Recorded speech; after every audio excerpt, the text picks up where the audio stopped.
Criticism of Heaven. On Marxism and Theology. By Roland Bohr. Preface. This book grew in the writing. The product of too many long and difficult years, it often sat quietly while I was engaged with other pursuits only to return to this one yet again. For this book brings together two great passions, the Bible and Marxism. My starting point, however, is Marxism itself, and my searches for the way the engagement with theology and the Bible by some of Marxism's greatest exponents is an indispensable part of their work. I began writing this book in Northmead, Australia, and finished it in Soe, Bulgaria after a train journey with Christina Pedersen across Europe from northwest to southeast. On the way we walked through the Jewish quarter and over the Pest Hill of Budapest, were thrown off a train at the Romanian border, travelled over incomplete tracks and through half-rebuilt villages in Serbia only to stay at the Magnificent Hotel Moskva in Belgrade, home of the Lefebvre archives. Finally we made our way on an ancient train that slowly rocked its way to Soe. There, in the midst of the ambiguous and troubled imposition of the worst of us style capitalism, and after Christina returned to Copenhagen, I found a small 2nd-century Christian church within the walls of the presidential palace. Built before the conversion of Constantine, perhaps at the time when the last of the New Testament texts were being written, in fact before the canon of the New Testament itself had been determined, it came as a complete surprise. Now it is, of course, a fascinating and contested site, reopened once again as an Orthodox church, after some centuries as a mosque and then, for half a century, neglected under communist rule. It marks both a futile reassertion by the Church of its lost power and the sheer indifference of most Bulgarians to Christianity or even religion of any sort. Much of what this book covers is or will be contested, fascinating, occasionally well-known but mostly surprising territory. I should say, for those who may harbor some suspicions, that my agenda here is not to uncover or debunk these Marxists by uncovering some badly kept theological secrets. Rather, given the crucial role of the Bible and theology in their work, we ignore those elements at our peril. Let me thank those who have been part of the process of the book. Many have been graceful enough to listen to, read and comment on earlier versions of sections of this book: biblical scholars, literary critics, philosophers, and other sundry Marxists. In particular, various audiences in Australia, Europe, and North America have provided lively feedback to papers that gradually made their way, after many reformulations, into the book. However, the major context has been the Bible and Critical Theory Seminar, perhaps the most important forum for critical biblical studies in Australia today, where a whole wealth of comments and discussions have taken place of various parts of this book.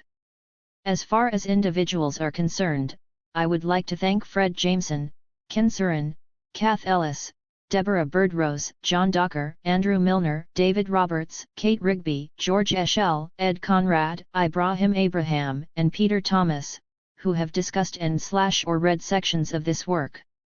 However, the greatest thanks go to Fiona Marantelli and Matt Krulu, my untiring research assistants who undertook the formidable task of comment, formatting, and editing with gusto. A note on translations: my references are to the existing English translations, mainly because these are easier to ND for most. Yet there are many snares in doing so, and I have cross-checked every translation with the German and French, altering where necessary. Only with the Italian have I relied wholly on the English translations, for Italian is beyond me. As I know from biblical criticism, translation is always a vexed issue, even though one always benefits from the hard work of others. Apart from the incomplete status of translations, notably with Lefebvre, Althusser's early work, gram-size prison notebooks, and some of Bloch, the translations themselves are, as is often pointed out, patchy, with E.B. Ashton's effort on Adorno's negative dialectics the most woeful of the lot. Fortunately, Robert Hallott-Kenter's work on Kierkegaard is one of the examples of how translation should be done, fortunate for me since it is one of the major texts on which I focus in my discussion of Adorno. The situation with Benjamin is perhaps the most uniform and extensive, with recent translations of swathes of texts, and the quality is generally quite good. But, even so, what appears to be a reasonably good translation may turn out to have its pitfalls. For instance, J.T. Swan's translation of Bloch's Atheismus im Christentum has a knack of leaving out the odd phrase, sentence or section. What we end up with is in many respects an abridged version. And John Osborne's generally good translation of Benjamin's Trauerspiel book offers some curious, and, for my argument, crucial, glosses, such as the unaccountable translation of Heils Geschichte, Salvation History, as Story of the Life of Christ. Of course, the translations themselves have generated a whole new wave of criticism that demands yet more translations and retranslations, Robert Halotkenter's work with Adorno's aesthetic theory and dialectic of enlightenment being the most notable. Sometimes, that criticism is somewhat skewed, depending heavily on the choice of which texts to translate, as the history of translations of Lefebvre and Gramsci shows only too clearly. The Hill, New South Wales. February 2006. This is a work of commentary, that venerable and somewhat neglected tradition that emerges from millennia of biblical criticism. I engage intimately with the writings of some of the major Marxist critics of the 20th century.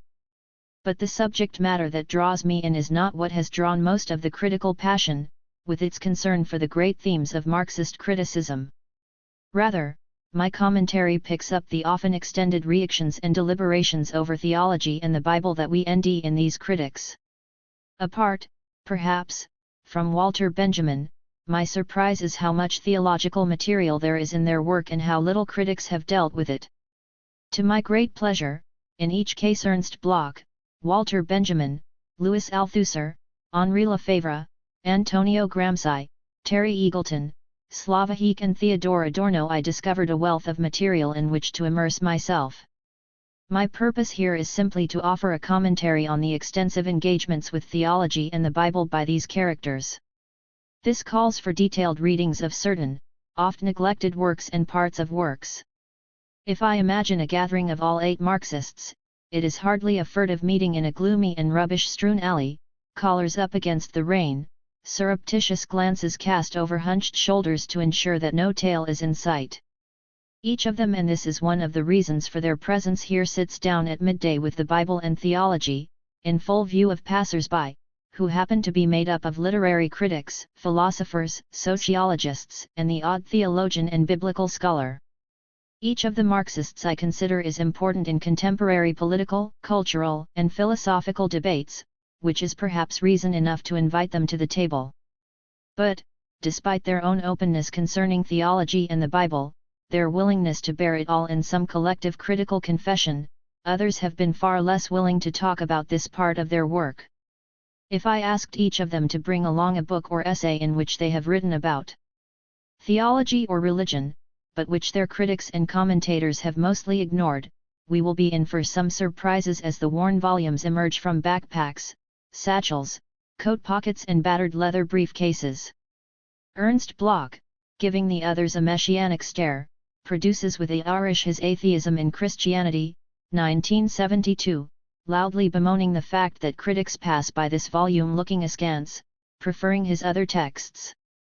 Louis Althusser, hanging cigarette that is of one with the black circles under his eyes, thrusts forth a st full of essays, hastily typed in a frenzy of exhilaration during the high moments of his bipolar state. Some of the early theological essays, his famous ideology essay with the Christian example highlighted in red, and the collection of lectures Philosophy and the Spontaneous Philosophy of the Scientists, 1990. Henri Lefebvre, with a twinkle in his eye that belies his asthma, draws from his pocket a few notes written one Sunday in the French countryside, written in 1947 at his village church Indiana Navarunx. Soon he would be cursing the Cruci ed sun, the Gallic crosses scattered about those same hills that represented for him the church's systematic steeing of life and joy. The diminutive Antonio Gramsci, silent now after his years in Mussolini's prisons, places on the table the pages concerning the Roman Catholic Church from his prison notebooks, content to allow the neat script of these pages to express his fascination with the Church and the lessons it might provide for the communist movement. Sitting close by Lefebvre, Althusser, and Gramsci, the last of the Catholic Marxists, Terry Eagleton, makes not a move. He has some books with him, but is reluctant to bring them out. Eventually, one of the others produces a number of slim volumes from his days among the Catholic left in England, books found in the basement of some library and to which Eagleton resolutely refuses to refer in his later works: The New Left Church, 1966, The Body as Language, Outline of a New Left Theology, 1970, The Slant Manifesto, 1966, and various essays from the 1960s journal Slant. As prolix as Eagleton, but much more willing to proffer his works, with an emphatic gesture of his left hand Slava he thumps down on the table his theological trilogy: The Fragile Absolute, 2000, On Belief, 2001, and The Puppet and the Dwarf, 2003. Eek offers to say grace, much to the surprise of everyone else, before Elaine Badiou prods him in the ribs. Eek withdraws the offer, realizing that it is hardly of the stature of his rediscovery of the Protestant Reformers' doctrine of grace itself. Finally, the melancholy Theodore Adorno carefully extracts from his leather briefcase his habilitation thesis, Kierkegaard. Construction of the Aesthetic. Everyone at the table knows about this RST book in philosophy, but few have read it recently, if at all, and only a few register that it is in fact a theological work through and through. Adorno, however, encourages a retiring Walter Benjamin, whose work everyone seems to know despite the fact that much of it was unknown when he wrote and even more remained unpublished. Of all those gathered here, Benjamin is the exception, for his engagement with theology and the Bible, from early essays such as On Language as Such and The Language of Man to the NAL Theses on History, is by far the most well-known and most commented upon. These, then, are the texts, along with one or two others, that are the center of my critical commentary. At times, this calls for the treatment of vast slabs of text in a synoptic fashion, but, more often than not, I come in for a much closer look, discussing key passages in detail as BTS the genre of commentary itself. And my preferred mode of dealing with these texts is to offer, where possible, criticism on the basis of each writer's own methods. Often, this will require hauling in material from elsewhere in their writings, seeking cross-references, comparisons, and questions that arise from such comparisons. In short, a mode of reading that comes from the tradition of biblical commentary. For instance, since I feel that Bloch's strategy of the discernment of myth is one of his major contributions, I argue that, at times, he lives up to the method itself and provides some brilliant readings of biblical texts, and yet, at other moments, he falls short of the method's requirements. Or Eek's identication of the revolutionary potential for the doctrine of grace is one that he realizes only teefully, pursuing all too frequently cul-de-sacs of love and ethics that are diametrically opposed to grace. This work has some obvious overlaps with the standard Marxist criticisms of religion, usually based on the well-known sentences from the early philosophical manuscripts concerning opium, oppression, and hours, as well as with what has become known as political theology in its European forms, especially Johann Baptist Metz and Jürgen Moltmann, and liberation theology in Latin America and the Third World. My effort at this level differs in a number of ways. The various Marxist theories and criticisms of religion seek to use standard Marxist categories to analyze religion, especially the notion of ideology and class consciousness. The most interesting of these concern themselves with the revolutionary forms of religious thought. Bloch is the major example in this study, such as the Levellers in England or the Peasant Wars in Germany under the leadership of Thomas Munzer. By contrast, the fascinating work of liberation theology, which will, in fact, appear in my discussion at various points, comes from the side of theology, causing something of a scandal in the Church when it came to attention in Latin America in the 1970s. And yet, liberation theology sought a conjunction between theology and Marxism, using the insights of Marxist social, economic and political analysis in order to deepen the theological discussions. In attempting to build bridges between Marxism and theology, it conjures up the cafes and conference rooms of the 1970s when the Marxist-Christian dialogue was in full swing in continental Europe, or the furor caused in England with the Catholic left in the 1960s, or the political theology of German theologians such as Johann Metz. Finally, I am less taken with the more recent efforts to show the theological core of Marxist thought, of which the most sophisticated effort is that of John Milbank's Theology and Social Theory, nor indeed the so-called post-secular theologies of the likes of John Caputo, Jean-Luc Marion, or even Jacques Derrida, for these are notable by their avoidance of the distinctly Marxist strain I consider here. All the same, these earlier moves in some way inform what I do here, immersed in them as I have been in various ways for the past 2 decades, but I should point out that I do not seek a rapprochement between Marxism and theology, as the youthful Althusser and Eagleton sought to do, nor do I want to apply Marxist categories to theology, nor am I interested in pointing out that, beneath the various systems, lies a covert theology. I have organized this book in 3 sections or parts: Biblical Marxism, Catholic Marxism, and the Protestant turn. I begin with those whose primary engagement is with the Bible, namely Ernst Bloch and Walter Benjamin. Their assimilated Jewish background plays a role here, but it is by no means the only reason for such an interest in the Bible. As for the Catholic Marxists, 3 of the 4 worked in dominantly Roman Catholic cultures, Althusser, Lefebvre, and Gramsci, and 3 of them moved from intense involvement in the Church to Marxism, Althusser, Lefebvre, and Eagleton. Finally, there is what I have called the Protestant turn. In Slavohik, we end a move from a distinctly Roman Catholic emphasis on ethics to a Protestant concern with grace, particularly in the effort to develop a materialist theory of grace.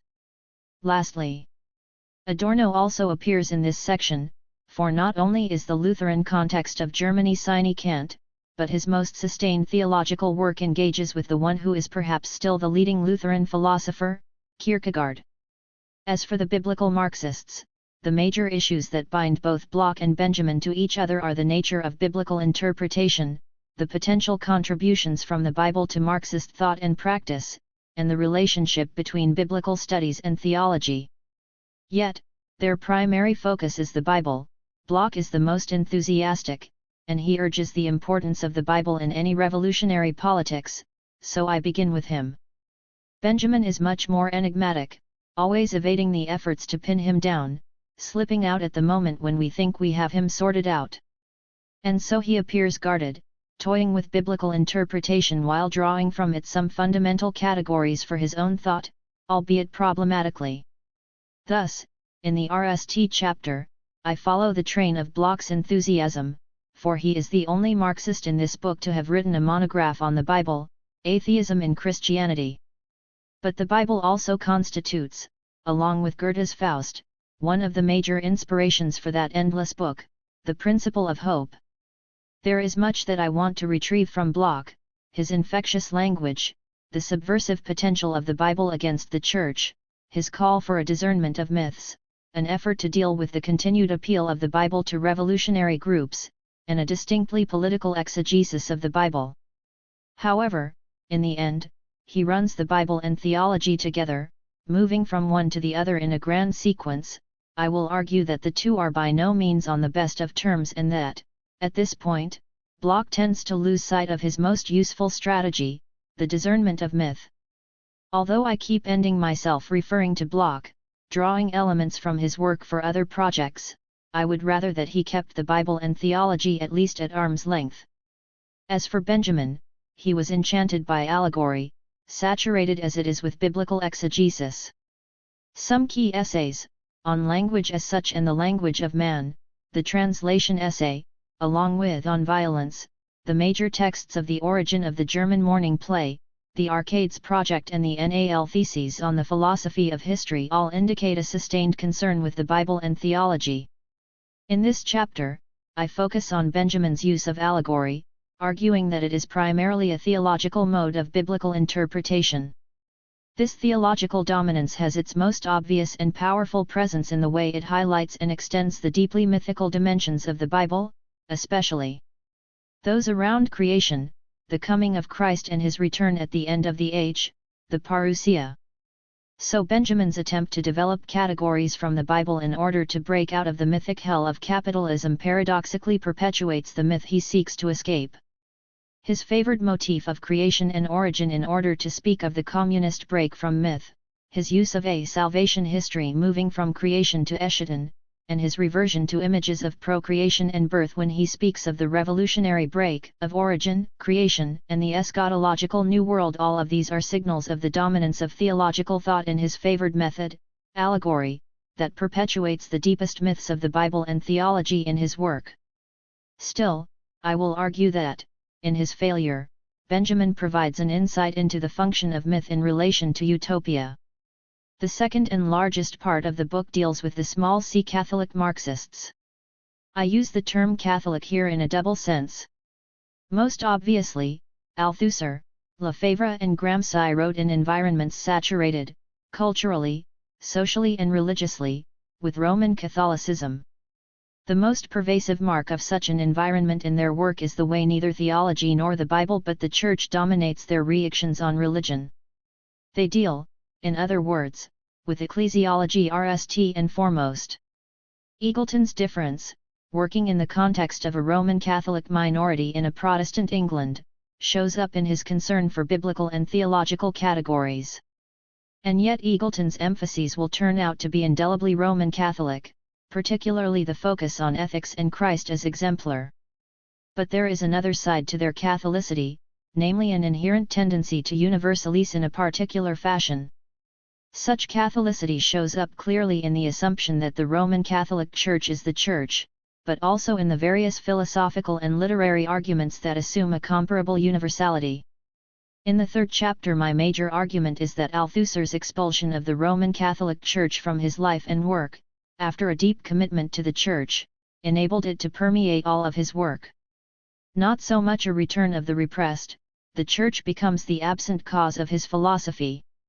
So I will follow this subterranean presence of the ecclesial, its shortfalls and promises, the possibilities and limitations for Althusser's own thought that such a social, political, and theoretical context enables. I organize my discussion in two sections. First, the form of Althusser's rejection of religion is not so much in terms of theology or the Bible, but of the Church with which he had a lingering connection after many years of involvement and religious commitment.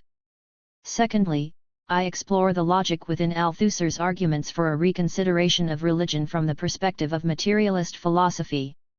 From Althusser, I move to another Frenchman, Henri Lefebvre. My concern in this chapter is Lefebvre's continual negotiation of religion, specifically the strange ghost of Roman Catholicism and Catholicity that continues to visit his work. That Lefebvre's comments on religion assume that the Roman Catholic Church is the norm of religion, that religion in fact means ecclesiology, that the presence of the Church in his work may be designated Catholicity in a range of senses, points to the situation of Marxist intellectuals in France in the middle of the 20th century. For all his earlier fractious commitment, Lefebvre sought to excise the Church from his life and thought, but the vitriol of his rejection speaks more of its continued ignorance. My discussion of Lefebvre exegetes his late essay From Critique of Everyday Life of 1947, notes written one Sunday in the French countryside. In his passionate polemic against the parish church near the Navarrenx of his youth, narrated through an existential tour of the church and then worship, Lefebvre reveals more than he realizes concerning the continued hold of the Roman Catholic Church on his life. From this essay and his predilection for heresies, I extract three key categories of his thought: everyday life, space, and women that might be used for a Marxist theory of religion. The FTH chapter crosses the Alps to Italy and Antonio Gramsci, whose writings on religion, scattered characteristically throughout the prison notebooks, take on a distinctly ecumenical scent. I read these various notes as an extraordinary example of what a Marxist analysis of religion, or rather Christianity, might look like. The Church leaves its stamp at various places in his writings as he seeks out possibilities for communism and the party, particularly in the four areas on which I focus in this chapter, namely ecumenism, the politics of a global church, the role of the intellectual, and the possibilities for moral and intellectual reform, a phrase he takes directly from his infatuation with the Protestant Reformation of Northern Europe. To begin with, Gramsci's ecumenism shows up most clearly in his interest in the ecumenical movement, and the question of proselytization. Further, in a complex analysis that rivals Marx's 18th Brumaire of Louis Bonaparte, Gramsci is fascinated by the institutional structure of the Roman Catholic Church, its political status and machinations, concordats, internal debates, Catholic action and the complexities of events in which the Church as the RST global movement was a crucial player. In short, the Roman Catholic Church in Italy shows in relief the intricacies of the Church as a temporal and political institution. Thirdly, the organic or democratic intellectual takes on a different shape in light of his reactions on the Church. His interest in the clergy, the variations from region to region, the transitions from the clergy as a medieval class to a caste of intellectuals, their moral and intellectual work to further the cause of the Church, constitutes a major slice of what he comes to describe as the organic intellectual. Finally, there is his astonishment with the Protestant Reformation. The notion of moral and political reform, a central feature of the program for a communist revolution, is modeled on that Reformation that took place to the north but did not filter down to the Mediterranean.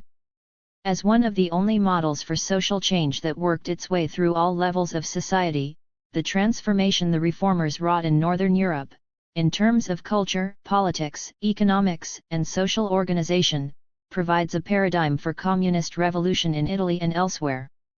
The NAL Catholic Marxist is Terry Eagleton, coming out of the sectarian and minority position of a Roman Catholic across the Channel and a world away.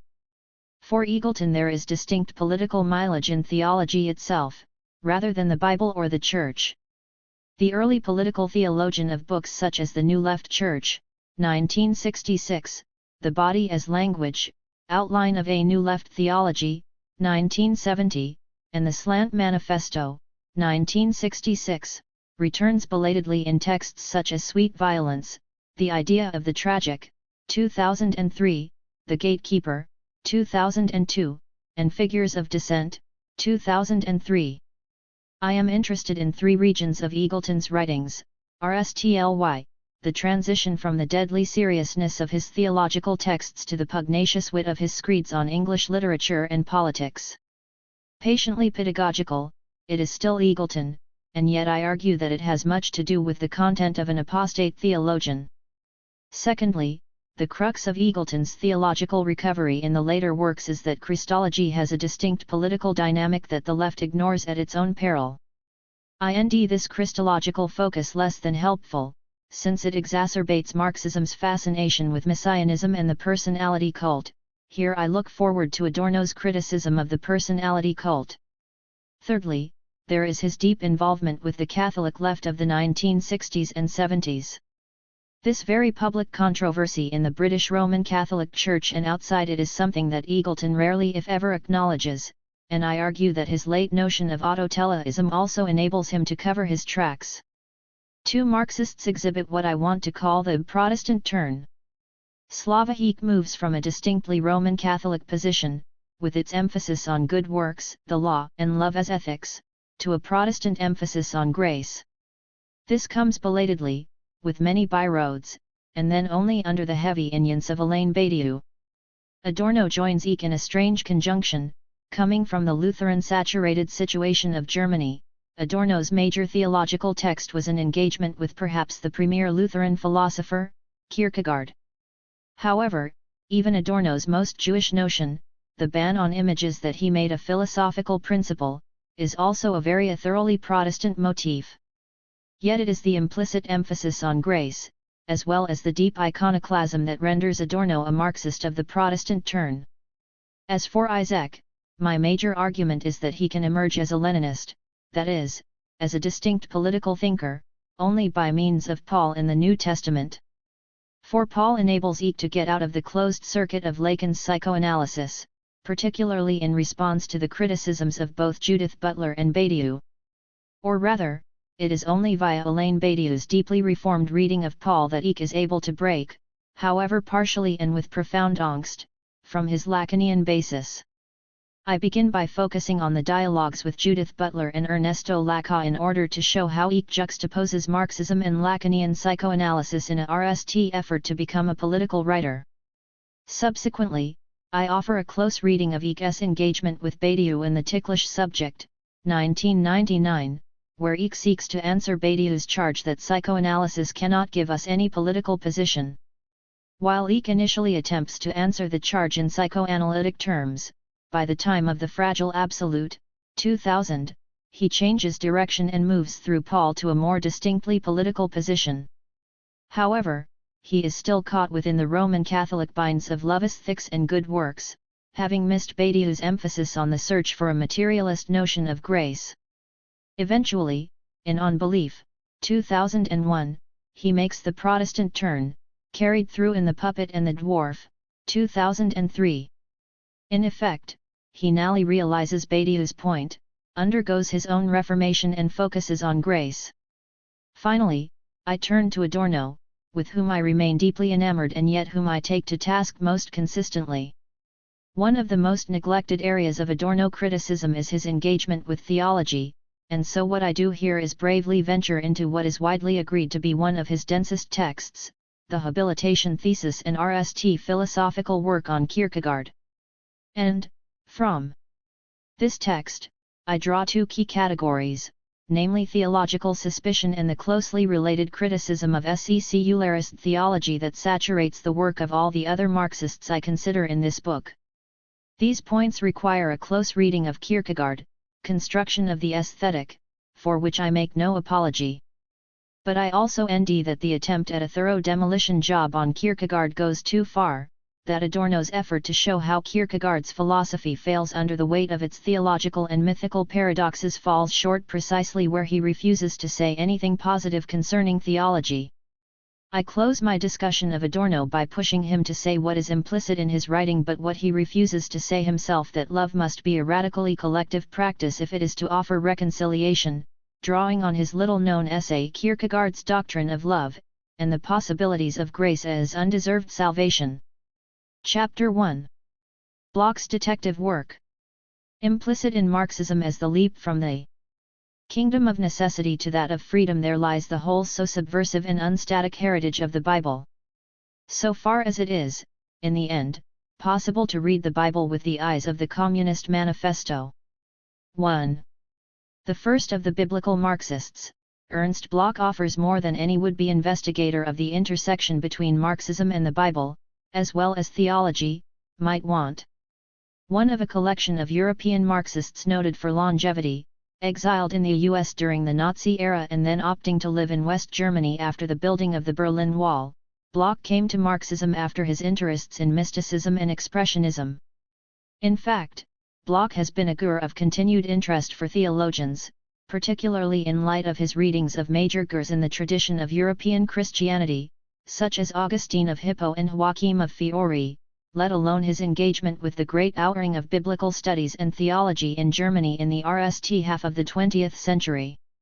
In fact, the first translations of Bloch's work into English were enabled by the theologians Jürgen Moltmann and Harvey Cox, Speculare. Compilation of various excerpts and essays. Man on His Own, Essays on the Philosophy of Religion. Atheism in Christianity, The Religion of the Exodus and the Kingdom followed in translation soon afterwards. This comes as no surprise, since, as Tom Moylan shows, Bloch's work had a profound effect on a range of theologians, including various liberal theologians, the death of God, developmental and secular theologians, as well as political theology in Germany, Jürgen Moltmann and Johann Metz, and liberation theology, Gustavo Gutierrez, Franz Hinklammert, and others, in the 1960s and 1970s. Many of these theological responses came during the revolutionary turmoil of 1968 and afterwards. 2. In fact, Moylan argues that political and liberation theologies acted to pass Bloch's work, preserved and transformed, into other areas of political and philosophical work such as post-colonialism. In the critical literature, Bloch's use of the Bible has been less of a focus. 3. Indeed, for Bloch, communism was all the poorer for not studying and considering the Bible. In fact, along with Marx and Goethe, particularly his Faust, the Bible forms the major inspiration in Bloch's work. For it has, he argues, a strange ubiquity that speaks to all people across vast times and spaces. 5. Not only is Bloch's breathtaking enthusiasm for the Bible something that draws me into his writing, but I am also intrigued by his advocacy that Marxists study the Bible not only so as to grasp the thought world of so many peasants and workers who were part of the struggles for communism, nor even that. There is certainly no German culture without the Bible, 6 but also to see the revolutionary potential within the Bible itself. So, it seems useful to explore a little further the ways in which the Bible's cadences may be heard in Bloch's texts. I will run with the wind for a while, tracing closely Bloch's use of the Bible, during which I ask precisely what is happening when he interprets the Bible and why he would want to do so in the RST place. The challenge from Marxists like Bloch is that they read the Bible, not with an agenda of ridicule or unmasking, characteristic more now of those who have moved beyond the Church and still associate the Bible with the Church, but with enthusiasm as a central piece of literature. The urgent question that arises from Bloch's work is precisely why Marxist atheists like him should be interested in the Bible, and why he should wish to reclaim it as a document crucial to Marxism's own well-being and survival. However, in what will turn out to be a central aspect of my discussion of both biblical Marxists, Bloch and Benjamin, I argue for a necessary distinction between theology and the Bible, particularly as the two are so often connated. For the Bible is not necessarily a text that must be read with a theological agenda, although that has been the default position. However, if we understand the Bible as a disparate and unruly collection of texts that has been subdued and brought into line with ecclesiastical requirements, then its break with theology is a little clearer. This uneasy relationship, with the Bible and theology often at loggerheads with each other, is precisely what I want to highlight in my reading of Bloch. In fact, Bloch's best insights into the Bible come when he takes the Bible as the Church's bad conscience. Given that, Bloch is in the unique situation of having written a monograph on the Bible itself, Atheism in Christianity, and I read this text alongside his magnum opus, The Principle of Hope. Others also appear, such as the collection in Literary Essays and Spirit of Utopia. 7. My reading often runs close to the text, but I perpetually LOL in the context, especially in biblical studies, in order to subject Bloch to critique. In Atheism in Christianity, which should be read as an introduction to a Marxist utopian interpretation of the Bible, Bloch shows that he is fully conversant with the high moment of German biblical scholarship in the early 20th century. But he also offers a critique that comes out of his Marxist background. In the end, he argues that there is a consistent theme of rebellion against Yahweh of the Hebrew Bible and God of the New Testament. Not so much a moral atheism that refuses to believe in God on theodicycal grounds, but a political atheism that sees an internal logic to the Bible and political revolution against God that can only be realized, not with a refusal to believe in God, but with a rebellion against God. I explore the implications of this central argument as I proceed, for over against a plea for the consideration or appropriation of religious, or more specifically Christian, texts and ideas into Marxism, Bloch argues that the internal logic of the Bible leads us to Marxism itself. Apart from the specific question as to how much influence the Bible has on Bloch's thought, especially in the light of his avowed atheism, I am also interested in the deeper issue of whether the Bible itself, now a very unpopular text in so many quarters, is inseparable from the construction of a Marxist philosophy like Bloch's. In the end, though, I wonder whether Bloch's biblical criticism is still not too heavily influenced by theology, however he may try to free it from that theology. Argument and advocacy. Marxism and religion, largely the Christian tradition of Europe, have rarely been even the remotest of friends.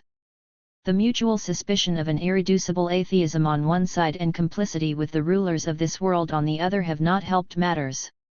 Thus, Bloch's reading of the Bible itself must involve a dual advocacy.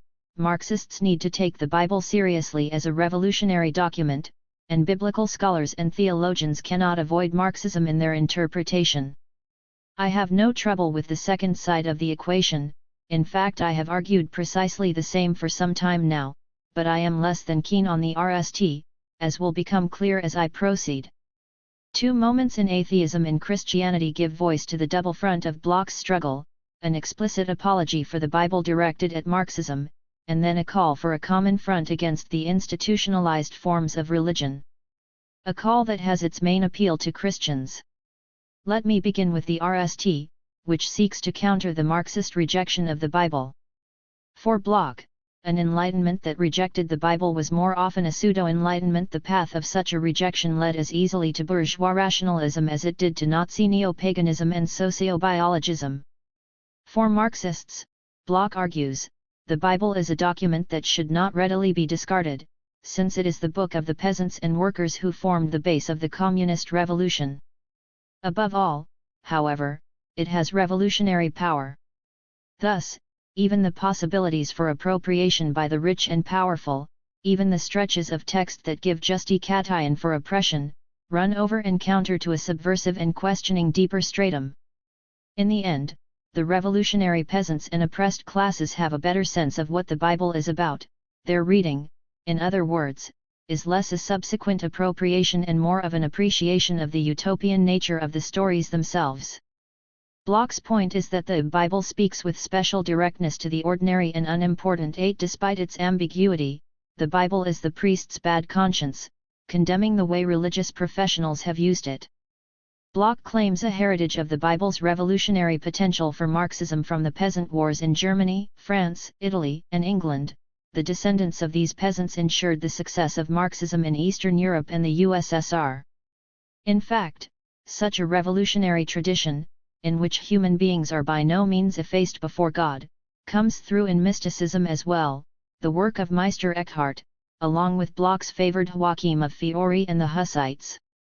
9. However, when it is used for oppression, when it is often a scandal to the poor and not always a folly to the rich, 10. Then the texts interpolated by authority come into play.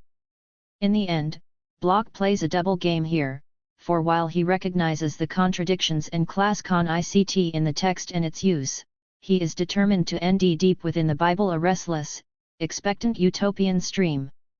But, along with Marxists, those who assume the Bible to be their own believers and the Church also need some persuading. 11. The Bible's resolute critique of clericalism, of the various compacts with wealth and power, must remain. For the Church, as an institution of power, cannot but be part of the status quo. In fact, by stressing textual and historical conditions, he argues that Marx's famous criticism of religion in the critique of Hegel's philosophy of right is directed more at the Church and its ideological function. As far as religion is concerned, Marx was much more ambivalent, the well-known opium reference also allowing religion a role as the expression of misery and suffering and as protest against it. This point is so well worn that it hardly requires comment any longer, although it is worth the imaginative leap to the freshness of an observation well after it has become tired and footsore. For Bloch, the only way forward is a common front between Marxists and Christians, for conversations between believers purged of ideology and unbelievers purged of taboo. 12. Atheism and Christianity may well be read as part of this conversation, attempting to persuade two audiences Bloch would rather see together. These days, there is a distinctly hoary feel about such efforts at Marxist-Christian dialogue, belonging more to the 60s and 70s when the Eastern Bloc still existed and the churches sought a way towards tolerance and accommodation. After an intense interest in Germany and the USA in the 1970s, atheism in Christianity has led something of a half-life in theology and biblical studies, the source of some key hermeneutical ideas that have forgotten their point of origin. I think here of the hermeneutics of suspicion and recovery, elaborated in his own way by Paul Ricoeur and then adopted by ecclesiastical feminism, liberation theology, and political theologies in various reform programs. Yet in the process of this adaptation, Bloch's central critique was lost, that the Bible and Christianity in general are inherently atheistic, that the contradictions within the institutions and its ideologies cannot but unravel. However, it seems to me that the time for the dialogue in which Bloch engages may indeed be now or at some time in the future, for its possibility is greater with the fading away of the old ideological blocks of the Cold War and the need to combat a renewed onslaught of capitalism. For Bloch, like Lenin, wants no Marxist fellow travelers, a half-grown centaur with two body parts, church and party, joined only in perpetual dialogue, 13 but, rather, a genuinely docile, loosey-wound godlessness that comes face to face with the irrepressibly rebellious biblical texts. From the Bible to sentence production, and back again. As for my closer reading of Bloch's texts, I begin with sentence production, for it is Bloch's style that says as much about his engagement with the Bible as his sustained exegetically labors. While most work on Bloch has preferred to speak of his utopian hermeneutics, I have always found useful one of Frederick Jameson's strategies, itself drawn from Adorno, which is to tarry with sentence production itself, to treat carefully the craft of creating a text. Atheism in Christianity turns out to be one mode of Bloch's dealing with the Bible. The full range is found in the Principle of Hope. 14. There are 4 such modes. Most obviously there is the explicit consideration of the Bible, especially themes such as Paradise, Eden, Exodus, or the New Jerusalem. Atheism in Christianity is then the most extensive form of this mode. Characteristically, Bloch rarely refers directly to secondary literature, but, in both works, he shows more than a dilettante's interest in the major issues of debate in biblical studies. Secondly, there are continual references to ideas, texts, and biblical gers in other discussions, that is, biblical texts become part of the fabric of a larger argument. Thirdly, we end a series of allusions and passing references. Finally, there are the deeper patterns in Bloch's thought, the basic ideas upon which he builds his work. All 4 categories show the Bible working in Bloch's thought in a way that is formative of his whole agenda. Let me begin with the second mode, where the Bible appears as one item in larger discussions, used as an example, or as evidence for certain beliefs and practices, or as a crucial piece of something else.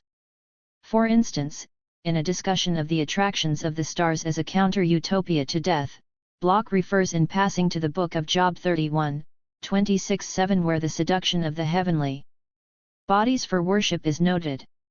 15. A more substantial example is the tracing of death consciousness and a wishful consciousness of anti-death in Brahms's German Requiem, where Hebrews 13:14 For here we have no continuing city, but we seek one to come is the basis of the RST movement, and Isaiah 51:11 Therefore the redeemed of the Lord shall return, and come with singing unto Zion, and everlasting joy shall be upon their heads. The basis of the second, 1 Corinthians 15:51-2 also appears.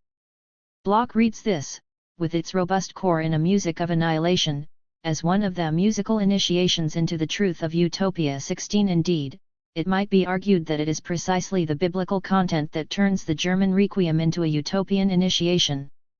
The Principle of Hope is full of these types of biblical references, explicit parts of a larger argument, although they also appear in other places such as the literary essays and Natural Law and Human Dignity. 17. Closely related, but less substantial, are the allusions and passing references.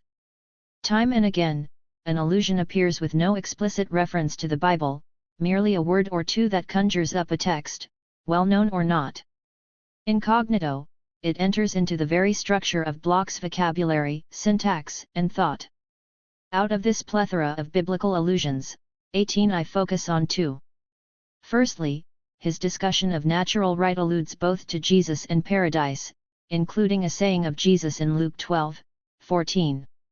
As a whole, justice, recht, is a topic much closer to the class society than utopia is, and there is certainly no Christian, let alone chiastic utopia in justice. Jesus expressly denies that it is his job to administer justice, Luke 12:14, and the vernacular retains the old saying men of law, recht, Christians poor.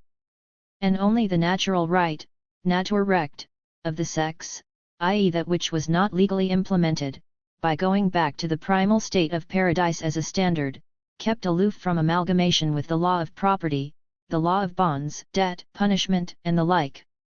19.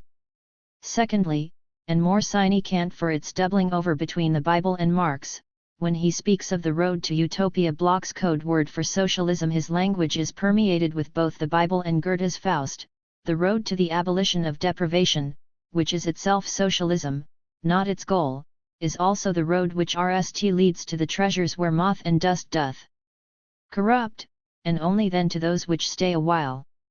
The allusions here are to Matthew 6:19-21-20 and Faust, Part I, 1700, Stay a while, you are so fair. And, as if to pick a recurring motif, at the end of the discussion of Brahms, Bloch writes, "In the darkness of this music gleam the treasures which will not be corrupted by moth and rust, the lasting treasures in which will end goal, hope and its content, virtue and happiness as in a world without frustration, as in the highest good, the requiem circles the secret landscape of the highest good." 21. Of course this is a double allusion, both to a saying in the Gospels and to Marx. The less you eat, drink and buy books, the less you go to the theater, the dance hall, the public house, the less you think, love, theorize, sing, paint, fence, etc., the more you save, the greater becomes your treasure, which neither moths nor rust will devour your capital. The less you are, the less you express your own life, the more you have, i.e., the greater is your alienated life, the greater is the store of your estranged being. 22. It is where the language takes on such a biblical feel without explicit references that we get closest to the function of the Bible in Bloch's conceptual structure. Like Johann Peter Hebel and Jeremias Gotthelf, whom he critically admired, he saw a Bible-educated, Bible-infused style illuminated by the sun of biblical German. 23. Indeed, some of the deepest currents in Bloch's work, most obviously the utopian, could not have been thought in the RST place without the Bible. Bloch teases us with extraordinary statements, such as that both the novum, the eschatological conscience that came into the world through the Bible, and ultimum, central categories in Bloch's philosophy, and their earliest expression in the Bible. 24. The Bible provides the source of the total expansion of hope that we end in humanism, it is the basic manual of hope. But also the sources of the consciousness of evil and the concept of hazard. 25. Reading Bloch is rarely tedious, and we soon end a collection of delectable phrases that mark his love of and saturation by the Bible. So he speaks of the socialist wealth of the Bible, Isaiah 55, 1, of the original model of the Pacis ed International. 26. And the communism based on love. 27. Then there is the mindfulness of utopia itself. The highest conscientiousness of this mindfulness is set down in the words of the psalm, "If I forget thee, O Jerusalem, let my right hand forget her cunning." 28. But perhaps the most striking of all, and the motivation for my whole project in the RST place, is this, implicit in Marxism as the leap from the kingdom of necessity to that of freedom, there lies the whole so subversive and unstatic heritage of the Bible. 29. Bloch's system, then, is unthinkable without the Bible. For there is an extraordinary charge in reading Bloch. His style has always been a source of delight and consternation, often incomplete, missing the various elements of the more conventional sentences, most notably the verb, declaratory when speaking of the most ephemeral of matters and tentative where the ground is remeter. There are thoughts and ideas thrown forward full of suggestion and promise, the longer sentences in which he juxtaposes two or more ideas or metaphors, and then the impossibly long paragraphs that run on for pages. The style is energetic, elusive. The absence of footnotes, the incomplete in-text references add to this, but it is the almost ecstatic, prophetic feel of the sentences, the heavy use of Latin and Greek terms, and the conscious effort to generate a style that is distinctive. More specifically, along with the expressionist presence, there is a prophetic and poetic feel to Bloch's sentences, paragraphs, and discourse, one that seeks not only to speak with the urgency of prophetic voices but also the encyclopedic elusiveness of Goethe's poetry. It seems to me that Bloch sought, by means of style itself, to allow what he called the spirit of utopia to speak, to create a new way of writing through which the utopian would emerge. I want to suggest, then, that Bloch's sentences have a distinctly biblical cadence about them, a feeling for the hints and glimmers of the future. It is not just that he wrote extensively about the Bible, or that it is a crucial item in discussions of major trends in music or in architecture, or even that he alludes to it time and again, although these are themselves important, but that the vocabulary and structure of the sentences and paragraphs show a consistent reading of the Bible for many years, an intimate knowledge of its texts and ways of writing. Bloch takes these up and seeks the potential for his own German. The distinct pleasure in the style, an almost utopian charge in the syntax itself, tempts me to apply the comment to Bloch that Terry Eagleton RST used for Jameson, namely, that he would have the oppressive pleasure of knowing that his works will be read in some future post-capitalist society. For it is not so much the impossibility of socialism that affects us in these days of rampant capitalism, but, rather, the fear among the most ardent advocates of capitalism that it will by no means be the last socio-economic formation under which humans live and thrive. It seems to me that Bloch always presses on in the very structure of his prose to this post-capitalist moment, especially since he caught a glimmer in the communism of Eastern Europe. For utopia is not merely hard work but also an extraordinary pleasure, an intense charge of which we can envy moments now but not the continuity it should have. This is what Bloch's prose provides, a glimmer of such a perpetual pleasure. For instance, in tendency it order is inscribed within it the material, so that chaos, which is not or does not remain such, itself holds latent within it the star and the star and the star-goer. Common to the manifestations of freedom is the desire not to be determined by something alien to or alienated from the will, but common to order is the value of builtness, the elapsion in need of no emotion any more. It is this element of release and of having found its place, indeed this realm-like element, which in other worlds lying less in wickedness 1 John 5:19 than the political one indicates best repose and indicates it as the best, as in Giotto, as in Bach. 30. But style also merges into the content. In a characteristically aphoristic fashion, a new section will begin tangentially, subjectively. And so on the RST pages, entitled Round the Corner, 31, the point that the sly irony of subversive slave talk is found above all in the Bible emerges slowly and only after the style has made all the preparations. Remorse alone does not bring maturity, above all when the conscience that pricks still does so childishly, still according to custom, but in a slightly different way. The voice still comes from outside, from above the one above, so often suspiciously at ease. Thou shalt be still, this downward, exclusively downward cry from above, against too many demands from below, looks exactly like the well-disguised, indeed apparently good slogan that one should not covet one's neighbor's goods, or that even the Jews are now men once more. And it has the same purpose. 32. But, by the time the major point does appear that the Bible has a lesson or two to teach in the subtle ironies of subversive slave talk, the tangential and elusive style has prepared the way. 33. Certain phrases, small hints, also work their way in through the reading process. In the text quoted, the lack of identification of the one above suggests an elision between God and rulers, and the demands and protests are directed at both. A biblical allusion: one should not covet one's neighbor's goods, and the mention of the Jews cease to be oding phrases and start to link together in a theme that Bloch will pursue throughout the book. And so I come to content as well, especially that of atheism in Christianity. I have, in fact, left one of the four modes of engagement with the Bible aside until now. If I have spoken of direct references in larger discussions, allusions, and the deeper patterns of Bloch's thought, then I have neglected the central category of his extended reactions on the Bible. And I will focus on that text, and the elements that draw my attention are the question of method, the critique of theology, the three foci of Exodus, Christ, and the soul, and his NAL argument about the atheistic logic of the Bible and Christianity. Method, class convict as a hermeneutical key. The most intriguing section of atheism in Christianity is the one before Bloch dives into the biblical texts, one that draws out the political implications of critical biblical scholarship at that time.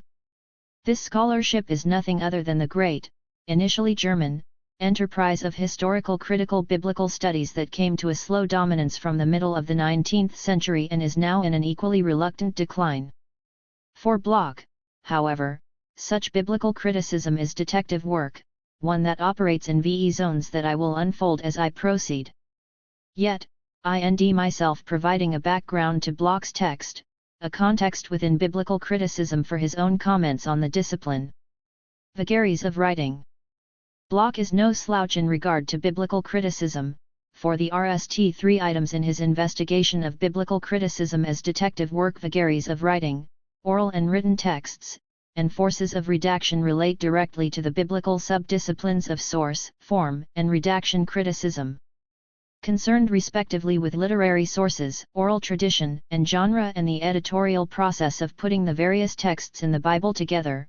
The three approaches formed the core of what became known as historical criticism, or simply critical biblical scholarship. The drive behind historical criticism was twofold: the reconstruction of the Bible's literary history from the RST oral units to the NAL form of the text, and the use of the Bible as evidence, however slippery, for the reconstruction of Israel and early Christianity's history. In many respects, Bloch is indebted to what was at RST regarded as a threat to faith until its co-option within the ecclesial system.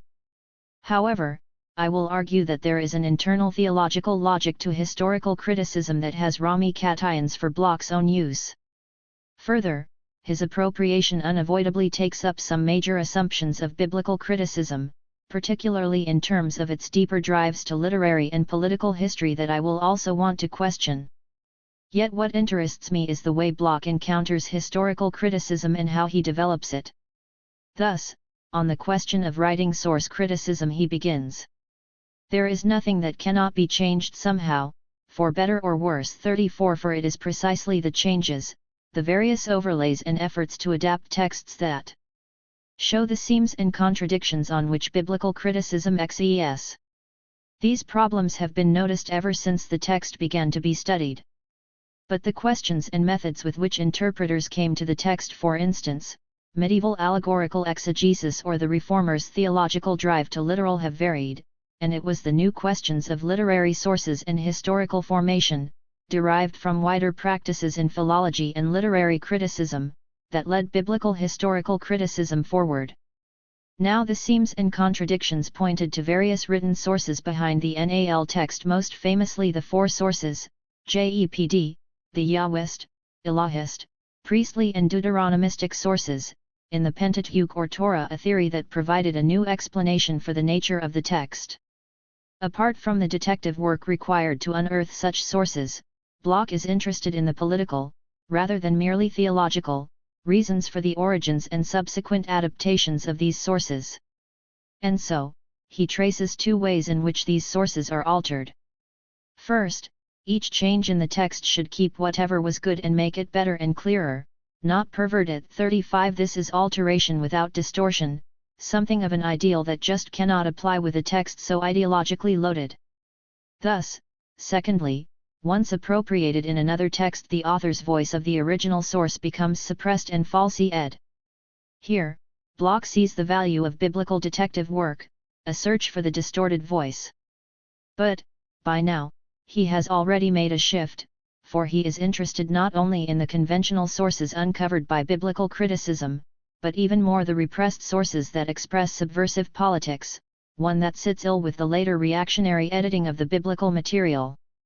Thus Bloch seeks for subversive currents in the sources of the Bible, and he nds these by means of the category of class con ICT. Oral and written texts. I will return to the question of class con ICT in a moment, but, in his own way, Bloch moves to the second string of biblical historical criticism, form criticism. The appeal lies in the emphasis on oral texts, a long and indistinct period of a text's production that leaves traces all over the later written text, for the oral continues alongside the written as alternative readings, pronunciations, or commentary. Bloch is less interested in the two other major emphases of form criticism, the concern with genre or gattung and the setting in life sitz im Leben of such genres. For Bloch, these oral traditions are the tales and songs of the people before the scribes got hold of them. These are the stories repressed in the revisions made by the priestly scribes. But, here, sitz im Leben becomes important for Bloch, since the social and political setting for these oral texts is among the peasants, those dissatisfied with the political and economic structures under which they were forced to live. Unfortunately, Bloch assumes what was a bulwark of form-critical studies, namely the reliability of oral tradition over against the written. For biblical scholars, the theological motivation for such a position should be obvious, and it derived from a willful ignorance of folklore studies that showed time and again the profound malleability of oral tradition, its sheer inventory power and ability to forget. This means Bloch's argument that distortions took place in the editing of written texts is on thin ground. What he wishes to preserve are more reliable oral traditions, but also the RST written text in which an oral text writes itself. The truth of the oral text did not change till the written texts were recopied, or till they were put together to form a new book. 36 In many respects, Bloch replicates the assumptions of source and form criticism, for corruption occurs after these earlier moments, when redactors can get their unskilled hands on the material and bend it to their political wills. However, the notions of pristine oral texts or RST written texts are highly problematic, for vested alteration along with unavoidable sloppiness is there from the beginning. Yet, Bloch has a slightly different task in mind, and, here, the detective comes onto the scene. He discerns a more sinister and deceitful pattern of textual alteration, pretending to be sloppy and innocuous but working the text towards the of-chail party line. In fact, rendering a text illegible, such as the Book of Job, may be seen as a subtle way of neutralizing protest, of preserving a revered text while blunting its critique. If this smacks of conspiracy theory, then Bloch's question has not been asked often enough, cui bono, for whose vanity? His surprise is that precisely within biblical criticism as the most famous of all philological activities this question has not seemed relevant.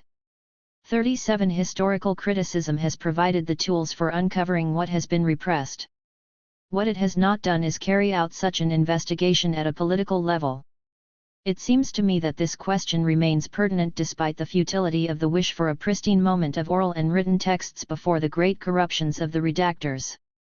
However, this means that cui bono applies just as much to the oral units and traditions as to the later revisions that Bloch nds so objectionable. But Bloch has also fallen prey to the deeper logic of historical criticism, namely a search for origins that replicates in so many ways the biblical text itself, with its desire to locate the origins of human beings and their world, but above all the state of Israel or the Christian Church. Forces of redaction.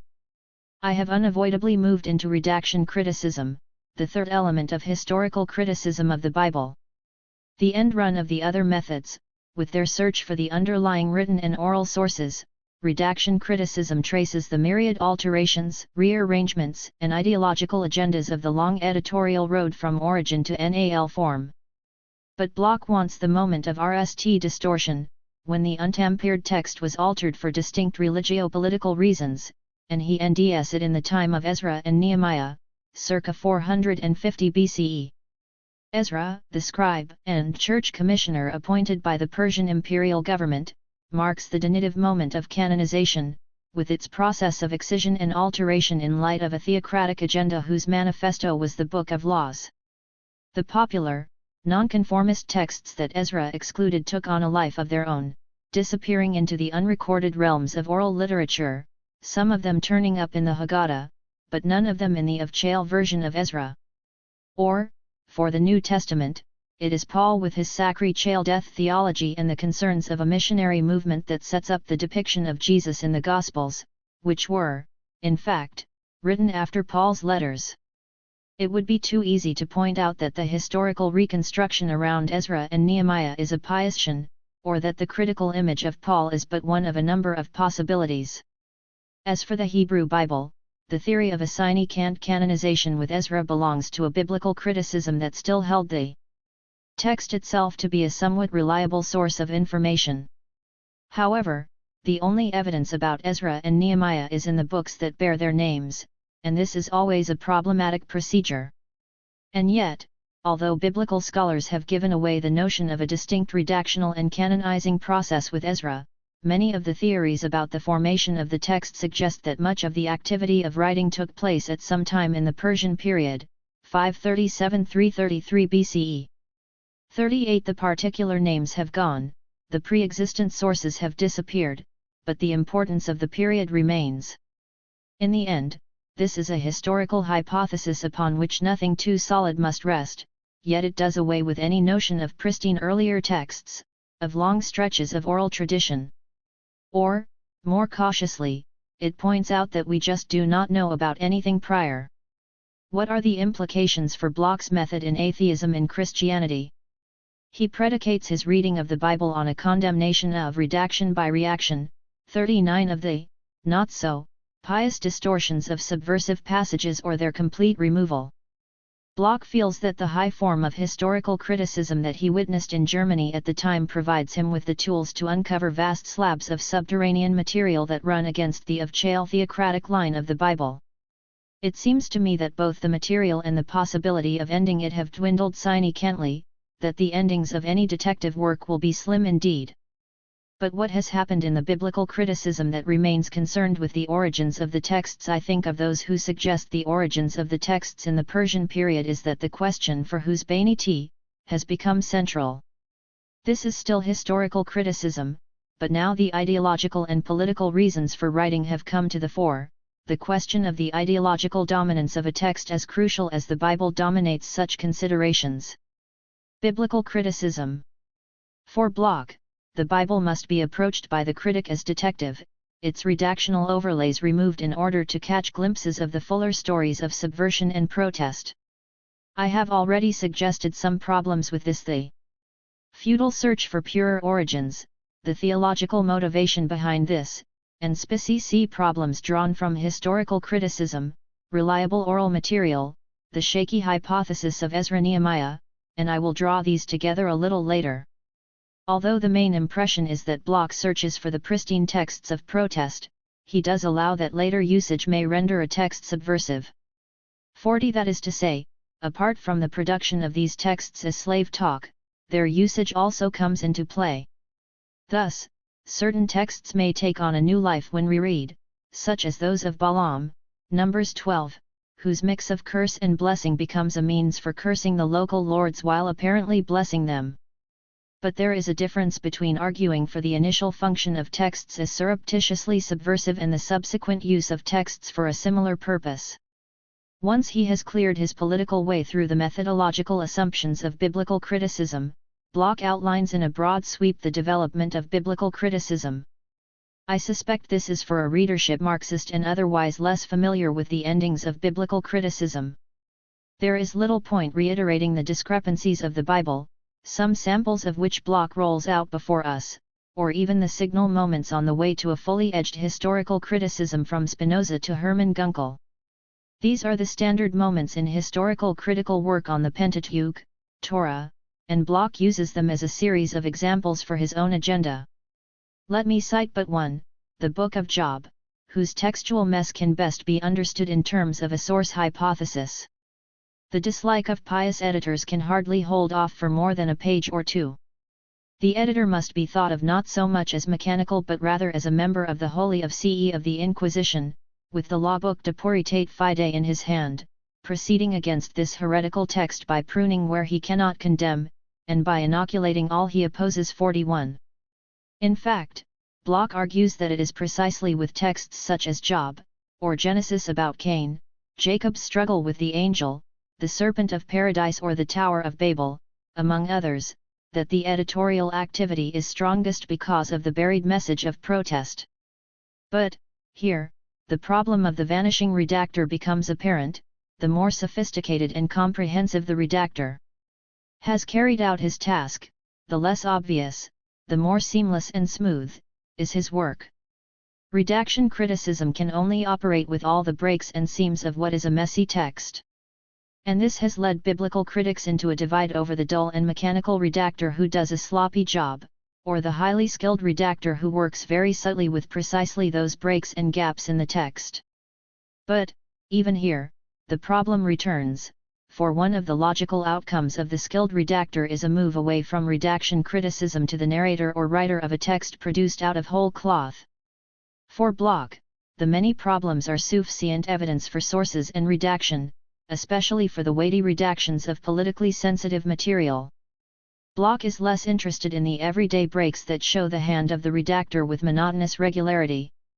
Rather, he wants to focus on the relatively few political texts, the ones written over and neutralized by the counter-revolutionary priestly redactors.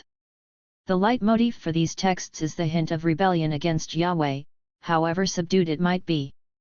The politics of interpretation.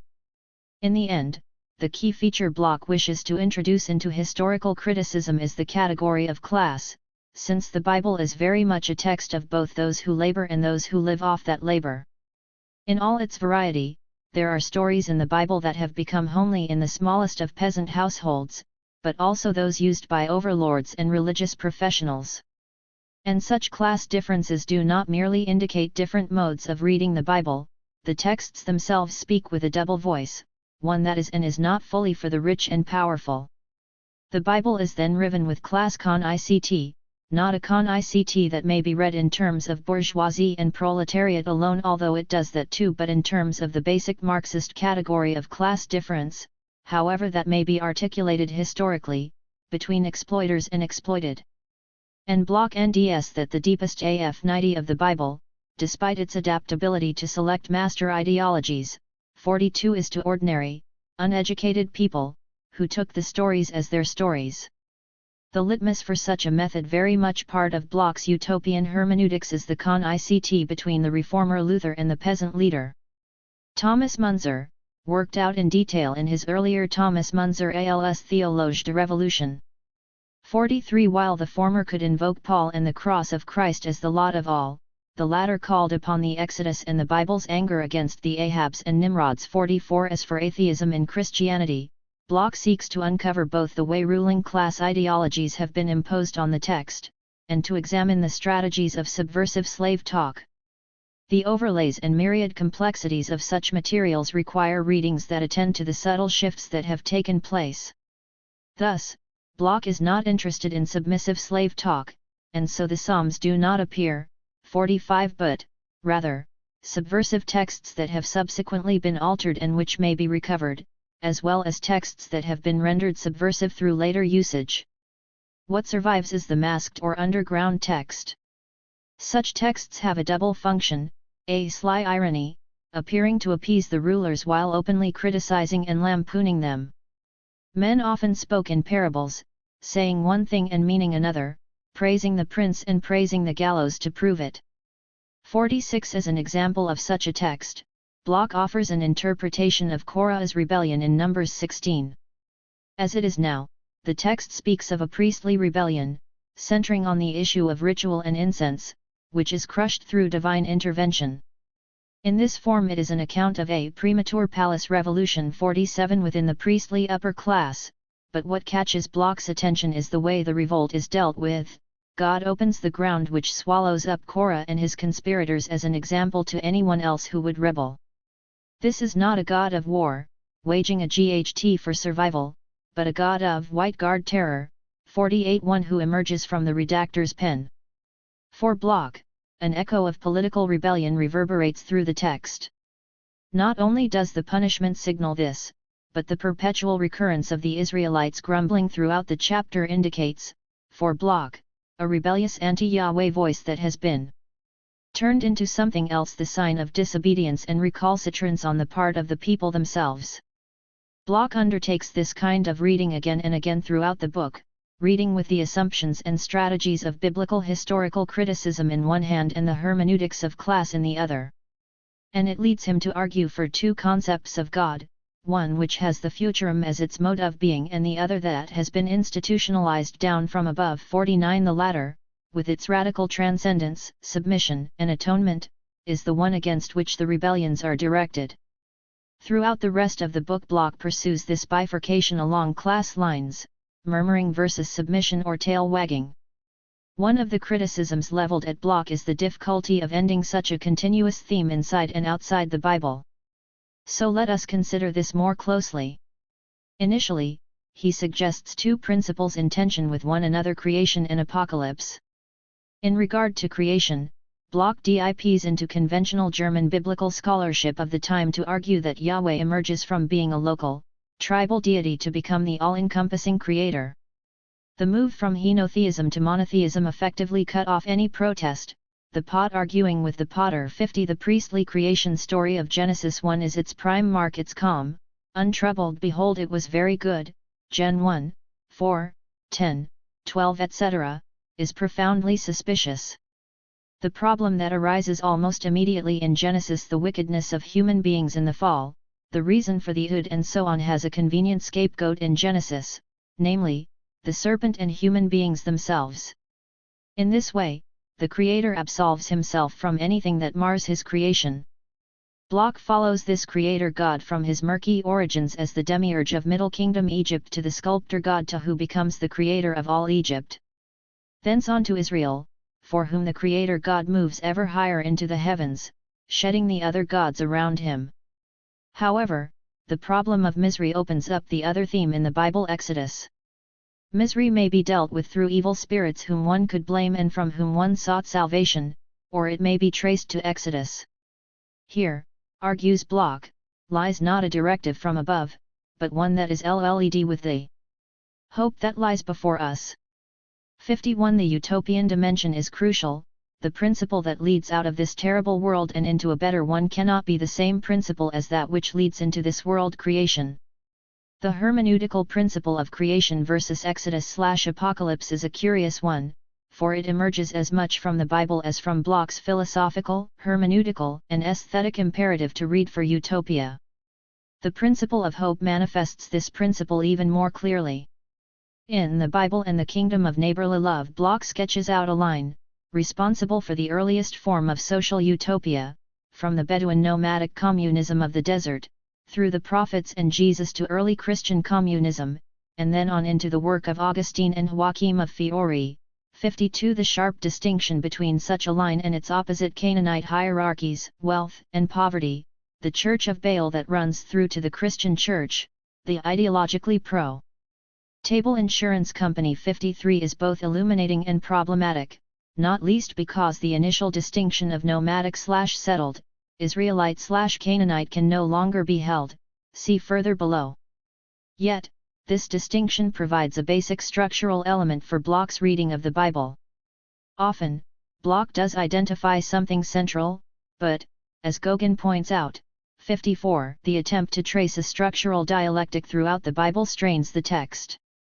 Bloch is well aware of the complex and varying voices in the Bible, and I agree that a dialectical reading is able to deal with such voices better than any other approach. However, we need an even more sophisticated dialectical reading that accounts even better for the twists, curious alliances and changing oppositions of the text, one that reads back and forth between the Bible's ideological, social, and economic contradictions. Yet Bloch's own argument, let alone the Bible, has a distinct teleology. For he has an unagging zeal for anything that values human beings, and it begins with the interpretive rule, only critical attention to the veiled end. In the book of Exodus, ineradicable subversion can bring to light the organon of the non-theocratic axis in the Bible. 55 All that rails against theocracy and its attendant hierocracy, against transcendence and obedience, and against the diminution of human beings has a distinct logic that sends it on a trajectory beyond the Bible. He wants to bring the Homo absconditus out of hiding, and he does so through a number of strategies. One is a dialectical inversion of key theological categories. As we will see below, the Deus absconditus is in fact a cipher for the human being who remains hidden, the agent of suppressed rebellions. Another is the argument that the God hypostasis needs to be placed on its feet, in the same way that Marx performed a podiatric move on Hegel's idealist dialectic. God is merely a hypostasis of what human beings can and will be, the utopian possibility of a transformed human nature. This is a temporal, horizontal transcendence. A third way the burden of atheism in Christianity is to argue that the protests against Yahweh or Elohim in the Bible are inherently a protest atheism. Impossible within the world of the biblical text, such atheism can only emerge when that world has closed down. For the protest against God carries with it the assumption that the full human potential can emerge only when subservience to a higher principle, divine or human, has been thrown off. The only religious literature that holds out such a promise is, for Bloch, the Bible. Before passing on to the question of myth, let me comment on Bloch's method.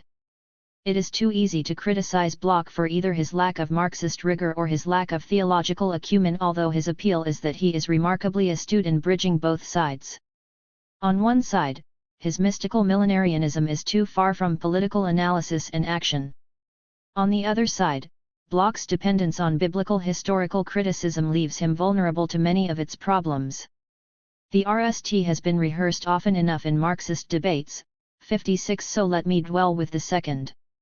Bloch was unavoidably tied to the nature of biblical criticism at the time of writing.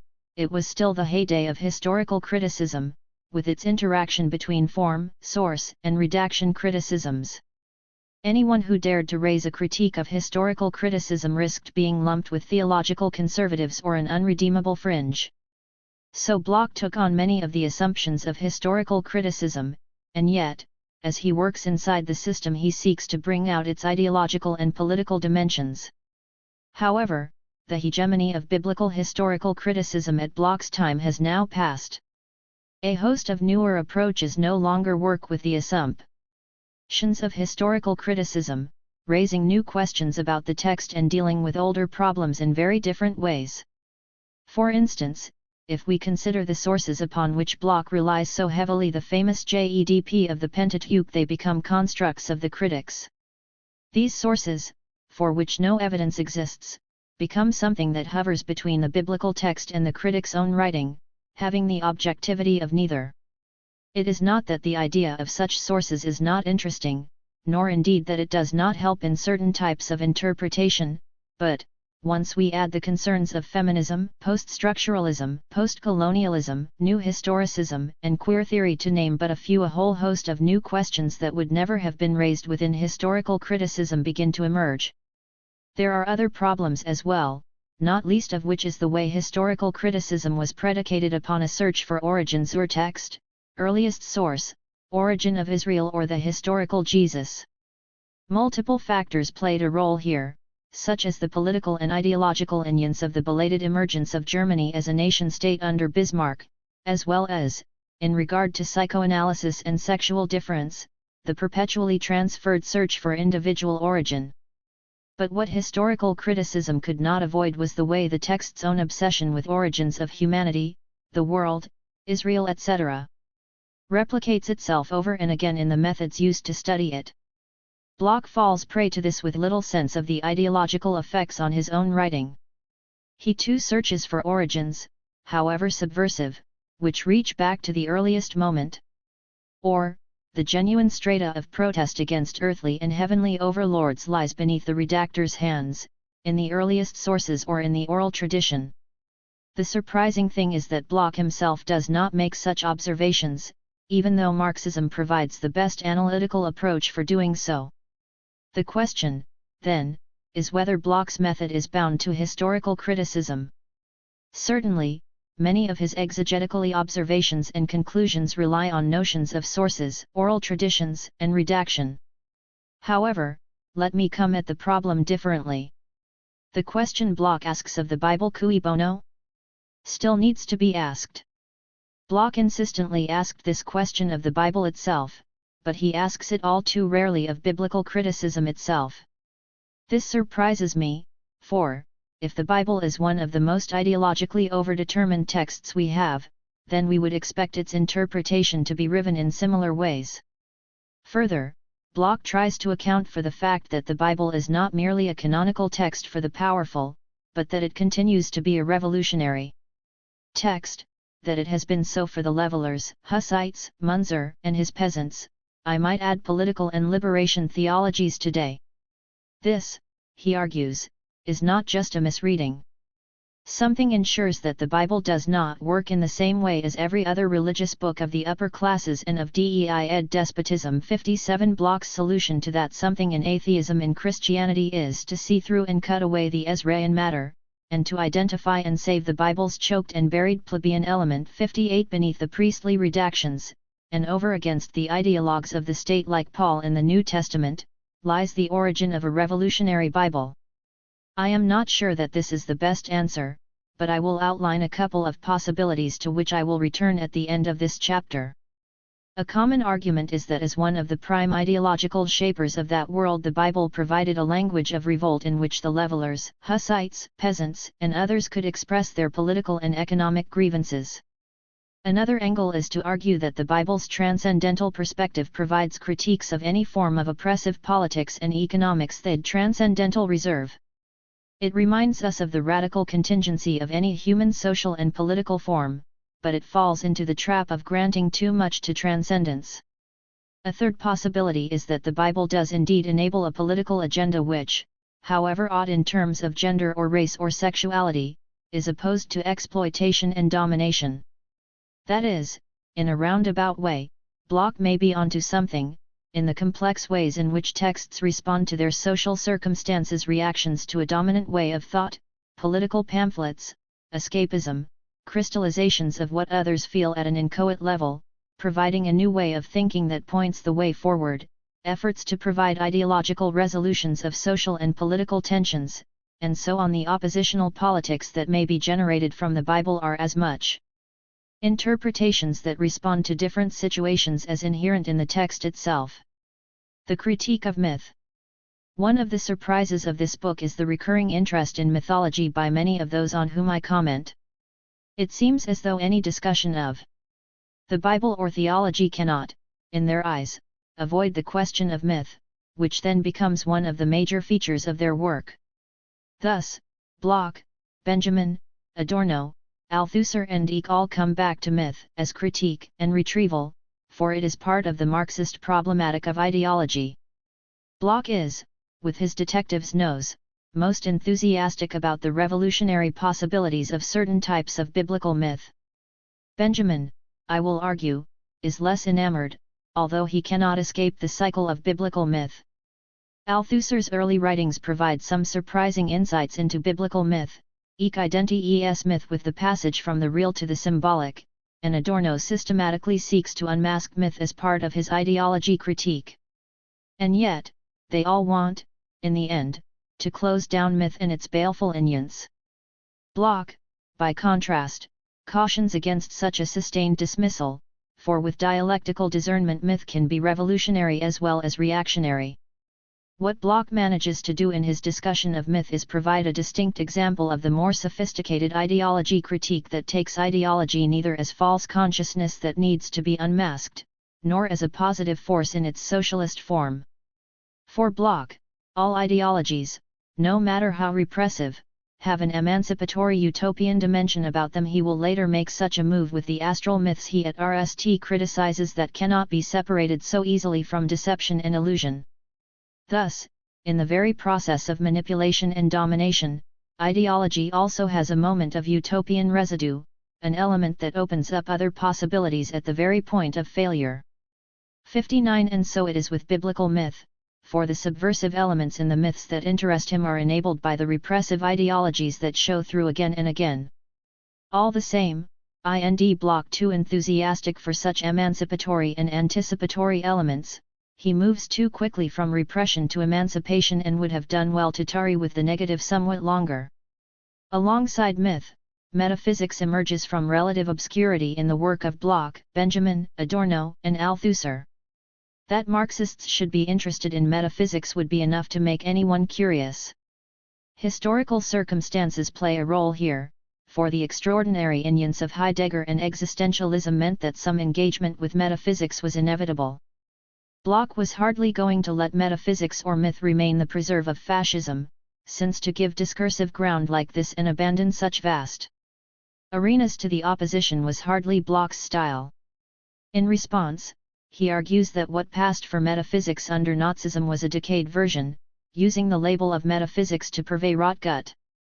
But the danger is hardly there. Heidegger's more sophisticated return to the pre-Socratics and argument for an end of metaphysics means for Bloch a cementing in of the categories of metaphysics that denies the dynamic and temporal promise of metaphysics. Bloch criticizes Heidegger for an implicit equation between metaphysics and myth, with the result that Heidegger's mythological thought ends up siding with domination and power.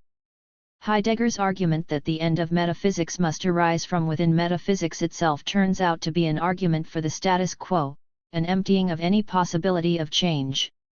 Bloch may well have read Heidegger too rapidly here, for the impossibility of moving the earth beyond its own sphere of possibility through human will may itself be read as a utopian dialectic that Adorno was to pick up.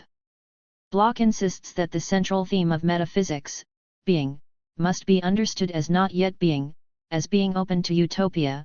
This makes dialectical materialism the only viable form of metaphysics, for it is, by definition, an open process. Again, Bloch presses against the opposition between metaphysics and dialectical materialism, suggesting not merely that the openness of both brings them together, but that even the mechanistic worldviews of vulgar Marxism are metaphysical. Yet, for Bloch, the Bible will return the distinctly temporal dimension to metaphysics and Marxism. Let us return to myth. Bloch undertakes a prolonged theological discussion over how biblical myth is to be understood. Here, the philosopher wades into theology, arguing that the key issue is how human beings fare in the theological equation: are they great or small? The names Bloch cites are either major gurus in the tradition such as Augustine, or central theologians in Germany of the RST half of the 20th century like Karl Barth and Rudolf Bultmann. The last two were not only profoundly influential theologians, but also biblical scholars. Bultmann was a theologian and New Testament critic, while Barth led his church dogmatics with large slabs of biblical exegesis. Further, Barth made his initial impact with a theological commentary on the Epistle to the Romans that relied heavily for its theological dialectic on Kierkegaard. Yet, all of those who appear are charged with removing human agency and passing it over to God. Thus, Augustine, who saw human will as a powerful faculty, makes a sharp break between human history and theistic absolutism. His major contribution, for Bloch, was to read history, on the basis of the Bible, as a drama of events, acts, and a denouement, one that reaches its high point with Christ and end in the Last Judgment. Although history is the march of the city of God on earth, history and the coming of the kingdom are two irreconcilable categories that result from a theistic absolutism of enormous proportions. 60 Karl Barth's massive exaggeration of this, stressing as far as possible the sheer transcendence of God, merely takes Augustine's deation of human agency to its logical conclusion. However, Augustine's greatest achievement, which Bloch wishes to undo, is to merge the creator deity with the apocalyptic one, thereby enabling the clean break between history and its end. Here, we have the standard Christian narrative running from creation to salvation to the Last Judgment. For Bloch, this is a profoundly non-biblical conjunction, something put together to make Christianity cohere. Benjamin was to make full use of such a schema. But, here, we end up with a reactionary recreation of the past in which salvation is a return to the Garden of Eden. Yet, for Bloch, Apocalypse, also the name of the last book of the Christian Bible, is not the Garden of Eden. The Apocalypse registers not a satisfaction with the world, but a profound dissatisfaction, a yearning for something better. As far as German theology is concerned, the RST target is Bultmann. 61 Despite his admiration for Bultmann's invigorating arguments, Bloch takes issue with Bultmann's program of demythologizing, in which he argued, although Bloch assumes this rather than spelling it out, that the Bible cannot help but to assume the worldview of the time in which it was composed. But Bultmann pushed this further to argue that the predominant mode of expression was myth, and that for the Gospel, the Kerygma, to be meaningful in the contemporary situation of the early 20th century, this myth must be excised from the Church's message. And it was not merely the accretions to the central message he had in mind. Focusing on the Gospel narratives, Bultmann urged that the central notions of Christianity derived from the New Testament, such as a three-tiered cosmos with heaven above and hell below, the miracles of Jesus, especially the empty tomb and the resurrection, the coming of the Holy Spirit and the return of Christ on the clouds at the end of history, should all be discarded as unworkable and unbelievable myths. The list could go on, but once the demythologizing task was complete, the program called for a remythologization in terms of the contemporary patterns of thought, specifically the existentialism that had swept through European philosophy. Controversial and influential, Bultmann remains a towering guru in theology and New Testament criticism. But Bloch is not enamored with demythologizing. Although he can well understand the reasons for being wary of the mythical sphere in its entirety. 62 After the Nazi myths of blood and soil, he argues that the myths dispensed with are those that contain accounts of murmuring and rebellion, that is, the possibility for human beings to assert themselves with dignity against oppressors. What happens with the ban of myth is that the primitive, uncultured specters are thrown out, but the directives and announcements from on high remain to haunt as they always did. 63 But demythologization is only part of the problem. Block objects to the myth with which Bultmann seeks to remythologize the New Testament existentialism. Adorno also took on the baleful legacy of existentialism, but Block argues that the directives from on high now withdraw a bit and operate on the inner perceptions. 64 The formative unions for Bultmann was the existentialism of Heidegger, through which Bultmann sought to provide a fresh and meaningful kerygma. In the end, Bultmann was a perfectly conventional evangelical Lutheran, seeking to give the Christian message a form that would appeal once again in a Europe under monopoly capitalism. Block's criticism, however, is of existentialism itself, arguing that it attempts to do away not only with myth, but also with bodily, social, and cosmic elements so that the pure individual remains a privatized soul. The kerygma then becomes one of speaking from existence to existence, and anything else is nonsense or confusion. The revelation of God becomes a direct address to man, the Word itself. But, here, the Lutheran nature of Bultmann's work comes to the fore, with its absolute focus on the Word. The elision between speech, text, and Christ is quite deliberate, that which addresses human beings here and now. Block's second critique apart from the nature of existentialism is that Bultmann does not distinguish between myths, dismissing all of them as one lump, blithely ignorant of the gunpowder they are handling. 65 And, thirdly, Bultmann privatizes faith, existence, and myth, thereby missing the worldly dimension of myth. Theology and the Bible belong to the realm of the lonely soul and its solid middle-class God. 66 Adapting the by now well-known Marxist critique of Rei Katayan, and its associated elements of fragmentation and individualization, Block's criticism of Bultmann has made its way into liberation and political theologies. Among others, Christianity has largely been privatized under capitalism, restricted to the realm of the private individual, and has thereby lost its collective emphases. I cannot help but wonder whether a reference or two to Lukács, who, of course, developed the notion of Rei Katayan in his extraordinarily influential History and Class Consciousness, might have sharpened Block's critique of Bultmann somewhat, suggesting perhaps that his theology drinks deeply from the tainted waters of capitalism and the ideology of liberalism. But then Block's acknowledgement of his Marxist contemporaries is sparse at the best of times. However, Block does identify Kierkegaard as a source for Bultmann's reconstruction, as also for Karl Barth's dialectical theology. Kierkegaard will return in this book, albeit somewhat the worse for wear and tear, in my discussion of Adorno. For Block, however, Kierkegaard's eschatology of the present moment is a means of sidestepping the political and theological import of the Bible's eschatology. Enigmatic information about the eschaton becomes a Gnostic self-knowledge that leads to the individual's awakening. Finally, Block argues that Bultmann cannot avoid myth, this time of a distinctly Protestant type, in arguing that man need only be delivered from himself to experience metanoia or change of mind in God's presence. Bultmann relies on the myth of the fall. The individual must still put aside sin and pride, however existential, before God. Bultmann's present moment assumes that God is the only one met in the encounter. Yet, submission to God replicates all that is politically objectionable in the Bible, and, here, politics creeps back into Bultmann's theology. In the name of demythologization, Bultmann has, in fact, recuperated the myths of authority and suppression, or, rather, he has enabled their preservation precisely through existentialism.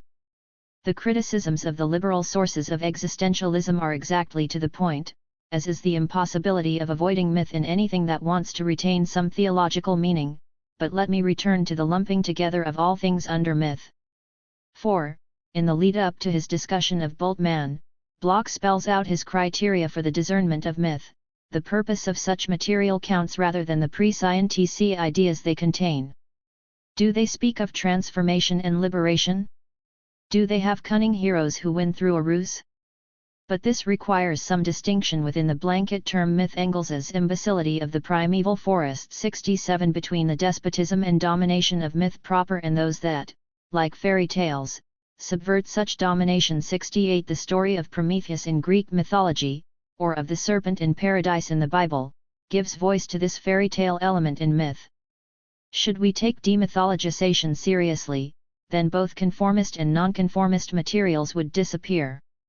Bloch would much prefer to have them both rather than no biblical myth at all, for Bultmann's demythologization discards the joyful message, the deepest utopian theme 69 of biblical mythology, along with all that is oppressive. If the RST step of his argument seeks the political purpose of myth, his second step distinguishes further between different types of myth. The reason, Bloch does not want a wholesale recovery of myth, for this would render him an anti-Enlightenment thinker beyond the wide circle of Marxism. And so, myths resulting from ignorance and superstition may go, but those that express the quality and wonder of nature should not. Fairy tale, legend, saga, and myth all become separate entities. 70 Here, he invokes Greek art, science, Kepler, and the Romantics. He is, of course, trying to run myth through a dialectics, destroying and saving the myth in a single dialectical process. 71 That is different from Bultmann's position. Bloch, however, falls away from a more rigorous dialectical reading. In the end, he prefers a particularly sober and discerning mind that does not see myth as uniformly undifferentiated, without shades of difference. 72 Rather, he needs to insist that it is precisely because of the myths of despotism that those of cunning nonconformism can be there too. It is not merely that we cannot understand the latter without the former, but that the enabling conditions for subversive myths are precisely those myths that are not so. The subtle Marxist critiques of Bultmann, and the others who follow, extremely pertinent. Bloch sweeps me along, his enthusiasm emerging from the text. Yet, a question keeps recurring for me: does Bloch not seek to defend and rescue the Bible not only from Marxists but also from theologians? Apart from engaging in a strategy that forestalls any criticisms from theology and biblical studies, Bloch plays a tricky double game. He wishes to rescue the Bible and yet resists the truth claims that theology seeks to impose. Both dimensions, rescuing the Bible and theology's truth claims, have their own problems. Whereas the Bible itself makes no necessary truth claims for any reality beyond its own text, theology is a different matter. Here Bloch dares to tread. For, the moment that he argues for the logic of atheism within the Bible, he enters the theological terrain. He must battle in the very terms of theological thought and language. At the same time, he rejects the representational assumptions of this language. The move is both daring, using the internal logic of the Bible and theology to show that the claims about God's existence do not necessarily follow, and problematic. The common language of theology sets up a debate about the nature of God, which is precisely a theological debate. The second part of the problem is the effort to rescue the Bible. Not merely content to retrieve the Bible as a classic text, he wants much more: a potent political force for the present situation in Europe. To my mind, any effort to rescue the Bible falls prey to the notion that this literature is good for you if you read it correctly, and this is very much a legacy of its appropriation as sacred scripture by the Church for the edification of the faithful. Bloch does not, in the end, avoid such a tendency. Although Bloch's attempt to rescue the Bible for revolutionary politics problematic, another dimension of his work is very appealing: he debunks the assumption of religious institutions that this is their own text by default. Less an effort to wrest the Bible away from its natural home, church, synagogue, or mosque. His argument assumes that such institutions have, in fact, appropriated and colonized the Bible. The marks of a text ill at ease in these contexts are precisely those elements that Bloch seeks to uncover, those that run against the institutions in question. Here, Bloch's treatment of the Bible most persuasive and full of potential, not only for literary criticism and philosophy, but especially for biblical studies. Karl Barth, the other towering guru of German theology at the time, follows closely behind Bultmann in Bloch's text. But Bloch's reading of Barth is hardly conventional. Since Barth begins with God's absolute transcendence and then seeks to bridge the immeasurable gulf between God and human beings, his theology is one long detailed elaboration of that radical transcendence. Thus, Deus Revelatus is nothing more than the Deus Absconditus. The gospel of love is a variation on the fear of law. God's incarnational yes is spoken to an utterly fallen world that is still his creation, and eschatology becomes entirely imminent.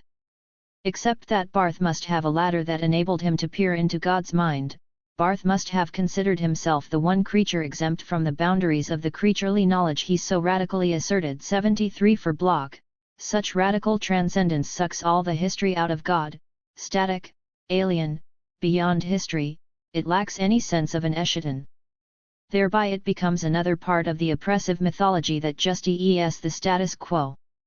74 By contrast, in a characteristic lack of humility, Bloch approves in a quali-ed manner a little too much Lutheran theology of the cross of Jürgen Moltmann's appropriation of his own thought, especially his emphasis on the escheaton in response to suffering.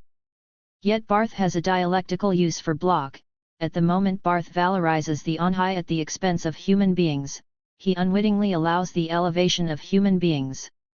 The further God is from human beings, the more space they have to rise from subjection. Deus absconditus actually uncovers homo absconditus. For Bloch, then, Barth's emphasis on radical transcendence is not merely theological arrogance, it also demonizes God, who can now be overthrown by human beings who can come out of hiding and stand on their own feet. Bloch reads theologians in the same way he reads myth, looking for the subversive moment. And so, after Barth and Moltmann, comes Albert Schweitzer, musician, doctor, and sometime biblical scholar who, in the midst of his comfortable bourgeois research, makes an astounding discovery: Jesus was no supporter of the status quo or purveyor of bourgeois morals. He was a rebrand who opposed Roman and Jewish authorities in the name of an imminent kingdom of God. Bloch's surprise is that Schweitzer himself was no revolutionary. Schweitzer's great work, Von Remarius zur Rede, Ein Geschichte der Leben Jesu Vershung, 1906, still holds its own in biblical studies, particularly in the so-called search for the historical Jesus. Even then, in the RST great phase of the search, Schweitzer concluded that each researcher uncannily constructed an ideal self-image. By contrast, Schweitzer's Jesus was so radically distinct that Schweitzer simply gave up his established career in biblical studies and his potential careers in music and medicine and went to Africa to live out the demands of such a person. Bloch relishes Schweitzer's discovery and response, but it also enables him to enlist Jesus among the revolutionary biblical gurus. The effort is breathtaking, for Jesus becomes a key guru in his own counter-reading of the Bible, backed up by a motley collection of writers. 75 Jesus is, for Bloch, one in a long line from Exodus and the Hebrew prophets to Thomas Munzer, and the key lies in eschatology. Any effort to water such a message down is reactionary, whether we end it in the biblical myths of domination, being-oriented Greek thought in the early Church, the struggle for state control in the Middle Ages, or Jewish efforts like those of Hermann Cohen to distill an atemporal messianic ethics. And yet, for all his toying with history, the mythical Jesus draws Bloch's enthusiasm, a myth that comes from the motifs of insurrection and slave talk in the Hebrew Bible. So, again, at this end of things we see how the person of the rebel, along with the apocalyptic promise myth, is implicitly an important guru in biblical exegesis. And how these very myths, in their clarity, shed decisive light on others of their kind outside the Bible, too, on crypto-messianic myths, which are by no means lacking in the light of his fury, but which still, despite that, need the words spoken in the Bible, "Behold, I make all things new," if they are ever to come alive with Re 76. The recovery of myth is the linchpin of Bloch's reading of the Bible. Given his dialectical reading of myth in terms of domination and rebellion, he plays with two permutations of this dialectic. The default position is that the two are inseparable. His commentary on the Bible relies on this. Yet he often takes another, namely the rejection of myths of domination in favor of subversive ones, particularly with his focus on utopia where the latter will be realized. This line strengthens when he argues that mythology precedes the division of labor and formation of classes, only later becoming imaginative normalizations of social contradictions, or ideologies. 77 These earliest myths come from primitive communism and may be discerned in the mix of later mythology by their rebellious elements. Prometheus is the favored example. 78 As with my criticism of his treatment of biblical sources, Bloch's dialectic slides away at these points and spuriously favors the earliest and supposedly pristine layers. There is, however, a deeper problem that will recur with Benjamin in another key, namely, the theological claims of biblical myth. Most of the time, Bloch reads such myths as a language or code for politics. Rebellion against Yahweh is political rebellion. But he goes further, such protest is also against God himself. Now he is in a curious bind, for, although he denies such a God existence, the protests against him are not merely against wisps of air. What then is the status of the God against whom the myths protest? Bloch does not offer us an adequate answer. Exegesis. But let us now turn from theory to exegesis. The remainder of atheism in Christianity passes through long chapters on the Hebrew Bible and the New Testament, to the development of a distinctly atheological argument concerning the internal logic of the Bible's protest against God.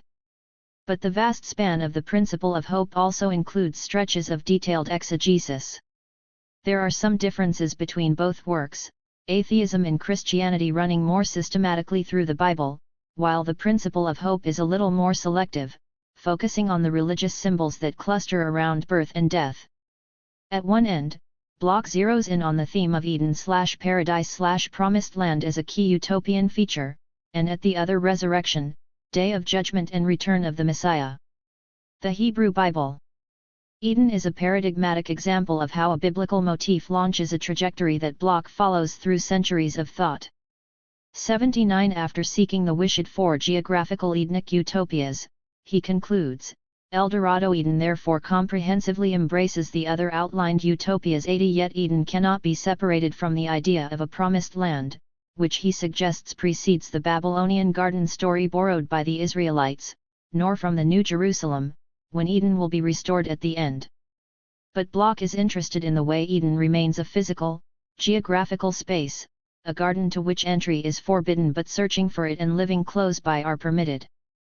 This unfallen natural space is remarkably movable, often connected with other legends, but Bloch nds it in Jerusalem, on the Antipodean Jerusalem, Dante, India, in the broadest possible sense, Prester John's Indian Kingdom, the voyage of St. Brendan and St. Brendan's Isle, in the Atlantic, which was often read as India, in what drove Columbus, who believed that close to his newly found India was paradise, which would soon lie within Christendom, in the Southland, Terra Australis, in the icy north of the Kingdom of Thule, and then off Earth in the stars, or within the Earth. 81 Eden becomes, for Bloch, a utopian, future-oriented image. So his focus moves to the end of life, where he nds the efforts to outdo death a reason to exercise a major love, biblical exegesis. 82 Here, he traces the rise of belief in resurrection in the latest sections of the Hebrew Bible, the New Testament, actively espoused by Jesus and the Pharisees, and then in early Christianity with its strong apocalyptic hope for the end of death itself. The fundamental drive of the resurrection from the RST and second deaths, physical death in hell, is a thirst for justice, thus the wish became a postulate, the post-mortal scene became an out-and-out tribunal. 83 Resurrection becomes a crucial feature of Bloch's favored apocalyptic thought. 4. On Judgment Day, a collective resurrection overruns the merely individual notion and justice is dispensed by a returned Christ. And this advent of Christ was always expected soonest at revolutionary moments, such as the Albigensian Wars or the German Peasants' War, retribution for all the living after death, for all the dead after the last trumpet, retained a wishful revolutionary meaning for those that labor and are heavy laden, who could not help themselves in reality or were defeated in the struggle. 84 Along with Eden, Exodus is the other great theme of the principle of hope, drawn up into the vast section on religious mystery. 85 End, within the discussion of Exodus, Moses is a key doer. 86 Here, Bloch wants a distinct, ancient religious leader over against the tendency towards a legendary Moses in biblical scholarship at the time. 87 He grasps the real hand of Moses and draws him out of myth, for Moses signals the RST religion that began not in astral myth but with rebellion. Moses is thus the RST heroes eponymos, the RST name-giving originator of a religion of opposition. 88 The earliest leader of a people out of slavery. The RST distinctive founder. 89 Moses and the Exodus become the archetype of all other religions that began with rebellion. Not only this, Moses is for Bloch the earliest leader of a people out of slavery per se, religious or otherwise. 90 Add to this the primitive communism of the Bedouin type existence of the RST Israelites Moses led, and we have the prime conditions for the kind of religion Bloch would nd congenial.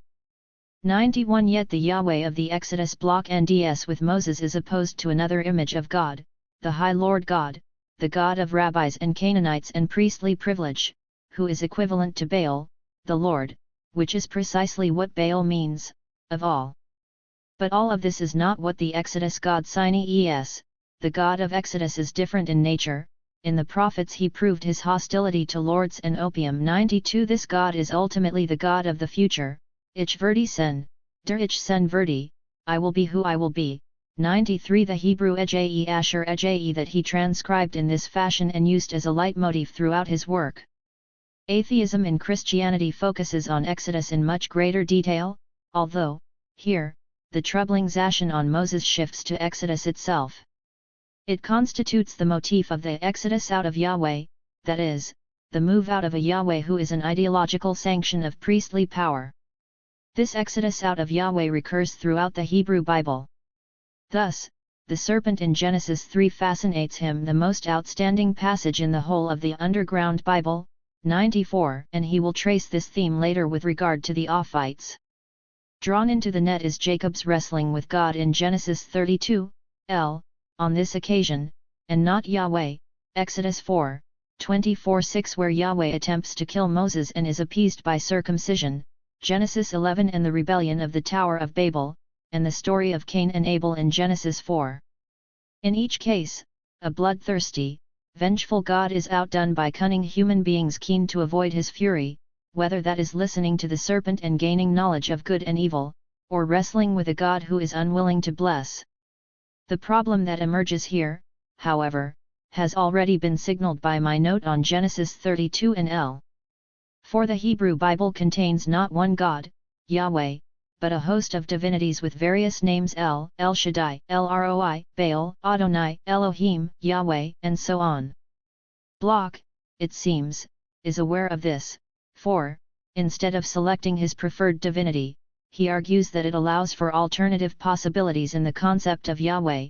The changeability exhibited by the divine Lord of the manor and exactor of tribute shows that there is in fact a very changeable, movable factor in the concept of Yahweh himself. 95 He even offers a brief history of God from the Canaanite tribal god to a monotheistic gur, which enables him to argue for the peculiar mutability. 96 In the concept of God. And out of the mix he nds a God oriented to the future, who leaves behind every previous conception of God. But, here, we have the residue of liberal theology's ethical monotheism despite his polemic against the watery soul of so-called liberal Protestantism. 97 As the highest expression of religion in the Hebrew Bible found at few points such as prophets like Isaiah. Except that Bloch gives it his own twist, one oriented to the future destined for atheistic oblivion. If his interest in the serpent and the alternative concept of Yahweh is a little quirky, then his zeal for the Nazi rights and prophets is straight out of the Protestant Reformation.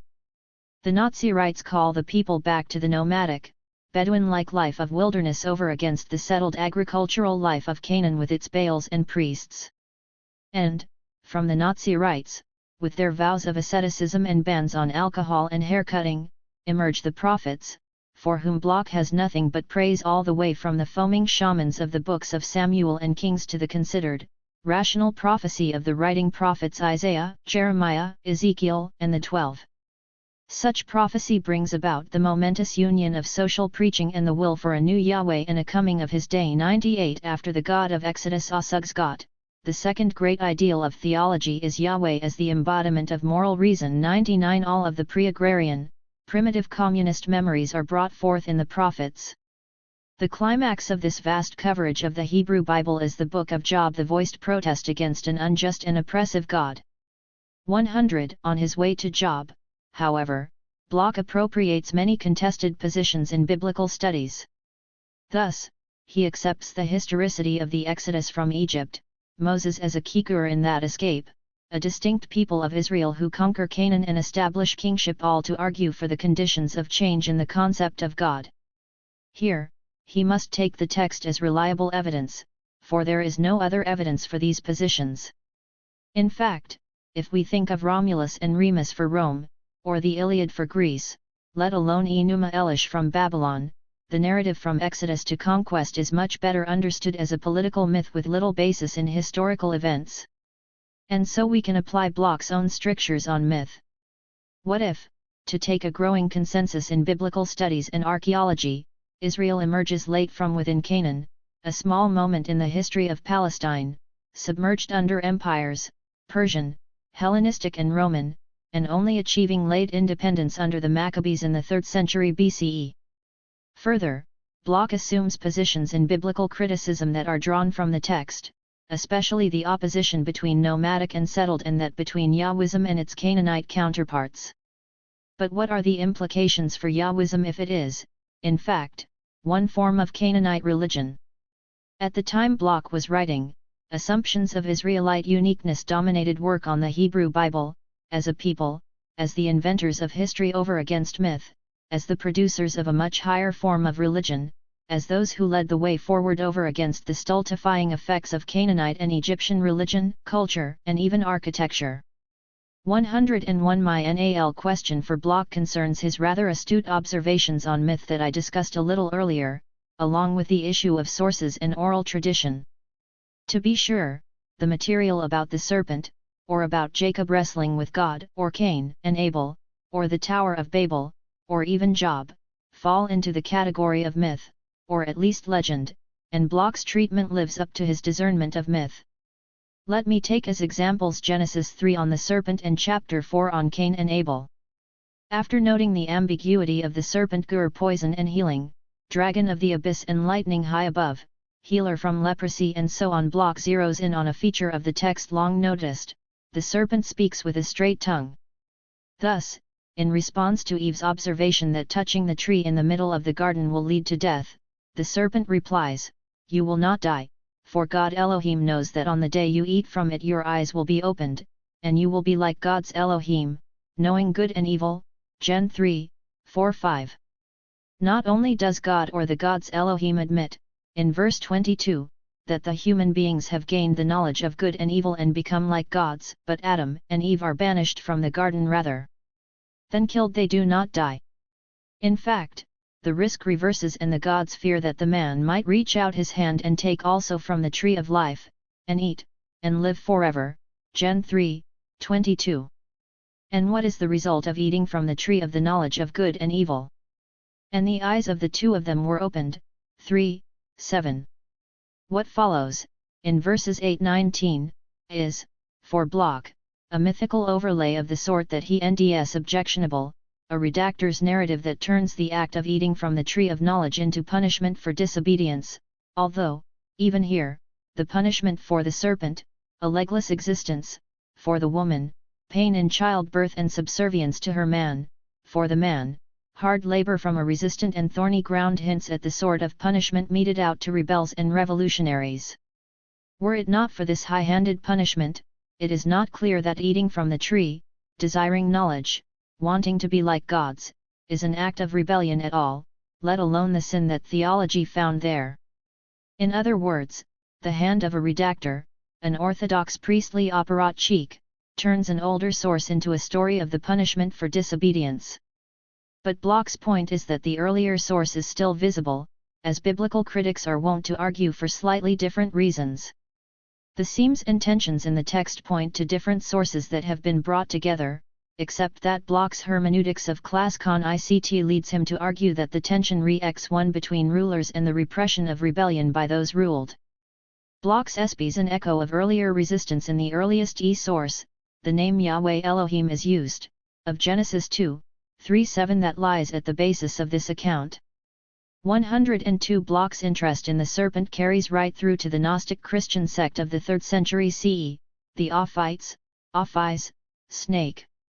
Fragmented and distorted as the information is, coming only through the anti-heretical texts of the Church Fathers such as Hippolytus and Irenaeus, Block stresses the way they offered an alternative exegesis of the serpent texts: Moses' staff that turned into a serpent, X 4, 2 5, 6, 8 12, the wise logos of Eve in Genesis 3, the mark of Cain and Cain himself in Genesis 4, the bronze serpent set up by Moses in the desert for healing, Number 21, 4-9, and Christ. The serpent of Genesis thus becomes the source of life and reason, saving Adam and Eve from a God who is no more than a demiurge, a deity who created this world and from whom human beings had to escape.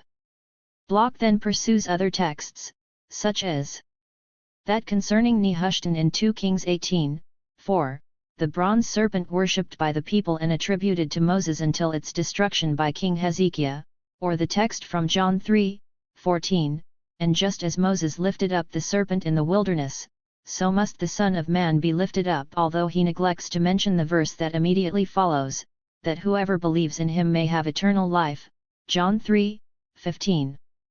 In the end, the God who punishes Christ with crucifixion is the same one who punishes the serpent and the RST humans in Genesis 3. With the parousia, Christ will return like the snake of lightning, destroying the world that the demiurge had made. For Block, this a rebellion myth second to none, 103, and he ponders why it disappeared, why it was stripped of any serious political dimensions by the Church Fathers. And then, in his characteristic encyclopedic fashion, Block traces the serpent through to the 530 CE decree by Justinian against Ophite doctrine, the possibility that the Marcionites worshipped the serpent, its presence on the Eucharistic cup in the Middle Ages, the decorations found on Templar churches and in Baroque Bibles, and even Nietzsche's rebellion.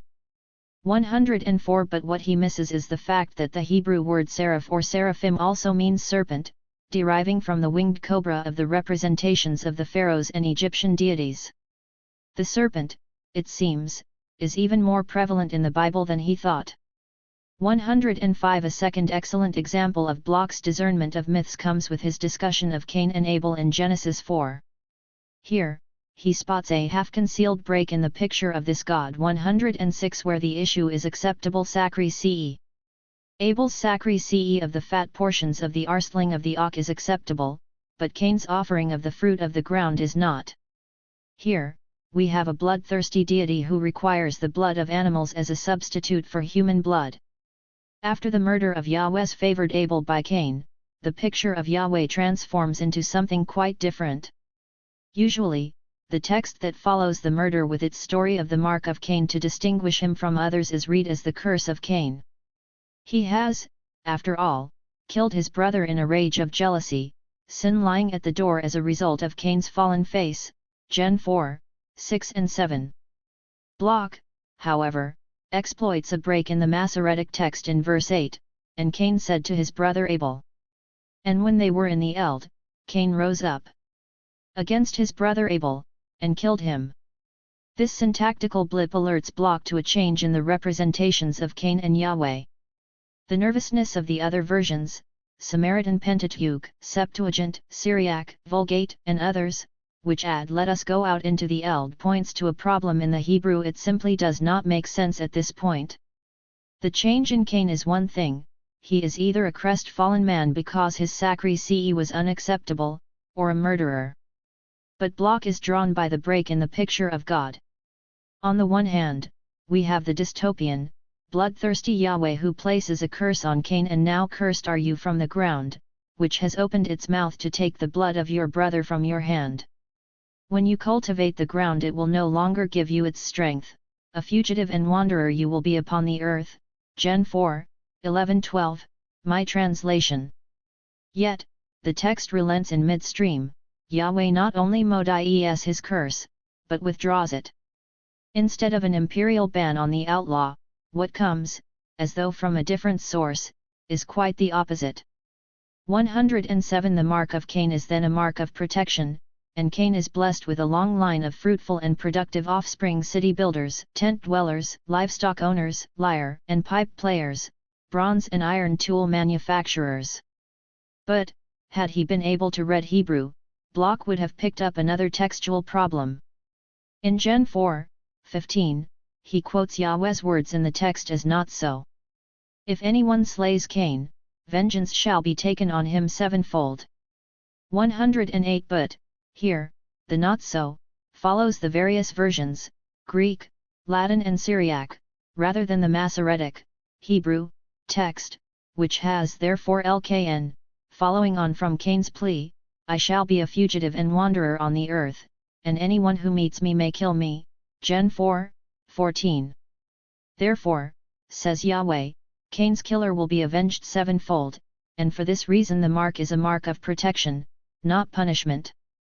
Finally, Block lets pass in silence the verse that follows, for Cain with his sign of protection departs from the face of Yahweh, Gen 4:16.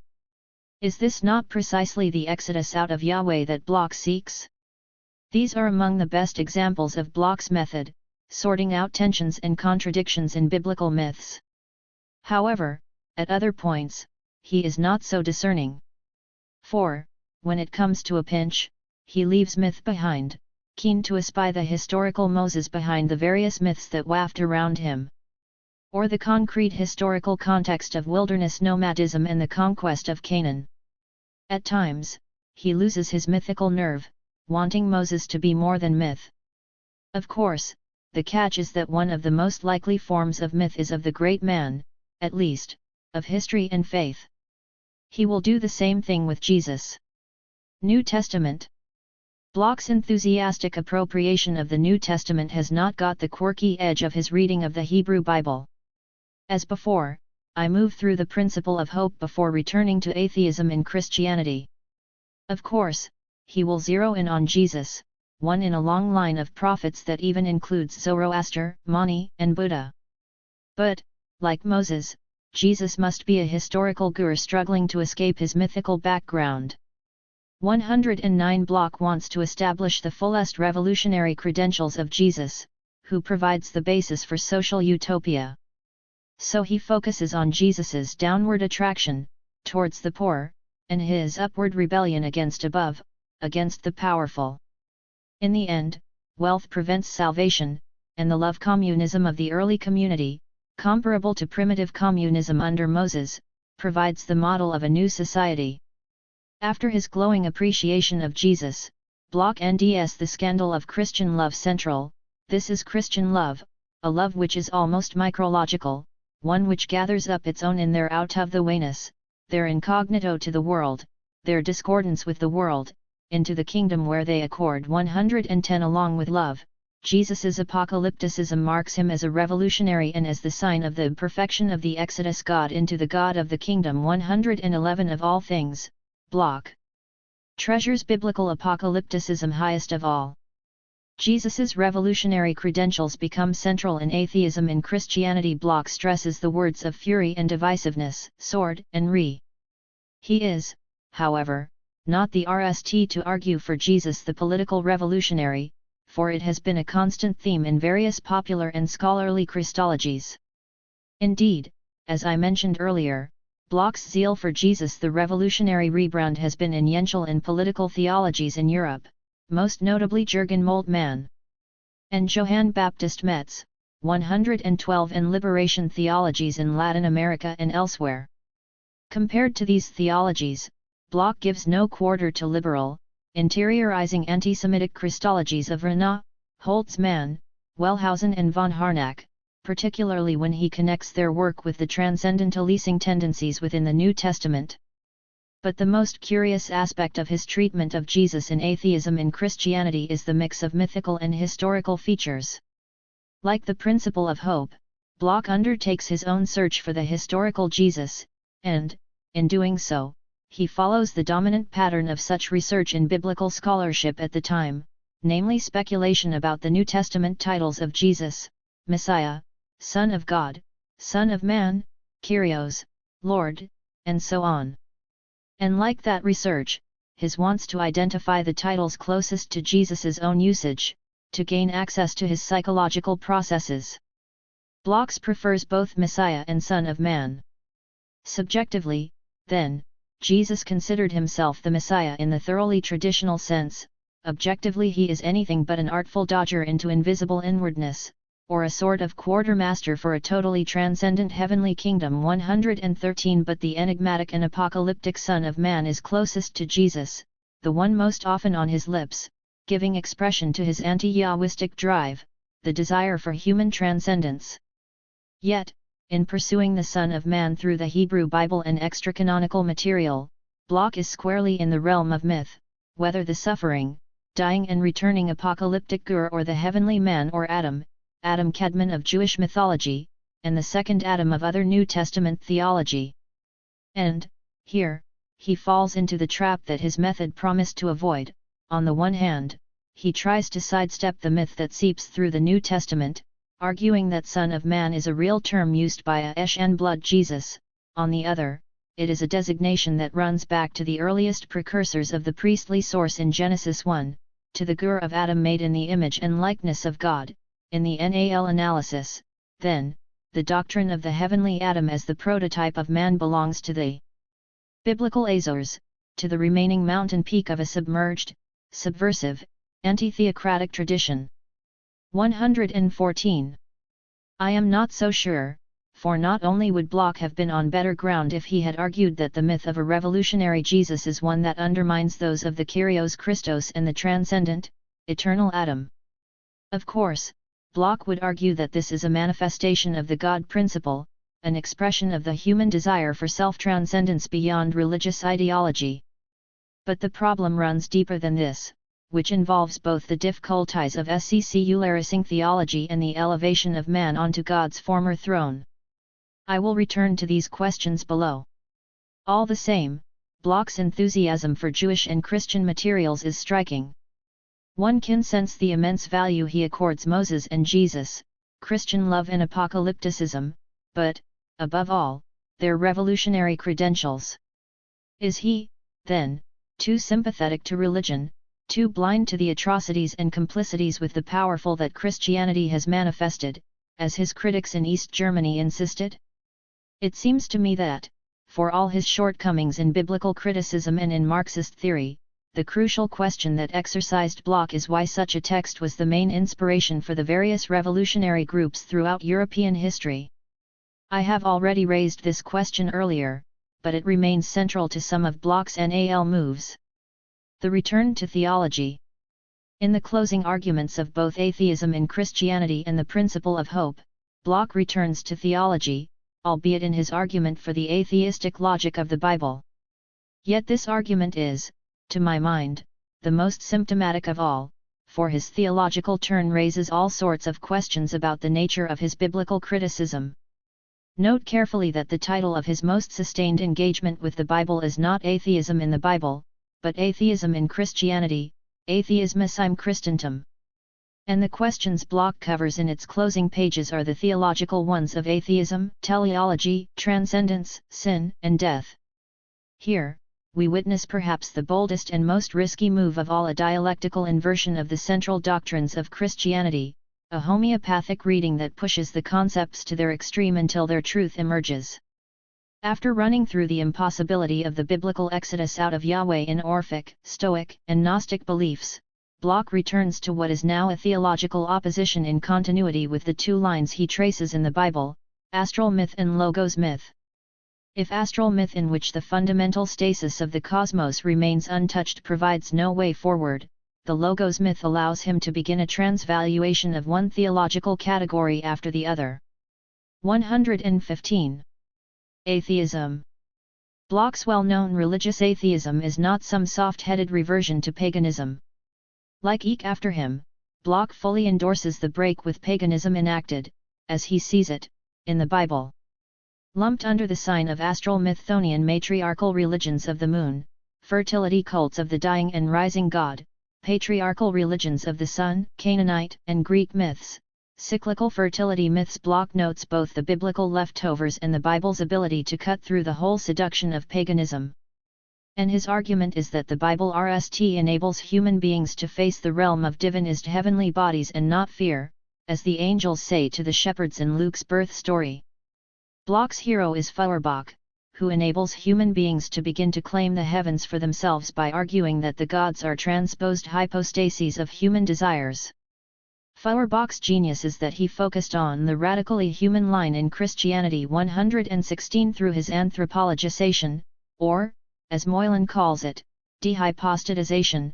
117 Feuerbach put forward a distinctly utopian image of human beings, a homo absconditus who yet awaits full emergence. Only possible by passing through Christianity. Feuerbach's atheism, then, aimed both to destroy a strength-sapping illusion, and to fan the transforming aims which would change the theologically created entity of man back into a truly human one. 118 But what kind of atheism is this? Not the moral atheism of the Enlightenment, in which the problem of theodicy led to the conclusion that God could not exist in the face of undeserved suffering, nor is it historical, psychological, or poetic atheism that Bloch notes as possible answers to the questions posed in the Book of Job. For an unfeeling, cruel universe exists with or without God. 119 What interests Bloch is the utopian drive beyond inhumanity, and atheism must deal with the same group of theodicical questions. Can there be no understanding of the harsh clash of misery and the drive to overcome it, no insight into exploitation and its progressive dialectics? And does not dialectical materialism itself need some justification for invoking such a dreary and repulsive process? Where does this realm of necessity come from, with all its long oppression? Why is the realm of freedom not suddenly there? Why must it work its way with so much bloodshed through necessity? Why the long delay? 120. What he decries are both the unrealistic folly of optimism and the equally unhistorical nihilism. 121 That are characteristic of so many forms of atheism.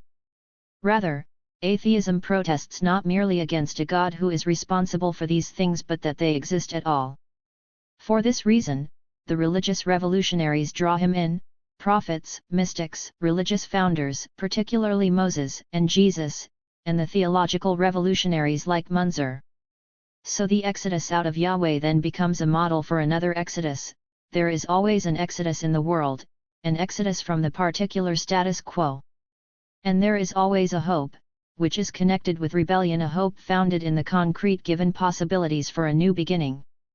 122 Yet the protest atheism Bloch seeks has its RST moment in the Bible. Of course, atheism is, in one sense, not possible in a world that lives and breathes the sacred, such as we nd in the Bible, but Bloch nds there the seeds of a trajectory. Bloch quotes Romans 5, 8, 18, 1 Corinthians 2, 9 and Ephesians 4, 13 that only comes to full realization well beyond the Bible in the atheistic messianism of Marxism. The existence of God, indeed God at all as a special being, is superstition. Belief is solely that in a messianic kingdom of God without God. Atheism is therefore so far from being the enemy of religious utopia that it constitutes its precondition. Without atheism, messianism has no place. Atheism is the presupposition of any concrete utopia, but concrete utopia is also the remorseless consequence of atheism. Atheism with concrete utopia is at one and the same time the annihilation of religion and the realization of its heretical hope, now set on human feet. 123. Teleology. The catch with all of this, as many have argued, is its overriding teleology, another theological category Bloch seeks to transvalue into historical materialism. Unfortunately, Bloch rests heavily on early 20th century biblical scholarship, which argued that the Bible broke decisively with the cyclical time of its ancient Near Eastern context.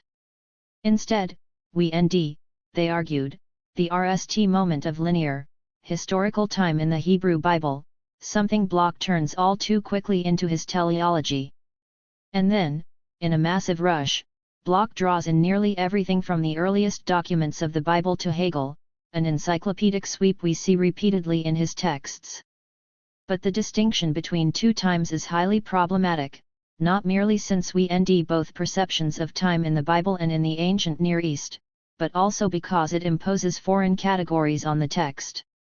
And I cannot help but think that Bloch's call for a discernment of myths should have made him much more wary. Many have found teleology the most troublesome aspect of Bloch's thought.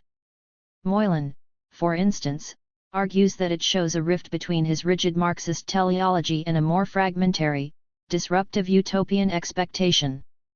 Moylan favors the latter, which he feels under the teleology. 124 I am not sure it is so easy to make this distinction, since utopia is, for Bloch, a temporal and historical concept. If anything, what we need is a dialectical treatment that would see both as mutually necessary. Yet, it seems to me that Bloch's debt is less to Stalinist orthodoxy, as Moylan suggests, than the systematizing temptations of theological categories over the more variegated biblical material. For the whole idea of teleology is more theological than biblical, and Bloch elides chiliasm and teleology, assuming a massive continuity that constitutes a profound problem. On the one hand, it is not possible to ignore the theological content of the Bible, and yet, the assumption that the Bible is part of a larger theological discourse ignores the rifts between the Bible and theology, the appropriation of a literary text by a religious tradition that did not produce it.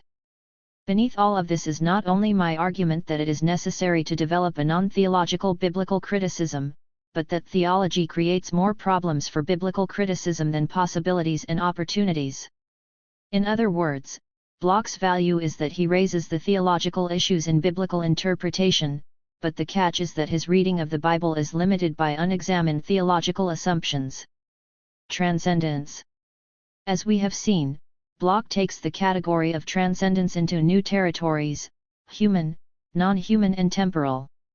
Thus, while God's transcendence is but a code for human transcendence, Deus absconditus actually means homo absconditus, it becomes a temporal transcendence, oriented to the future.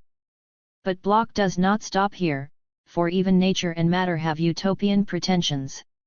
If certain moments of Western philosophy have spoken of self-transcendence from matter, from Aristotle's dynamion, being impossibility, to the earthly spirits of Avis Braun, then, for the Bible, the Eschaton descends into this world.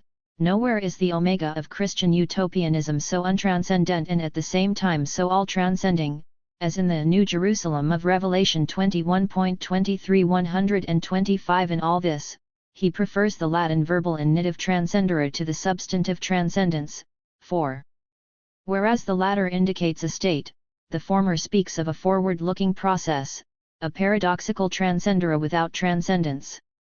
126 Bloch is obviously trying to stretch Marx's critique of mechanical materialism beyond its original shape.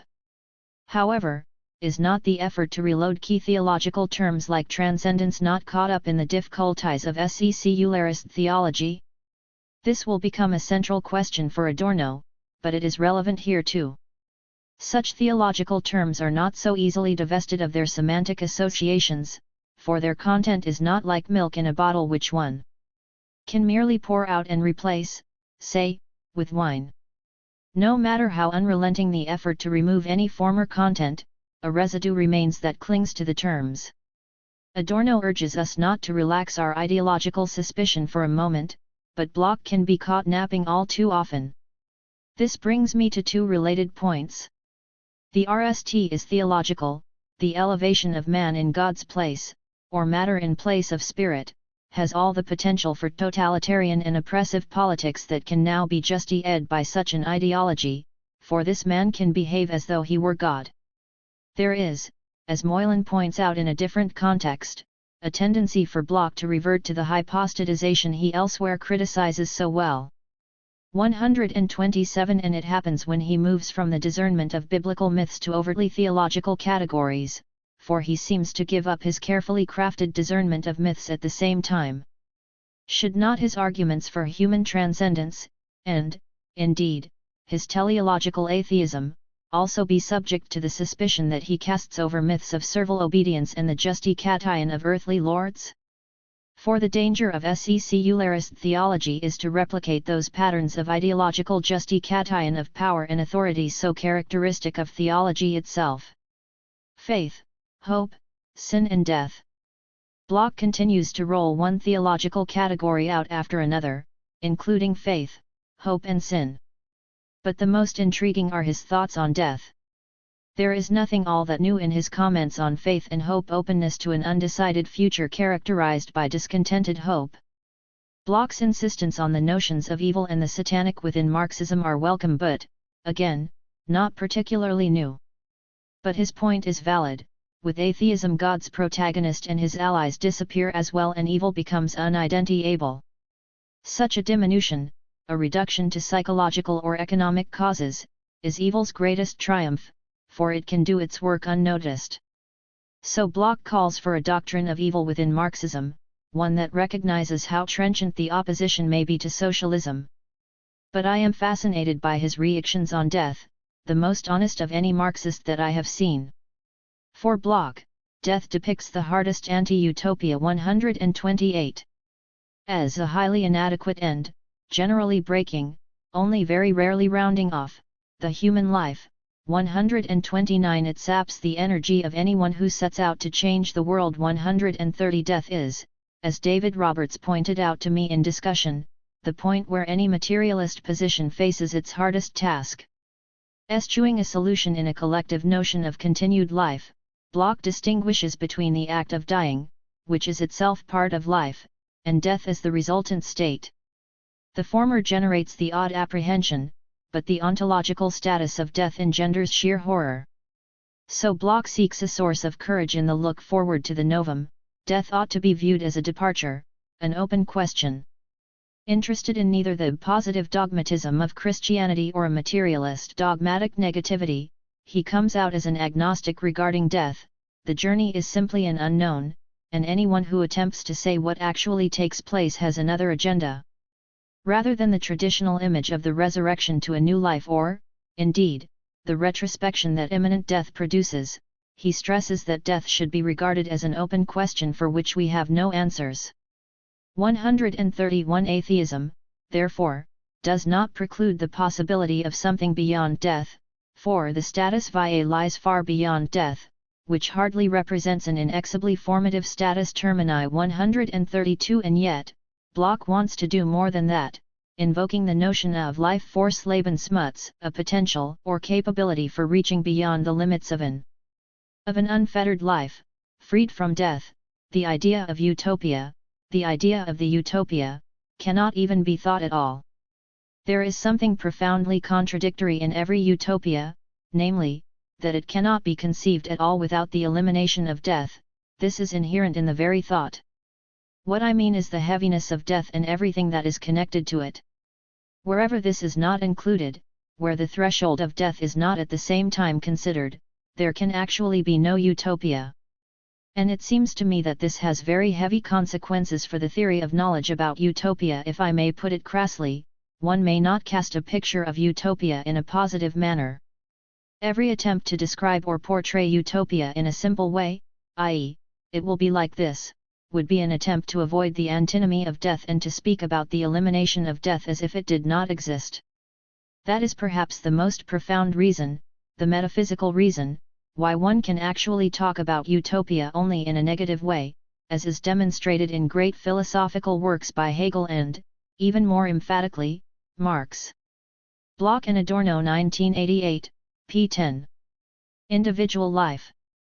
It is, in other words, the courage to break free from this devil's guest house, this world. 133 Human beings can come close to this potential only in a utopian, i.e. socialist environment where the as yet unimagined social and economic conditions will enable human transformation.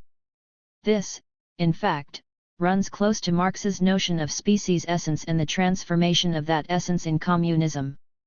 In the end, Bloch provides here a materialist translation of another theological concept, resurrection.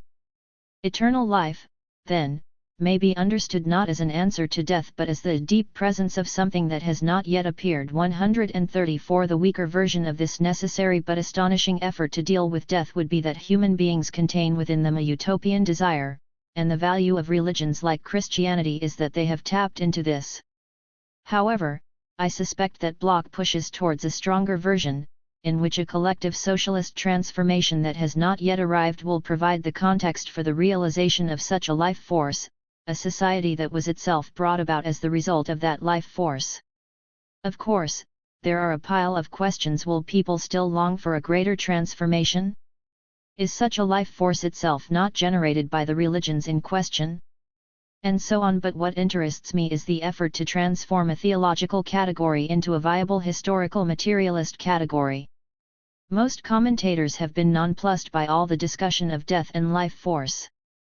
Gauguin feels that he shoves about too much, while Roberts suspects that Bloch must rely on some form of religious mystery. 135. As I have argued, Bloch's arresting move is to argue that atheism does not necessarily mean that death is NAL, and conversely that religion does not have a monopoly on death. He is, in the end, agnostic on the question of the fate of the individual after death. What we have, then, in the NAL 2 chapters of Atheism in Christianity, is a brief systematic theology that seeks to inherit those features of religion which do not perish with the death of God. 136. Yet what Bloch wants is not the abolition of Christianity within Marxism, but a mutually transforming alliance in some utopian future. An alliance between revolution and Christianity, the Table of Labor and the Table of the Lord. 137. On the model of the Peasant Wars, would enable a Christianity in touch with its origins in religious freedom and a Marxism in touch with its roots. 138. I must admit that I am in two minds, caught in Bloch's materialist enthusiasm, but suspicious of how he fails to live up to his own method, particularly his key category of the discernment of myth. Not merely the acumen required to differentiate between myths of subversion and submission, it is more the dialectical insight that myths of insurrection appear in the midst of myths of domination. But, too often, he strays from this strategy, and I won't suggest that he does so when theological concerns begin to override his biblical criticism. For the discernment of myth emerges in his analysis of biblical material, but it falls away when he reverts to theology. And this is the problem: he takes the Bible and theology as two parts of the same endeavor. 140. With the result that theological categories begin to dominate his biblical interpretation. Here, Bloch's discernment of myth loses its nerve. Let me tease out this criticism.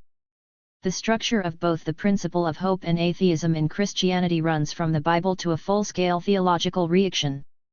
Thus, in the last 2 chapters of Atheism of Christianity, he waxes increasingly theological and the biblical references fade away, serving nothing more than as proof texts for the theological points.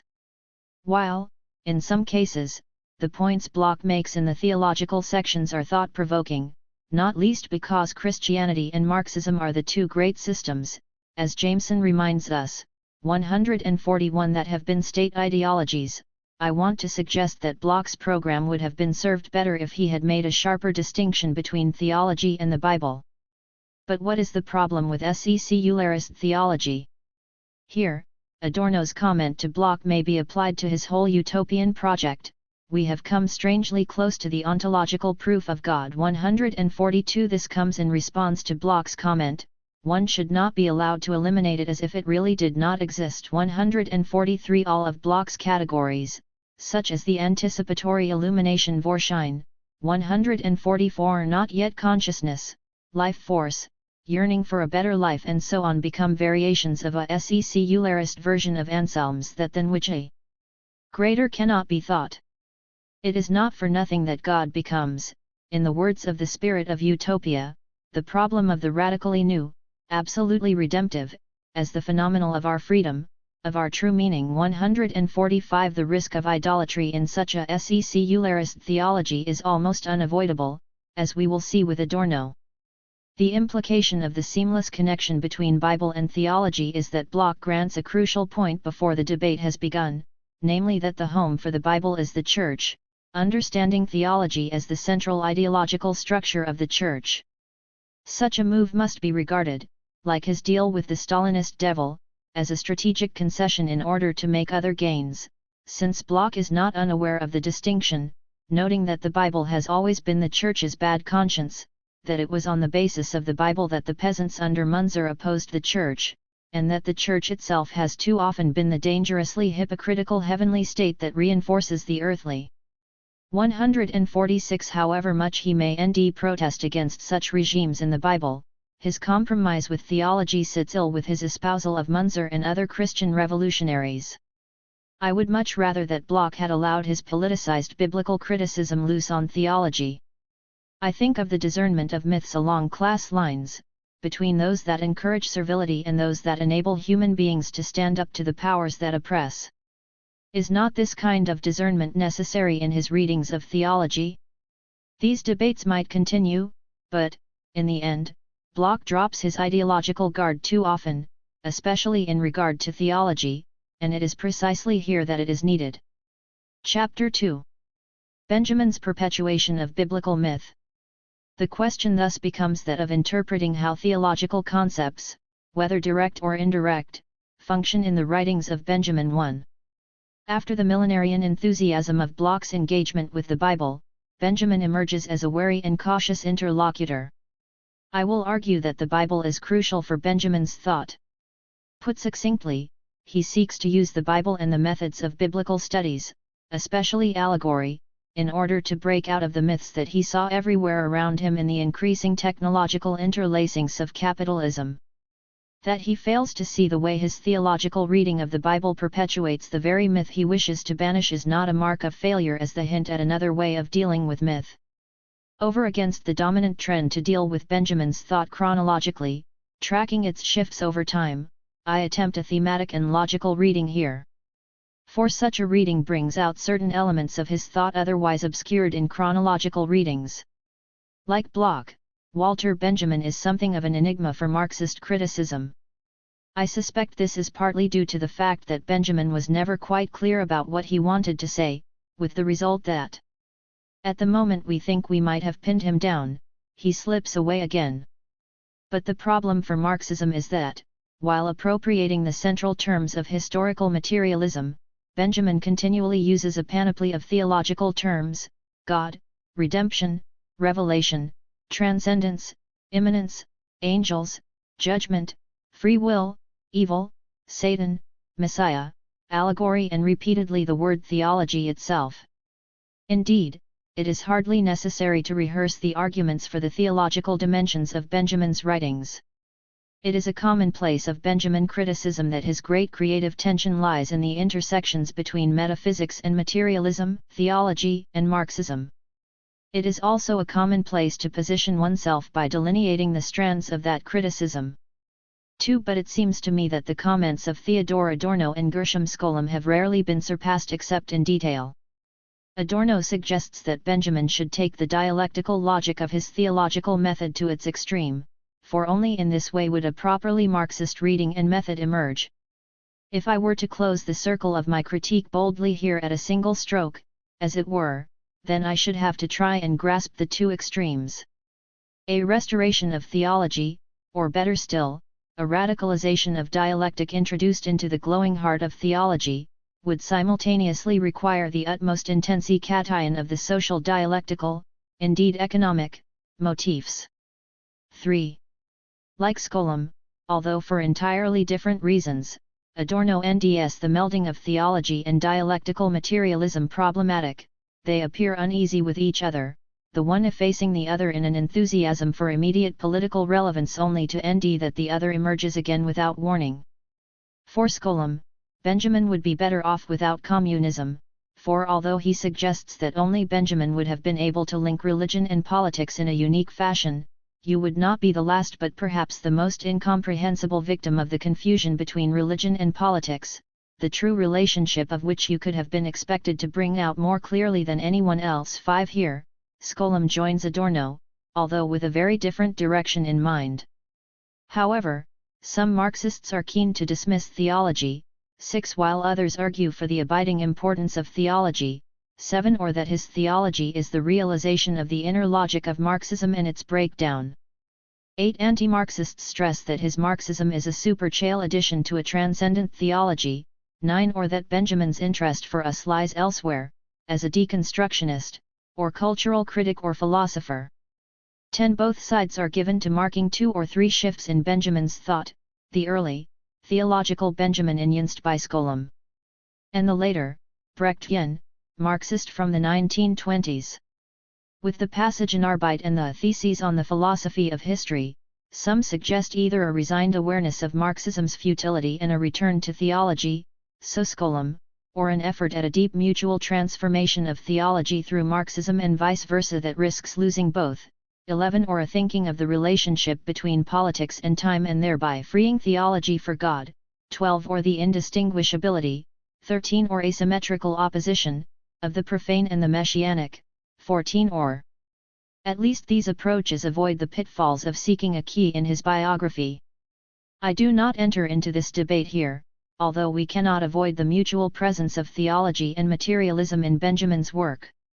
15. For what is noticeable about the opposition is that the terseness of the interchange, like a separated couple, speaks more of the common ground between the two in a way that highlights their differences.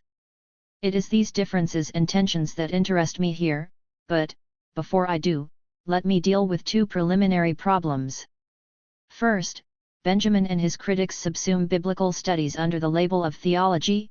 Second, the lack of any distinction between Jewish and Christian thought. As for the second problem, most criticism assumes that Benjamin drew largely from Jewish theology. This is simply an oxymoron, for theology bears an indelible Christian stamp. Rather than theology, it is better to speak of halakha elaboration on the law and Haggadah development of biblical stories for new situations. This means that Benjamin's use of theology is distinctly Christian and that his interest in Jewish thought comes out of this context. 16. Gershom Scholem mounted a well-known argument for the inherent Jewishness of Benjamin's thought. 17. Many have sought to back up Scholem's arguments. 18. Most notably Susan Buck Morse, who draws on Scholem's work on Jewish mysticism to argue from the slightest hints that Benjamin's philosophical method and theory of history depend on Kabbalism. 19. Yet, Scholem and Buck Morse overdo the Jewishness of Benjamin's thought. 4. As John McColl has convincingly argued, it is based on an anachronism. 20. Scholem was himself almost single-handedly responsible for the recovery of Jewish mysticism and the study of the Kabbalah in the 20th century, but he did this only after his move to Palestine in 1923. Not only was Benjamin extremely cagey about his references to Jewish mysticism, having available only limited 19th-century sources, but McColl also suggests it may well have been Benjamin who set Scholem on the path to the recovery of Jewish mysticism. Indeed, Benjamin's interest in these matters suggests a thinker more comfortable with Christian theology, but wanting to recover Jewish modes of exegesis in order to breathe new life into thinking itself. But let me return to the RST problem, the merging of theology and the Bible that we already noticed with Bloch. This relates more directly to my argument. While Benjamin identifies a major problem within Marxism, how to envisage change out of capitalism, his attempted solution is fraught with difficulties. Benjamin sought to use biblical categories as a philosophical method without the institutional basis, nor the truth claims of these categories.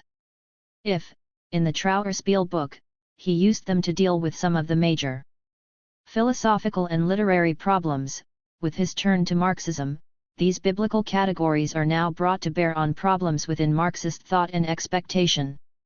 Thus, in the passage in Arbeit, this inveterate adversary of myth 21 seeks to break out of the myth and dream work of capitalism by means of the dialectical image, the caesura of the explosion out of history, waking from a dream. Yet, this breakout from myth can only be mythical in Benjamin's formulation, and the problem begins with his elision of Bible and theology. His appropriations of the Bible are nearly always theological, drawing out schemata of history, modes of interpretation, theories of language, that is, he assumes that biblical interpretation is inevitably theological. In doing so, he neglects the fact that biblical studies and theology have been uneasy partners, and that biblical studies has long distanced itself from theology. And for good reason, for theology replicates and enhances biblical myths, those of the fall, Christ, and so on. The paradox, for Benjamin, is that, in his effort to appropriate biblical themes for a materialist redemption from myth, he does so theologically, and that theology ensures that his solution to myth is unavoidably mythical. The major signal of such a mythical reading is Benjamin's well-known tendency to revert to sexual language. Where Bible and myth appear in Benjamin's texts, we nd the language of sexuality, the gendered text, women as mythical other, and the incessant repetition of birthing metaphors. But this is also characteristic of biblical myth, for the texts on which he draws, especially those of Genesis and the Eschaton, rely upon precisely such language. And so, although Benjamin attempts to nd a language that will provide a shard of a very different future, his option for a theological reading of the Bible to provide this language is too problematic. I work closely with two texts, one at the beginning and the other at the end of Benjamin's writing life, The Origin of the German Morning Play, Trauerspiel book, and the Arcades Project, Passage in Arbeit. Although traversed endlessly by Benjamin critics, my argument does not follow their well-worn paths. Rather, I work thematically, beginning with commentary and method, moving to allegory and then the relation between history and myth. With all the shifts that took place in Benjamin's work, a profound continuity between the two works emerges in my discussion. Thus, in the Passage in Arbeit, he refers back to the Trauerspiel book when discussing crucial issues such as that of Baudelaire's allegory or the theory of history. And then there are the methodological comments as well, particularly in the most philosophically reactive Convoluen, the book on the Baroque exposed the 17th century to the light of the present day. Here, something analogous must be done for the 19th century, but with greater distinctness. 22. Trauerspiel. So let us dive into the Trauerspiel book, where I want to argue that Benjamin develops a distinct theory of allegory that he will subsequently appropriate as his own in the Passage in Arbeit. Beneath the swirling eddies of that book on the German morning play, I detect the deep currents of medieval biblical allegory, especially in the celebrated and influential NAL chapter of the book. 23. I begin at the chapter's third and NAL section, 24 for here, after dealing with the need to recover the value of allegory over against the symbol, 25, as well as the various allegorical dimensions of the Trauerspiel itself, Benjamin moves to the heart of the nature of allegory theology. For a critical understanding of the Trauerspiel, in its extreme, allegorical form, is possible only from the higher domain of theology, so long as the approach is an aesthetic one. Paradox must have the last word. 26. Not theology as such, but specifically the theology of history. Such a resolution, like the resolution of anything profane into the sacred, can only be accomplished historically, in terms of a theology of history, and only dynamically, not statically in the sense of a guaranteed economics of salvation. 27. I will keep a close watch both on Benjamin's notion of the theology of history Geschichtstheology and on the economics of salvation Heilseconomic, for they will emerge as crucial features of his discussion. If Benjamin then seems to slide away for a few pages from the promise of the RST few lines, 28 ruminating on the function of the corpse in Baroque drama, then we miss the deep theological current of an argument that only with death, as corpses, can the characters of the Trauerspiel enter into the homeland of allegory. 29. This is heavily Christological, for behind it lies the death and resurrection of Christ and the simultaneous absence, the empty tomb, and presence, in the Eucharist, of the body of Christ. The reference is by no means arbitrary, for the Gur of Christ was the allegorical key in medieval biblical exegesis, the moment in the second or allegorical level in which interpretation began. So it is that he looks back from the Baroque fascination with the allegorical corpse. It is not antiquarian interest which enjoins us to follow the tracks which lead from here, more clearly than from anywhere else, back into the Middle Ages. For it is not possible to overestimate the importance for the Baroque of the knowledge of the Christian origin of the allegorical outlook. 30. Yet the possibility of Baroque allegory arises from a conjunction of Christian and pagan traditions. The distinctly Christian forms of medieval allegory met various elements from Egyptian and Greek antiquity. 31. Benjamin's immediate aim is to show how the Baroque dramatists who wrote the Trauerspiel were well aware of this heritage, but his way of dealing with this relationship is what interests me. Instead of working directly with medieval biblical exegesis, he assumes them as an indispensable background, but it will be unmistakably apparent, especially to anyone who is familiar with allegorical textual exegesis. 32. Benjamin seeks for the nature of Baroque allegory around and beneath this tradition. In the process, medieval allegorical exegesis becomes the absent center of his writing on allegory.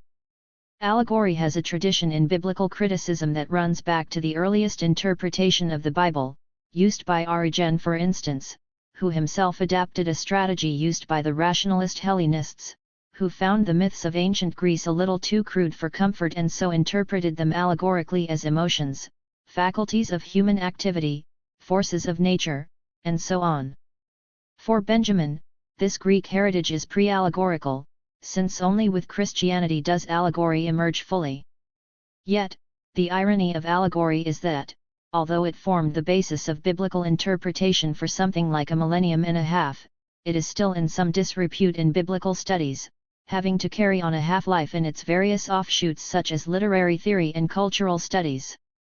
The problem for biblical studies is that allegory is part of that whole world of interpretation dispensed with in the rise of modern methods of interpretation that stressed the scientific and rational dimensions of the history of the Bible's emergence and of its literature. Yet, allegory is a method of reading literature that has the Bible as its center. The 4 levels of medieval exegesis, constructed over long years in order to contain the greater heights of fancy, have an extraordinary appeal about them. The names of the 4 levels literal, allegorical, moral, and anagogic conjure up the richness of a vast history of interpretation. The allegorical level takes a RST step by using the gur of Christ to render the meaning of the Hebrew Bible in Christian terms. Once this move is made, in which the Hebrew Bible refers to Christ himself, one can move to the life of the believer, the moral level, in which stories of the Hebrew Bible as well as the life and death of Christ refer directly to the individual life of faith.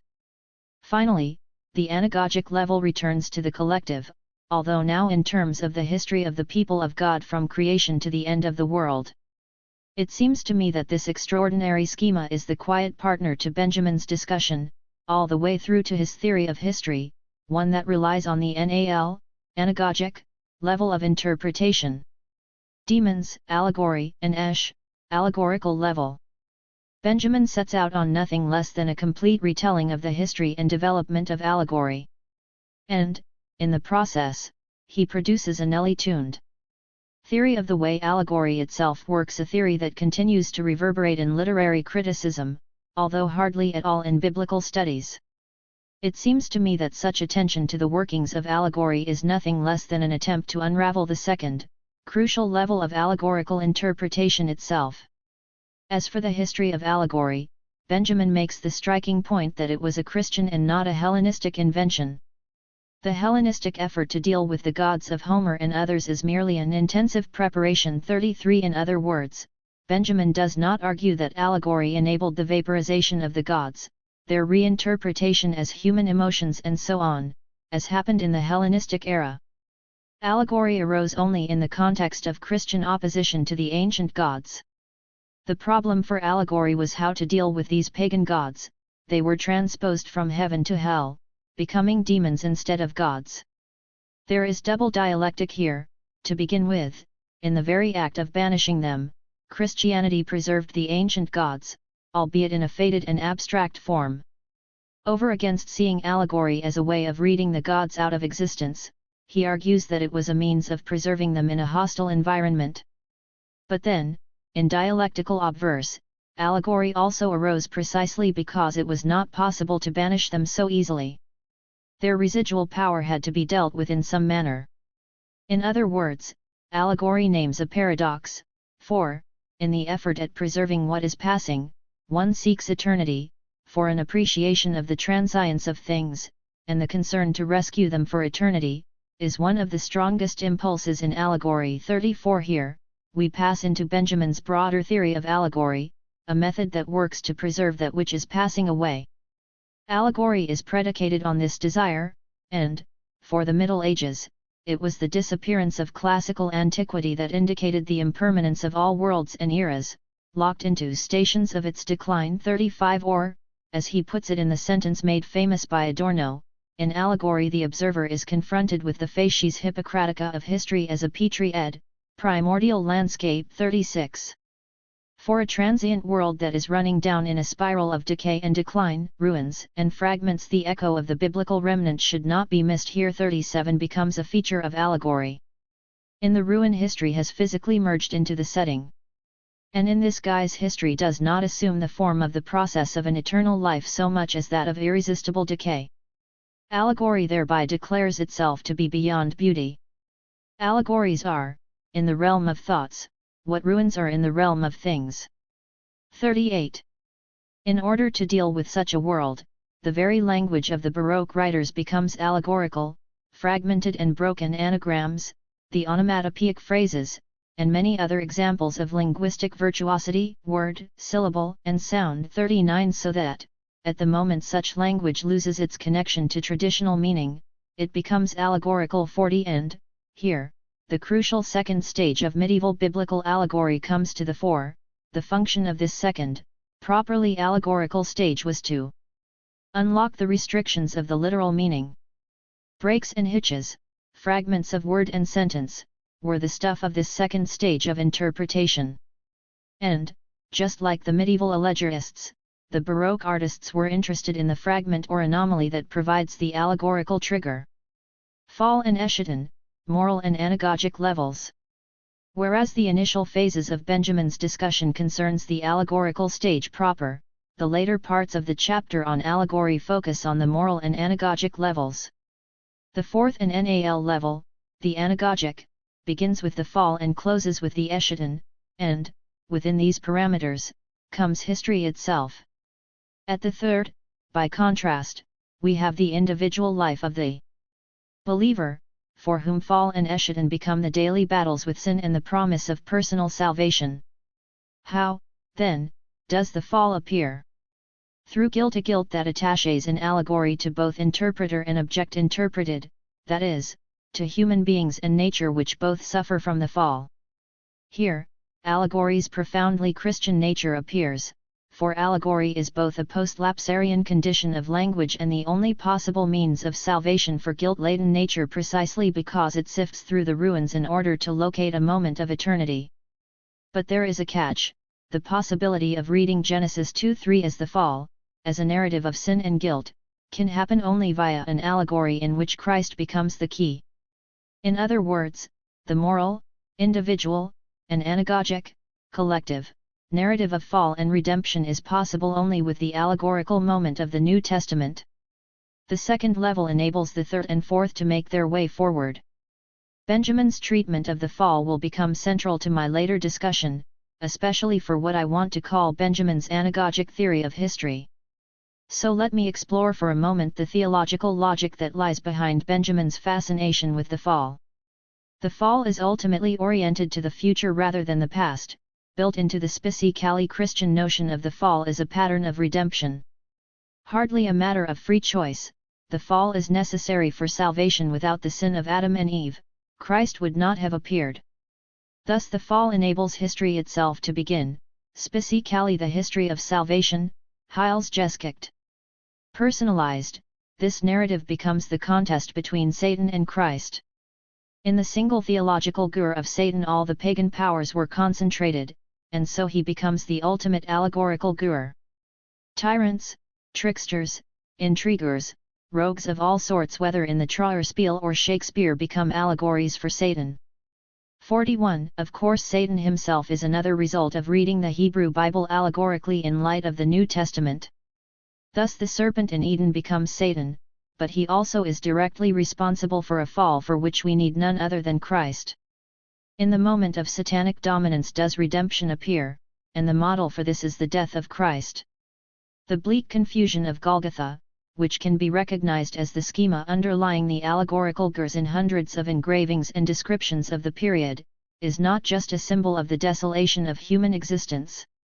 In it, transitoriness is not sine ed or allegorically represented, so much as, in its own significance, displayed as allegory.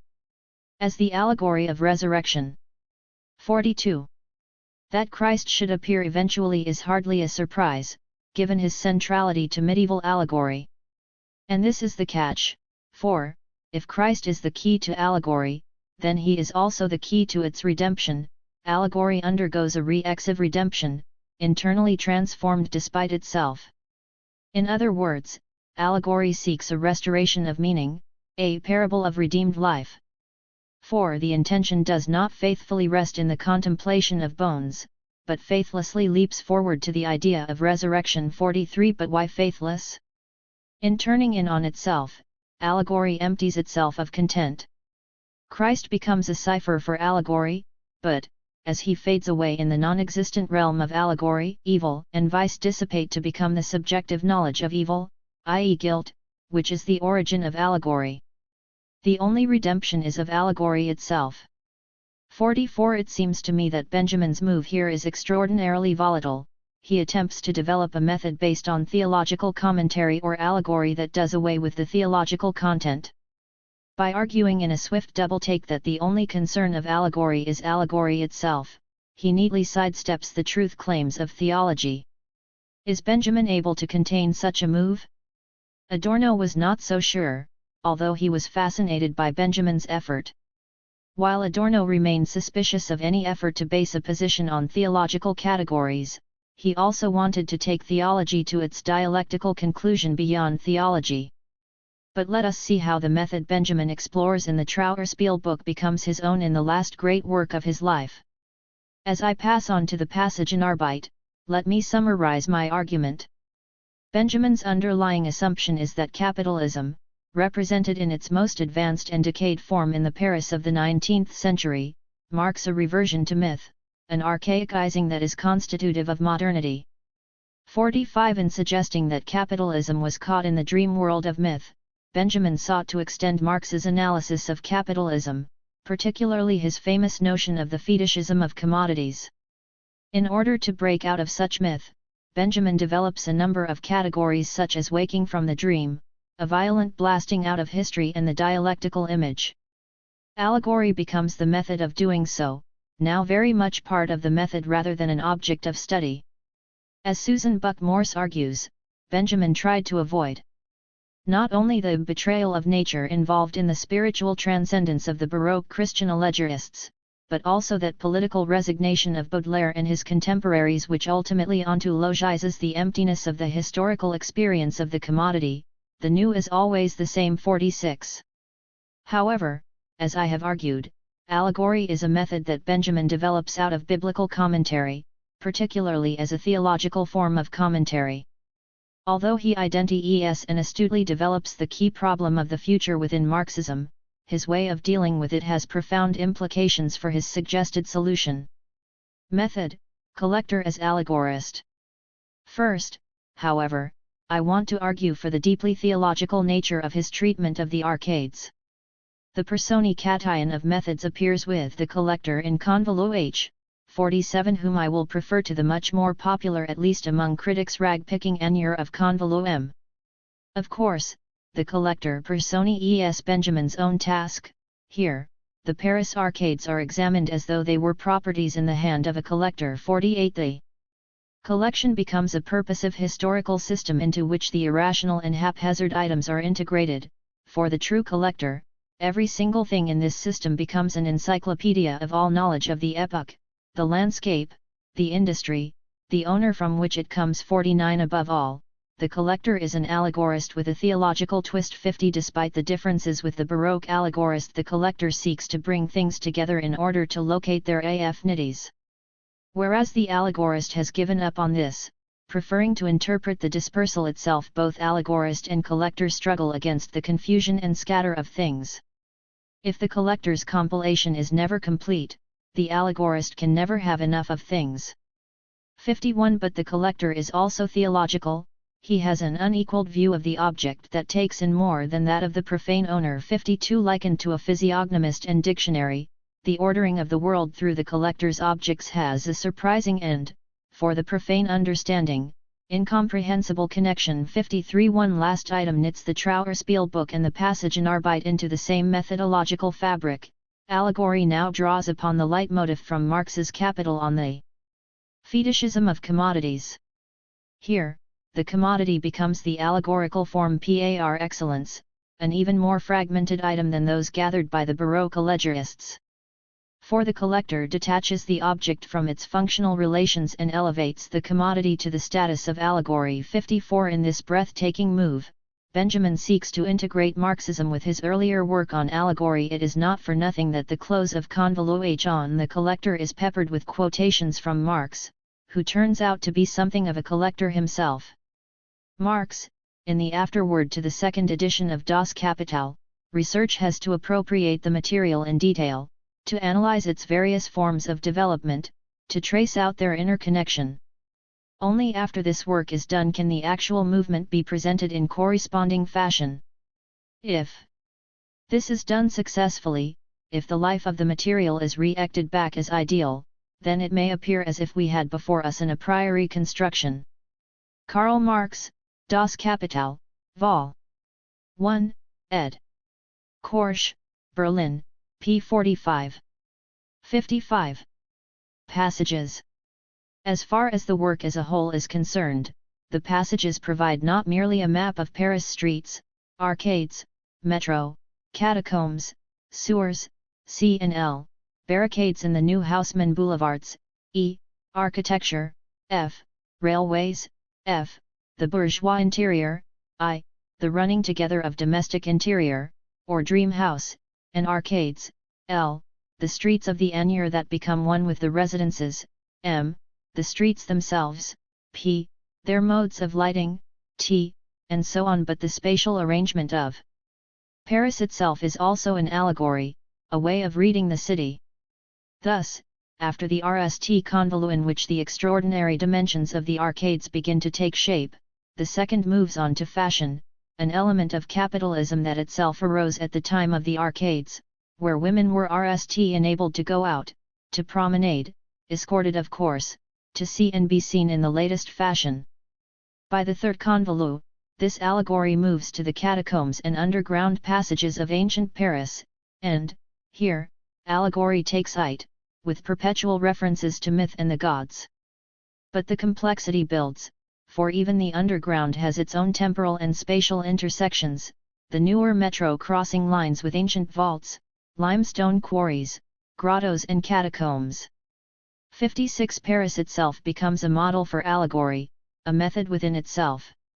For the topography, its arcades and its gateways, its cemeteries and bordellos, its railroad stations and its speaks of more secret, more deeply embedded gers of the city, murders and rebellions, the bloody knots in the network of the streets, layers of love, and conflagrations. 57. And then Benjamin returns, time and again but from different angles, to the various layers of an allegorical Paris and the modes by which it began to multiply and represent itself in new technologies and practices, the arcades, railways, and architecture in light of iron construction, F, railways themselves, U, exhibitions and world expos, G, dream houses, and interiors, L, prostitution and gambling, O, panoramas, Q, mirrors, R, painting, S, photography, Y, and lithography, I. It is not so much the banal point that Paris is a text, nor even that the city may be interpreted according to a particular method. For Benjamin, it seems, the city, explored in its various levels, begins to read itself. Not only does the physical and spatial arrangement of the city function allegorically, but it also provides a reverse key for the less than tangible elements in the passage in Arbeit. Most symptomatically, allegory's function shifts from the Trauerspiel book to the passage in Arbeit. Not only does allegory enter the fabric of the latter work, where allegory becomes a practice rather than a topic, but it also gains a double register that seeks to connect historical materialism and theology. As for Marxism, Benjamin dispenses with the vague references to bourgeois culture or language that characterized his earlier work in favor of more specific connections to political economy. Time and again there is an identifiable economic register that relates culture directly to political economy. The most obvious presence of political economy is in the whole convolutum devoted to such topics as the Haussmannization of Paris, the clearing of large tracts of the city by Baron von Haussmann under Napoleon III, and the construction of massive boulevards. Again, Benjamin's interest is in the passages of Paris, but here he focuses not only on the economic dimensions of the process, land speculation, government debt, and so on, but also on the political. For the new wide boulevards were supposed to negate the possibility of constructing barricades by insurrectionists. Of course, they provided the means for the largest of barricades, some up to 2 stories high. By convolu X, On Marx, we end a range of Marxist concepts, such as the labor theory of value, use value, exchange value, surplus value, the division of labor, and endless quotations on the fetishism of commodities. The hard materialism in these sections is the most strikingly new element in the passage in Arbeit, for Benjamin was attempting a revision of crude Marxist determinism. It is not the economic origins of culture that will be presented, but the expression of the economy in its culture. 58 Alongside allegory, the passage in Arbeit does not dispense with specific theological references. However, Benjamin seeks not to explain religious ideas in terms of Marxist categories. By contrast, the items that interest him, unexpected and peripheral though they might be, are read in two directions, or what I want to call a double allegory. Rather than adding Marxism to the allegorical mix, Benjamin's method undergoes a fundamental shift. The allegorical moment of interpretation enables him to read the various cultural products in terms of political economics and/or theology. Although the impetus came from Benjamin's own explicit adoption of Marxism without giving up his earlier theological concerns, he found in Marx, especially the RST part of Capital, that was minimal reading for Marxist literary critics, the justification for such a dual register. Symptomatic is the repetition of an oft-quoted sentence from Marx where Benjamin nds the inseparability of theology and Marxism, a commodity, appears, at RST sight, to be a trivial and easily understood thing. Our analysis shows that, in reality, it is a vexed and complicated thing, abounding in metaphysical subtleties and theological niceties. 59 Taking on a life of its own in the market, it becomes a material immaterial sinnlich thing, an idol full of the breath of life. The ultimate model for Benjamin's allegorical connections between theology and economics comes in the endless convolute on Baudelaire, J.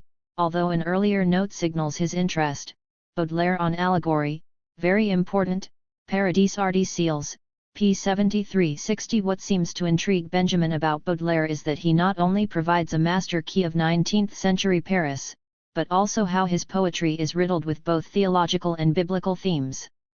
Unable to believe in an exterior visible being that is concerned with his fate, 61 Benjamin notes that Baudelaire's poetry speaks endlessly of Christ, Jehovah, Mary, Mary Magdalene, the angels, and, somewhat later, Satan. All of this forms part of the allegorical maze of his work, in which Baudelaire rivals Adam in naming all that was not named: hopes, fears, regrets, curiosities, and so on. These function in an allegorical register, as souvenirs of human beings of remorse, repentance, virtue, hope and anguish, theological categories, that can become allegorical only in their passing, much like the medieval souvenirs of the gods. The most sustained effort to read Baudelaire as an allegorist comes in a stretch of the passage in Arbeit where Benjamin invokes many of the categories from the Trauerspiel book, such as melancholy, brooding, fragments, corpse, Golgotha, and so on. As the armature of his poetry, 62 Baudelaire was fascinated by the beginnings of allegory in late Latin poetry, where the names of gods appear as allegorical marks of something else. But then Benjamin quotes his own text in the Trauerspiel, the RST, of a number of occasions to make the point that the appearance of allegory in the High Middle Ages was the result of the cognates of antiquity and Christianity, of the nature of the gods and guilt-laden physis. But rather than appearing late, for Baudelaire, the allegorical experience was primary for him. One can say that he appropriated from the antique world, as from the Christian, no more than he needed to set going in his poetry that primordial experience. 63 Melancholic, arguing that smiling or laughing were fundamentally satanic, embodying a violence that could destroy the false harmony of the world, homeless, estranged and alienated from everything that might have been familiar. Baudelaire's allegory is for Benjamin based on the fragmentation and ruins that he considered in the Trauerspiel book. Yet, in all his discussion of Baudelaire, Marx is never far away. 64 Benjamin uses Baudelaire to strengthen his insight into the connection between allegory and commodities, since the commodication of experience that comes with capitalism nds its proper mode in allegory. 65 More specifically, Benjamin argues that price is the crucial marker of allegory, invoking yet again the metaphysical niceties of which he was fond. he argues that the unforeseen and unpredictable nature of price is exactly the same with the object in its allegorical existence. 66 Here, the vagaries and fluctuations of allegorical meaning become one with the vagaries and fluctuations of commodity prices. What interests me here is the sheer elision of commodity, price tag, and allegorical meaning. This brings all the criticism of Adorno to bear that Benjamin's method cries out for at least some mediation rather than mere juxtaposition. As others have pointed out, Adorno was not quite fair to Benjamin, whose throwing together of items the embodiment of the allegorist as collector sought to generate meaning from such a process. But Adorno's criticism works very well at another level. Benjamin does place allegory, a fundamentally theological mode of biblical commentary, cheek by jowl with the Marxist critique of commodities and price. Does this transform allegory into a great modernist enterprise, as Benjamin himself now suggests, ending its fulfillment in capitalism? Let me consider a little more closely the theological moves, which become overt in convoluted C and N, one an example, the other theoretical. The theory RST, with a few passing brushes, Benjamin suggests that theology is as much part of the passage in Arbeit as the Trauerspielbuch, although now it is a little more enigmatic. My thinking is related to theology as blotting pad is related to ink. It is saturated with it. Were one to go by the blotter, however, nothing of what is written would remain. 67 Saturation and diffusion mark the relation. Benjamin's thinking takes up theology only to see it spread and blend, so that what is written is no longer legible as theology. Is this a refusal of the truth content of theology that I considered earlier? There is no explicit suggestion of such. Rather, theology can operate only indirectly.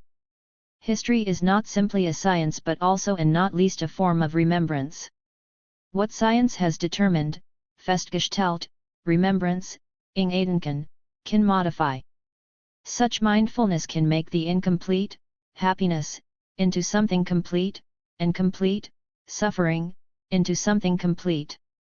That is theology, but in remembrance we have an experience that forbids us to conceive of history as fundamentally atheological, little as it may be granted to us to write it with immediately theological concepts. 68. According to this passage, theology has a profoundly melancholic note about it, as remembrance not only may it bring happiness to an end but it can also reopen a past suffering. But this remembrance, if we work backwards through the quoted text, is also history, a form of remembrance. As remembrance, history is then inescapably theological, and yet such a theological history must be written indirectly. Neither atheological nor immediately theological, that is the dilemma Benjamin attempts to face in the passage in Arbeit. His use of theology, as a method, has then become indirect, mediated, through Marxism. But is it not also the case that the appropriation of theology as a method means that the possibility of the concepts themselves having some viable space becomes highly problematic? My emphasis on theology as a method is not without reason, for Benjamin offers a snippet in this direction. Bear in mind that commentary on a reality, for it is a question here of commentary, of interpretation in detail, calls for a method completely different from that required by commentary on a text. In the case of one, the scientific mainstay is theology, in the other case, philology. 69.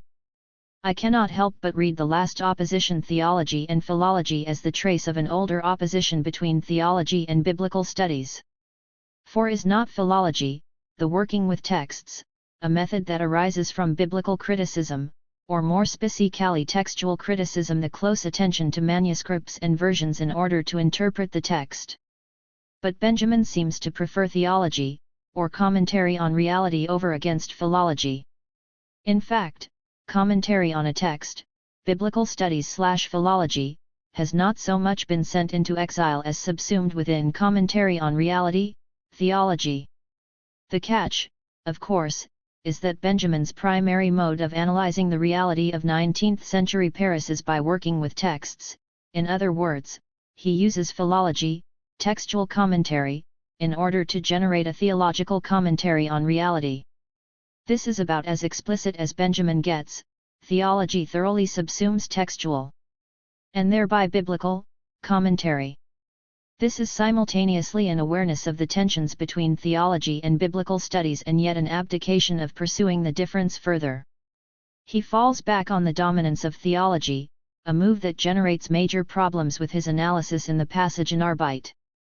But what of the example I mentioned earlier, in convolution? Here, as we descend to a subterranean Paris, the theological references teem. Like Pausanias, who produced a topography of Greece in AD 200, at a time when the cult sites and many other monuments had begun to fall into ruin, 70 Benjamin's own topography traces the ruins of Paris's own cultic origins and past 71 whether it is the muses of the Surrealists, 72 the mythical topographies of Balzac or Hugo, 73 gates as both border markers and triumphal arches, 74 thresholds, whether Penates or household gods, at the entrances to arcade, skating rink, pub, or tennis court. 75 or the various entries into the underworld of the metro, each has its mythical reference. In the case of the latter, the underground names become sewer gods, catacomb fairies, the passage is a labyrinth with a dozen blind raging bulls and the signs themselves mark not the linguistic network of the city but hell itself. 76 so much so that guides offer tours to see the devil. 77 Benjamin's theological commentary reads the myriad dimensions of Paris as an allegory of hell. Here, he sublates his earlier argument on Baroque allegory. The pagan gods simultaneously survive and are demoted as demons. 78 in the satanic hell of 19th century capitalism. And who but the satanic Baudelaire as the preferred guide for capitalism, for Baudelaire gives a radical theological form to his radical rejection of those in power. 79 But, if we look more closely at the subterranean Paris of convolution, we see not the traditional panoply of theological themes but also the pagan myths of Greece and Rome. Just like demons of Baroque allegory, these pagan myths survive by descending to the underworld. The dialectical catch now, however, is that these myths are not merely survivals, they have in fact been generated anew by a profound archaicizing that lay at the heart of modern capitalism. Hell and myth draw closer together in Benjamin's discussion. He revisits a hell replete with ancient Greek characters, Tantalus, Sisyphus, and the Danaides, Satan and the prime metaphors of capitalism who give themselves over to fate, the prostitute and the gambler. The mythical dimensions of 19th century capitalism render it pure hell, a critique that also had the myths of blood, soil, and the blonde beast of fascism in mind. 80. At this point a whole series of other materials come into play, such as the sheer hell of the eternal return in Nietzsche. 81. The hell of novelty, the systematic process of dreamlike forgetting of the historical origins of the bourgeoisie, the idea of 19th century Paris as a nightmarish dream, the new aesthetic response of boredom, and the belief in progress, the in-night perfectibility understood as an in-night ethical task, as another form of the myth of eternal return. Myth and history. I have already passed into myth, since it forms a central element in Benjamin's analysis of end-siècle capitalism. What would the 19th century, he writes in one of the RST sketches, be to us if we were bound to it by tradition? How would it look as religion or mythology? 82 As a hell of the eternal return of the same, a satanic realm that comes out so clearly in Baudelaire's allegory, in the very architecture of the arcades. 83 As the world of the fetishized commodity that Benjamin saw expressed no better than in Grandville's work, Benjamin sought both to deepen Marx's analysis of capitalism and provide a way of conceptualizing the break from capitalism to communism. In this respect, the emergence from myth becomes a historical problem, and it is the relation between myth and history that is my focus in this penultimate section. Despite his brilliant analysis of capitalism, I argue that Benjamin's attempted solution to the possibility of a different future out of capitalism fails, caught in the trap of another mythology. To begin with, I explore the break Benjamin so desperately sought, after which I interrogate the background to such a solution in the theory of history he developed earlier, particularly its intense concern with creation and Eschaton. That this history is as mythical as capitalism itself indicates a more general problem with imagining any future than with Benjamin's project as such.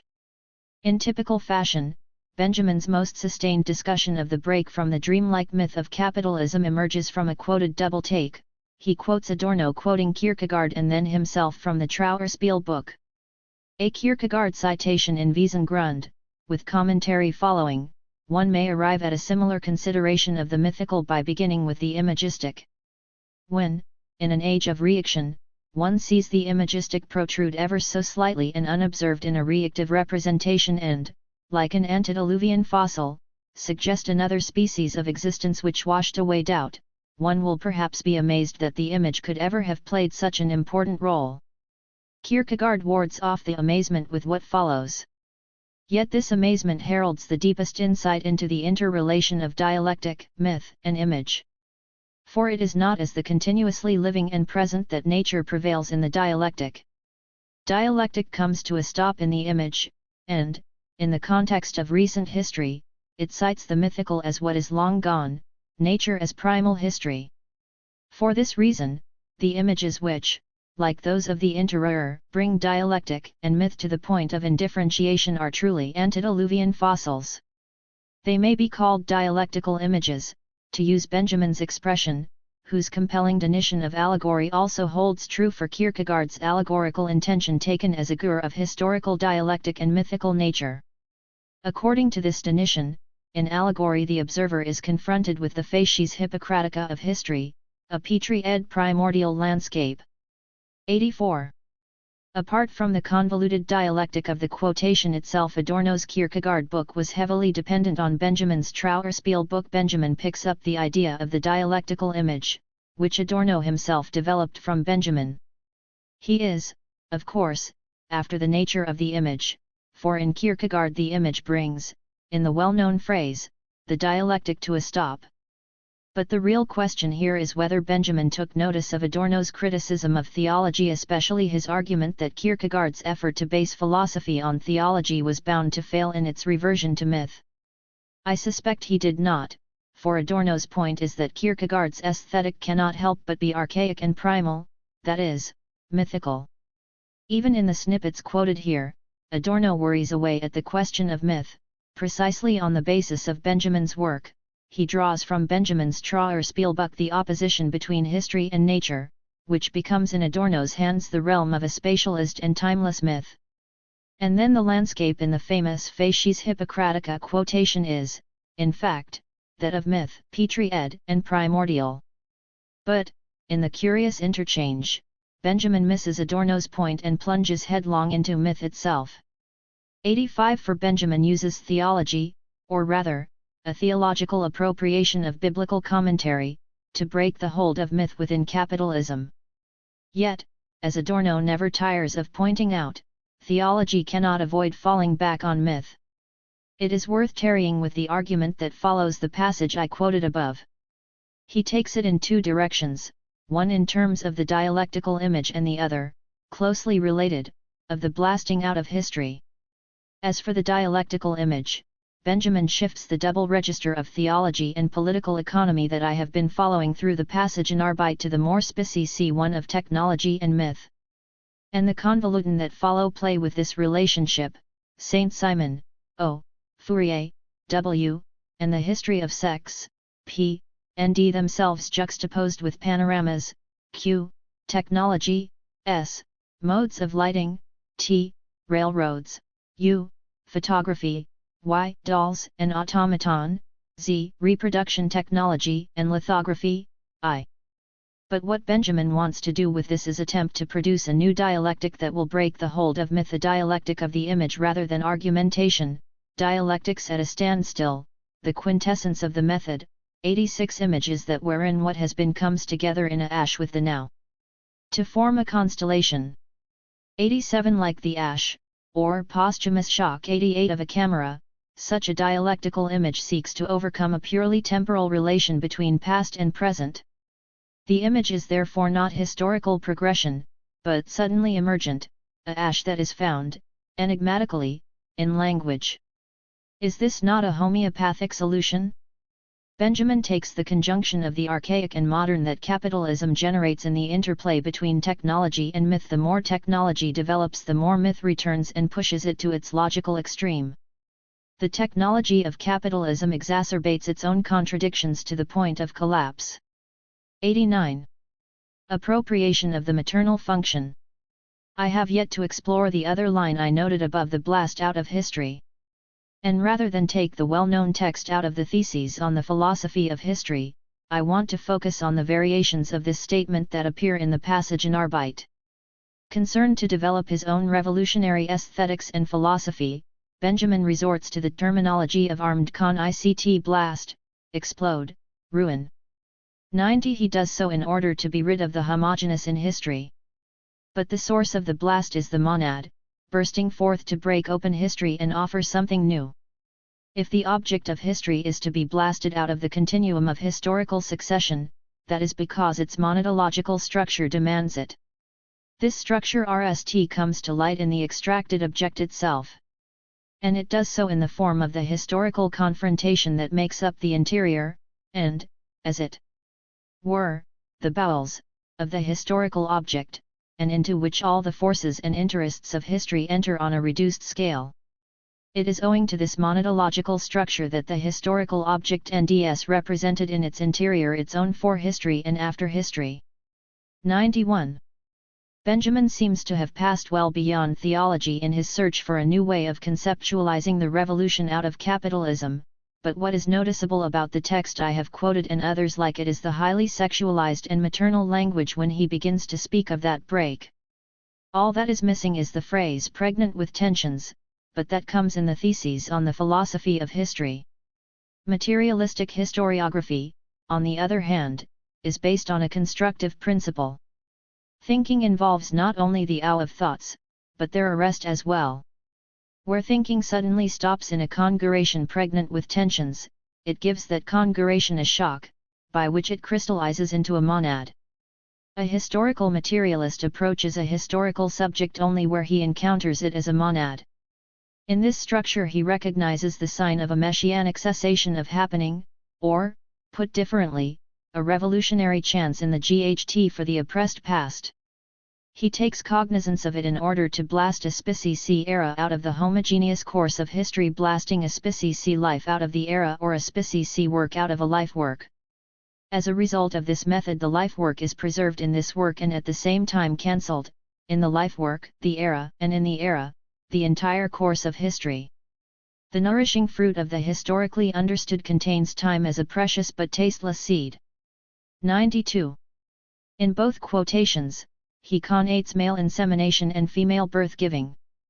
Thus, when the object of history is blasted out, both male ejaculation and female birth-giving are evoked, thoughts out and arrest, stopping suddenly in a moment pregnant with tensions, a shock that miraculously produces the monad.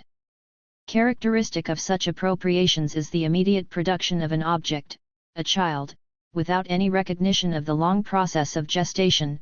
The man ejaculates and lo, a child is born. While the second quotation turns around the blast and shock and its historical implications. The RST is obsessed with what may as well be called the womb of history, the interior and the bowels of the historical object, into which all the forces and interests of history enter on a reduced scale. From here, the object of history is to be blasted out and extracted, the violent expulsion from the continuum of historical process. 93. But there is a curious doubling over in which inseminator, mother of history, and their progeny become one. The object of history is blasted out of its own womb. If this seems a little odd, then it is very much part of the way in which the maternal function is appropriated by those who cannot give birth. Not only is there a conation of insemination and birth, but the male body becomes a site of its own autogeneration, hence the NAL oral image of the precious but tasteless seed, for the only mode of autogeneration open to man is to come in his own mouth. In the theses on the philosophy of history, the appropriation of the maternal body to speak of history becomes even more overt, both in the revision of the quotation I have cited above and in the RST thesis of the wizened dwarf of theology, the little hunchback who is an expert chess player and sits inside and guides the puppet. 94. Although the child appears old and in control, it still sits within the womb of history. I must admit that I am less interested in the immediate content of Benjamin's famous images. The RST thesis has been used time and again to characterize the relation between theology and historical materialism in his thought than in the repetitive and overlaid patterns such images follow. And one of those patterns is that of conception, pregnancy, giving birth in short, of the maternal body. If we thought that this appropriation of the maternal body was a late development in Benjamin's eschatological thought, then we need only to look at the task of the translator 95 from 1916 to see that this was a consistent element. 96 Here, Benjamin suggests that one path to the Eschaton, or, as he and his host of followers prefer, the Messianic era, is that of translation. Over against the many different and partial languages that translation seems to throw up in sharp relief, the task of translation actually allows us to glimpse, however momentarily, pure language. Only now, instead of being a prelapsarian language, it is one that awaits fulfillment. Translation shows forth, if you will, language in the making. 97. If, however, these languages continue to grow in this way until the messianic end of their history, it is translation that catches from the eternal life of the works and the perpetually renewed life of language, for it is translation that keeps putting the hallowed growth of languages to the test. How far removed is their hidden meaning from revelation? How close can it be brought by the knowledge of this remoteness? 98. This is where a sacred history underlies the translation essay. The hallowed growth of languages 99 contained in profane translations would last until the messianic end. And how does this take place in translation? Only when translation makes both the original and the translation recognizable as fragments of a greater language, just as fragments are part of a vessel. 100 Tempting as it is to delve into the complexities of his thoughts on translation, and especially my favorite NAL line, the interlinear version of the scriptures is the prototype or ideal of all translation. 101 I will resist that temptation here. Rather, what intrigues me is the way the language of birthing appears precisely the same point, namely at the Eschaton. But now the talk is of the relationship between the original text and its translation, the mechanism for glimpsing the Eschaton. And, not unexpectedly, a range of mythical, sexualized and birthing metaphors appear that attempt to circumvent the notion of an original and its copy, the afterlife of a text, the creation of a new language, the translatability or fertility of the original, the play between delighty and license, all of which are indebted to mythical biblical motifs. If we harbored any doubts that Benjamin is buried in such language, then his reference to the problem of ripening the seed of pure language in a translation 102 should dispel those doubts. It seems to me that this metaphorical appropriation of the maternal function acts as a profound signal of theological commentary in Benjamin's writing. For the language and images of birthing to which he resorts are central to the myths of creation and Eschaton in the Jewish and Christian traditions. Where the maternal body appears in Benjamin's reactions on the future, and also origin, the Bible seeps and spreads through his language and thought. But it is a Bible absorbed in terms of the two great poles of creation and Eschaton, that is, a theological schema of history that derives from the anagogic level of allegorical exegesis. Genesis. By now, it should be clear that I detect an underlying continuity amidst all the change in Benjamin's thought on history, that there are some deep connections between the Trauerspielbuch and the passage in Arbeit and the texts that fall around them. Up until now, I have tarried at the end of the history, at the Eschaton. But what of the other end of history, of the time of creation and paradise? In what follows, I focus on Genesis, a word with myriad overlays, for Benjamin returns time and again to the RST chapters of the biblical text. I take two instances, the discussion of pure language in the essay on language as such and the language of man, and the prologue to the Trauerspielbuch 103. Language. In the language essay, Benjamin lays out a linguistic theory that features Adam, names, and the fall, in short a sustained exegesis of the RST chapters of Genesis. 104 Here, he sets up his theory of language over against a series of ideological opponents that enable him to construct his response. Collectively, they appear under the empty bourgeois conception of language, 105 according to which language functions to communicate factual subject matter. It holds that the means of communication is the word, its object factual, and its addressee a human being. 106 Further, bourgeois linguistic theory argues that there is an accidental relation between word and object, agreed to by some explicit or implied convention. Language is nothing other than a system of mere signs. 107. Yet, Benjamin does not respond to such a position with another, he prefers to account for it within his alternative theory. Here, we move into an exegesis of Genesis 1:3 and then 11. The key is the fall, but Benjamin reads the Tower of Babel, Gen 11, as a consequence of the fall, although he does note that, in the biblical myth, it comes somewhat later. 108. And its consequences are multiplicity, of human languages and thereby of translations, and of human knowledge. Further, the prelapsarian nature of language, in which the word is the name, gives way to the human word, in which name no longer lives intact and which has stepped out of name language. But what is the nature of that new human word? The word must communicate something, other than itself. In that fact lies the true fall of the spirit of language. 109. This is none other than the bourgeois conception of language, in which language communicates factual subject matter. Benjamin then connects this externally communicating word with the knowledge of good and evil, a promise delivered by the serpent. This knowledge is Prattle-Geschwatz, 110, which, in turn, leads to the judgment of expulsion from the garden. Under the umbrella of prattle we drawn the language and function of law, empty and communicative bourgeois language, and thereby confusion. Over against prattle, Benjamin is after the essential Edenic connection between the name and a thing, whereas, in the post-lapsarian, the relation between sign and thing goes awry. All of this returns in the later essay on Karl Kraus, 111, where he explicitly argues that capitalism is the post-lapsarian world in which Kraus resists the base prattle of journalism, relevance, and inauthentic language. Kraus, he argues, holds onto to the ideal language of creation, a laterda Adam for whom the language of naming is still an option in the time between creation and the Eschaton. The fall then becomes the fulcrum of this essay, and, so far, I have lodged on our side of the fall. But what about the prelapsarian theory of language that is so important for Benjamin? Benjamin argues that, in opposition to the bourgeois theory of language, such a pure language knows no means, no object, and no addressee of communication.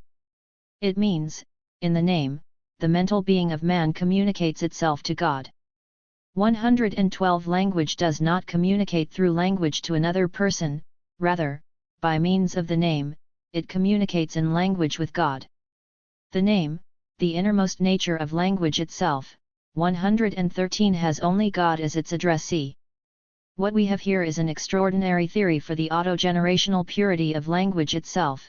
The fertility of language can only be retained when man and God communicate with each other in language. It loses its potency when it is disseminated to others. And, as we might have expected, woman is absent. Eve only appears as one named by the man. Yet all of this is only a beginning, for, once we pass over to the other side of the fall, Benjamin engages directly with the text. Let us see what we nd. Both accounts of creation, Gen 1, 1-2, 3 and Gen 2, 3-25, emphasize for Benjamin a special relation between language and man through the act of creation. In the second account, it is as a being created from earth and endowed with the gift of language, whereas, in the RST, it is the creative act of God that establishes a deep relation between let there be. He made and he named. For Benjamin, this produces the theological point that word and name are one only with God. However, a third feature of Genesis appears with the creation of human beings in Gen 1, 26-31, to be made in God's image means to know in the same language as God. Finally, the connection between human and divine languages is strongest with the name, RSTLY animal names and then human names. But only human beings give one another proper names. Adam names her woman and then Eve. The proper name is the communion of man with the creative word of God, not the only one. However, man knows a further linguistic communion with God. 114. It is for this reason that there is an intrinsic relation between words and things. Before asking what the implications of Benjamin's biblical linguistics might be, I am intrigued by his use of the Bible. He is not the RST to delve into these texts in search of a theory of language, and he is not the RST to come to grief. To begin with, his effort to nd an emphasis on naming falters. For God's naming is restricted to the RST 3 days of creation. He names day, night, heaven, earth, and seas, and, by the time we get to the animals and plants, this power dissipates well before the creation of human beings. It is a push to say that the text focuses on naming at all.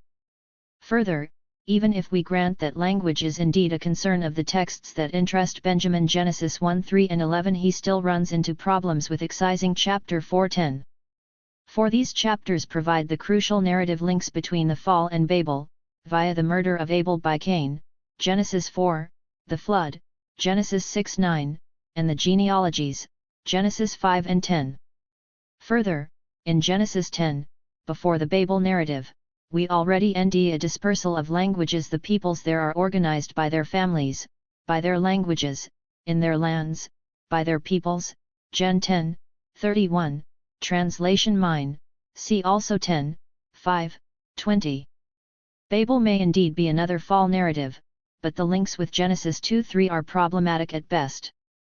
Thirdly, not only does Benjamin forget that the serpent and woman also speak, but he slips up with the assertion that of all beings, man is the only one who names his own kind, as he is the only one whom God did not name 115, but the man actually names cattle, birds, and beasts, Gen 2, 20, as well as the woman.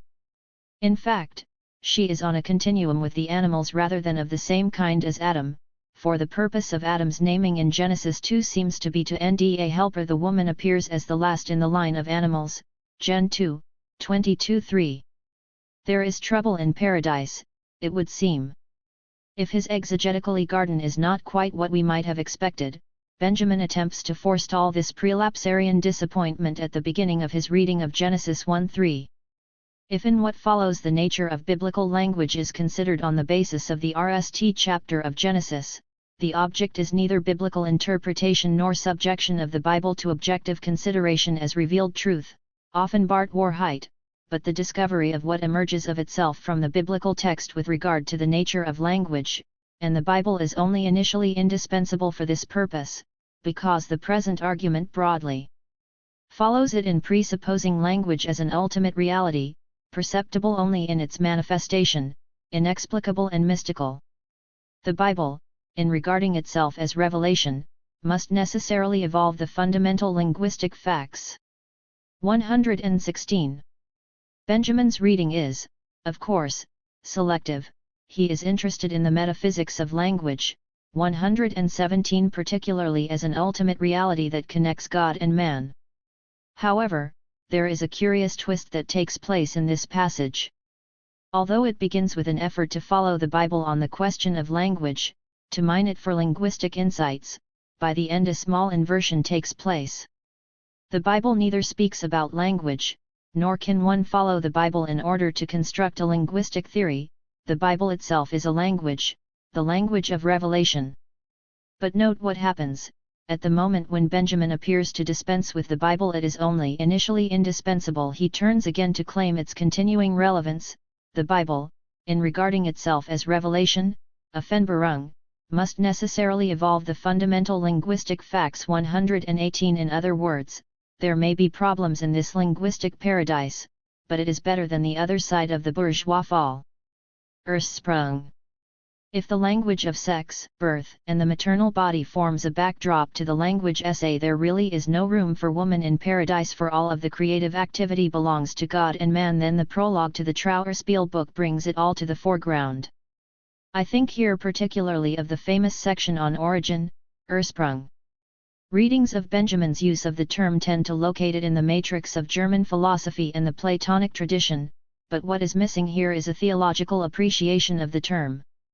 119. With the introduction of origin into the discussion, Benjamin focuses yet again on the RST chapters of Genesis, a factor simply not noticed by critics.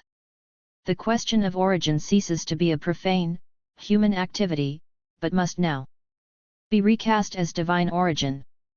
And it should be no surprise that his discussion of origin should not only utilize the biblical material in Genesis, but also the language of birth and sex.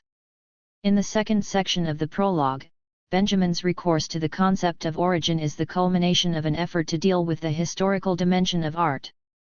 This critique operates at a number of levels, against inductive and empiricist literary history, against the deductive and classificatory principle of genre studies, and against the alternative notion of a genetic and concrete classification, which, according to Croce's Grundrister Aesthetique, 120 is not classification at all but history.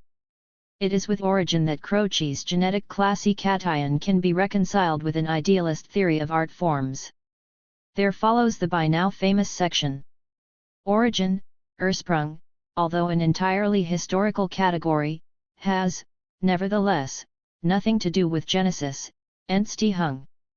The term origin is not intended to describe the process by which the existent came into being, but rather to describe that which emerges from the process of becoming and disappearance, dem worden und Vergehen entspringens. Origin is an eddy, strudel, in the stream of becoming, and in its current it swallows the material involved in the process of genesis. That which is original is never revealed in the naked and manifest existence of the factual, its rhythm is apparent only to a dual insight. On the one hand it needs to be recognized as a process of restoration and re-establishment, but, on the other hand, and precisely because of this, as something imperfect and incomplete. There takes place in every original phenomenon a determination of the form in which an idea will constantly confront the historical world, until it is revealed full LED, in the totality of its history. 121. The steps by which Benjamin disconnects and reconnects the concept of origin here are quite bewildering. At RST, he breaks the link between Ursprung and Entstehung, origin and genesis, all the while keeping origin as an historical category. Already at this point, the biblical reference is obvious. Does he want to disavow Genesis, or does he argue for the prior status of origin? It appears to be the latter, for origin is part of the process of becoming and disappearance rather than coming into being Genesis. Is becoming and disappearance the historical process, although it evokes not so much life and death, beginning and end, as the perpetual process itself? Benjamin now turns to specify more closely what emerges, an eddy, or maelstrom, 122 in the stream of becoming. But he can only do so through the image of a liquid current, a river perhaps with its currents and rapids. Genesis now returns, although in a secondary capacity, its material swallowed by the stream of becoming in which origin is an eddy.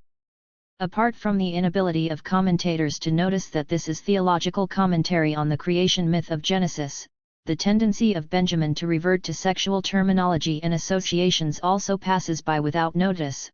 123 Although it is precisely the point where Christian theology and biblical exegesis merge, both obsessed with the questions of origin and eschaton.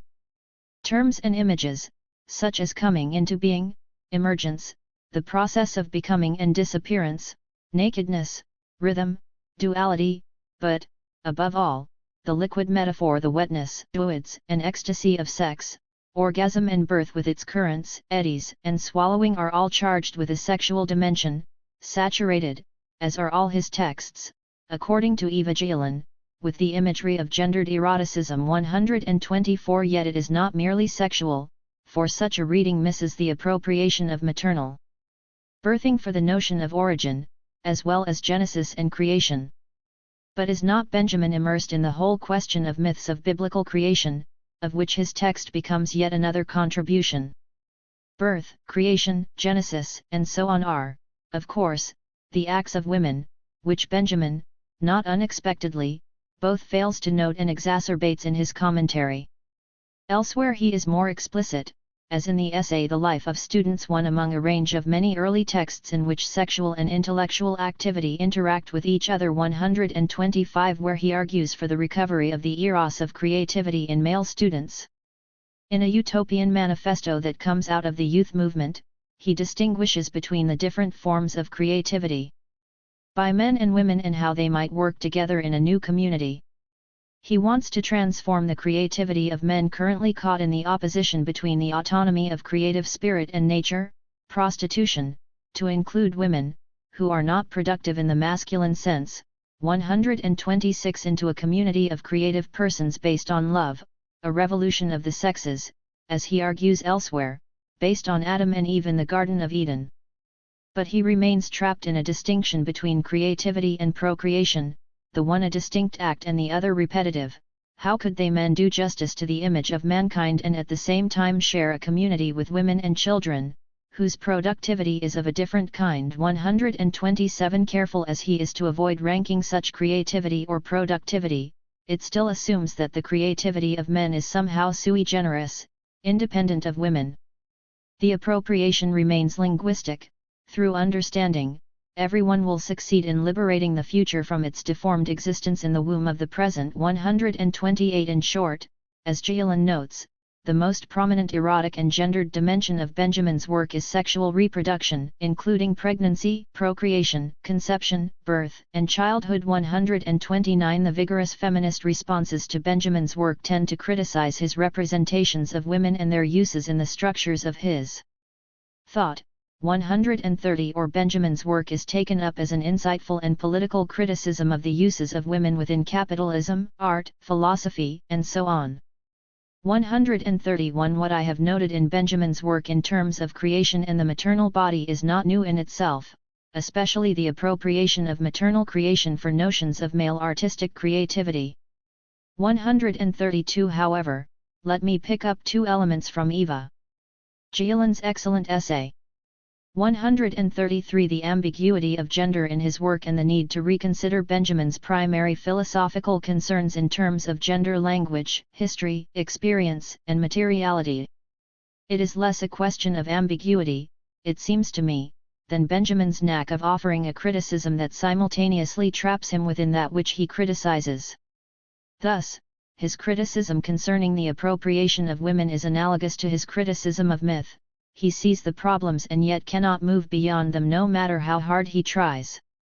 For instance, even though he registers the profound rei cation and commodi cation of women in terms of the prostitute, woman as things that shows up the reality of love in capitalism, he is all the same lured by the prostitute as a gur for knowledge.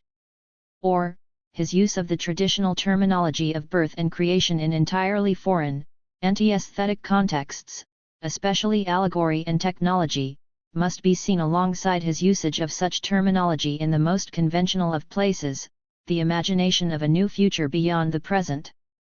134. Such ambivalence is characteristic of Benjamin's treatment of myth as well, the resolute opponent of myth NDS that he must use myth, particularly the stories of creation and apocalypse from the Bible, in order to attempt to go beyond myth. But the connection between the question of gender and myth is much closer. Here, I pick up Gillen's suggestion that we need to reconsider Benjamin's major interests in terms of gender. My argument is that the continual appropriation of the maternal body, of conception, pregnancy, and birth, is a signal of another problem in Benjamin's writing, namely the perpetuation of biblical myth. In fact, the mechanism by which he appropriates such images of procreation is to signal their removal from women under capitalism, who now become sterile prostitutes, corpses and mannequins, frivolous foci of fashion. 135. Any creative process rests entirely with the break from capitalism. And the signal of this link comes in the theses on the philosophy of history, where the prostitute threatens the virility of the revolution. The historical materialist leaves it to others to be drained by the whore called once upon a time in historicism's bordello. He remains in control of his powers, man enough to blast open the continuum of history. 136. Resisting the emptying of his semen into the body of the whore where it remains unproductive, he holds it back in order to blow into history itself. The anti-maternal gur of the prostitute allows Benjamin to appropriate the maternal function for his own work. To return to the passage on origin, the more specifically theological structure of this passage appears clearly towards its close. The dual insight required to perceive origin must be aware of a simultaneous process of re-establishment and incompletion, of redemption, and the imperfection of that redemption. But this is nothing other than the proleptic view of history characteristic of certain forms of Christian theology. The process of restoration or redemption has already begun, but it is as yet incomplete, awaiting the NAL moment. The model here is Christ, for in his birth redemption began its precarious but certain path, in Gol Ng the earlier patterns of redemption in Jewish thought. Yet, full redemption awaits his NAL return. But one could construct a similar pattern in strands of the Hebrew Bible where the revelation of the Torah to Moses on Sinai begins a process of redemption that will be full LLED only with the Messiah. Christianity then appropriates this for itself. Benjamin thus works with a proleptic eschatology characteristic of certain parts of the Hebrew Bible and the New Testament. The Eschaton is not only the moment of redemption, but also the full revelation of that which has been seen dimly until that moment. Once again we end a peculiar sacred history, or more specifically biblical construction of history, operating in Benjamin's work. This is, in the context of the philosophy of history and art history, an extraordinary move to make, except that Benjamin's usage is always turned in a curious direction. So also with this origin passage, for he seems to remove the notion of origin from its immediate sense of genesis or beginning in order to let it out free in the longer expanse of the history with which he works. The image becomes one of a whole series of origins. He is, after all, speaking about the work of art that emerge in history, all of which then become part of the proleptic redemption that his philosophy of history postulates.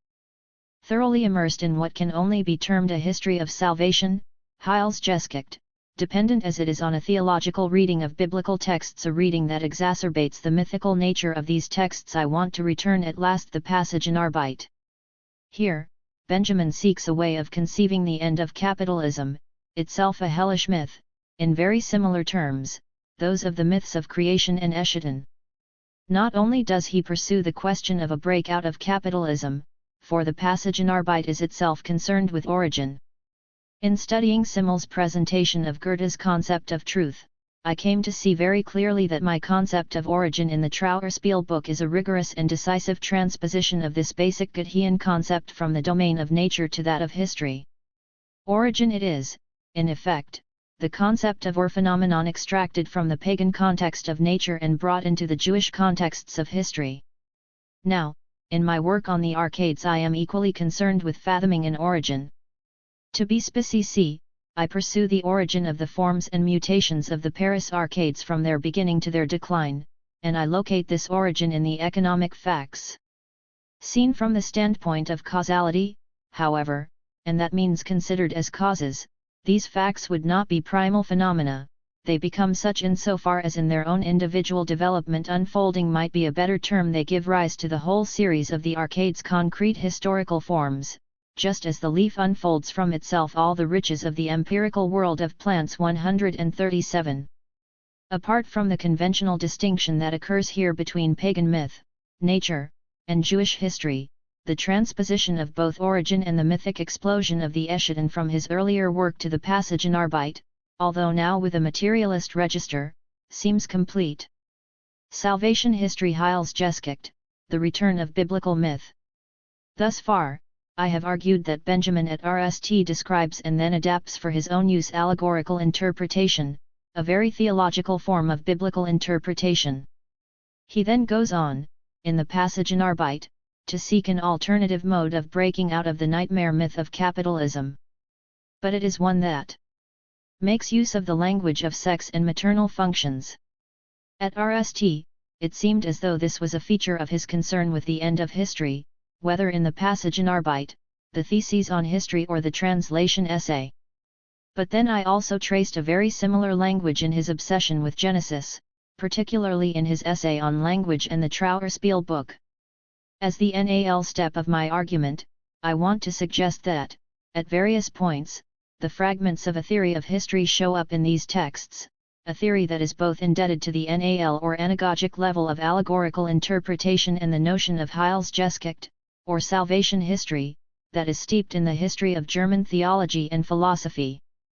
But let me track how such a theory emerges more explicitly in his thought. The key is his notion of full LLED time der Erfülltenzeit or historical time die Zeit der Geschichte, historischen Zeit, for which a number of other crucial adjectives appear. The idea of full LLED time is the dominant historical idea of the Bible, it is the idea of messianic time. 138 Here, we end a remarkable continuity from his early work to his latest. Thus, in the early essay Trauerspiel and Tragedy, 139 Benjamin characterizes the Trauerspiel by the emergence of mechanical time. The terminology varies but the argument is the same: mechanical, or natural, time is concerned with empirical events, it is measurable; spatial, concerned with magnitude and regularity. 140 He will call this natural history in the Trower's-Peel book, marked by profound spatialization in which classification, taxonomy, and topology dominate. The outcome of such a shift is that time becomes an endless, natural process that may manifest itself as the eternal repetition that fascinates him in the passage in Arbeit, or as the schema of decline and restoration. In the NAL Theses on the Philosophy of History the terminology shifts again.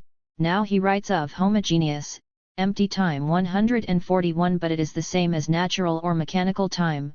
What we get is historicism and universal history, the sequence of events. Like the beads of a rosary, 142, and, above all, the faith in progress, as something boundless, irresistible, and for all mankind. Yet this shift to natural history, to a spatialized, mechanical time, with its great concern over decline, restoration, and the perpetual repetition of history provides the possibility for allegory. Thus, during the Baroque, and then in much fuller form in 19th-century capitalism, allegory emerges from such a shift, appearing in the Trauerspiel, for here history merges into the setting. 143 Natural setting increasingly intrudes into the dramatic action. 144 Later, Benjamin wants to carry this argument into the arcades of the 19th century, pursue the question of whether a connection exists between the secularization of time and space and the allegorical mode of perception. 145 By the passage in Arbeit, he extends the analysis to argue that natural history was not only the form of history in capitalism but also enabled the connection with myth or history. 146 Capitalism, therefore, does not merely draw upon history in order to generate its own myths. Capitalism, as the realm of natural history, is itself the realm of nature, of barbarism, myth, and history, raised to a new height. This means that capitalism not so much creates out of whole cloth, but it takes up various elements from previous modes of production and raises them to new intensity and transparency. In response to such natural history or mechanical time, Benjamin speaks of both historical time and full LED time. Historical time may be in night in every direction and unfull LED at every moment. 147 Apparently endless, like natural history, it is distinguished from natural history through its non-empirical status. The key difference, however, is that historical time may become complete, full LED time, a process that is perfect in historical terms. 148 Refusing concepts of both objective and subjective time, historical time is none other than theological, or more strictly biblical time. The idea of full LED time is the dominant historical idea of the Bible, it is the idea of messianic time. 149 And messianic time is none other than divinely full LED time. 150 Here, of course, we enter one of the most enduring features of Benjamin's thought, one that has influenced Derrida, Agamben, and Butler, among others. It is a notion of the messianic without the Messiah. His use of the adjective rather than the substantive is telling, as is his notion of a weak messianic time. Indeed, the messianic appears in Benjamin's thought when he begins to rect about history, particularly the future and what that holds. But the appeal of the messianic is that it embodies a paradox, simultaneously currently effective and retarding elements, moving both towards us and allowing us to approach it. 151 It is, if you like, a proleptic idea, in which the time of the future has already begun and yet we await its fulfillment. The messianic is one of the most contested sites in Benjamin's work, for Marxists uneasy with this material have argued that it is merely an image, a cipher, for the philosophy of history. Others have used it to point to the inherently religious nature of Marxism itself, given to an eschatological form of politics. Others again take them as gurs for each other without giving priority to either. 152 The problems, however, lie elsewhere. Firstly, the messianic really is a misnomer for eschatology. It is worth insisting on this point: eschatology is the broadest and probably earliest biblical category. Its concern is with the transition from the present somewhat undesirable age to another that is qualitatively better, a shift from hardship to peace and plenty. In all cases, it is Yahweh, the main God of the Hebrew Bible, who brings in the better world. It is only with the prophetic literature that eschatology emerges as a distinct genre. The generic markers are quite clear: Yahweh's agency, an end to social, economic, and bodily ills, a new age of freedom and plenty, and an unavoidable use of gurative language. Messianism, too often regarded as a defining feature of eschatology, is usually assumed by biblical scholars to be a subset of eschatology.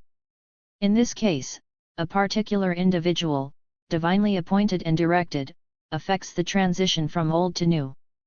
The Messiah, or the Anointed One, is in the earlier material. Mostly a royal gur based around the gur of King David, but then later, especially at Qumran in the Dead Sea Scrolls, we nd royal, priestly and possibly a prophetic Messiah for whom Moses, Aaron, and Elijah become the models. Of course, the Christians will claim Jesus as Messiah as well, but, by this stage, Messianic eschatology is much more highly developed and depends very much on the Savior Gur. There is a distinct logic to the connection between eschatology and Messianism, for, if God brings about the eschaton, then he may as well delegate the task to a chosen individual. Indeed, the edges become fuzzy, for it can be a small step from the prophet who announces Yahweh's eschatological word to the Messiah himself. The third and latest category is the genre of apocalyptic.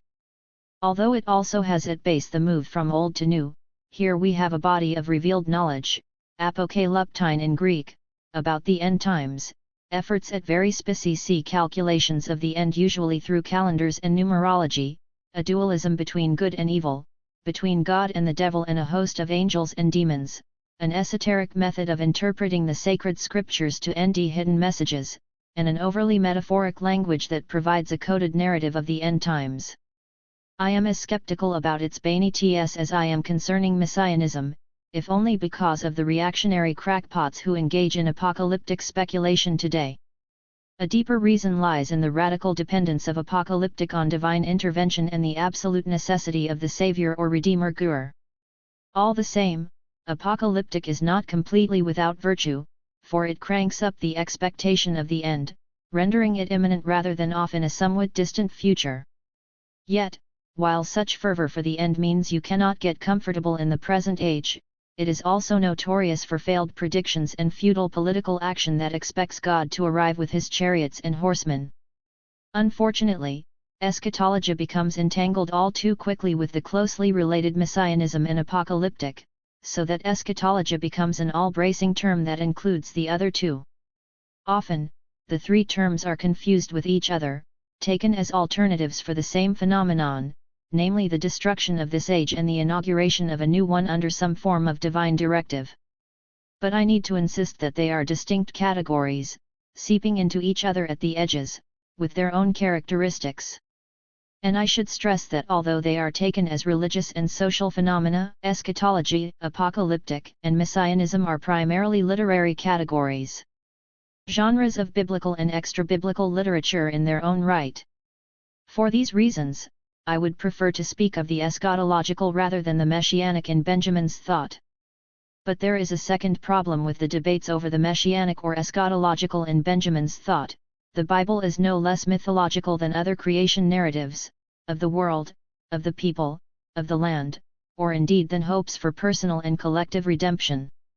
But, here, I return to my criticism of Benjamin, that, despite all his efforts, he replicates the myth he so assiduously seeks to overcome. For some strange reason, Benjamin felt that the biblical material was free of myth. Thus, in his Critique of Violence, 153 Mythic Violence, that narrative of the establishment of the law and legal violence, is something that belongs to the Greeks. Benjamin cites the myth of Niobe, whereas pure or divine violence, the arena in which the Messiah was to appear, is somehow free of myth. In this case, Benjamin favors the story of the rebellion of the sons of Korah in Numbers 16. McColl points out that Benjamin was also influenced by Herman Cohen's argument that Judaism was the religion of reason over against myth, which, for Benjamin, was always irrational and demonic. Theology is thereby set over against myth. 154 Apart from the obvious point that the Hebrew Bible is as mythical as any other mythology, especially that of Greece, Benjamin cannot avoid, even in this text as Tom McCall argues, keeping myth away from pure, revolutionary, and messianic violence. 155 Such violence does not break out of myth, it merely uses one myth to counter another. What then, is historical, messianic and divinely full LED time? For Benjamin, it is a narrative of the beginning and end of history, specifically understood in terms of the fall and Eschaton. At the center of the Trauerspiel book stood a post-lapsarian narrative. 156 In other words, he embraces a biblical notion of history as historical or full LED time, a history of salvation Heilsgeschichte that had its own tradition in German theology and is much more extensive than a messianic theory of history or even the simple notion of creation, fall, and redemption. 157 Rather, Heilsgeschichte is God's history, which touches that of the world only tangentially and at significant redemptive moments, running at cross purposes to human history. It is therefore fragmentary and momentary, leaving behind traces. Yet, this divine history is the truth that can be glimpsed only partially, awaiting the Eschaton. 158 It is this notion of Heilsgeschichte upon which Benjamin draws, giving it his own twist. At times, the translations elide his usage of the term. Thus, Osborne's translation of the Trauerspiel book unaccountably glosses Heilsgeschichte as the story of the life of Christ, rather than the history of salvation. 159 What we have is an underlying biblical schema of history. Yet, a problem emerges, for Benjamin's apparently biblical history is in fact a theological appropriation from a variety of biblical materials. The notion of a salvation history, particularly in the context of German Lutheran scholarship, extrapolates from a text in which various creation stories may be found. Notions of an Eschaton sit side by side with those that see none, tensions exist between an individual and collective afterlife and none at all, and patterns of eternal return. In Benjamin's writing, theology dominates the biblical, selecting material from the Bible in order to create the various pieces of an unconventional theory of history with which he would dull from time to time. The question remains as to why Benjamin would make such a move, for he is no theological apologist. Rather, his recourse to a theological schema of history attempts to deal with developments in historiography that could only be seen, from his perspective, as detrimental to the discipline itself, the effects of the natural sciences, natural law, and anthropology on historiography. Hence his polemic against what he calls natural or mechanical history. But there is another dimension based on the opposition between nature and history. The sciences mark a return to the dominance of nature, the realm of pagan thought that stands over against the distinctly historical nature of Jewish and Christian thought. On this point, Benjamin takes up, like Bloch, the common but highly problematic assumption that the Hebrew Bible marks a break from such pagan patterns of thought, the emergence of history from myth. 160 Finally, through his use of the Hebrew Bible and theological material, Benjamin sought to reconstruct another history of thought itself, an alternative intellectual genealogy that broke with the line that ran from classical Greece, through Rome and early Christianity into medieval and then modern Europe. Although heavily theological, it is a theology that favors the Hebrew Bible, a document that troubles the classicist genealogy and its inherent anti-Semitism. If in his earlier work Benjamin made use of such material to counter problems in German and European thought, in his later material he attempts to rescue Marxism from similar difficulties. Thus, in the most theoretical section of the passage in Arbeit, Konvoluen, he attempts to rescue historical materialism from the temptation of thinking in terms of progress and decline, two sides of one and the same thing. 161 This is another version of natural history and is a far cry from Heilsgeschichte with its two markers of fall and Eschaton, within which we end but fragments and itsum. Conclusion. The various steps of my argument, from the description and then appropriation of allegory to a theory of history that has creation, fall, and Eschaton as its markers, have highlighted a distinct problem: Benjamin's efforts to overcome myth, especially the hellish myth of capitalism, makes use of another myth to do so. And that myth is biblical myth, or rather a theological appropriation of certain elements from the Bible that could only exacerbate its mythical dimensions. Yet it seems to me that something may be retrieved from Benjamin's failure, an insight into the possibilities of myth despite himself. 163. Let me take a move out of Benjamin's own pages, specifically a dialectical one that has its own history within theology. Not only are the various terms from the present used in their imperfect way contradictions of capitalism, the dialectical image, the blast out of history to give us a eating glimpse of that other future, the communist future in fact provides the terms with which we might understand our present, although those terms are but very imperfect derivatives of what that future contains. In other words, rather than taking terms from our present and projecting them into the future, Benjamin seeks to work in reverse. The terms and concepts of a communist future, however degraded and partial they might be in our present perception and use of them, provide the way to think about that future itself. The problem, of course, is that, if the future is as radically distinct however gradual or sudden a transition might be as Marxists like to think, then the very ways of thinking and arguing will also be qualitatively different. Here lies the reason for the unwitting insight that Benjamin's use of an allegorical method, in itself a theological mode of biblical interpretation, provides. It is not that such a method provides the resources for conceiving the transformation out of the mythic hell of capitalism, rather, the inescapably mythic nature of the material with which Benjamin works the narratives of creation and Eschaton suggest that the language of myth, with all its promises and dangers, provides one way of imagining a very different future. What Benjamin needs, in other words, is Bloch's practice of the discernment of myth. It is here that notions like pure language, the eschatology of translation, and the reactions on creation, take on a different hue. The danger is that such mythological material will replicate the patterns of oppression and appropriation of the myths from which they draw, in Benjamin's case specifically with regard to women. However, it is not merely that myth provides one option, an alternative language that falls into all of the patterns of previous and current myths. Benjamin's promising failure is that the use of such curiously mythical ideas and terms from the Bible raises the possibility of conjuring up an alternative language and the ability to imagine a very different future. This means that Benjamin's allegorical method not only generates the failure of his overt proposal but also becomes an appropriate method for what I am suggesting.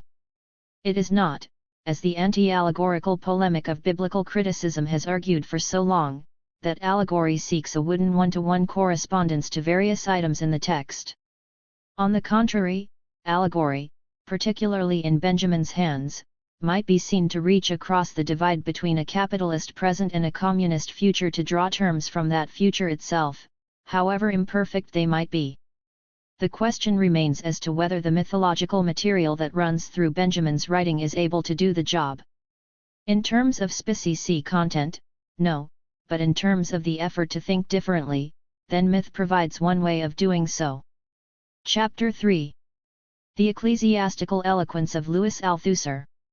I remember this period as a time when perhaps I had a religious vocation which sold out in a certain predisposition to ecclesiastical eloquence, pour l'éloquence ecclésiastique. 1. Marx did not say everything, not only because he did not have the time, but because to say everything makes no sense for a scientist. Only a religion can pretend to say everything too. For one who was once attracted to a religious vocation later described as merely the appeal of ecclesiastical eloquence. 3. Althusser's passing over of religion seems to be complete, for thus, in the essay Lenin and Philosophy he writes of the Itzovist group of the Bolsheviks, formed after the failed October Revolution of 1905, some Bolsheviks of this group even wanted to integrate into Marxism the authentic humane values of religion, and to this end they called themselves God-builders. But we can ignore this. 5. Much of his writing does seem to ignore this. For materialism, the world outlook of the proletariat, had set its face over against the idealism of the bourgeoisie. Yet, Althusser is a little too hasty in his dismissal, for he was never quite able to end his way clear of religion, or, more specifically, the Church. In what follows, I trace Althusser's perpetual effort to reject the Church, a rejection that relies upon its continued presence in his work. In fact, my major argument is precisely this, namely that Althusser's expulsion of the Church from his life and work enabled the Church to permeate all of his work. Not so much a return of the repressed, the Church becomes, in Althusser's own words, the absent cause of his philosophy. So I will follow this subterranean presence of the ecclesial, its shortfalls and promises, the possibilities and limitations for Althusser's own thought. Althusser is therefore a Catholic Marxist, sliding between the Catholicity of the Church itself, especially the Roman Catholic Church, and the internationalism of Marxism that worked itself out in the species dynamics of a particular nation-state. Althusser's own Catholicity becomes the necessary feature of his rejection of the Roman Catholic Church. I have organized my discussion in two broad stages, the difficult path of Althusser's departure from the Church and then the way the Church continues to permeate his later work as an absent cause. In the RST part, I argue that the form of Althusser's rejection of religion is not so much in terms of theology or the Bible, but of the Church with which he had a lingering connection after many years of involvement and religious commitment. The context of a Roman Catholic country was crucial in this respect, for, in a situation where class struggle took a distinctly institutional form, the Church was the primary point of reference.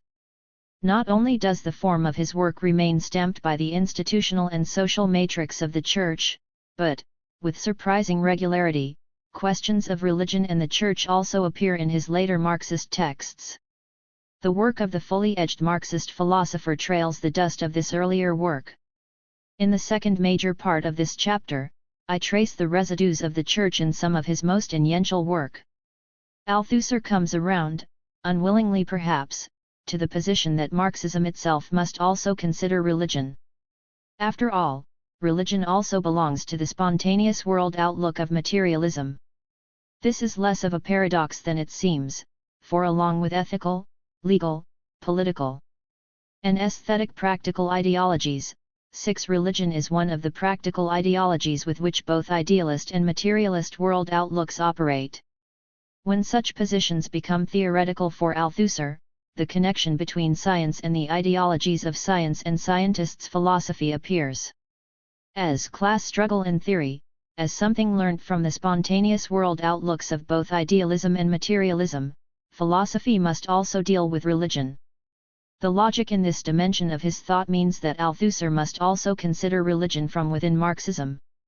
Ecclesiastical form, theological writings. That Althusser's rejection of religion should take the form of a rejection of the Church is perhaps inevitable given his own former commitment to the Roman Catholic Church.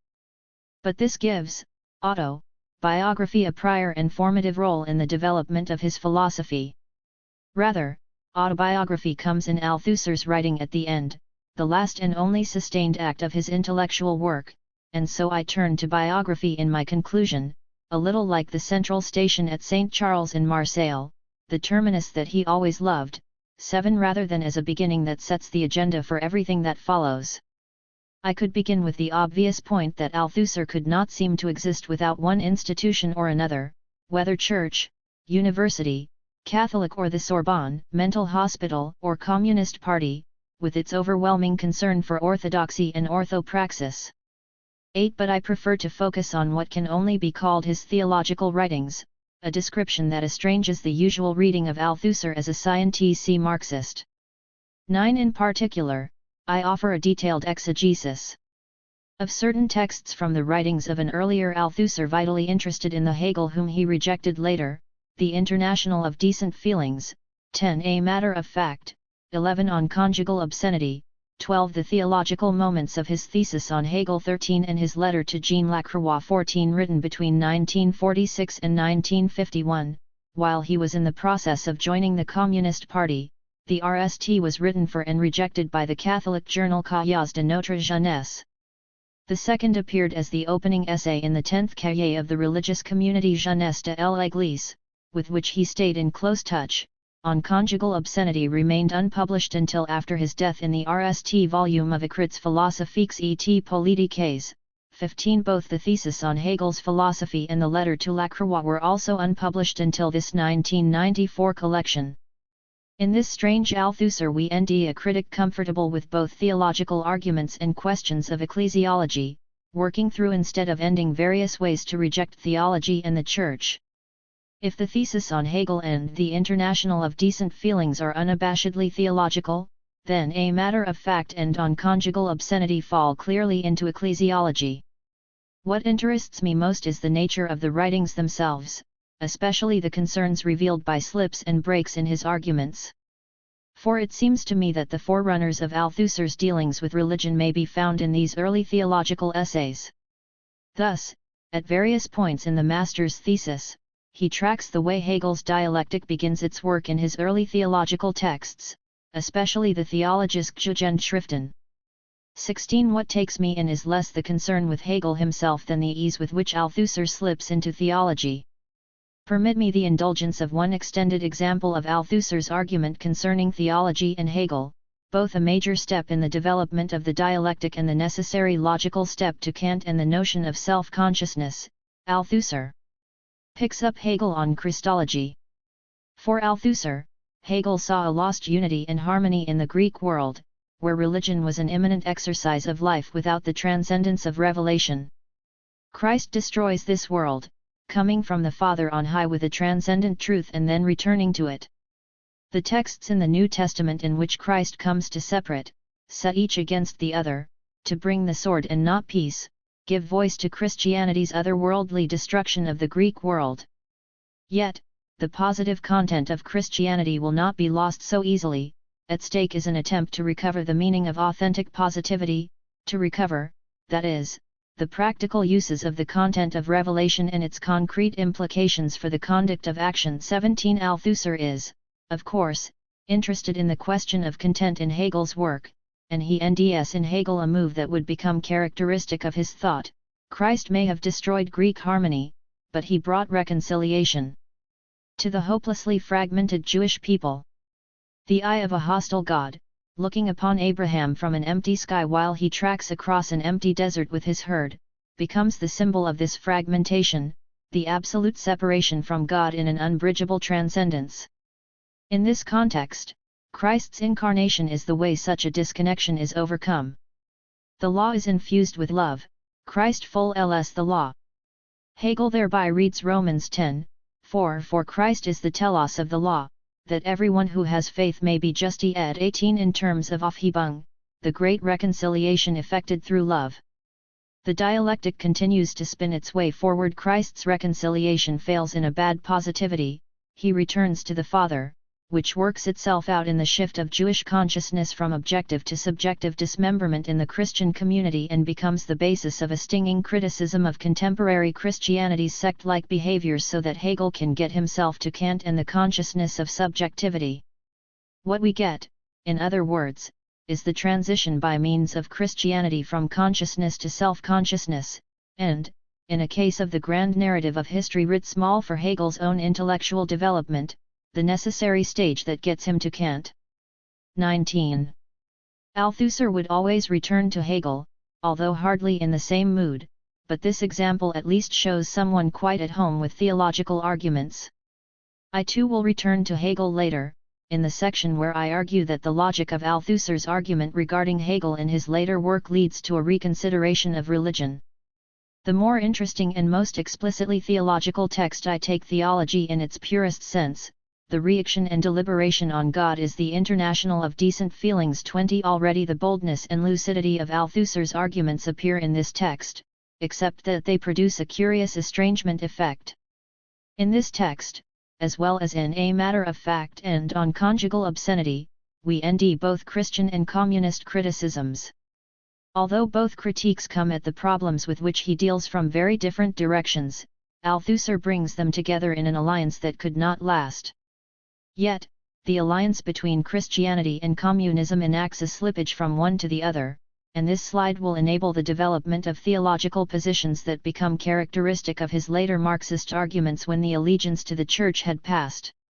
Thus, in the International of Decent Feelings, intended for the journal edited by his friend François Ricci, one of those who was to join the Communist Party, Althusser polemicizes against the apocalyptic habit of reading for the signs of the times in World War II and the Cold War. The war itself becomes both sin and God's wrathful punishment, the concentration camps are the last judgment, the Moscow trials are the passion, the atomic bomb is the will of God, and the equality of death before the bomb is equivalent to equality before God. Such a messy leakage of terms runs in two directions for Althusser. First, this apocalyptic commingling of theological categories with historical events to be found as much in writers like Camus as the Catholics Marcel, Mauriac, and Bossuet leads to the popular post-war notions of the proletariat of fear and the proletariat of the human condition. Against these slogans Althusser lines up both political and theological criticisms. As for the former, such a generalizing of class difference, taking up the term proletariat in order to speak of humanity as a whole, serves to deny the specific political content of the proletariat. For the proletariat, the threat of war or atomic bomb does not change the exploitation and poverty of their everyday lives. Later in the essay the specifically Marxist nature of his analysis comes to the fore. This reconciliation of man with his destiny presupposes a transition from capitalism to socialism by way of the emancipation of the laboring proletariat, which can, through this act, rid not only itself, but also all humanity of contradiction, delivering it, moreover, from the apocalyptic panic besetting it. 21 Not long before he joined the Communist Party, Althusser sees the possibilities of hope with the proletariat and not some ideological shift that would efface the proletariat by it. This emerging Marxist argument differs from his theological assessment, although we need to read carefully in order not to be sucked up into Althusser's own blending of theology and politics. First, the two texts. Fear is not a fatherland, nor is courage. More, the human condition is not a human fatherland.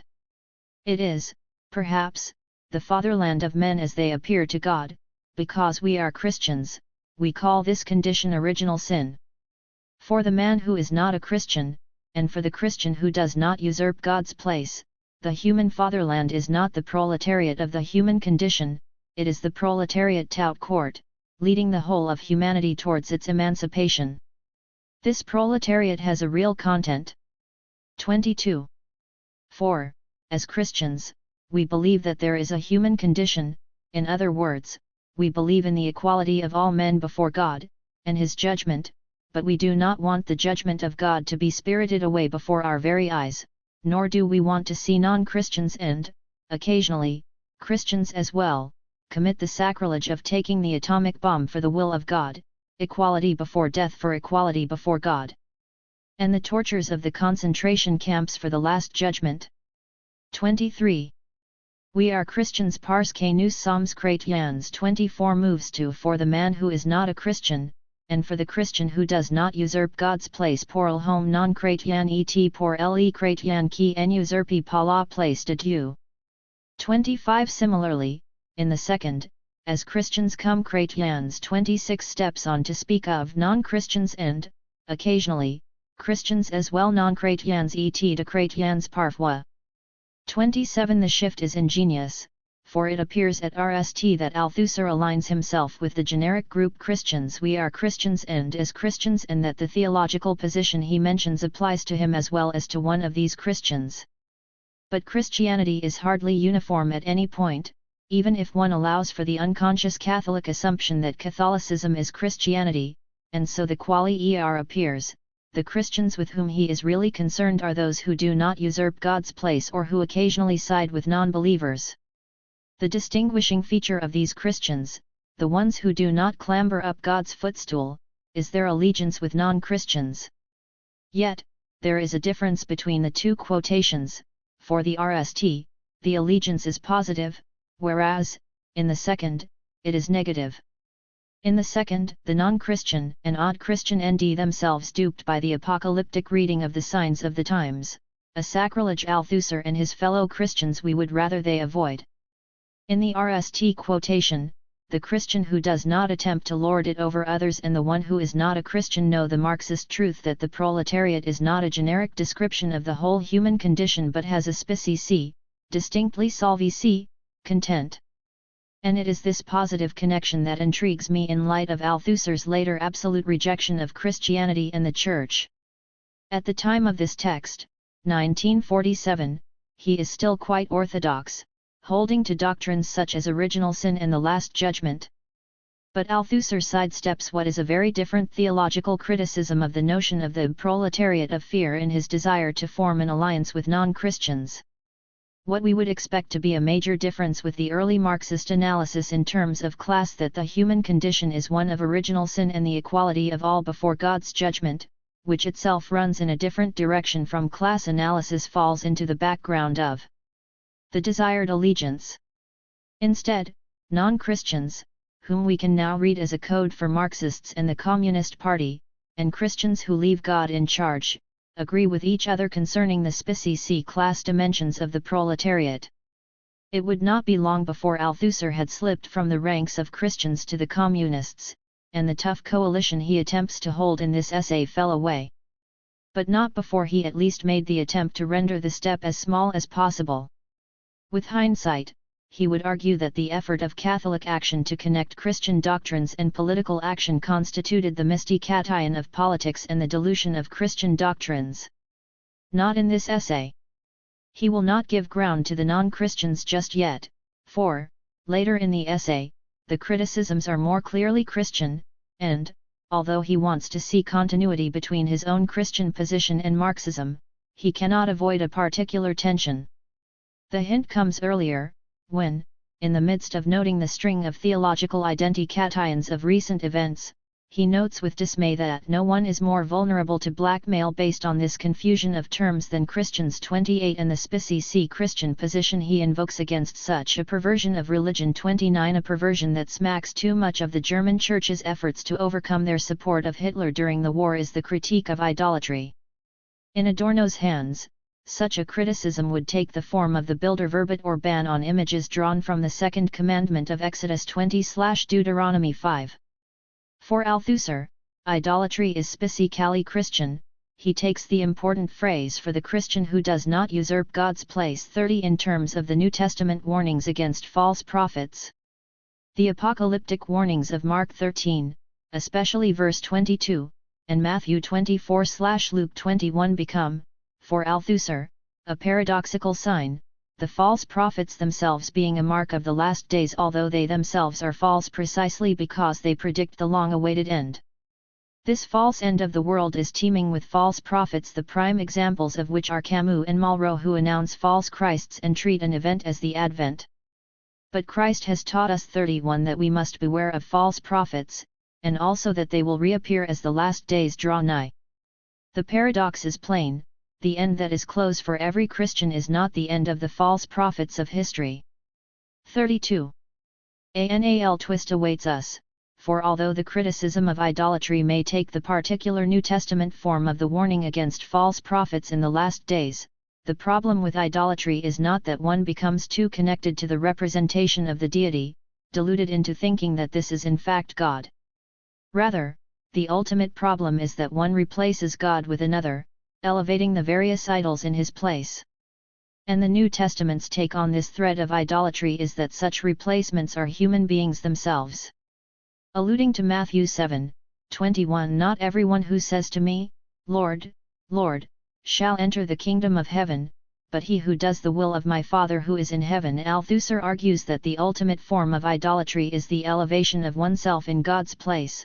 When we merely invoke the Lord, we serve, not the Lord we invoke, but another whom we do not. 33 This is where the various gestures from the European churches, Kessler's sermon to the European left, Malraux on the Western Bloc as protection against both the USA and the USSR, and Mauriac's vote of Condemnation in Leon Blum become the marks of false prophets, Matthew 7:15.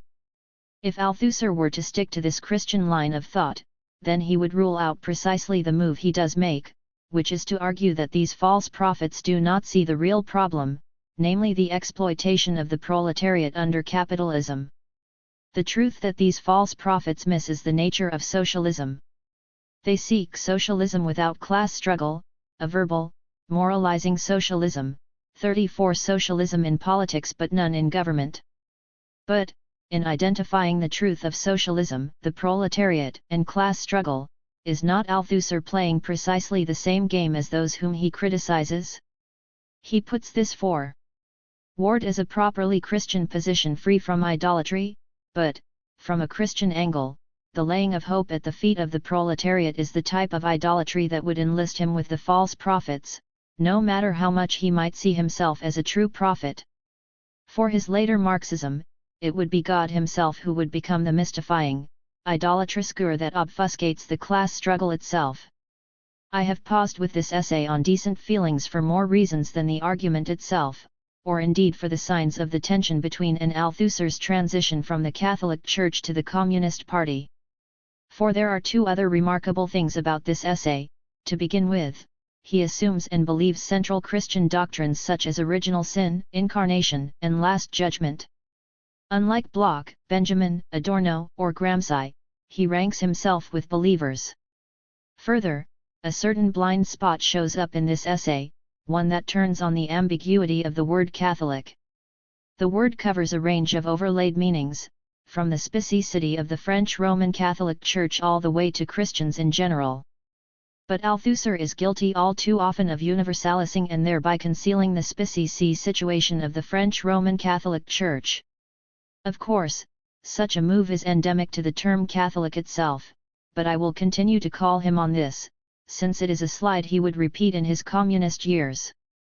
In A Matter of Fact, 35, an explicitly ecclesiological essay, all of the assumptions concerning Catholicity play themselves out.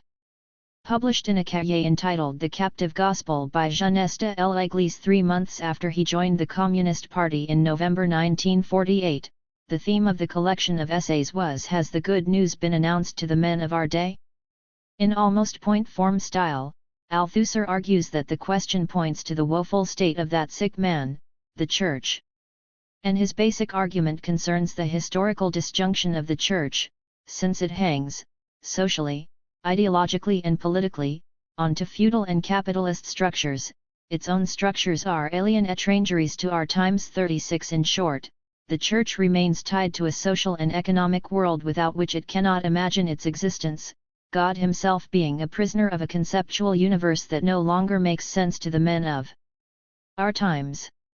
37 All of which forces the Church to defend reactionary political positions in order to shore up the obsolete worldviews and structures in which it NDS itself imbricated. The solution? Quite simply the emancipation of the Church from feudal and capitalist structures that will then lead to a reappropriation of an authentic religious life. If the external liberation of the Church requires an alliance with the world-changing force of the proletariat, then the reclamation of religious life must happen through the far young radical cells within the Church, such as Youth of the Church or what later became the base communities of the Roman Catholic Church in Latin America. Althusser would keep track of liberation theology with great interest. Althusser is even more explicit than in the International of Decent Feelings on the need for an emancipatory Christian proletariat alliance. In other words, the Church's hope lies with the proletariat, which now arrives en masse in Althusser's text. And, in this world historical movement, the Christian, now clearly in the singular, must play an active part. Although the uneasy alliance is still very much part of the agenda, there is a distinct shift from the earlier essay, for in A Matter of Fact the weight shifts decisively to the proletariat. They possess the means for overcoming the social and economic conditions of the Church's woeful state, and the only viable option for the socially progressive Christian is to join. I want to focus on a few things in A Matter of Fact, namely, the shift to speaking of theology as ideology, the possibility that Christianity, and by extension religion per se, is not necessarily alienating, and the pervasive assumption of Catholicity. Let me pick up the second issue RST. Still tied to a theory of alienation, one that in this case arises through being tied to feudal and capitalist structures, Althusser can still hold out for a transformed Church. And so we end extraordinary statements, at least in light of the well-known later Althusser, the Church will live thanks to those who, through struggle and in struggle, are once again discovering that the Word was born among men and dwelt among them, and who are already preparing a humane place for it amongst men. 38 Not a priori reactionary, nor even alienating, the Church may take on a hitherto unforeseen, unalienated, form that will be appropriate for communist society, if religion is not, a priori, a form of alienation. This reduction should permit the Christian to reconquer an authentic religious life, whose conditions and limits he must already begin to deny, in struggle. 39. Here, he struggles with Marx's early argument that religion is the mark of social and economic alienation and would disappear when those real conditions have been alleviated. Later, he will abandon such a position, becoming more conventionally Marxist, and the Church will become an ideological state apparatus, but not before the curious transposition into the argument for the eternal nature of ideology. On the question of theology and ideology, the RST issue I noted above, there are already signs of the shifts that were to come. Thus, in an intriguing paragraph, 40, he maintains a distinction between ideology and theology that makes the latter a subset of the former. Theology, or at least Roman Catholic theology, bases itself on an obsolete complex of Thomistic and/or Augustinian philosophies, which themselves rely upon Platonic and Aristotelian philosophical systems. This system, which is able to deal with problems by playing off Aquinas with Augustine, informs the Church's economic, moral, political, educational and, above all, theological ways of thinking. In short, truth, revelation, is possible for the Church only in these terms. The easy move for Althusser would be to argue, and this is how his essay tends, that this whole system is dead on its feet, awaiting the slightest push to send it sprawling. But what interests him is the fact that it must plainly have moorings in life in order to persist even as an illusion. 41. And those moorings attaches are none other than the very real leftovers of a medieval world. At this point, the complexity of Althusser's notion of ideology already begins to show itself. The medieval structures that lie at the heart of the Church foster and enable people within the Church to hold to an outmoded ideological formation, but those structures only continue to exist because the ideology keeps the structures in place.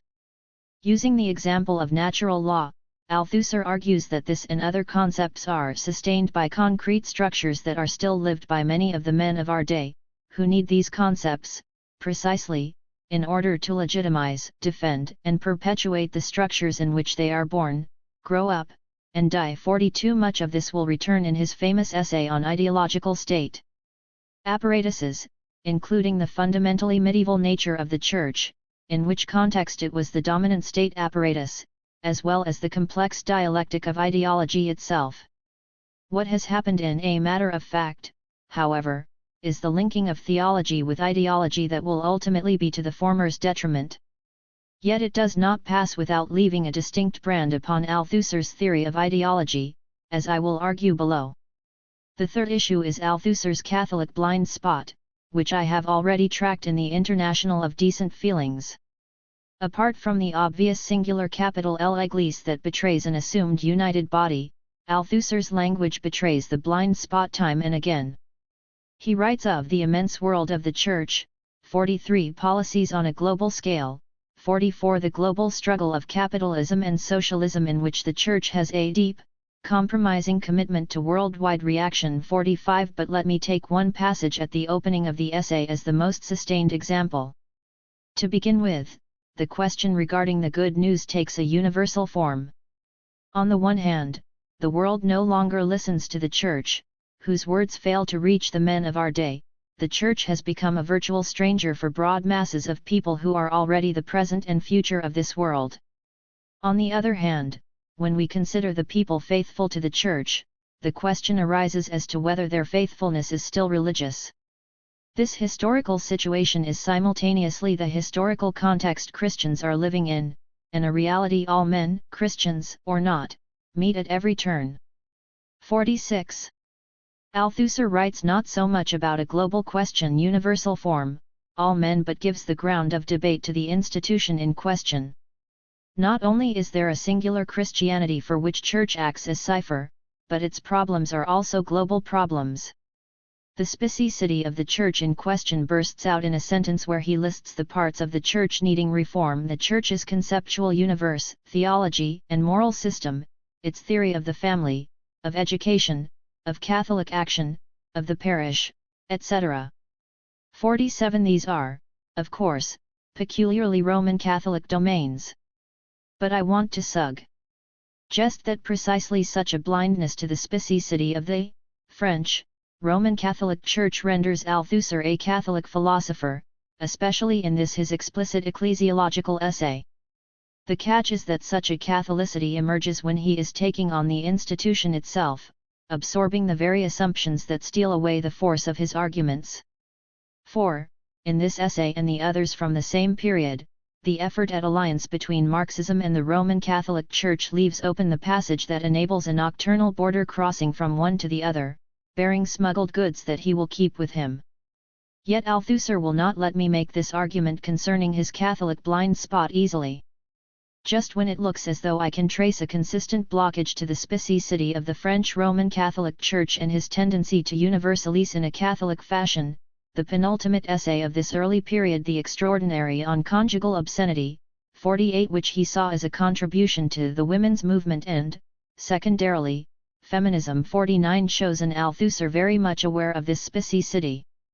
I am going to suggest that there is a difference between negative and positive criticisms of the Church in these texts, a tendency to become specific when he is excoriating the Church and universal when he sees something valuable. But, RST, the argument of the essay itself, here, he tracks the hypocrisy of the public theology of marriage in the French Roman Catholic Church. The refurbishing, from the 1930s, of the sacrament of marriage that is the subject of On Conjugal Obscenity dragged marriage and sex out of the dark and whispered domains of the domestic zone and placed them squarely in the public arena. Sex became a sacrament that the couple administered, to each other, no longer merely for procreation but for mutual pleasure. Couples would proclaim that they were Christian, married, sexual beings and not afraid to talk about it openly. An aggressive exhibitionism 50 that condemned non-religious forms of marriage. This is a distinctly ecclesiological essay, since Althusser is concerned with the state of the Roman Catholic Church in French society. He argues that the various new directions of the Church in France, brought together under the umbrella of Action Catholique, whether agricultural, urban, youth, students, workers, managers, bosses, married couples, were part of the tradition of a disestablished church. Without the political unions of the established churches of Spain or Italy, he limits his examples yet again to Roman Catholic churches, neglecting the established Protestant churches of England, Germany, or the Netherlands. The French Church compensated for its lack of state power by developing a voluntary spiritual tradition. Whereas before Catholic action this was largely passive and parish-based, Catholic action itself enrolled large numbers of the faithful in active involvement in various arms of the Church. So the public movement of the sacrament of marriage must be read as part of this larger dialectic of French social life. Again, we end an argument as much indebted to Marxism as Roman Catholic thought, deeply political and sociological but still focused on the Church. But that focus is increasingly critical. Even though Althusser was interested in fringe groups of the Catholic left, he calls upon such groups in a matter of fact to join with communists and proletariat to effect change in church and society. In On Conjugal Obscenity, one of these groups comes in for unrelenting criticism. The problem with the open valorization of marriage and sex is that it also valued large broods of children and domesticity. Althusser is no prude. The obscenity in question was not the public nature of the movement, nor even the sexual-spiritual conjunction, but the way its apparent radical edge reinforced reactionary Roman Catholic positions on marriage. The bearing and raising of children is no longer a duty of Roman Catholic families, it now becomes a celebration in the public sacrament of marriage. And so women, who had begun to have other options open to them, found themselves tied to the long labor of pregnancy, birth, and care for endless numbers of offspring, precisely through an ideology of sexual and spiritual equality. A glimpse of liberation, now channeled into the public affront, for traditional Catholics, of the sacramentalization of sex, folds back to reinforce the most reactionary of Catholic positions on the family, except that now the women in question did so in the misguided belief that theirs was a radical path. In other words, through what seemed to be a new departure for women, in which there was, for the RST time within the Church, a spiritual and sexual equality with men. The oppression and subjugation of women that is intrinsic to the Church itself showed itself in a new guise. If Althusser holds out the theoretical possibility that the movement may have run a different course that did not render the women Christian mothers and homemakers, there was precious little of that possibility in the movement itself. In the end, the effort to shift sexuality from secrecy to aggressive publicity merely brought into the open the Church's own reactionary agenda. For Althusser, the apparent experience of emancipation was nothing more than a new form of servitude, a classic and serious form of mystikation. The Church still holds sway, the power that lifted the interdict is the one that established it, the authority that makes the laws can also unmake them. 51 At RST site, Althusser seems to have pulled the log out of his own eye, able to regard clearly the particular features of the French Roman Catholic Church that set it apart from others, such as those in Italy and Spain. The blind spot has apparently gone. But there is a difference between the conjugal essay and the others I have pondered. In the earlier pieces, there was something that Althusser wished to retrieve from the Roman Catholic Church, whether species doctrines or an allegiance between the bits and pieces of the Catholic left and Marxism. And, in these essays, the Catholic blind spot comes into play, the tendency to universalize an unacknowledged feature of the institution itself. However, with on conjugal obscenity, he identifies a virulent form of mystikation and alienation in the French Roman Catholic Church. Only when he nds nothing retrievable about a certain aspect of the Church can he become species. And, yet, he is still within the Church. If on conjugal obscenity shows an increasingly critical Althusser, a gradual crumbling of his belief that the Church may be open to reform, his primary focus remains the Church and its problems. All of this would now unravel in the long, legendary letter to Jean Lacroix, a former teacher.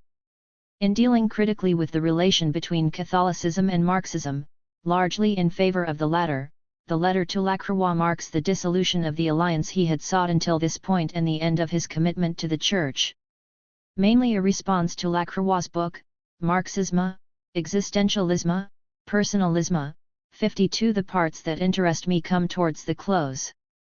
53. Here, Althusser responds to Lacroix's criticisms of the theological dimensions of Marxism, divine, judgment, history and eternity, transcendence and truth. As for historical judgment and the judgment of history, Althusser takes exception to the criticism of Marxism as a theodicy that judges history in terms of a trans-historical ideal. Lacroix's criticism boils down to the argument that Marxism is inescapably theological, but that its theology is incorrect. And this is because Marxists delude themselves. They think they are offering an imminent judgment of history, but, in fact, they make transcendent judgments. In doing so, they usurp God's place since he has now been banished from existence. In response to Lacroix's accusations, Althusser responds by arguing that the only transcendent horizon recognized by Marxists is history itself, that any judgment is imminent to history which thereby renders it transcendent. We remain within history. Let God, if he exists and if he so desires, damn or save Hitler, that is not our affair. 54. What happens in this response to Lacroix is the gradual severing of the strands that tie Marxism and theology to one another, for Althusser ends up with no possible connection between the two on the crucial question of history. On the question of time and eternity, he is content to prise open the tensions of Lacroix's implicitly theological argument. I do not want to pursue the details of this argument. The problem with eternity as the act of understanding and mastering time. Would one need to understand the significance of eternity before mastering it, the non-significance of any concrete concept of eternity? It does not add anything. 55. Save to emphasize Althusser's insistence that Lacroix stop whitewashing his theological arguments with philosophy, the absurd core of theology with reason. Recognize the absolute transcendence of that which you worship, says Althusser. This transcendent entity has a content you aspire to and cherish with all the force of your soul, and I am convinced you cherish it, but a content so transcendent that, strictly speaking, you cannot but be ignorant of it. Not even your aspiration and your spiritual quest can be the sign and the guarantee of the content you aspire to. So that one can see that this aspiration is not even proof of itself, and that this eternity is the annihilation of all meaning, beginning with its own, and the condition of absolute absurdity, or rather, not even that, for absurdity still has a meaning, whatever you say. 56. Theology, and especially the object of its reaction, God, seems to have departed the universe without even a wisp of rocket smoke to mark his passing. Is this text yet another sign of Althusser's parting with theology? On one level, it is, but, at another extraordinary level, Althusser would like Lacroix to be a better theologian. In all his efforts to render eternity a viable philosophical concept, Lacroix has failed to register the absolute otherness of God. Only such a radical transcendence suits a notion like eternity, except that Lacroix should name what he avoids naming. Yet the point regarding transcendence is not the end of Althusser's objections, for any half-decent theologian knows that transcendence is neither the foundation, Lacroix's position, nor the result of immanence. Rather, one cannot exist without the other. And so Althusser calls on Lacroix to render justice to immanence. Or, again, this transcendent entity has an assignable content, i.e., you think there must exist values which explain history, which are history's inner law, at once present within it and governing it, but in that case say so, name them, and confront them with the history they are part of, seriously, honestly, without sheltering behind an eternity which is supposedly a presence in time, and that which constitutes history, incarnate them if need be. 57. The allusion to Christology is hardly accidental, for in theology the center of the paradox of transcendence and immanence hinges on the doer of Christ, God inexplicably incarnated as man. I want to suggest that Althusser shows up as the better theologian of the two. If Lacroix is going to make theological points, then he should make a clean breast of it and say so. Although Althusser's reprimand seeps with the nostalgia for a decent theological argument, it is not something he sees himself doing. Rather, a proper demarcation of theology and philosophy, like that between political science and theology in Montesquieu's work, 58, enables him to leave theology behind, although he walks on slowly, trying not to look back. Philosophy then becomes the explication of the truths provided by the proletariat, or, as he later famously put it, class struggle in theory. He no longer wants a blending of the two that he nds in Lacroix's work, although this is exactly the alliance he had himself sought not so long ago. 59. In the breakdown of the alliance on which he was so keen in the International of Decent Feelings and A Matter of Fact, Althusser has taken two different tacks thus far: the impossible tensions between Marxism and theology, and the demarcation of theology and philosophy. He will make one more, drawn from the question of class, to argue that Lacroix's positions a history other than the one actually experienced by men, to spiritual sine, Kant's, to divine judgment, or to concepts shrouded in mystery 60 are none other than those used by philosophers and kings to justify injustice. In others' words, Althusser invokes the standard Marxist argument of mystikation, that the language of religion and theology is nothing but a justification for oppression and hence a signal of alienation. But what interests me here is the biblical quotation used against Lacroix, or what man is there of you, whom if his son ask bread, will he give him a stone? Matthew 7:9. The biblical text becomes, in Althusser's hands, a critique of Lacroix's theological mystications. Can we give stones to those who give us bread? Not the rst time he has done this. 61. The ambiguity of Althusser's move here is inescapable, the Bible against the quasi-theological arguments of philosophers and kings. But then, as I have argued in my discussions of Bloch and Benjamin, the Bible and theology are hardly comfortable companions. In the long process of the collapse of the alliance between communists and progressive Christians, particularly the groups of the Catholic left, Althusser signals to his former teacher the Catholic paradox of his own move. In actively rallying to the working class, we have not only not repudiated what had been our reasons for living, but have liberated them by fully realizing them. I think we deserve our future, even from Wilde's point of view, in that we have not disregarded our past, we have watched our past grow inside us and bear fruit in a manner beyond the hopes of our youth. The Christian I once was has in no way abjured his Christian values, but now I live them. This is an historical, not a divine judgment, whereas earlier I aspired to live them. 62. Obviously, this marks a decisive moment in the long transition from Christian to Marxist commitment, and I am not the RST to make the point. However, there is more going on here. For this longer confession spins out the curious use of the Gospel of Matthew against the theologian Lacroix. It seems to me that, despite himself, Althusser provides us with an unwitting recognition of his own inescapable Catholicism. And he does so by means of the blind spot I have been tracking in these early writings. The values of which he writes are those of love, hope and faith, the radical political and moral code of the Beatitudes and the rest of the Sermon on the Mount, Matthew 5:7. The teleology rivals that of Bloch's argument for atheism as the logical outcome of the Bible and Christianity. But what Althusser's comments obscure is what is so persistent in his thought, namely the Catholicism that remained after he had discarded both the epithet Roman and the capital letter. I am suggesting, in other words, that what Althusser regards as the realization of Christian values in his communism, those that could not be realized when he was a Christian, include the Catholic context in which he imbibed. In fact, I want to go further than this. The notion of Christian values is a sleight of hand for Catholicism itself. From the thesis on Hegel to the letter to Lacroix, which I have characterized in terms of theological and ecclesiological writings, I have argued for the gradual collapse of the troubled alliance Althusser sought to establish between radical Catholicism and Marxism, the shift from someone comfortable with theological arguments to one highly critical, preferring to keep theology and philosophy in their own spheres, and the function of a certain blind spot in regard to Catholicity. In the end, this Catholicity interests me most.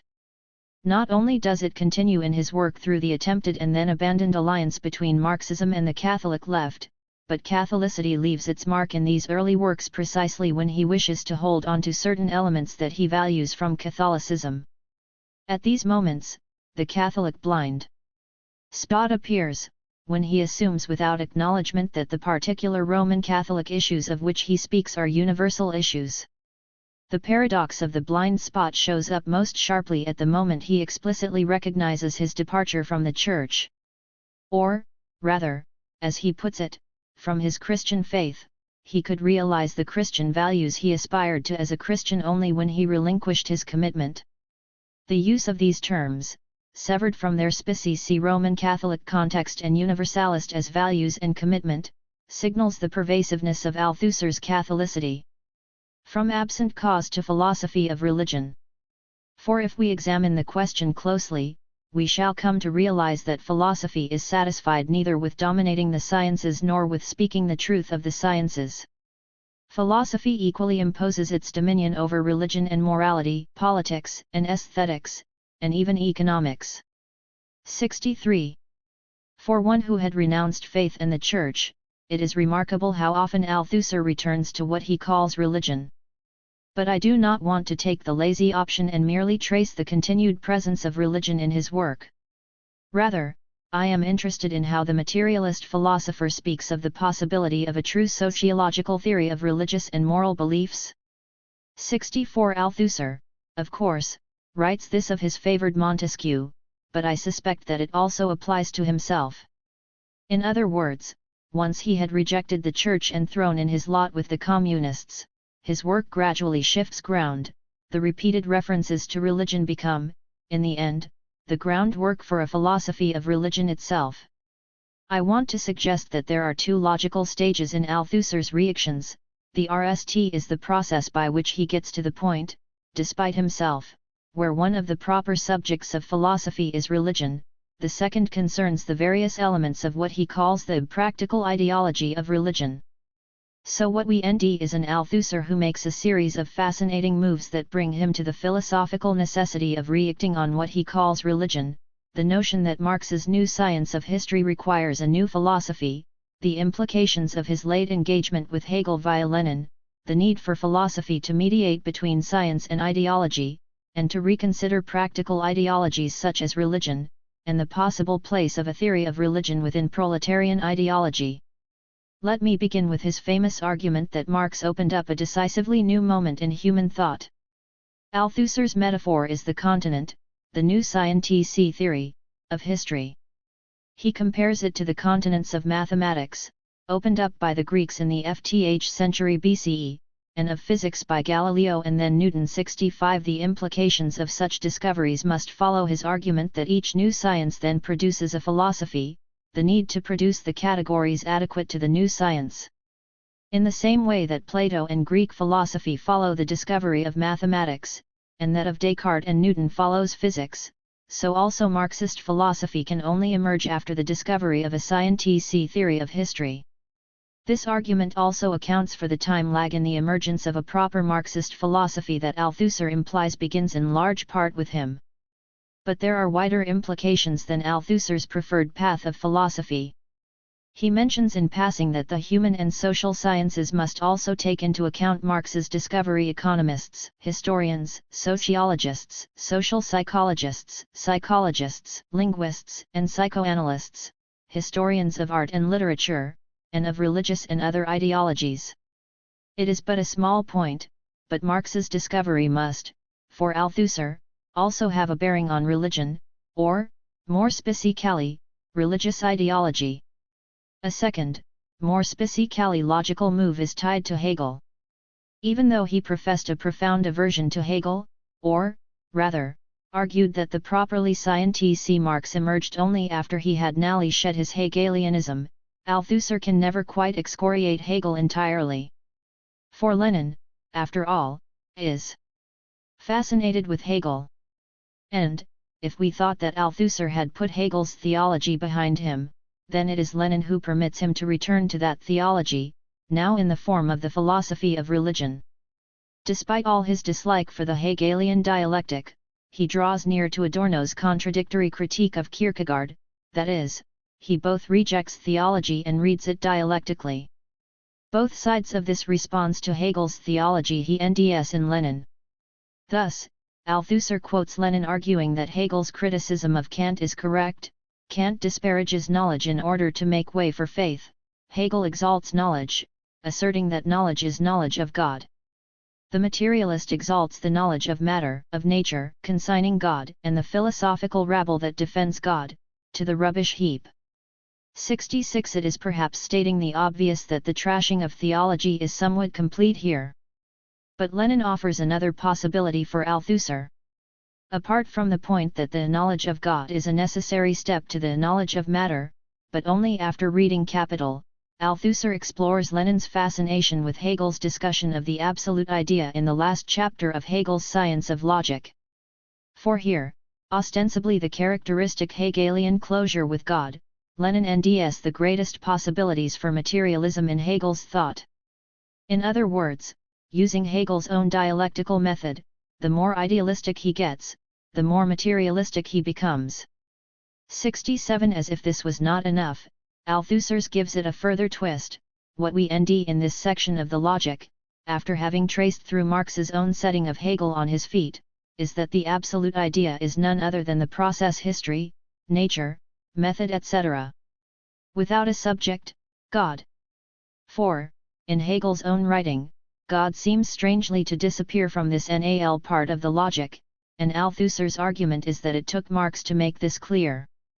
In the end, what emerges is the process of history, whose science Marx inaugurated with a distinct method for understanding the process itself. In other words, Hegel's theological argument has suffered the fate of his own method, while Althusser, following Lenin, rejects theology, a particular form of idealism. He is also taken with its dialectical inversion into materialism. Here, like Adorno, there is not only a contradiction within Althusser's work, the simultaneous rejection and use of theology, as well as the use of a dialectical argument that smacks a little too much of Hegel, but also the basis of an argument for a very different approach to theology from a materialist angle. This might be enough, given Althusser's militant championing of the philosophical credentials of Lenin, but there is a further justification for the philosophical consideration of religion. And this comes in the midst of the famous lectures on philosophy and the spontaneous philosophy of the scientists from 1967, whose forbidding title might lead one to expect that we are on the terrain of hard science. Yet they are saturated with reactions on religion, particularly with two of Althusser's favored distinctions between science and ideology, and then between ideology in general and practical ideologies. But what interests him is less the distinctions themselves than the task of philosophy in relation to them. Thus, even though philosophy, which, for Althusser, is class struggle in theory, concerns itself with the revolutionary transformation of intellectual and social life, it is neither a science nor an ideology. However much Marx was responsible, as far as Althusser is concerned, for inaugurating the science of history, philosophy itself is not a science. Is it then some form of ideology? Again, the answer is negative, but what intrigues is how he manages to say no.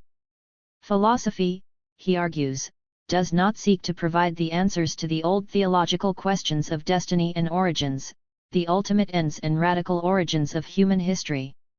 In other words, philosophy does not seek to take the place of theology or the Church, even though it has traditionally done so. And the reason? These questions and disciplines are ideological propositions, the realm of moral and religious thought. Or more specifically, they are not ideology in general but practical ideologies, the various species forms of ideology, those that characterize the dominant forms of behavior in a particular social formation. Practical ideologies are complex formations which shape notions, representations, images into behavior, conduct, attitude, gestures.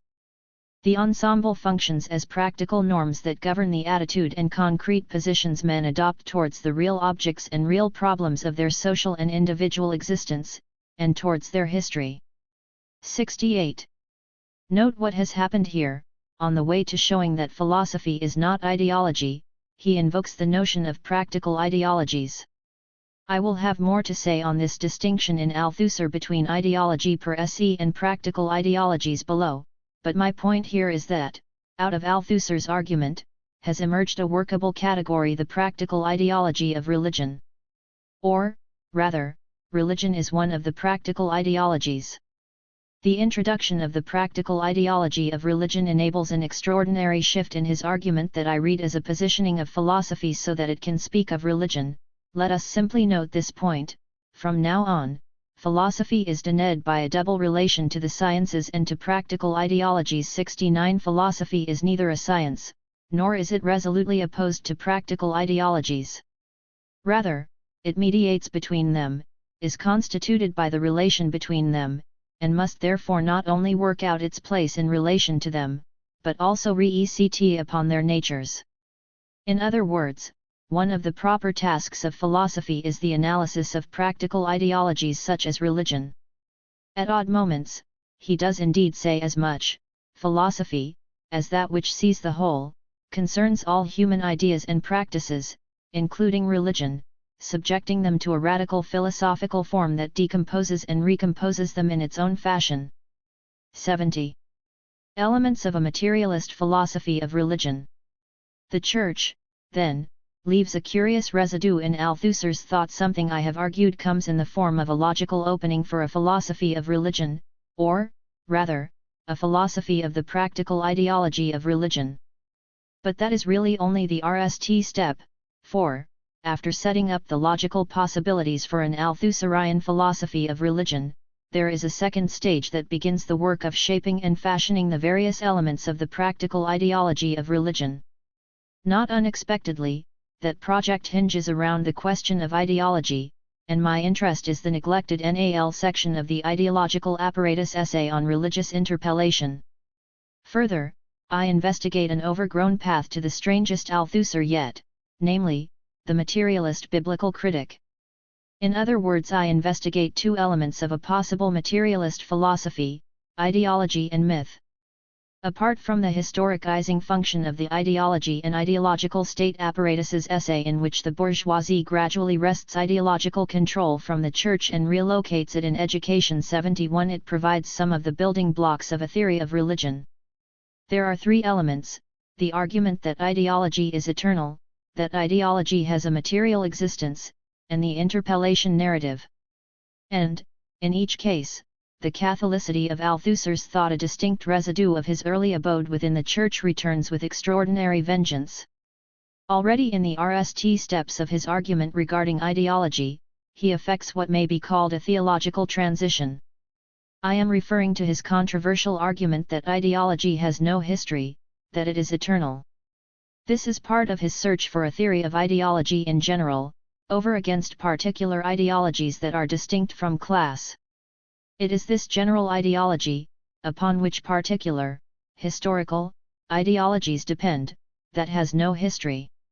Although he makes the effort to connect his argument with Freud's assumption of an eternal unconscious, the move is also theological, or rather an appropriation, with a twist, of theological arguments about God, if eternal means, not transcendent to all, temporal, history, but omnipresent, trans-historical and therefore immutable in form throughout the extent of history, I shall adopt Freud's expression word for word, and write ideology is eternal, exactly like the unconscious. 72. I am less interested in the apparent polemic against the Marxist desideratum that history is the ultimate category of any analysis, but in the appropriation of what is primarily a theological argument concerning God. The implicit logic of such an appropriation is not the smuggling in of theology but the realization of an internal logic about theology itself. Deliberations on the nature of God actually speak of something else. And that something else is the ideology of which God is a feature. It is not that God himself is omnipresent, trans-historical, and immutable, but, rather, the ideology in which God has a place. But this is to favor religious ideology over all other forms. We will need to wait for Althusser to do that himself. Instead, what Althusser has done is make full use of the Catholicity of Christian theology. The claims to God's eternity, omnipresence etc. provide him with the language and system of thought to argue for the Catholicity of ideology itself, of which religious ideology is but one part. The general definition of this eternal ideology is the famous ideology represents the imaginary relationship of individuals to their real conditions of existence. 73. This is, however, merely the RST thesis on the structure and functioning of ideology, and even here the primary example remains the question of God. God is not merely the imaginary representation of the real conditions of existence, rather, religious belief is a representation of the imaginary relations with real conditions. If it is eternal, it will not disappear, but now it too removes from any real conditions. However, Althusser veers closer to religion, or, rather, ecclesiology through the primary example of the Church, with the second thesis ideology has a material existence. This section of the essay has drawn the occasional commentator to point to the extremely Spinozist form of his argument. 74. In particular, Althusser echoes Spinoza's argument that the cause can exist only in its effects, that God cannot be an external force, a creator who acts on the basis of an intention and plan. Instead, God is an immanent cause, inconceivable without his creation, whose intentions and decrees can exist only as they are actualized in that creation. 75. So also with ideology, which is immanent in its practices and apparatuses and cannot exist apart from them. Hardly a coincidence, then, that the explication of this thesis on the material existence of ideology should move all too readily into theological language. And so, in arguing for the material, rather than spiritual, existence of ideology he moves to particular or practical ideologies, religious, ethical, aesthetic etc., each of which not only has a history but a location in an apparatus, an ISA, and its practices. But now Althusser takes his general definition, the representation of the imaginary relations to real conditions, into this species realm of practical ideologies and gives the example of the Church.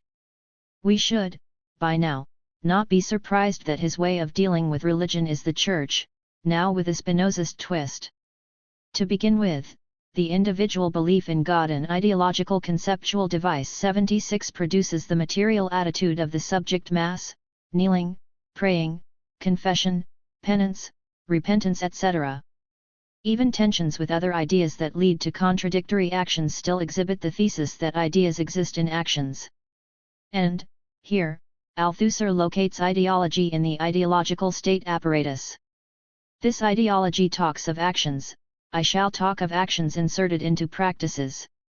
And I shall point out that these practices are governed by the rituals in which these practices are inscribed, within the material existence of an ideological apparatus, be it only a small part of that apparatus, a small mass in a small church, a funeral, a minor match at a sports club, a school day, a political party meeting, etc. 77. His NAL move is to take a materialist slant on Pascal's formula, whereby the practices themselves, kneeling, praying, etc., generate belief. Thus, a religious ideology can exist with rules, rites, etc., but without a systematic theology. The advent of theology represents a degree of theoretical systematization of religious ideology. 78. And, in this inversion, with the removal of the primacy of ideas, as spiritual, in ideology, a distinctly materialist philosophy of religion begins to emerge. Yet he can do so only by reverting to yet another ecclesiological example, a small mass, a funeral. Or, rather, Althusser misreads Pascal in a Spinozist fashion to point to the impossibility of separating ideas and beliefs from their material actions and rituals. Belief does not so much follow act, but beliefs and ideas are always already inserted into practices and cannot exist without them. 79. Once we begin reading in this way, it is surprising how often the example of the Church appears in Althusser's ISA essay. 80. But this should not surprise us, for, as I argued earlier, although he had by now left the Church far behind, it still leaves its marks all over him. Yet the Church is not a mere example, for it recurs too often in the ISA essay to remain in that category.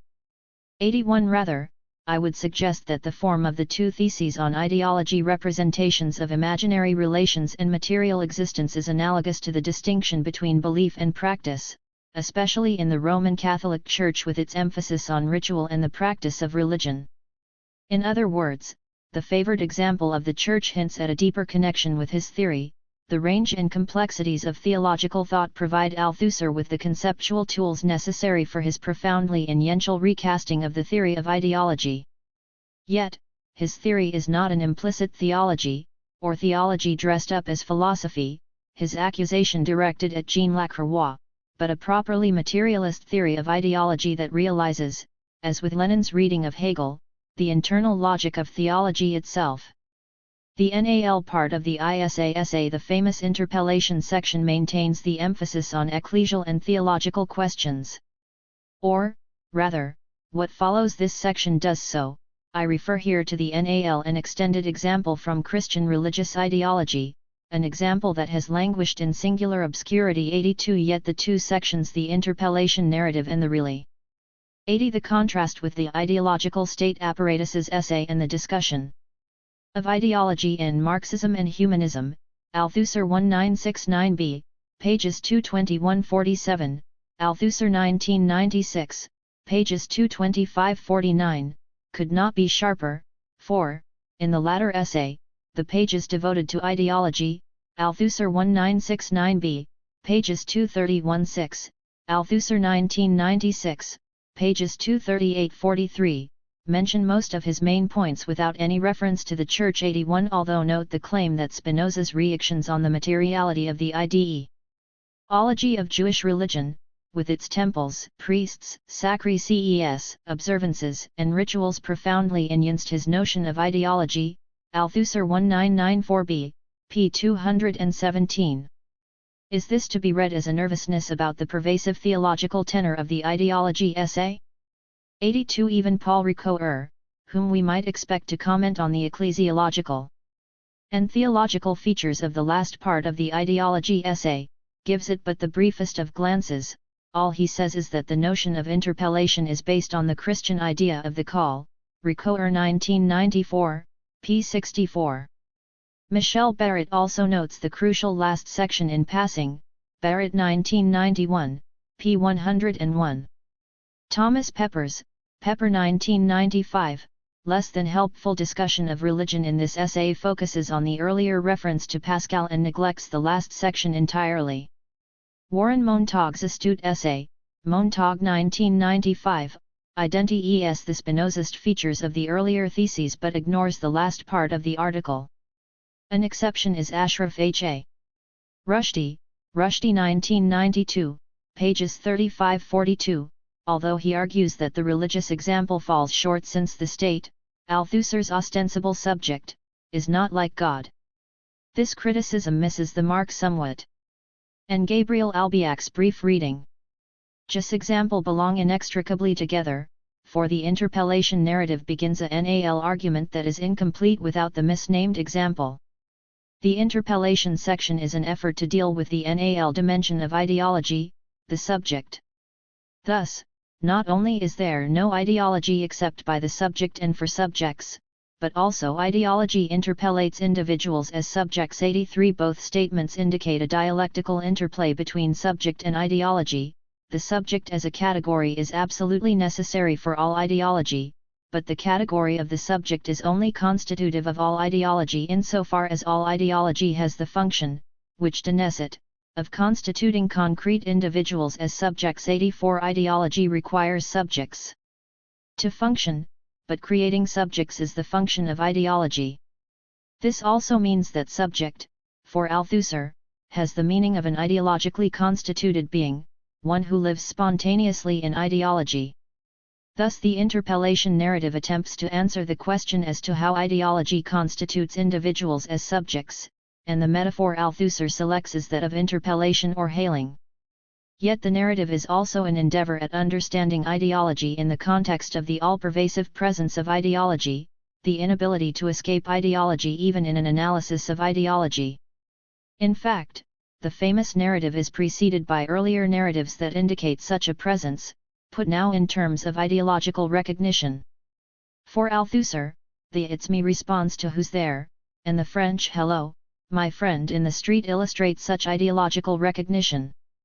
Given the impossibility of escaping ideology, particularly as Althusser has denied it, the interpellation narrative that follows is not so much an effort at escape as one that recognizes the pervasiveness itself. I shall then suggest that ideology acts or functions in such a way that it recruits subjects among the individuals, it recruits them all, or transforms the individuals into subjects, it transforms them all, by that very precise operation which I have called interpellation or hailing, and which can be imagined along the lines of the most commonplace everyday police, or other, hailing, "Hey, you there." Assuming that the theoretical scene I have imagined takes place in the street, the hailed individual will turn around. By this 180-degree physical conversion, he becomes a subject.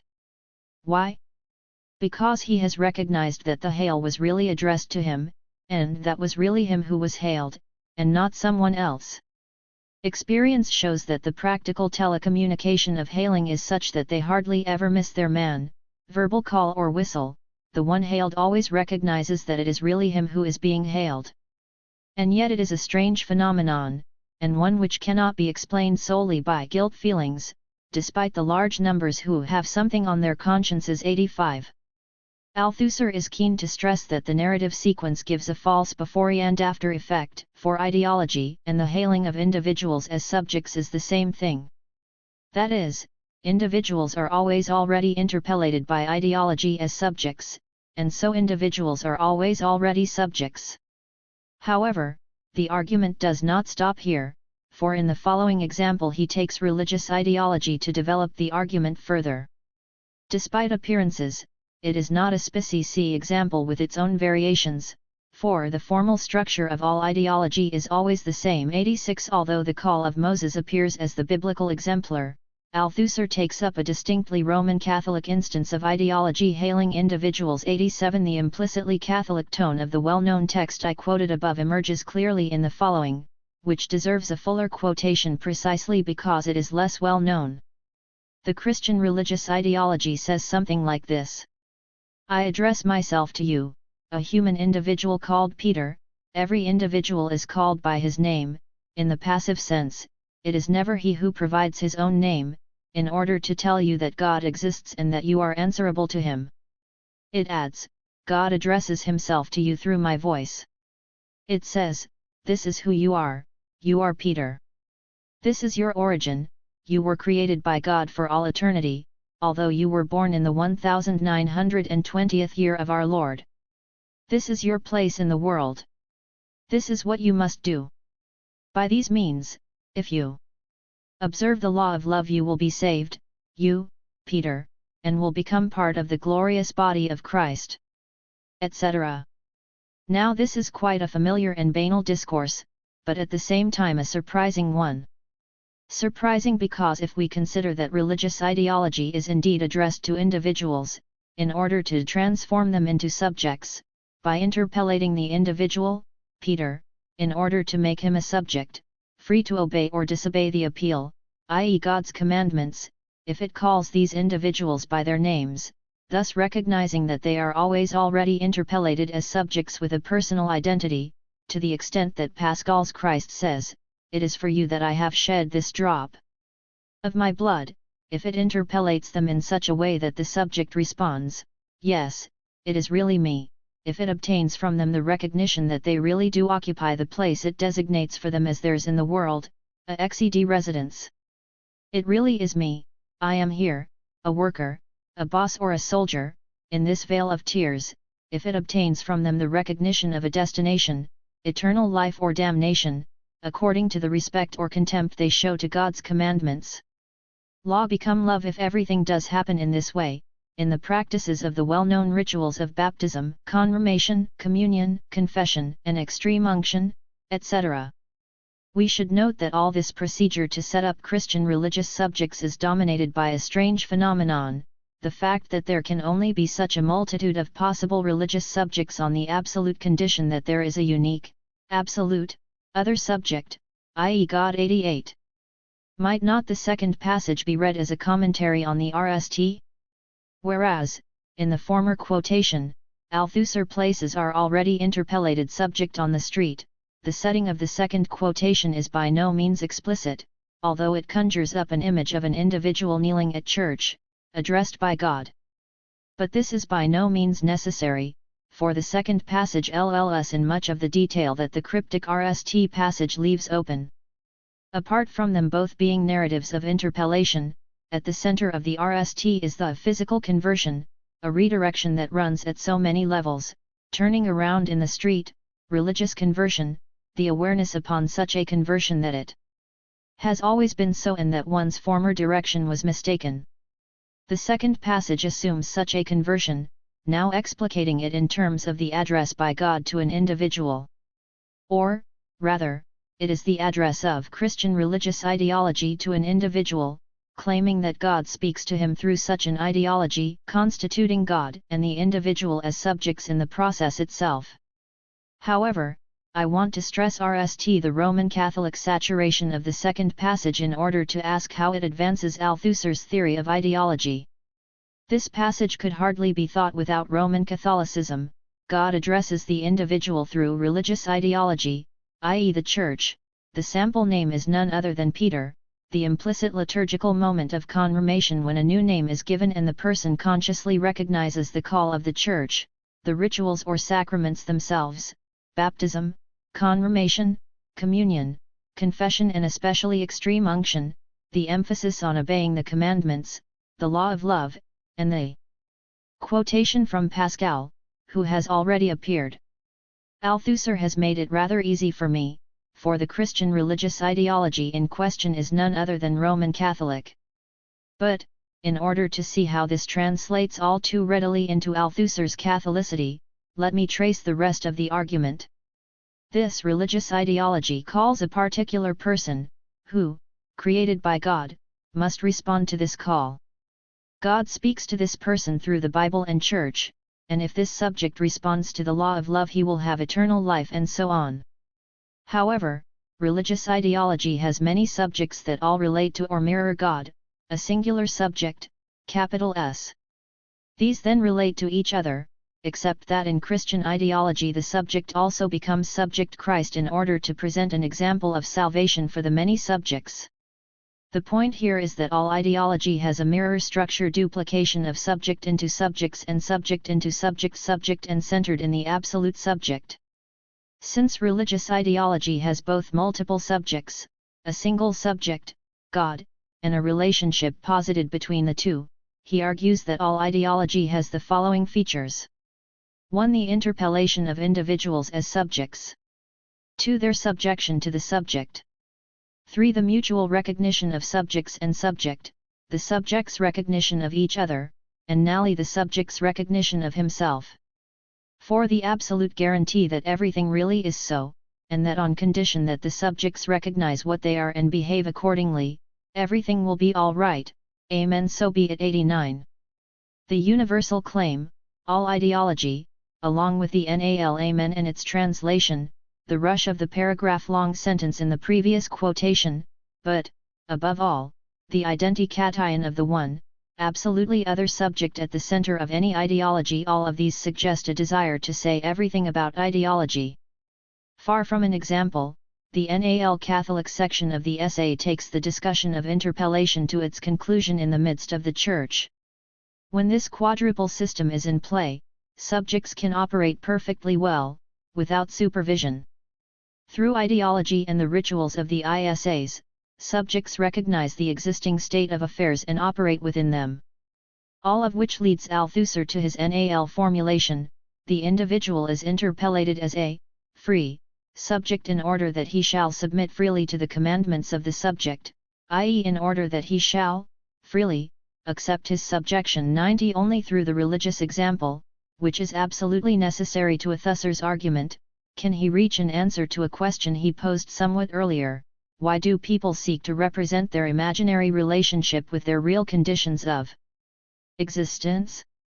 The answer comes only at the end, so that people can work and live normally, that is, freely subject themselves to the subject.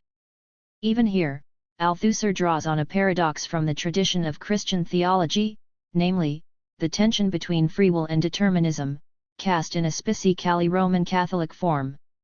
Although most traditions attempt to hold the relation in some balance, however paradoxical, the emphasis tends to fall on one or the other. It seems to me that Althusser follows a Jansenist line: ideology operates successfully when subjects believe they are submitting of their own free will, even though ideology predetermines them to arrive at precisely this position. The ISA essay is an extraordinary one, and it is not for nothing that it remains a major focus in engagements with Althusser. But it seems to me that he walks any line here. Let me put it this way: does his effort to move beyond the traditional Marxist notion of ideology as false consciousness prove to be too costly? There are two levels to an answer to this question. Firstly, Althusser himself is guilty on a number of occasions of precisely such a cruder version of ideology.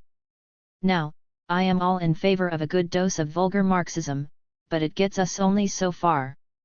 Thus, in theory, theoretical practice, and theoretical formation, ideology and ideological struggle, 91 Althusser argues for such an idea of ideology: a system of representations dominated by a false conception of the world, one that enables the dominant and exploited classes to identify their relations to each other. And he argues that religion is the RST form of ideology, 92, after which moral, juridical, aesthetic, political, and philosophical forms appear. Following Marx and Engels, religion becomes not only the primary form of ideology, but also one that dominates until the 18th century, characteristic of peasant revolts and early stages of the workers' movement. It is, therefore, the prime instance of false consciousness, the thickest layer of mystikation that must be discarded before we can take on the other layers. Put this way, communist society becomes the RST demysty-ed society, the one in which the debilitating effect of ideology has been put aside for good. Althusser is, at times, taken with such a position, although occasionally with a curious twist. Thus, in the NAL chapter of Machiavelli and Us, 1999, he argues for the use of religion as a necessary ideological instrument, an instrument for generating consent for a successful and united popular state. The tensions characteristic of the ISAs are noticeably absent. The problem, however, is that such a society sees itself beyond good and evil, that is, it worships itself as divine. Adorno was to end in such arguments and realities the return of the logic of idolatry, although for him it applied as much to the left as to the right. Althusser took a different track. And the problem from him was that, if ideology permeates all human activities, then any position outside ideology, one that may identify its falsity or truth, becomes impossible. This is, of course, a standard criticism of the theory of ideology. Thus, intellectuals live in culture, just as sh live in water, but sh cannot see the water in which they swim. 93 Can intellectuals see the culture in which they live? Here, he will argue for a gap, a break between the immediacy of intellectual labor and the broader ideological system that operates behind their backs, one that allows sufficient space to identify ideology's workings. But Althusser would take an even more radical path to argue that ideological projection is an indispensable function of all societies. It is the condition of symbolization, through which society gives meaning to the world and itself. Precisely here, it seems to me, does the power of his Catholicity come through. In the end, Althusser can only develop his theory of ideology by passing through ecclesiological and theological arguments, particularly those of the Catholic Church. In other words, this theological background provides the breakthrough and depth of his mature theory of ideology. He can then extrapolate from the Christian form of ideology to argue that subject can also designate apart from God state, duty, justice, and so on. The Catholicity of this particular form of Christianity becomes the precursor of the universality of this theory of ideology. Myth. If ideology falls as a glaringly obvious category for any materialist theory of religion, then the second category, myth, is not so obvious. But it is the means by which Althusser gets to the question of myth that is the most intriguing of all: biblical criticism. Althusser as a theological thinker may be strange enough, but Althusser as a biblical critic? Elsewhere, I have drawn material from Althusser's work in order to offer a reading of the Book of Genesis, 94, but Althusser himself has a moment or two of his own exegesis. His moment of biblical exegesis would of course appear in a footnote, and it is the only time he engages directly with a biblical text. But then, it is an astonishing footnote, one that deals at some length with Genesis 1:3. Let me begin with the text itself. The plunge of the product into nature, which occurs as soon as the product escapes the producer's control and is no longer posited as being identical with him, gives us a better grasp of the creation myth. On the purest conception, God is the circularity of love. He is sufficient unto himself and has no outside. The creation is literally a rupture in this circularity. God does not need the creation, so that it is, by definition, different from him. This non-identity of the Creator and his creature is the emergence of nature. The product of the God who works escapes his control, because it is superfluous for him. This fall is nature, or God's outside. In the creation, then, men unwittingly repress the essence of work. But they do still more, they try to eliminate the very origins of work, which, in its daily exercise, appears to them as a natural necessity. One has to work in order to live. Work is a natural law entailed by the fall, as appears in the myth of Eve. You will earn your bread by the sweat of your brow. Moreover, work is inherently conditioned by nature, since the worker transforms a nature that is given. In the creation myth, this natural character of work disappears, because the Creator is not subject to any law, and creates the world ex nihilo. In God the Creator, men not only think the birth of nature, but attempt to overcome the natural character of this birth by demonstrating that the creation has no origin, since God creates without obligation or need, that the fall has no nature, and that the very nature which seems to dominate work is, fundamentally, only as necessary as the produced nature which results from work. Developing and deepening this myth would perhaps enable us to anticipate what Marx means by the identity of man and nature in work. Approached in this way, that identity would have two aspects. On the one hand, men are identical with nature in that they are identical with what they produce, their products become nature for them. This immediate identity through labor reemerges in revolutionary action. One may therefore say that this alienation is already overcome in thought. Men no longer need a myth to represent it, since it has become the object of economic science. On the other hand, men would also be identical with the nature that forces them to work, and which they transform through work, this second identity would be clarified through reaction of the RST. Here, however, we would have only an embryonic anticipation, for, in the obvious, elementary sense, identity is still beyond men's grasp. Men see clearly enough that the natural world is given to them, and that they themselves exist because they exercise a measure of control over it. Thanks to their knowledge and industry, however, they have not completely overcome natural alienation. They are subject to the elements, illness and old age, and obliged to work in order to live.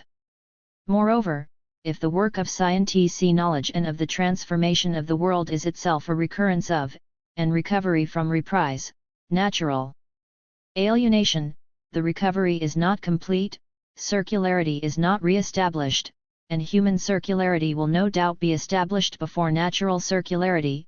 In a socialist world, say the Marxists, one will still have to overcome natural alienation. This deficiency explains why it is still necessary to revert to myth in order to conceive a totality which has not yet attained its concept. It is in the story of creation, on this view, that men contemplate the reprise of natural alienation. 95. This text comes from Althusser's master's thesis on Hegel, before his all too rapid dismissal of the early, humanist Marx, especially on the whole question of alienation. Here, in the early Althusser, we end in intense engagement precisely with those questions of alienation and nature, particularly in terms of the creation myth. But before I immerse myself in Althusser's text, a comment on the immediate context. Althusser seeks to read the narrative of the fall in light of Marx's argument concerning the fall of the product of human labor into nature. This argument follows a discussion of alienation in which the apparently natural form of economic determinism is, in fact, a human product, although the economy appears natural, to which human beings are subject, it only appears so because it is alienated from human beings. Thus, the realization of human freedom is the process of reclaiming this natural necessity as a human necessity.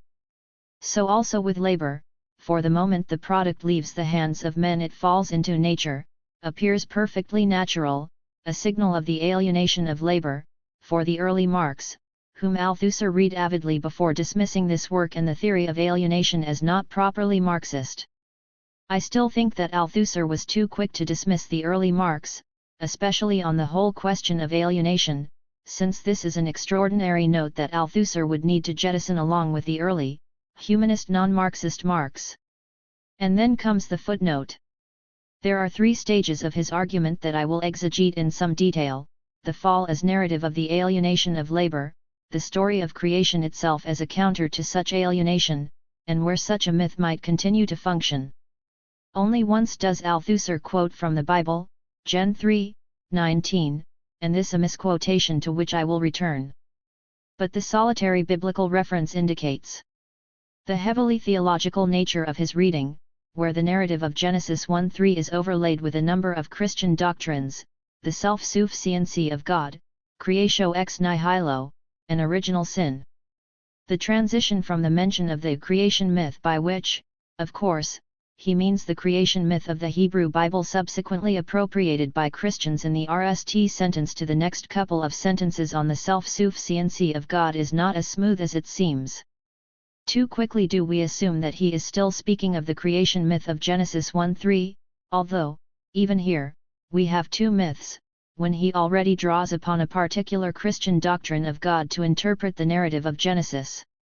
And this is the Thomistic doctrine of the self-sufficiency of God, that God does not need the world or anything outside of his triune nature to be complete, for otherwise he would be incomplete and therefore not God. Divine love then becomes one of pure gratuity, one in which God loves the world precisely because he does not need to do so, a love that has no reciprocity about it and is thoroughly undeserved by God's creatures. It matters little whether the doctrine of God's self-sufficiency was developed in order to facilitate such a notion of love, or whether self-sufficiency produces the particular idea of love that has, to a large extent, determined the perception and practice of love in the West. To be sure, the creation narratives of Genesis 1 and 2 have been used to justify the doctrine of God's self-sufficiency, but it is hardly the case that the text itself is a pure, or even contaminated, representation of the doctrine.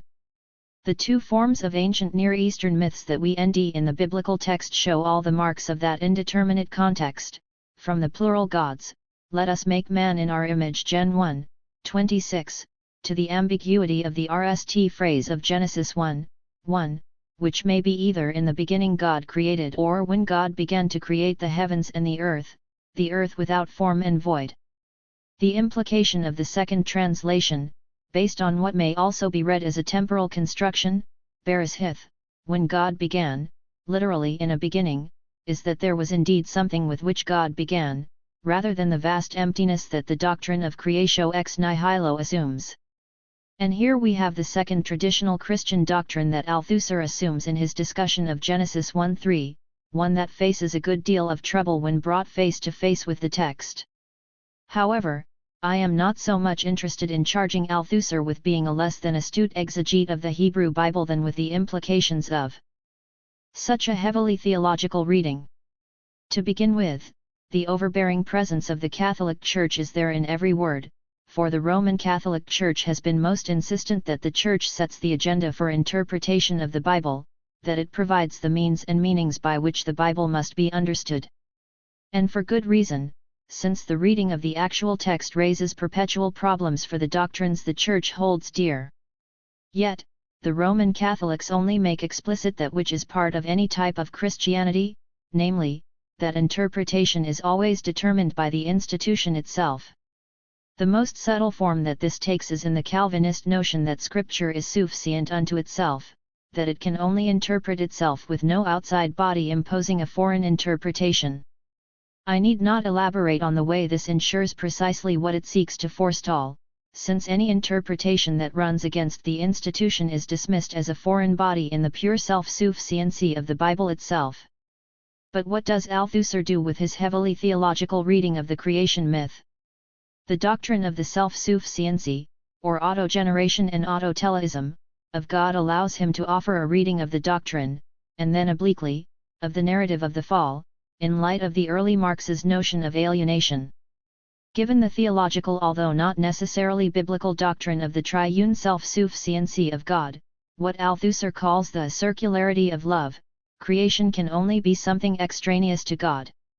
It cannot be intrinsic to God, pantheism, and so nature is superfluous to the divine economy. The telling move is from arguing that nature is the result of the non-identity of God and his creature to the identikation of God as worker who loses control of the product of his labor. On this reading, God becomes the model of the worker, although it is not clear whether such a worker lives under capitalism, whose product falls into nature the moment it is niched, or, rather, the fall is itself nature. But, just when we seem to have Althusser's point, the theological reading of the creation myth as a curious precursor to the pattern of work itself, he executes a double switchback.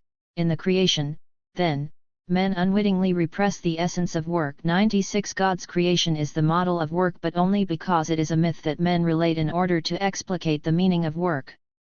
But not quite, for Althusser writes, men unwittingly repress, they do not express, explicate or elucidate the essence of work, but repress it. In other words, the Christian doctrine of creation with which Althusser overlays the creation myth is a narrative of the alienation of labor. In God's self-sufficiency, his autogeneration of the creature that is a stranger to him, that is not part of his nature, lies the alienation of labor. But what is repressed? For an early Althusser indebted to an early Marx, this will be unalienated labor, that which is repressed by what he takes as the creation myth. The close reader of Hegel and the early Marx that Althusser is at this point NDS alienation in Tauserum not only in the objecti-cation of the product of labor but also in the relationship with nature itself. And God in the creation myth is also the representation of this alienation. Nature is systematically excised, God is beyond the law, creates ex nihilo, which then becomes the absence of obligation and need, the tautological absence of the origin of creation, and the restriction of nature to the product of work which then falls into nature at the moment of its production. Except that all of these items in Althusser's list are very much part of the Christian doctrines of the God's self-sufficiency and creatio ex nihilo, as well as the philosophical category of nature, rather than the creation myths of Genesis themselves. This is not to say that these myths are somehow free from a whole series of problems of their own, many of them turning around questions of gender, ideology, politics, the Lacanian symbolic and so on. 97. However, Althusser's theological reading of the creation myths does bring out another crucial element of these myths, namely, the question of labor. It seems to me that this foundational material may in fact be read as part of a much larger political myth that runs from Genesis to Joshua, turning around the questions of the promise of a people and a land.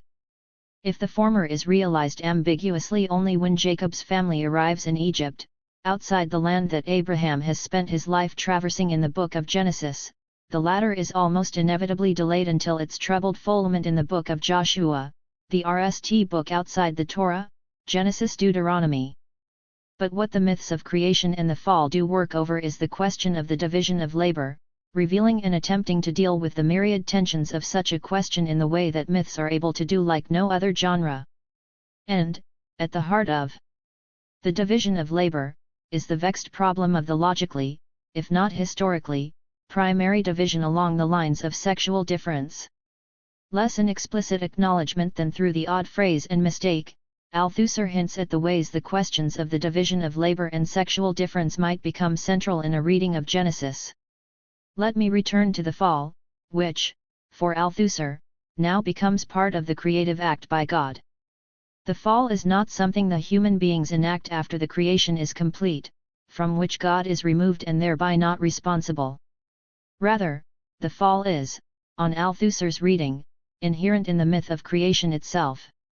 Unwittingly he picks up attention in the whole creation-fall narrative of Genesis 1:3, if the creation were perfect, why would God place the forbidden two trees in the garden, one of the knowledge of good and evil and the other of eternal life?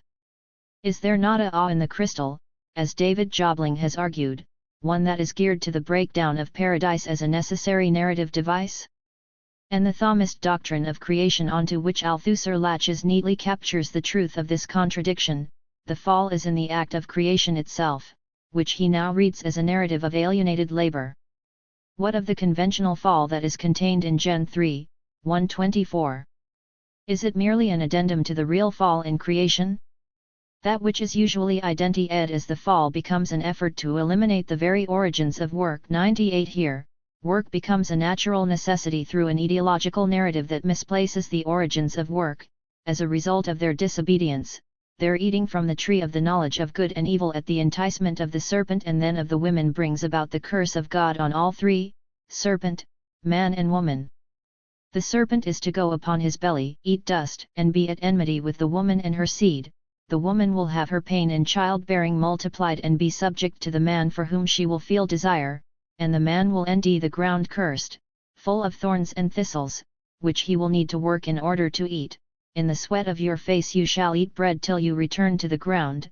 Gen 3, 19.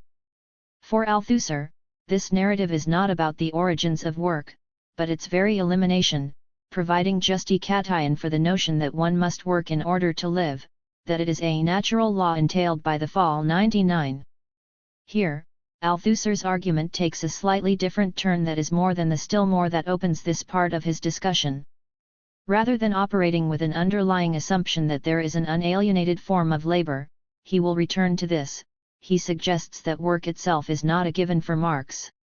The criticism of Baudrillard, 100 that labor becomes an ontological category for Marx, an eternal necessity for human beings, falls under Althusser's point. For Althusser, the idea that work is a natural necessity constitutes the elimination of the origins of work. The implication is that work, properly understood, is not a natural law, not an ontological category, but one subject to the vagaries of history, with its own narrative of beginning and end. For Marx, the origins and, if I may use the term, nature of labor, lie in the interaction of human beings with nature. Work is not part of nature, is not a necessity of such a nature. However, before I get to that point, which is the last part of Althusser's own rereading of the creation myth, let me pick up a couple of symptomatic misreadings of Genesis. Neither is plainly wrong, but rather exploits an ambiguity in the text itself that allows it to run in an unexpected direction.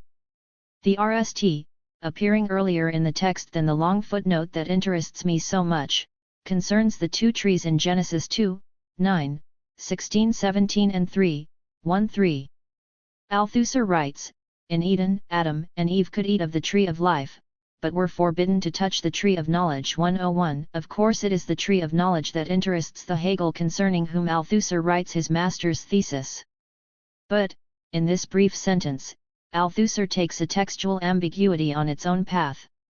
In Gen 2, 9, the tree of life in the midst of the garden, and the tree of the knowledge of good and evil are speciated out of all the other trees that God made grow and that were good to mouth and eye. By verses 16 and 17, we end a ban on the tree of the knowledge of good and evil, but the command of God, you may freely eat of every tree in the garden, Gen 2, 16. The implication is, as Althusser, reading Hegel, takes it, that Adam and Eve could indeed eat freely of the tree of life. But all is not so clear, for in the initial moments of the dialogue between the serpent and the woman, she says in response to the serpent's question, God said, you shall not eat of the fruit of the tree which is in the midst of the garden, neither shall you touch it, lest you die, Gen 3, 3. However, in 2, 17, the phrase in the midst of the garden applies to the tree of life and not the other one. In fact, Eve refuses to specify which tree she means, and it is only the serpent who clarifies that he means the tree of the knowledge of good and evil in the following verses. The hint of a mistaken arboreal identity in 3, 3 are both trees under a ban? Has Eve already acquiesced to eat of the tree of good and evil in her words? Unwraps in 3, 22, where the risk of the human beings eating of the tree of life as well and thereby living forever prompts the, plural, God to banish the people from the garden. Behold, the man has become like one of us, knowing good and evil, and now, lest he put forth his hand and take also of the tree of life, and eat, and live forever. The only explicit proscription on the tree of life is belated, one that comes into effect when Adam and Eve broach the primary ban. Althusser's reading, based on Gen 2, 9, 16, 17, follows a perfectly viable way to read this text, except that, like most, it decides on one at the expense of other options. But it is an interpretation that rubs up against the expectations of readers for whom this text is intimately familiar. In the end, Althusser's wooden interpretation does not come to much, except perhaps to give a hint of the way he works with texts. It anticipates the much more consequential misreading of Genesis 3, 19 in the footnote I have been considering for a while now. Quoting from the Second edition of the Bible, which was found in his library after his death, he writes, as appears in the myth of Eve, you will earn your bread by the sweat of your brow. 102 Earn your bread Gagneras ton pain rather than the Hebrew eat kl lends itself more to a metaphorical interpretation, although this is not excluded by eat your bread. But what interests me is the curious phrase as appears in the myth of Eve come on le voit dans le myth d'Eve. 103 He does not write as appears in God's words to Eve, which would be strictly incorrect, for the words are directed to Adam, not Eve, he is the one who shall work. Nor is it strictly a myth of Eve, but a myth of the fall.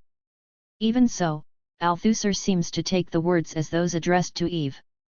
Yet, in Genesis 3, her labor is not to work the elds full of thorns and thistles, to toil in order to eat. Rather, God says to Eve, I will greatly multiply your pain in childbearing, in pain you shall bring forth children, Gen 3, 16. We might read this slip on Althusser's part in a number of ways. To begin with, he unwittingly identifies the problem with the whole question of labor itself, namely, that it is men who work and are alienated in their work, whereas women in gestation, childbirth and child-rearing do no work. It is a natural process beyond the realm of labor. Here, his criticism of the myth of the fall comes to bear. The very identification of work as natural is even more the case with the maternal body. If the elimination of the origins of work takes place with the idea that men must work in order to live, then the notion that childbirth is a natural process is an even greater elimination of the origins of work, the ultimate form of the alienation of labor. Yet, this does not go quite far enough, and here I anticipate the later stages of his rereading of the creation myth. A second unconscious outcome of Althusser's misreading is the commonplace of feminist criticism that Adorno and Horkheimer were the RST to make, the identication of women with nature. In specifying Eve rather than Adam as the recipient of the curse of work, Althusser brings out the truth of the Genesis narrative. The pain of the woman's childbirth is at one with the toil required of the man to produce bread. Althusser will later make this assumption crucial in his own argument with the statement that nature is a given, but, here, he provides a glimpse of the problem with such an identication. Yet, a third level of reading Althusser's misquotation picks up a NAL ambiguity of the Genesis narrative. On this level, and here I anticipate his discussion of the possibilities for unalienated work, the problem becomes one of the parallelism between the curses for both the woman and Adam. He will toil and sweat over the ground in order to produce bread, she will labor in pain in order to produce children from her own body. In both cases, they work, one with the ground, another with her body. But the problem with both is that the work they do becomes, through the myth of the fall, a natural necessity. Their work, which is identified with pain and toil, is therefore part of nature, unavoidable. For Althusser, however, the key lies in Marx's point that there is an identity of nature and work that does not make alienated labor a law of nature. Both woman and man remain alienated as long the products of their work fall into nature, that is, continue to become something beyond themselves and not identical with them. And, as long as there are pain, death, disease, natural disasters, and so on, human beings remain alienated from the nature that forces them to work. On this highly eschatological point, Althusser loops back to the last part of Genesis 3 on which I have focused for a few moments. But I have also anticipated the later part of his argument, to which I can return soon. Yet, before I do so, I want to go back to the RST reading of Althusser's misreading, where I argued that the problem with the curse on Eve in Genesis 3 is that it makes childbirth a natural process and not work. Now all of this is inverted, or, at least, becomes a new problem at another level of the dialectic. The most fundamental alienation is, if I may put it in such a convoluted fashion, the naturalization of labor that is itself an alienation of nature itself, or, rather, between nature and work. In other words, the RST alienation is to transform a natural process into work, and the second alienation is to make this work a part of nature. In this way, I read Althusser's comment on the creation myth: in God the Creator, men not only think the birth of nature, but attempt to overcome the natural character of this birth. 104 The alienation of the labor of childbirth nds its ultimate expression in the Creator's act of creation, for here, in the very process of writing a myth of the birth of nature, men erase such a birth's natural character. Of course, Althusser is, as I mentioned earlier, dependent on the Hegelian notions of the alienation of the product of labor and of nature itself, but I want to suggest that it is precisely through such troubled categories, ones that he would soon reject, that he is able to come, however obliquely, to a profound insight. Once there, he, or, rather, I, can kick away the ladder by which he got there in the RST place. In the second paragraph of Althusser's footnote, one that I have been exegeting in some detail, he seeks to explicate, or rather develop and deepen, the creation myths, or what he continues to refer to as a singular myth, which it has indeed become in Jewish and Christian usage. The purpose, to see how it anticipates Marx's famous phrase, the identity of man and nature in work. This anticipate is ambiguous, for although he suggests that a more sustained reading of the creation myth may turn it into a precursor to Marx's own formulation, he ends up reading the myth in Marxist terms. The development, in a Marxist fashion, renders the myth an anticipation of precisely those Marxist categories. Dialectical or ambiguous? I am not sure, but, in my reading, I have been arguing that Althusser in this early text provides some of the most detailed possibilities for a materialist philosophy of religion. And what he does with the second paragraph is seek out the possibilities of unalienated labor, the RST option being the identity of worker and product, the second of worker and the nature that forces him to work. Much of this less promising than the RST paragraph, since Althusser slips back into assumptions that are troubled by his other arguments, particularly the idea that nature is a given. Thus, on the RST point, the identity of worker with product and thus with nature, Althusser moves rapidly to argue that such an identity takes place in revolutionary action. He leaves aside the next step, but I am going to assume it in Althusser's cryptic argument, that the other side of the revolution would also embody such an identity of worker and nature. What interests me, however, is the concluding observation: this alienation is already overcome in thought. Men no longer need a myth to represent it, since it has become the object of economic science. 105 It is no longer the creation myth per se, but any myth that is in question. For Althusser, myth itself will pass, and the condition for such a passing is the overcoming of alienation. Not the overcoming in reality, in terms of class, politics, and economics, but in thought. When it becomes possible to think of an unalienated condition, then the need for myth has gone and economic science takes over. Apart from the anticipation of Althusser's later scientific Marxism, he shares at this point the problematic assumption of other Marxists such as Benjamin and Adorno, for whom myth in all its ambiguity could ultimately only be negative. In contrast to Benjamin, for whom the myth of capitalism was one with its dream phantasmagoria, and Adorno, the dialectic of myth and history, as well the entwinement of nature and myth meant it would not so easily disappear, and so what one requires is a constant mythological suspicion. Althusser relies here on a conventional notion of the early Marx, that myth itself is part of ideology, which is itself mystikation and false consciousness, the mark and result of alienation. Eliminate alienation, and myth will follow. I am not sure that there is much mileage in such a position on myth, and Althusser would only become less patient with the function of myth. At least explicitly, for his later theory of ideology implies a continued presence of myth in any political economic formation, for myth becomes one, eternal, mode of representing the relationship with real social conditions. He hints at this in the second point, on the other hand, on the identity of work and nature. Over against the abolition of myth in the promised union of labor and its product in revolutionary action, myth remains to bridge the gap between labor and the nature that forces human beings to work. Spoken otherwise, one can imagine the identity of human beings and transformed nature, the nature that results from human work, but the identity of human beings and untransformed nature, that with which we engage in work itself, is a thought that has yet to make its way into human consciousness. Or, in terms he uses a little later, human circularity, the overcoming of human alienation that echoes the language he uses for God earlier on, is conceivable, but natural circularity is not, for in a socialist world, say the Marxists, one will still have to overcome natural alienation. 106 However, just when I feel that I can accuse Althusser of falling back to a theory of myth as a Gapler, as a temporary measure until a properly socialist society can be achieved, his argument becomes much more complex.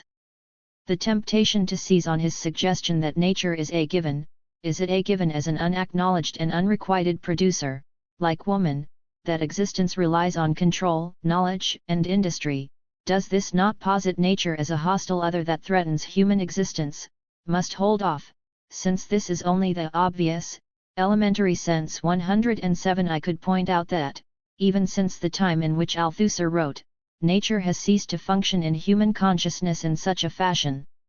No longer a given with which human beings must wrestle, nature is that which human beings choose not to exploit, to preserve as smaller, national parks, wilderness and world heritage zones, and vaster regions, Antarctica. Or that the suggestion that the presence of illness, old age, and the fact that human beings are still subject to the elements is a profoundly utopian image of a communist world. But Althusser moves on. Moreover, he writes from the hint of the last item in his list of signs of natural alienation, namely, the continued presence of work as itself an interaction and transformation of nature in order to live. This work, as well as that of scientific knowledge and the transformation of the world itself, is not merely a necessary process to the achievement of communist society, to the overcoming of natural alienation, but it is, more importantly, an incomplete recurrence of, and recovery from, reprise, natural alienation. 108 Work itself, the need to interact with and transform nature, becomes, in Althusser's text, a mark of alienation itself, a recurrence of natural alienation, as well as a recovery from that alienation. I could read this conjunction of recurrence and recovery as a trap, as the closing down of any possibility of moving into communism, for, if the mode of recovery is the same process that perpetuates natural alienation, then the way out is barred forever. However, I will read differently, in the sense that work, understood in the basic Marxist sense, and this includes the work of science that Althusser would later favor so much in his ideal model of Marxism, will itself pass when and if a communist society arrives. This would be a more radical reading of both Marx's phrase with which Althusser begins the second paragraph, and of Althusser's own interpretation. Simply put, if work is one of the signs of natural alienation, the antagonism between human beings and the rest of a nature from which they cannot be separated, then the overcoming of natural alienation means the abolition of work in any known sense. Here, we come upon the limits of any language to speak of a thoroughly different world whose language cannot as yet be imagined. Is this not Althusser's point in the end, that a fully communist society without natural alienation is unable to be thought? What, Nally, of myth?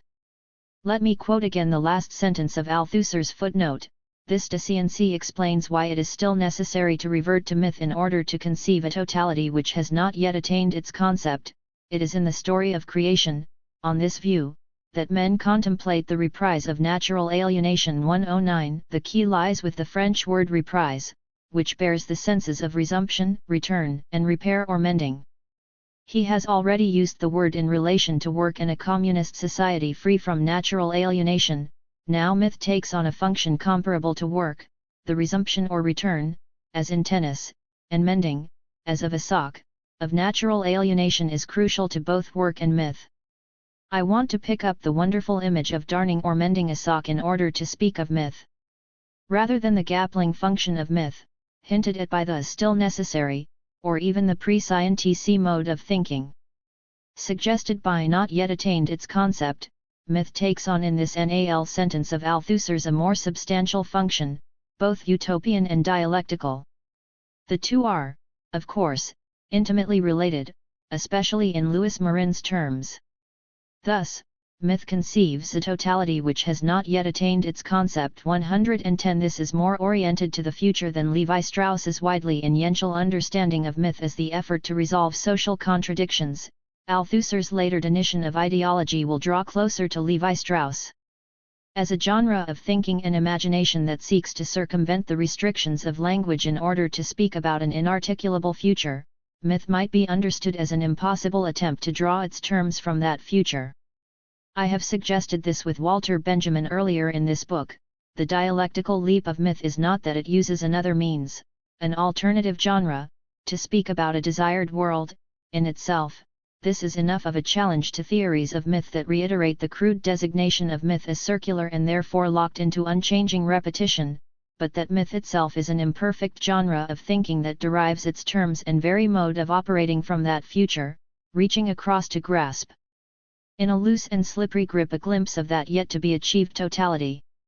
The other side of the semicolon in Althusser's sentence gives us the particular mechanism, if I may use the term, of myth's utopian function, all the while with Marin peering over my shoulder. As the reprise of natural alienation, both its return and mending, myth turns out to be, for Althusser, a thoroughly dialectical exercise. The impossible conjunction of recurrence and repair, perpetuation and overcoming, or my favored return and mending, is not so much the trap of myth as the utopian function of the dialectic. I am tempted to read this in Adorno's fashion, where one pushes each term of the dialectic as far as it will go until it unwillingly yields to the other term. In this case, the very condition for the mending that myth provides relies upon its recurrence of natural alienation. In other words, only through the return of natural alienation is the repairing, darning function of myth possible. But the more difficult obverse then also applies, that mending, when taken all the way through, sees a recurrence of precisely that natural alienation one sought to repair. But, here, Marin becomes extremely useful, for it is not in the content of the terms themselves that the possibilities for utopia open out, but in the form of the dialectic that Althusser states without developing here. 4. Marin, utopia becomes possible when the terms of the dialectic are allowed to run at full stretch, to let them go rather than rein them in, all of which brings him to the notion of neutralization as the crucial utopian feature. Neither contradiction, nor contrariness, nor even the resolution of the dialectic, but the neutralization of the terms in their release. 111 Except that, in the Marin-driven reading of Althusser I have offered, there remains what Marin would regard as impossible conjunction, that between myth and utopia.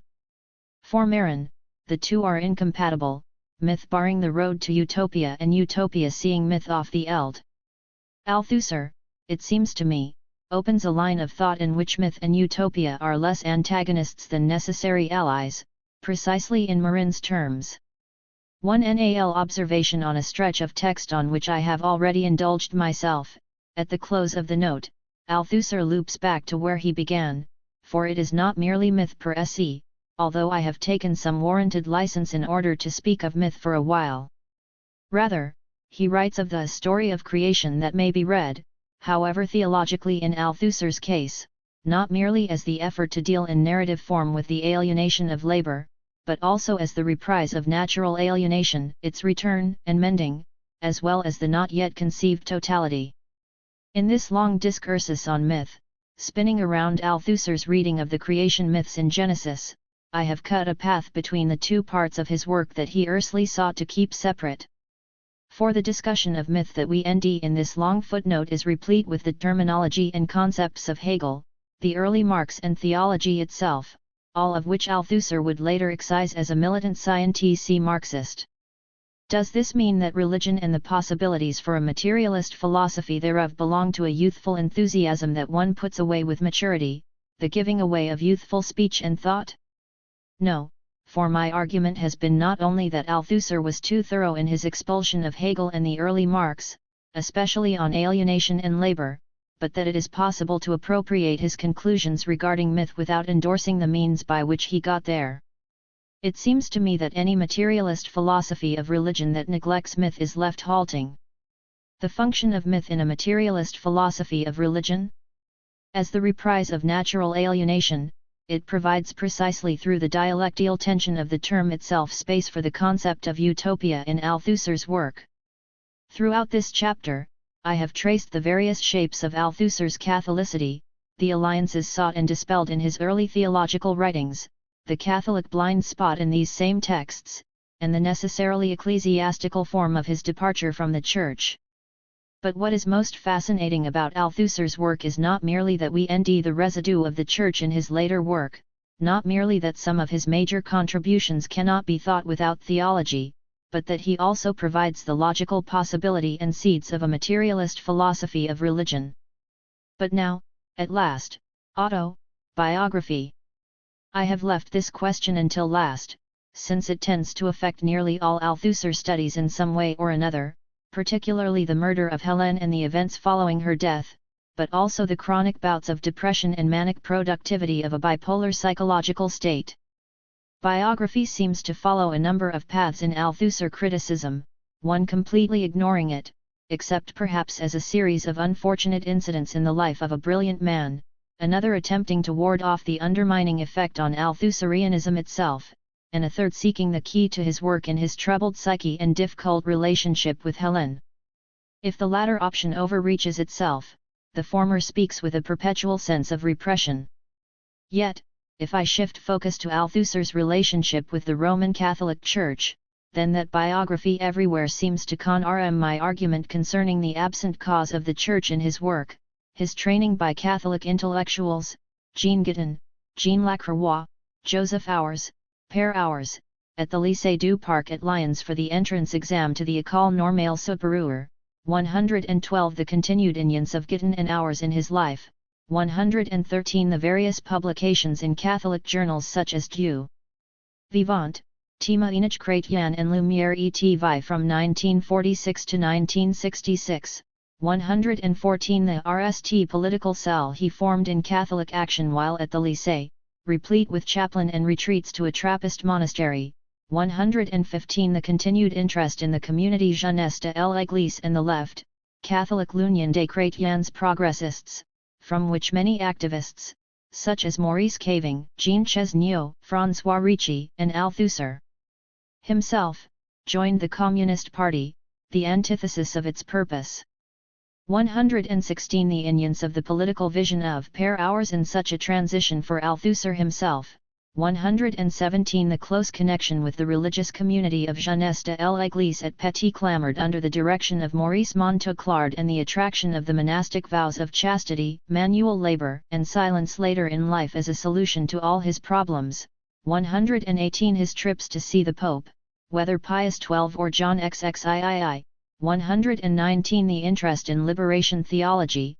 120 And statements such as I was still a believer. 121 And I kept my faith for a long time, until 1947 or thereabouts. 122 Autobiography is, of course, the most treacherous ground upon which to base an argument for Althusser's Catholic Marxism, even though Douglas Johnson does his best in the introduction to The Future Lasts a Long Time. 123 He suggests that Althusser's connections with the Church remained ambiguous.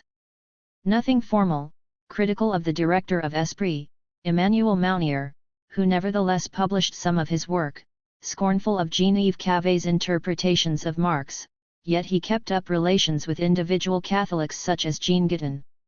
With a degree from the University of Lille, Johnson suggests that with a Catholic upbringing and as a former leader in the Catholic youth, he remained sympathetic to the social Catholic movement and the worker-priest idea, always seeking a reconciliation between Catholicism and communism. But Johnson hints 124 at the role of the canular, or practical joke, in the life and work of a norm alien, although he restricts it to incidents in the autobiography such as de Gaulle asking him for a light in the street. 125 Or the claim that he was a fraud as a philosopher, never reading much, especially of Marx, nor studying for his exams. And the editors, Corpet and Botang, argue that the whole autobiography is the work of both a madman and philosopher, a mix of fact and delusion, hallucination. Rather than playing the game of determining the fantasy from the facts of his life, 126 It seems to me that a more ingenious motif appears in the work itself, specifically with respect to the Roman Catholic Church. The two Inyenschulgers from his youth, Jean Guiton and Père Hours, the one an intellectual and the other a political Inyans, have a curiously skewed and deceptive presence in his work. Père Hours, politically committed to the Catholic left, Althusser presents as an astute observer of political events, Jacobin and Gallican, anti-bourgeois. Hours provided Althusser with his earliest views on politics and the risks involved. 127 And yet, Hours has an ambiguous role, militant in the Catholic left and possessing a sharp political mind.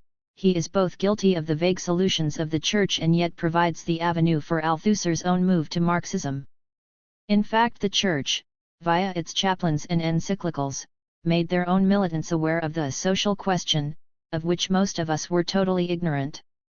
Of course, once we recognized that there was a social question and that the remedies proposed were ridiculous, it did not take much, in my case the profound political vision of Père Hours, for us to explore what lay behind the woolly-minded slogans of the Catholic Church and rapidly convert to Marxism before joining the Communist Party. 128. Althusser claims that Hours's antithesis, Jean Guiton, passed on the fraudulent ability to pass off ignorance for knowledge purely through the form of the work. During the year that Guiton taught him at Lyon, Althusser learnt, after failing his RST assignment, to write on the vaguest of topics with clarity and conviction. Soon after that we were set our RST written essay. We wrote it in a large classroom where the older boys worked together after lessons. They were old hands and knew all the tricks of the trade. Guiton had given us the subject, reality inchen. I was struggling in vain to get a few vague ideas into my head and again feeling completely lost when one of the older boys came up with some sheets of paper in his hand. Here, Have these. They might help you. Anyway, they're on the same subject. It was true, Gideon must have set the same subject the previous year. An older boy mischievously gave me Gideon's own fair copy. I was certainly LLED with shame, but my despair was even greater. Without a moment's hesitation I took the teacher's fair copy, retained most of it, the overall plan, the development of the ideas, and the conclusion, and reworked it as best I could in my own way. In other words, what I had managed to grasp of Gideon's approach, including his style of writing. When Gideon gave the essays back to us in class, he seemed quite amazed and showered me with sincere praise. How had I made such progress in such a short time? I came top with 17 out of 20. 129. The result, Althusser became the prize pupil, one of the few to gain access to the École Normale Supérieure, Gideon's favorite, all through a supreme act of deception. And RDCE 130, an allegory for the Church in Althusser's work and life? I suspect so, primarily because it did not lead to Althusser's despising Gideon.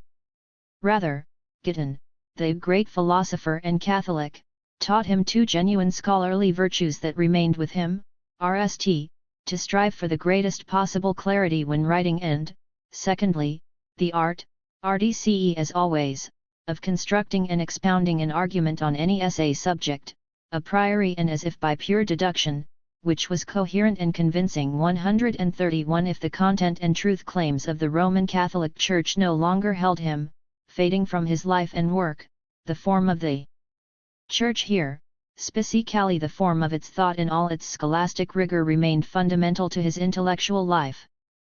But it was a form that was based on a deception, an allegory of the absent cause of the Church itself. Chapter 4. The Heresies of Henri Lefebvre. Can I have been the last of the faithful? 1. May 68, Surrealism, Dada, Class War Punks, Die Grünen, Parti Communiste Français, Sex and, impossibly, Religion, specifically dissident Roman Catholic theology. These, among many other items, might begin to list the inuences, both to and from, Henri Lefebvre. However delectable these various items might be, my concern is Lefebvre's continual negotiation of religion, specifically the strange ghost of Roman Catholicism and Catholicity that continues to visit Lefebvre's work. As with Althusser, the fact that by religion Lefebvre means ecclesiology of a species sort, that the mark of the Church in his work may be designated Catholicity in the various senses I will explore below. All of this indicates the species situation and trajectory of Marxist intellectuals in France before and after the Second World War. Like Althusser, there is a moment of profound religious commitment and involvement that is subsequently rejected. Also like Althusser, Lefebvre was a philosopher, among other things, and member of the PCF, although he did not stay as long. But Lefebvre's thought took a very different path, one that included mysticism, a lifelong emphasis on the theme of alienation in Marx's work, and a predilection for the Hegelian side of Marx that eventually became anathema for Althusser but found a response among the Roman Catholics themselves, much to Lefebvre's chagrin. In fact, for all that they had in common, the two of them sit on either side of the seesaw, Althusser with his scientific, late Marx on one side and Lefebvre with his early humanist Marx, whose central idea is that of alienation, on the other.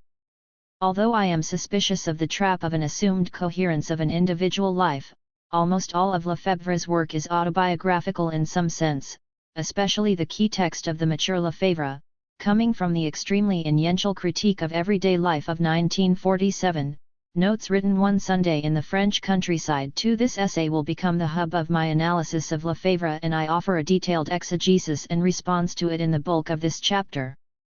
The discussion of religion that we end here, running back to ancient Greece and its festivals and then focusing on the small country church near Navarrenx in the Pyrenees, wants to know why and how the Church can have such an influence, not only in society and politics at large but especially in his own life. The essay will lead me to consider other dimensions of his thought, especially the notions of alienation, space, women, and everyday life, particularly in the way they seem to undermine his virulent polemic against the Church and show up contradictions in that engagement. I will also consider Lefebvre's distinct liking for heretical positions, including his earlier disavowed but radical mysticism, Jansenism, and the theological education he received from the dissident Roman Catholic theologian, Maurice Blondel at the University of Aix-en-Provence. Threshold. And now let us go for a moment into the little village church, surrounded by its graveyard. 3. At RST site, Lefebvre's rejection of the Church is more resolute than Althusser's, his hatred more entrenched and venomous. As far as Lefebvre is concerned, the Church, and he speaks specifically of the Roman Catholic Church, is complicit with the alienation of capitalism. And, with the overcoming of alienation, a lifelong project, the Church must be swept away with the bourgeoisie and the institutions of capitalism. I will return to the question of alienation below, but let me focus on the passionate essay for a while. I would like to imagine Lefebvre writing in a small notebook in the churchyard of his native village of Navarrenx, away in the country and on his own for a few moments soon after the end of the war. But I suspect that what passes for notes were, in fact, dictated on his return to Paris. The parenthetic remark, "I forgot to check whether the vault decorated by an amateur painter with stars is turned eastward towards Jerusalem and the sunrise," suggests as much. In the end, I am more interested in the form of this text, the various hints such a reading may reveal, but let me summarize both the ostensible content and then the formal questions. The argument moves from a discussion of the rural cycles of peasant life, full of rhythm and balance, rich festivals and celebrations, to the disastrous effect of differentiation in terms of both property, the rise and dominance of wealthy landowners, and the organized religion of the Church. However gradual it may have been, both property and the Church come later, aliens in a landscape and society that would have been better off without them. But it is the Church that stands directly in the path of the storm of Lefebvre's polemic, and after the intimate pages where he satirizes, mocks, and demystifies the role of the Church in a peasant community like Navarrenx, he closes with the argument that Marxism provides the only answer to such a pervasive and asphyxiating alienation of everyday life. As for the question of form, once he enters the Church, it is as though the careful argument he has been building threatens to, and often does, get swamped by the passionate hatred of the Church. In these moments, he loses sight of the main argument, only returning to the question of alienation at the end of the essay. The RST person pronoun dominates the pages, 5 to the extent of reciting some of his planned rebellions against the Church. Finally, the intense rush of his polemic can only be brought to a close by advocating Marxism in the conclusion. The contrast in style between the point form of Marxism's response and the running sentences and paragraphs, the last 3, full of ellipses, of the preceding tour of the small church has its own story to tell. By this time, Marxism and the Church could not be further apart. I am, in fact, going to stay with the question of form for a while, returning to content at the close, for it seems to me that the content, the Roman Catholic Church and religion more generally as a major element of alienation that only Marxism can overpower, begins to appear in a different light once the other signals of the text have been explored a little further. The overall structure that holds these notes together is not the rhythm of rural life and festivals that he valorizes so strongly in the opening pages, rather, the measured liturgical beat of a Roman Catholic Sunday morning becomes the thread that renders the whole essay coherent at the same time that it reveals the inescapable presence of the Church in the way Lefebvre thinks and writes. From the churchyard, the impression is of the 44-year-old Lefebvre seated outside the church before the worship service, where his imagination conjures up, in this sequence, the patterns of rural peasant life, the village itself, the churchyard, entry into the church, a tour of the dark interior, and then the service, or Mass, from the moment worshippers enter in response to the church bell to the vernacular sermon and then communion. Alongside the structural coherence of the liturgy, the other line of coherence is that of the autobiographical individual, much like Lukács's argument in theory of the novel, the narrative of the hero, especially the coherent chronology of an individual life, holds together the disparate pieces of a disintegrating world. And what Lefebvre traces is the disintegrating effect of both capitalism and the organized religion of the Roman Catholic Church. In this context, autobiography, especially the trajectory from church to Marxism, attempts to hold everything together. As organizing principles, both liturgy and autobiography work together, but they also generate the tensions of the narrative. For Lefebvre's own track away from the church sets up the impassioned criticism that perpetually threatens to ree off in all sorts of directions. But it is precisely the spark between these two features, liturgy and autobiography, that makes the essay so fascinating.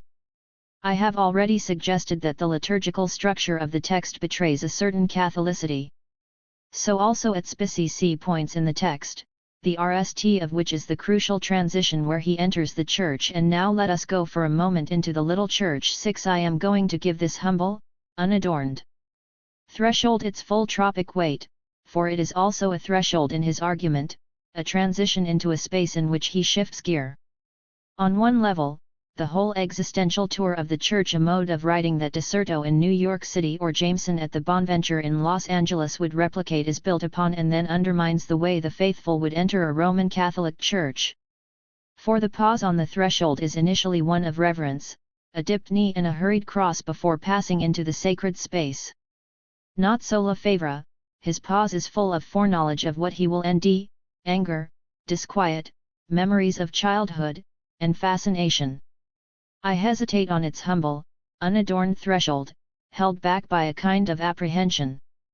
I know what I shall end: an empty, echoing space, with hidden recesses crammed with hundreds of objects, each uttering the silent cry that makes it a sign. What a strange power! I know that I cannot fail to understand their meanings, because they were explained to me years ago. It is impossible to close your eyes and your ears to these symbols. They occupy you. They preoccupy you immediately, insistent, insidious, and the more so for their simplicity. Already a feeling of disquiet, suppressed anger, mingled with the reluctant but tenacious memories of a childhood and adolescence shaped by Christianity. And I know that this suppressed anger is another aspect of the power, the nascent fascination of the sacred object. It is impossible to free myself from it. For me this space can never be just like any other space. But precisely because I feel this obscure emotion, I can begin to understand its obscure causes. So I must not despair. The GHT goes on. 7. For Lefebvre, it is the vacillation upon entry that gives him the possibility of getting the extraordinary hold of the Church. And that GHT involves a search for the causes of the Church's power, over himself and over French society, however difficult those causes may be to uncover. Thus, the silent signifying cry of the objects that clutter the inside of a Roman Catholic church building, replete with meanings that are so well known to him, still have their power, a strange power, over him. In their simplicity, they saturate his thoughts, or, rather, feelings. However much he may attempt to blot them out, he cannot close his eyes and ears to them. But note the string of negatives. I know that I cannot fail to understand. It is impossible to close, it is impossible to free myself from it. For me this space can never be just like any other space. 8 Cannot fail, impossible, never, the simple but telling point of the perpetual negative it that he protests too much, each resistance falling all too readily to the recognition of the Church's hold on him. He digs deep, ending with great difficulty the obscurity of both his emotions and their causes, buried in the damp niches and corners of this ancient building. Even the memories surface, reluctantly, despite his best efforts to excise them, the hidden recesses of the church crammed with hundreds of objects that now appear as an allegory for those memories. And the anger that he suppresses speaks too readily of the fact that he does in fact acknowledge the church, for only when he neither feels hatred nor love could he truly say that he was free of the church. However, Lefebvre does keep a zone free of his explicit admission of the church's hold. The whole paragraph that begins his tour of the small village church of his youth remains in the realm of emotional response, the feelings that the space and rituals of the church evoke. So, while he attempts to provide a reasoned description of the church's power, he cannot help but show how much the emotional response remains in check, breaking out only to be reined in time and again. Now here's something better, or more precise. 9 Sunday morning, 10 A widow. It's a widow. 11 I recognize you, despicable piece of my childhood. But what torments it takes to be free, just to destroy these ashes. 12 What a combination the art of fascination and the art of control. 13 How childish, simple, and profound divine Misty Cation is. 14 I mustn't get annoyed. 15 But how cold it all is, and how dried up. 16 A caricature of humanity. Profound? Inner? No. 17 The threshold of the little church is also the threshold of the argument as a whole, since from here on, the dark interior of the church draws out much more than can be contained within a reasoned argument. Lefebvre has almost made it too easy for me to argue for the legacy of the church, its spaces, symbols, emotional appeal. But what he cannot do is offer a reasoned analysis alone of the continued effects of the church on his thoughts and acts. He attempts a curious balancing act, searching for the power of the church, particularly the hold that it has upon him, and at the same time breaking out in vitriol against the church. But what interests me here are the modes of refusal and rejection that Lefebvre employs. Exploration. Apart from the threshold passage itself, there is the spatial move through the small church building, Lefebvre himself acting as part tour guide, part cultural critic on an ethnographic run, and part diarist revisiting the familiar. This spatial aspect of the essay begs an analysis in light of his famous distinction between spatial practice, spaces of representation and representation of space, but I will hold with that for a moment. Rather, the language itself interests me here, as it has in various ways until now. Apart from the RST person narrative, the adjectives and nouns that race from Lefebvre's pen have their own emotive force, an empty, echoing space, hidden recesses, insistent, insidious, obscure, despair, small and dark, sickly light, grimy little panes, small, dark, mysterious, smell of must and mold, clumsy, discolored and worn, the little human families which crawl along in this vale of tears, sordid secrets, fearful depths, terrors, worries, misgivings, and despair, frightened, tormented, anxieties, sufferings and weakness, inhuman and craftiest, history of human poverty, massive dehumanization, living monster, craftily reticent maneuvers, double dealing, treble dealing, empty abstraction, threatening, domineering, melancholy, childish and decrepit, unspeakably insipid,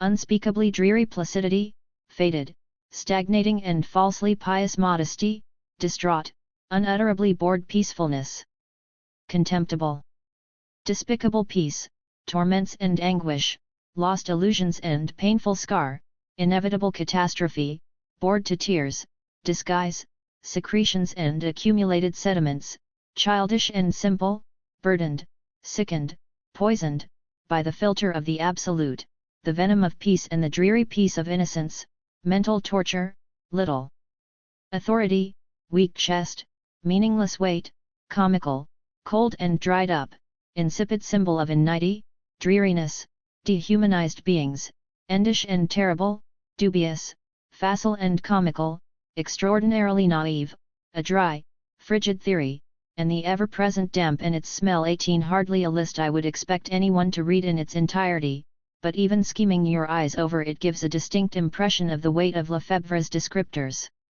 He cannot be accused of restraint in his choice of words in order to speak of the church. The venom of the term spills over from the church and runs onto the people, the villagers and farmers, and even his own reactions and rebellions. One of the clearest markers of the shift from the bench outside the church and the step over the threshold is in this terminological move, putting on show the sheer hatred that the church draws from him. But the venom is more concentrated in certain stretches when Lefebvre can hold himself back no longer. These burst out from a text that often at least attempts to give the church its due, attempts to explicate as far as he can the power he admits the church still has over him. Or rather, the essay holds two agendas in tension, one an effort to see how the church works its spell and the other where he has had enough and lets the church have it. The RST agenda structures the tour through the building itself, after he has entered the threshold and before the next transition marked by the church bells and the beginning of worship. 19 And so, in an evocation that eventually runs through all the senses, the sound of Latin and the vernacular, the sights of devotional items and gurns in the half-light, the touch of lips on St. Anthony's toe, the taste of the Eucharist, at least for the priest, and the smell of damp and incense. He seeks out the Church's appeal and hold, however insidious it might be. It brings together familiar and strange, mystical and musty, exotic and mundane, and all of this purely in the mix of smells as he enters the church building. The mundane and the transcendent mingle not only in the appealing smells of Lefebvre's small Catholic church, but also in the artwork and manifold curios and devotional items scattered throughout. Whether the star-spangled blue border, summoning the cosmic order God has made, painted by a clumsy but inspired artist, 20, or the dim-balled central lamp that evokes the sun or the Holy Spirit, or the patron saints Blasius, cattle, and rock, sheep, in a chapel, surrounded by a rough painting threatened by patches of spreading damp, to whom the peasants offer a few burnt bristles from the tails of diseased cows, or St. Anthony's statuette with its toe worn and stained from kisses, or, in contrast to the aloof Father, the immanence of Mary, who as both mother and virgin sums up the feminine totality and would be a great goddess were it not for a wise and crafty theology that restricts her role to one of mediator, or the joining of heavenly family, two fathers, one real and heavenly, the other, a mother and a son, and the earthly families that come to visit and pay homage. Never far away, irony slips in every now and then, reinforcing the power of the multifarious links between heaven and earth. If we tasted it in his description of the starry border to the vault, or in the dim lamp that stands in for the sun, then it breaks forth in the description of God himself. The vindictive and just-ed power of the Father, tempered by the mild and brotherly Son, threatens to come to pieces, parenthetically as it were. The stories they tell in their pious conversations and their parish newspapers, of the host bleeding and speaking, of sudden deaths and unexpected conversions. 21. Lefebvre can allow himself a moment or two of admiration in the midst of all of this, such as the attractive names for Mary, the gates of heaven, the morning star, the ivory tower, and the consolation of the Afist, or the ability of this small, ordinary building to offer us the world and the human drama in resume. 22. Along with history itself. But he has barely contained himself up until now, the small glimpses of irony and scorn breaking out in a paragraph that runs for almost 2 pages.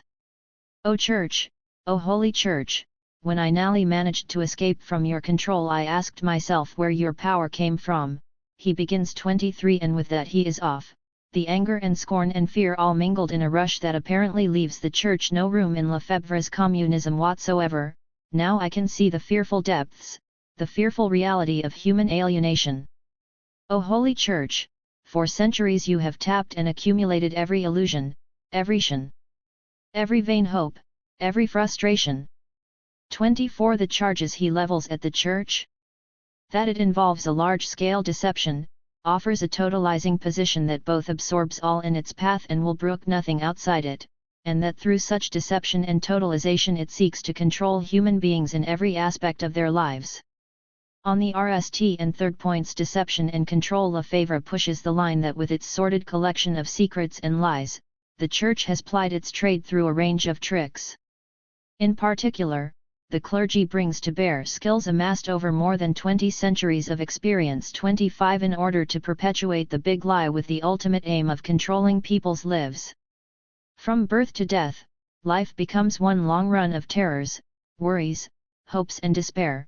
The clergy takes advantage of people in moments of doubt, fear, or anxiety to insinuate its message. The grand narrative of the human drama in the context of world history becomes a litany of oppression and repression. On these points, Lefebvre reiterates the old Enlightenment criticism of superstition and deception, and he comes very close to the position on ideology that Althusser nds unacceptable. For Althusser, ideology represents the imaginary relationship of individuals to their real conditions of existence. The key to this definition is that there are two removes from the real conditions, the representation and the imaginary relations. Althusser seeks to counter the mistaken assumption that ideology is an imaginary way of conceiving one's real conditions of existence.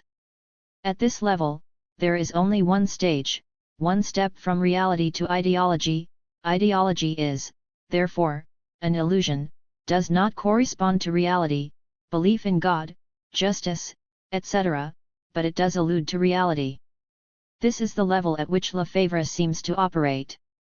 The task of interpretation is then to cut through the illusion, pick up the illusions and locate the reality behind this imaginary representation. Althusser identifies various types of interpretation: the mechanistic, God is the imaginary representation of the king or despot, and the hermeneutic, Church Fathers, Feuerbach, Karl Barth etc., in which the imaginary inversion of ideology need only be set on its feet in order to discover the real source. As to why people need to do such a thing, i.e., make an imaginary transposition in order to represent their real conditions of existence to themselves, there have been two standard answers. First, a group of cynical priests and despots have constructed these lies so that people will serve them in the belief that they are serving God. Second, this imaginary representation is a result of human alienation. Feuerbach and Marx: human beings therefore construct an imaginary and alienated realm in order to deal with such alienation in their real lives. Lefebvre seems to be guilty of taking up both positions at once, cynical priests and alienation itself. I am going to return to the whole question of alienation later, especially in light of my argument in the preceding chapter that Althusser threw out too much, both means and ends, on the question of alienation. So let me stay with the cynical priest option. On this argument, a religious text or institution or doctrine is produced by a religious and scribal elite who uses such materials to give expression to the ideological assumptions of that group of writers. Priests will then produce documents with priestly concerns, men will produce documents with male interests, political groups will put forward their own propaganda. Lefebvre comes perilously close to the position that the Church is made up of a clique, a group of ideological manipulators who seek to dupe their opponents and or the masses into following them. In other words, he understands religion, or more specifically the Church, as an instance of unmediated ideology, to use Althusser's terms, as the imaginary representation of the real conditions of existence, without any mediation. It seems to me that Lefebvre is guilty on all counts. And yet, this characterization of the Church as a clique of cynical manipulators is not, in the end, what really gets to him. The problem with the Church is that it lays a total claim on any individual. He who is not for me is against me becomes the claim that Christianity provides a complete and closed system that excludes any other. As with any analysis that starts with form, content must return, as it already has in my discussion for some time now. What we end here, in other words, is a clash of the titans, Christianity and Marxism being the great totalizing systems that have become in their own time state ideologies like no other. 26 Again and again in these pages, Lefebvre picks up the strategies of totalization. O Holy Church, for centuries you have tapped and accumulated every illusion, every shun, every vain hope, every frustration. You have garnered them in your houses like some precious harvest, and each generation, each era, each age of man adds something new to them. 27 Absorbing every possible position like some great sponge. Both the strategies of control and deception that I discussed above become aspects of this totalization. The definition of the Church is then that it is nothing more and nothing less than the unlimited ability to absorb and accumulate the inhuman. 28 Lefebvre, however, is not speaking of Christianity per se, but the Church, particularly the Roman Catholic Church. I will continue to insist on the specificity of the existential tour through the rural church building at Navarrenx. It is a French Roman Catholic Church. And Lefebvre's relationship to it is contradictory.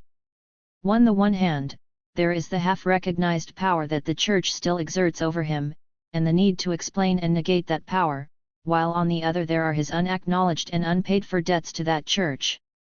Let me lay out some of those debts. Firstly, as with Althusser, he perpetuates in his rejection the claim of the Roman Catholic Church to universality. It is the Catholic Church, a term RST used in the early centuries of the Common Era not for inclusion but for exclusion and division. The Holy Catholic Church of the early Christian creeds is one that refused entry to various heretics such as the Arians, Donatists, and all manner of Gnostics. let alone the great division with the Orthodox churches over the date of Easter. Too often, the underlying assumption of the Catholic Church is the theological doctrine of the Church Universal, the vast panoply of divisions and denominations still united under one faith, now embodied in the World Council of Churches, minus for many years the Roman Catholics. But, as I will argue in my discussion of Gramsci, the universality or Catholicity of the Roman Catholic Church is not one of ecumenism but of exclusion.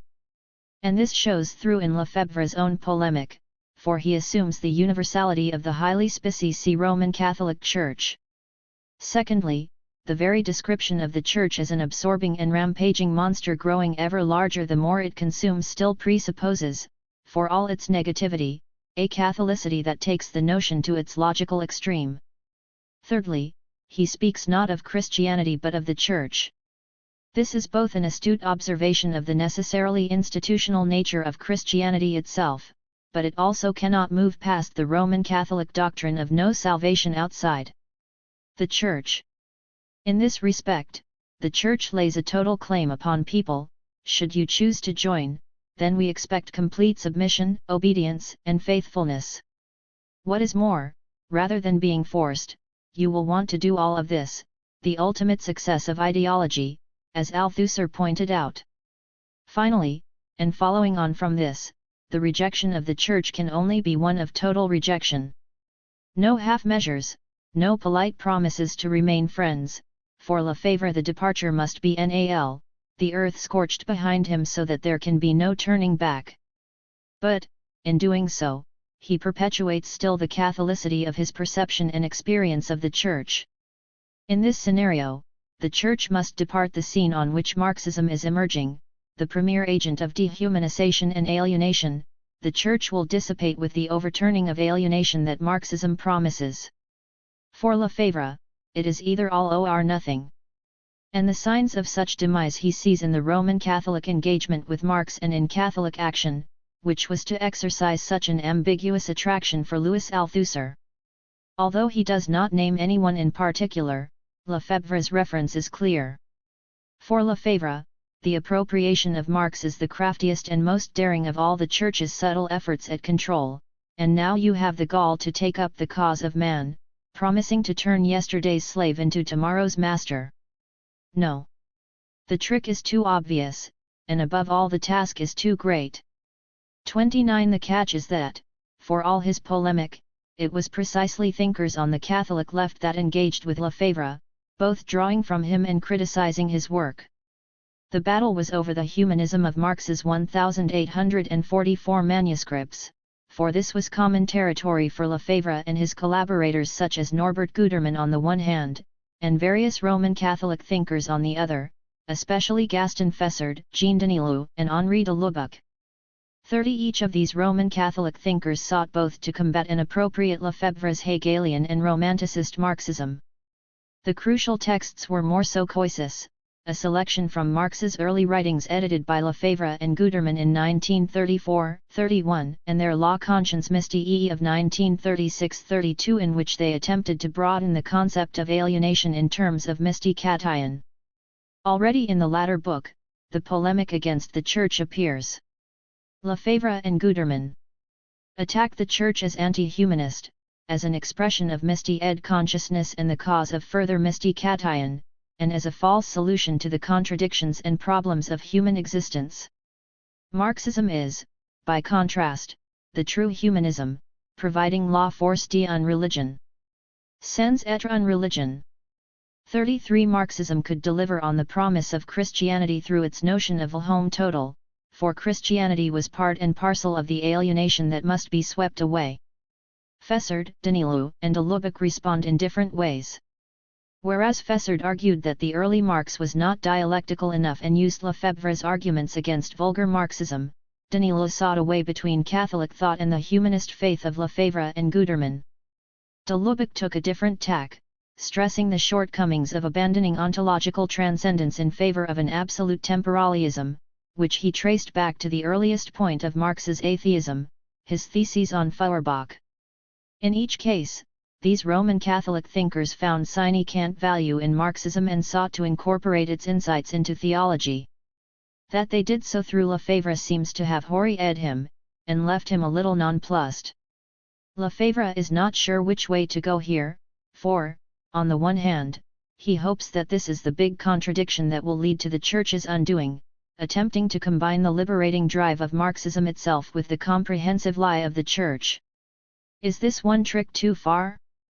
On the other hand, he knows that the Church has been adept at adapting, absorbing, and transforming all that it encounters. The secret of its success has been this vast syncretistic enterprise, and so all he can do is close with a question: so what is to become of this accumulation of every conceivable myth and empty abstraction, of this extraordinary apparatus which combines the AWS of every state that ever was without even the virtue of some connection to the life of any one people or any one nation?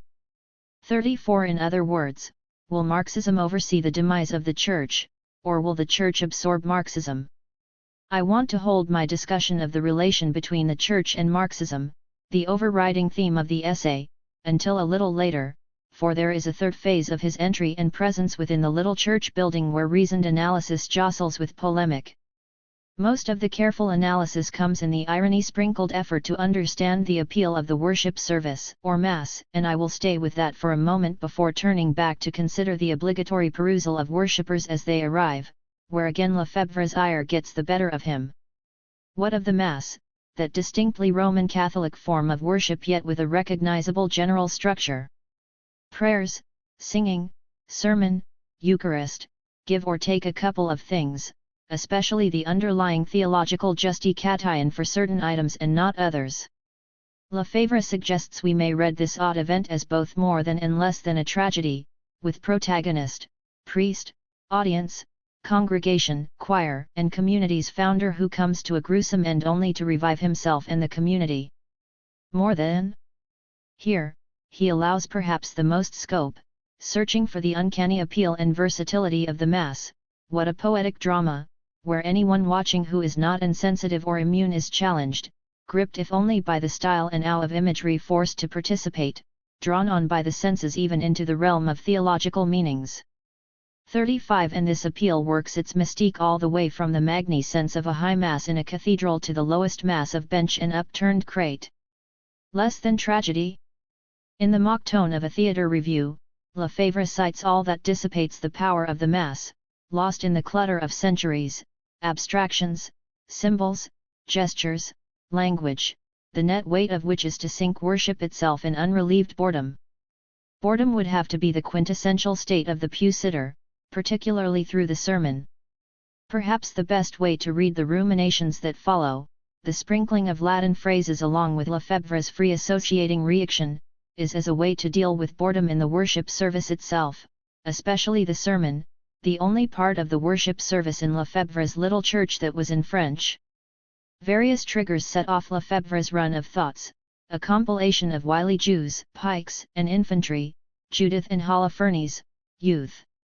And the word itself. Now and then he chides himself for inattention, but hush. We mustn't be ippant. Pay attention. I mustn't get annoyed. 36. But all of this is not yet the Eucharist, for which the sermon is but the lead-up in a Roman Catholic Mass. And here, with the close of worship and the nearby close of the argument as a whole, Lefebvre nally returns to the thesis with which he began, namely the gradual alienation generated by the Church's appropriation of the rural festivals. But I began my analysis of his essay at midpoint, at the moment of crossing the threshold into the Church itself and into a different stage of his argument. There has been little sense of the overall argument of the essay in the section I have considered, Lefebvre's existential tour. In fact, apart from the references to alienation, there has been no connection made with the earlier phase of the argument until now. What is wrong with the climax of the Mass, the Eucharist? All that had life, enjoyment, warmth, and vitality seems to have been sapped out of the meal. There is, for Lefebvre, no community apart from one that is tedious and abstract. The introspection, false piety, absorption in dreariness, dryness, and coldness that characterizes the participants in the Eucharist is not even in the same ballpark as the enthusiasm, overowing cups of wine and beer, never-ending food, and the sensual pleasure of eating and drinking. Lefebvre wants the Eucharist to be just that, a celebration, the meaning of the Greek word Eucharistine, full of pump and energy and food and drink and community. Where are the overflowing cups and the huge, consecrated loaves of bread? 37 But he is not going to get any of it, for it has systematically been milked out of the Christian sacred meal. Archaeology.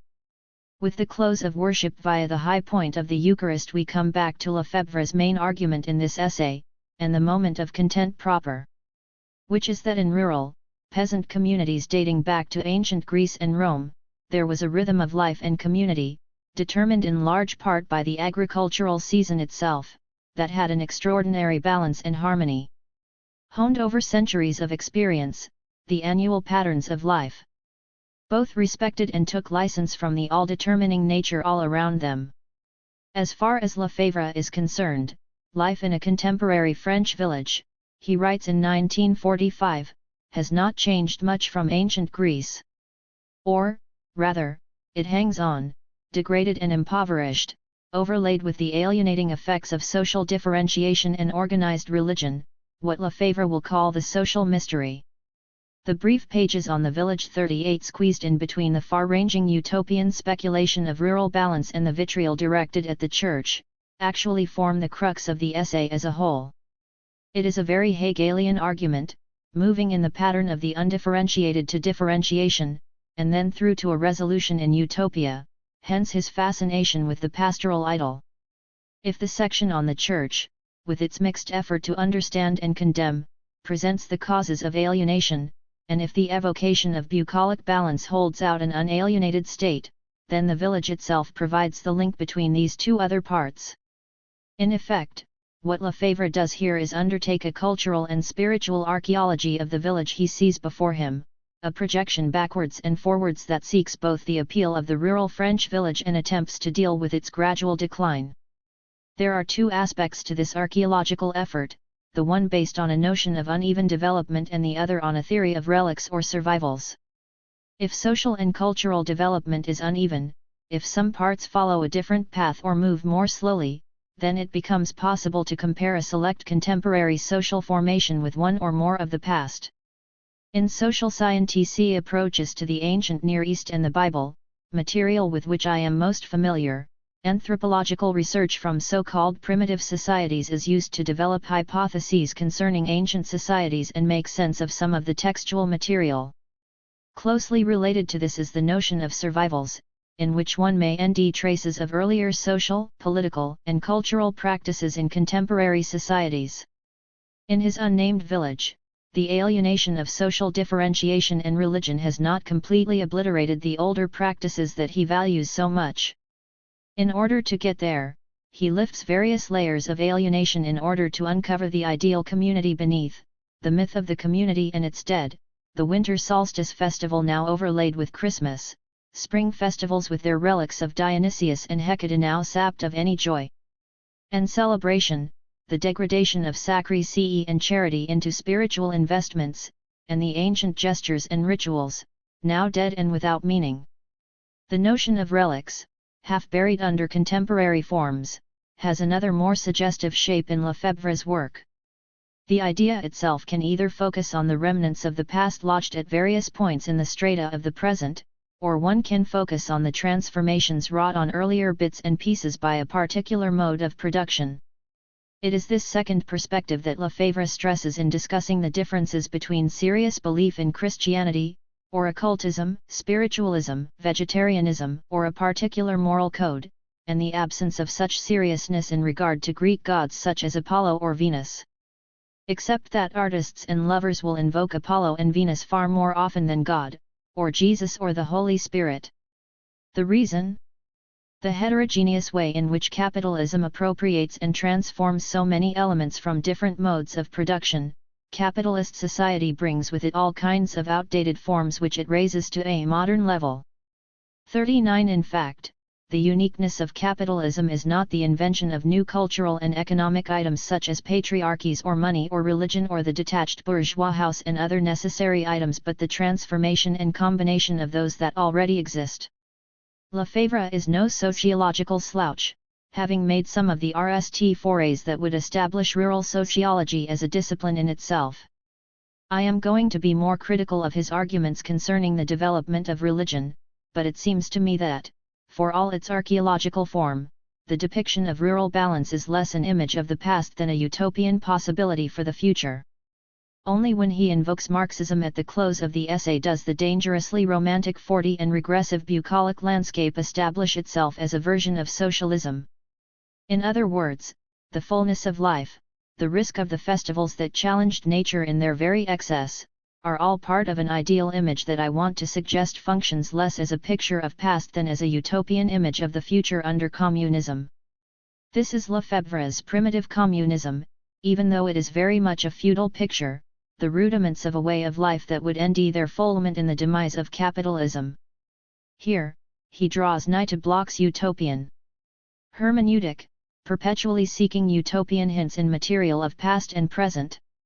Only with the emergence of wealth and property, the wealthy landowner who always was more generous than anyone else at the annual festivals, does division and inequality begin to appear, differentiation begins to overtake the earlier undifferentiated state.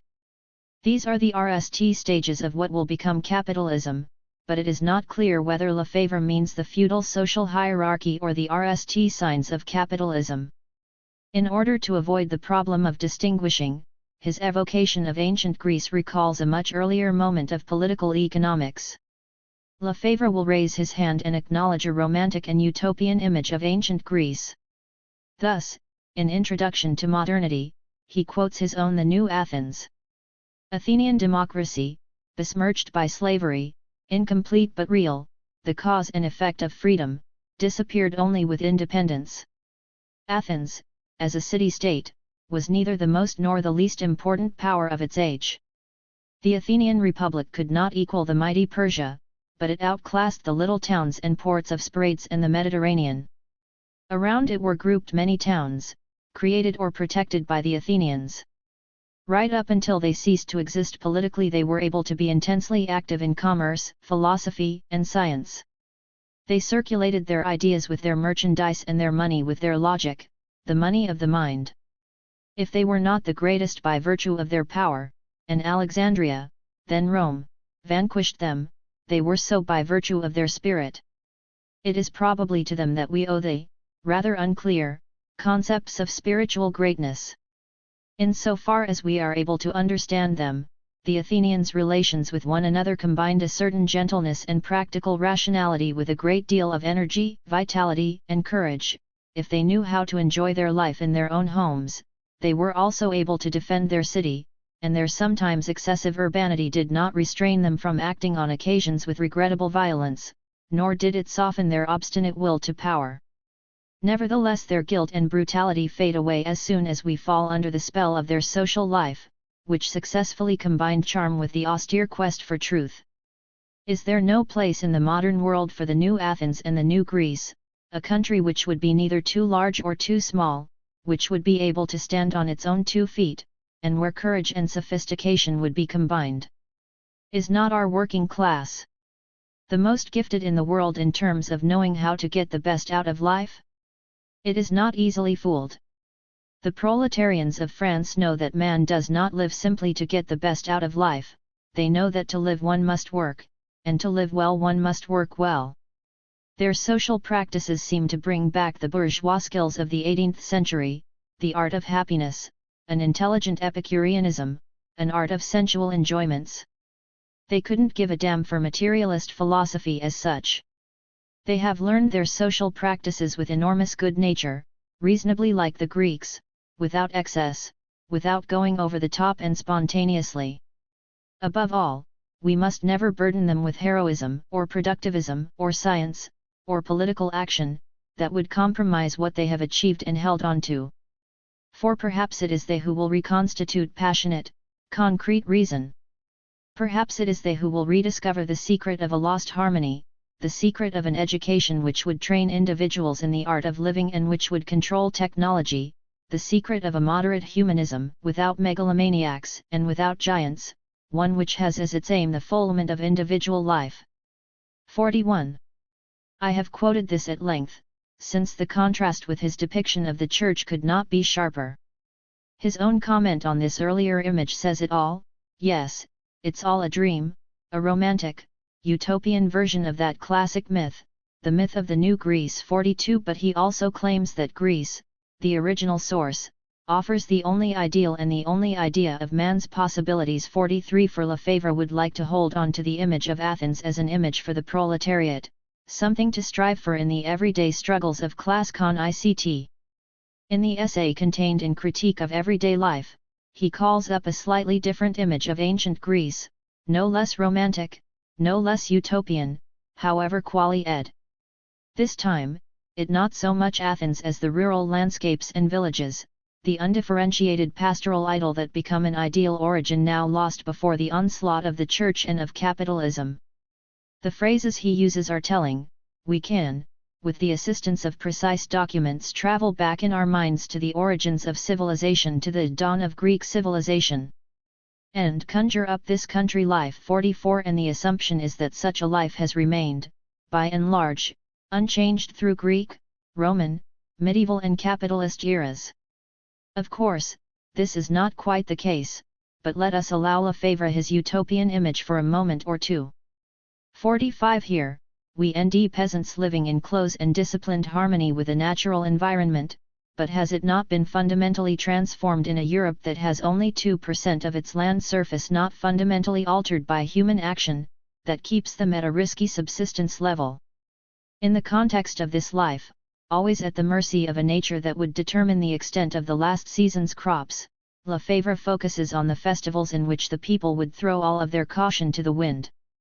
In one festival day, they would use up the carefully accumulated supplies of food and drink, putting themselves at the mercy of a winter in the face of which they engaged in an orgy of food, alcohol, and sex.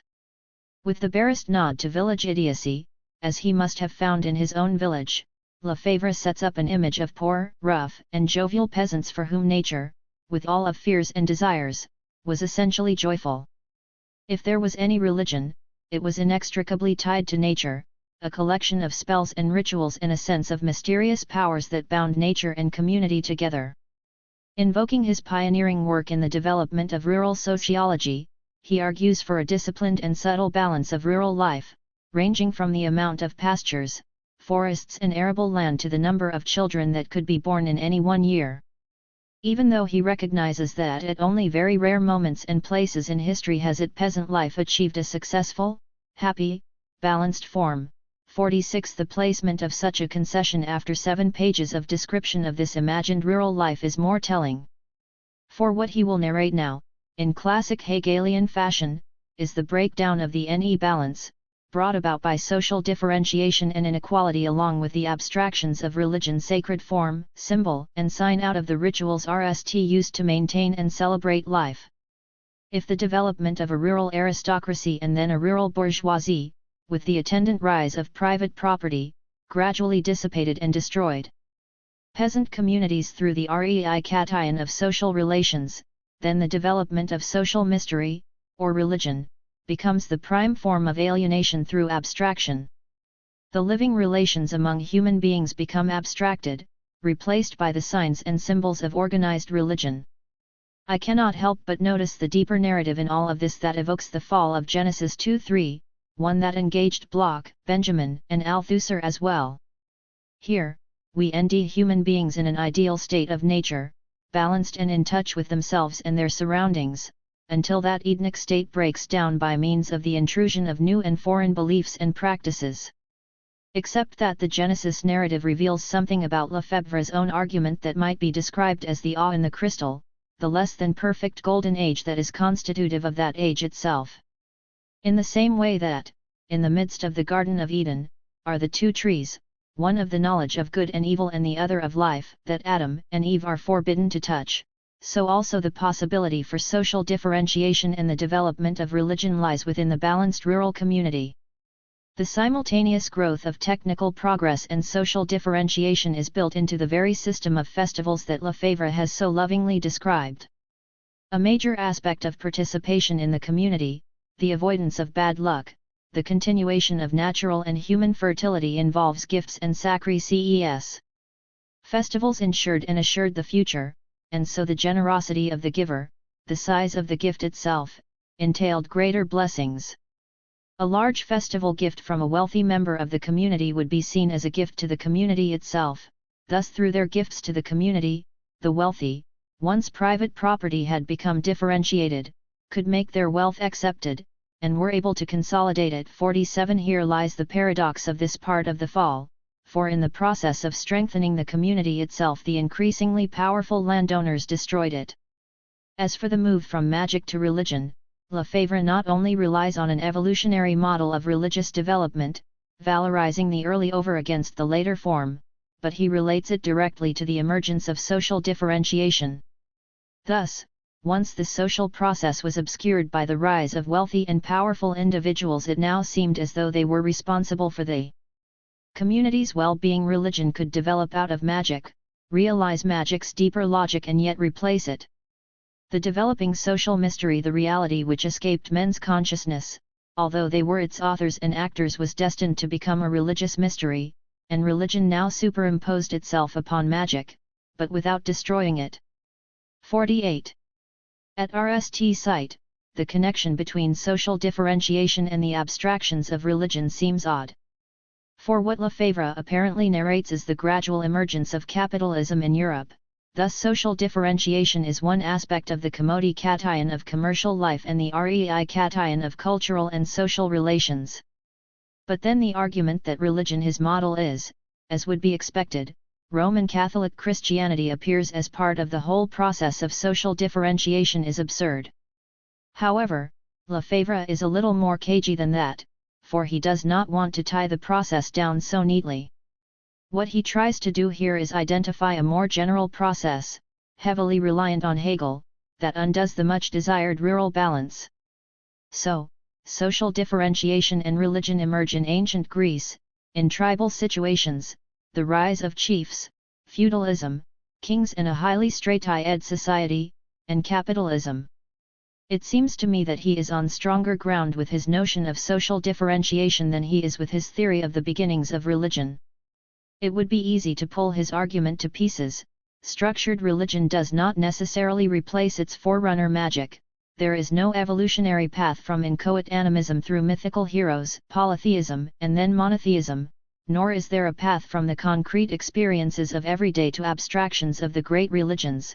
Religion's social causes cannot so easily be connected with social differentiation, especially in the temporal model Lefebvre puts forward. But what is more interesting is the function of this narrative of the fall from the utopian image of rural communities. The fall of such a community is a necessary narrative device, both for Genesis and for Lefebvre's essay. As has been well argued in regard to Genesis but applies just as much to Lefebvre, if we are to have any narrative at all, any history of redemption or indeed the possibility of Marxism itself, then the fall must take place. And it is the arrival of Marxism at the close of the essay that carries out so many functions for Lefebvre. I have already noted the formal function of the NAL pages in bringing, in an ordered series of points, the rush of anger against the Church to a close. Lefebvre says as much, seeking to summarize what the dialectical method can bring to such chaos, the chaos in question being not merely the alienation perpetuated by the Church but also that produced by his rage and rebellions. Further, the appearance of Marxism at the end makes sense of the 10 pages of utopian rural harmony with which he opens these notes. The earlier reactions then become an effort to glimpse the possibilities of a social world without alienation, without antagonism, and class con-ICT. The negatives themselves are part of the difficulty of imaging such a world. But it becomes more than that in the NAL words of the essay, where Lefebvre puts Marxism squarely in the place of religion, attempts the extraordinarily difficult task of recreating everyday life, life in its smallest, most everyday detail, 49, which then allows it to resolve the problem of life itself. 50 or, if I may repeat the quotation I drew a little earlier from La Conscience Mystique, Marxism provides the force of a religion, without being a religion. 51 What we get here in the last breath of his reactions is the NAL clash of the great totalizing systems. Human culture and consciousness incorporate every conquest, every past moment of history. In contrast, religion accumulates all man's helplessness. It offers a critique of life, it is itself that critique, a reactionary, destructive critique. Marxism, The Consciousness of the New Man and the New Consciousness of the World, offers an effective, constructive critique of life and Marxism alone. 52. Lefebvre reiterates his earlier argument concerning the all-consuming syncretism of what he now openly and ambiguously calls Catholicism. 53. Further, not only does the Church, as a movement, a social and political organism, assimilate all that comes in its path while appealing to dogma and appearing to resist change, it also permeates everyday life. This is, for Lefebvre, the location of the Church's greatest power and also where Marxism's hardest task lies. Lefebvre suggests that this domination of everyday life is the result of both the various rituals, monumental buildings, vast organization, and nance, state power, and even the abstract theory, as well as the well-rehearsed psychological and moral technique. I am not so sure, for this smacks all too much of a sinister plot by cynical priests, but I think he is on a much better track with the suggestion itself that in every act of one's immediate life, no matter how insignificant, religion can be present. 54. Heresies. In fact, it seems to me that here, on the question of everyday life, lie the beginnings of a more positive reading of religion in Lefebvre's work. And such a reading is possible, I would suggest, because of the abiding influence of certain forms of theological thought. I refer here to the collection of heresies with which he begins to close his discussion of the notes written one Sunday afternoon. In what follows, then, I will speak of those heresies before passing on to the more positive elements of religion that I would like to retrieve from his work. The penultimate moment of Lefebvre's Sunday notes, before the invocation of Marx, speak of his various rebellions against the Church, thoughts triggered by the Eucharist and functioning as his own way of closing the worship service. For him, the desire to gather his own assortment of heresies was just another way of perpetuating mystical themes. It showed all the signals of one of the last believers. 55. In other words, his various rebellions were part of the logic of the Church itself, for which it had developed a series of terms such as apostasy, prodigal son, and the cunning of the devil. You cannot escape that easily, as Lefebvre recognized in anguish. Lefebvre's predilection for heresies was something he did not, despite his claims to the contrary, leave behind with a rebellious youth. In the Notes from Navarrenx he writes of his planned heresy of the Holy Ghost, an indestructible, indigestible heresy with which to torpedo the Church. 56. Picking up this neglected member of the Trinity, he planned to become the prophet of the Holy Ghost, fostering a cult as intense and widespread as those of Mary or Jesus. The motive, hatred and an overriding desire for revenge. When this turned out to be a little too clerical, he reverted to his favored ancient Greece, seeking out a Dionysiac celebration of the cyclical birth and death of the cosmos, now on a vast Nietzschean scale that would, in its intensity of passion, far surpass anything in Christianity. Christ and Zarathustra would be absorbed into a superhuman celebration. 57. Lefebvre cannot be accused of half measures. We are supposed to believe that these heresies belong to the moment of his adolescence, but he is fudging things a little, trying to put such things into a time when he could see in a glass only darkly. Rather, his writings show a continuous compilation of heresies. Indeed, nearly all the possibilities he was to entertain throughout his life appear in allusions and word triggers in the central essay I have been favoring throughout this chapter. So, let us see what those allusions might be.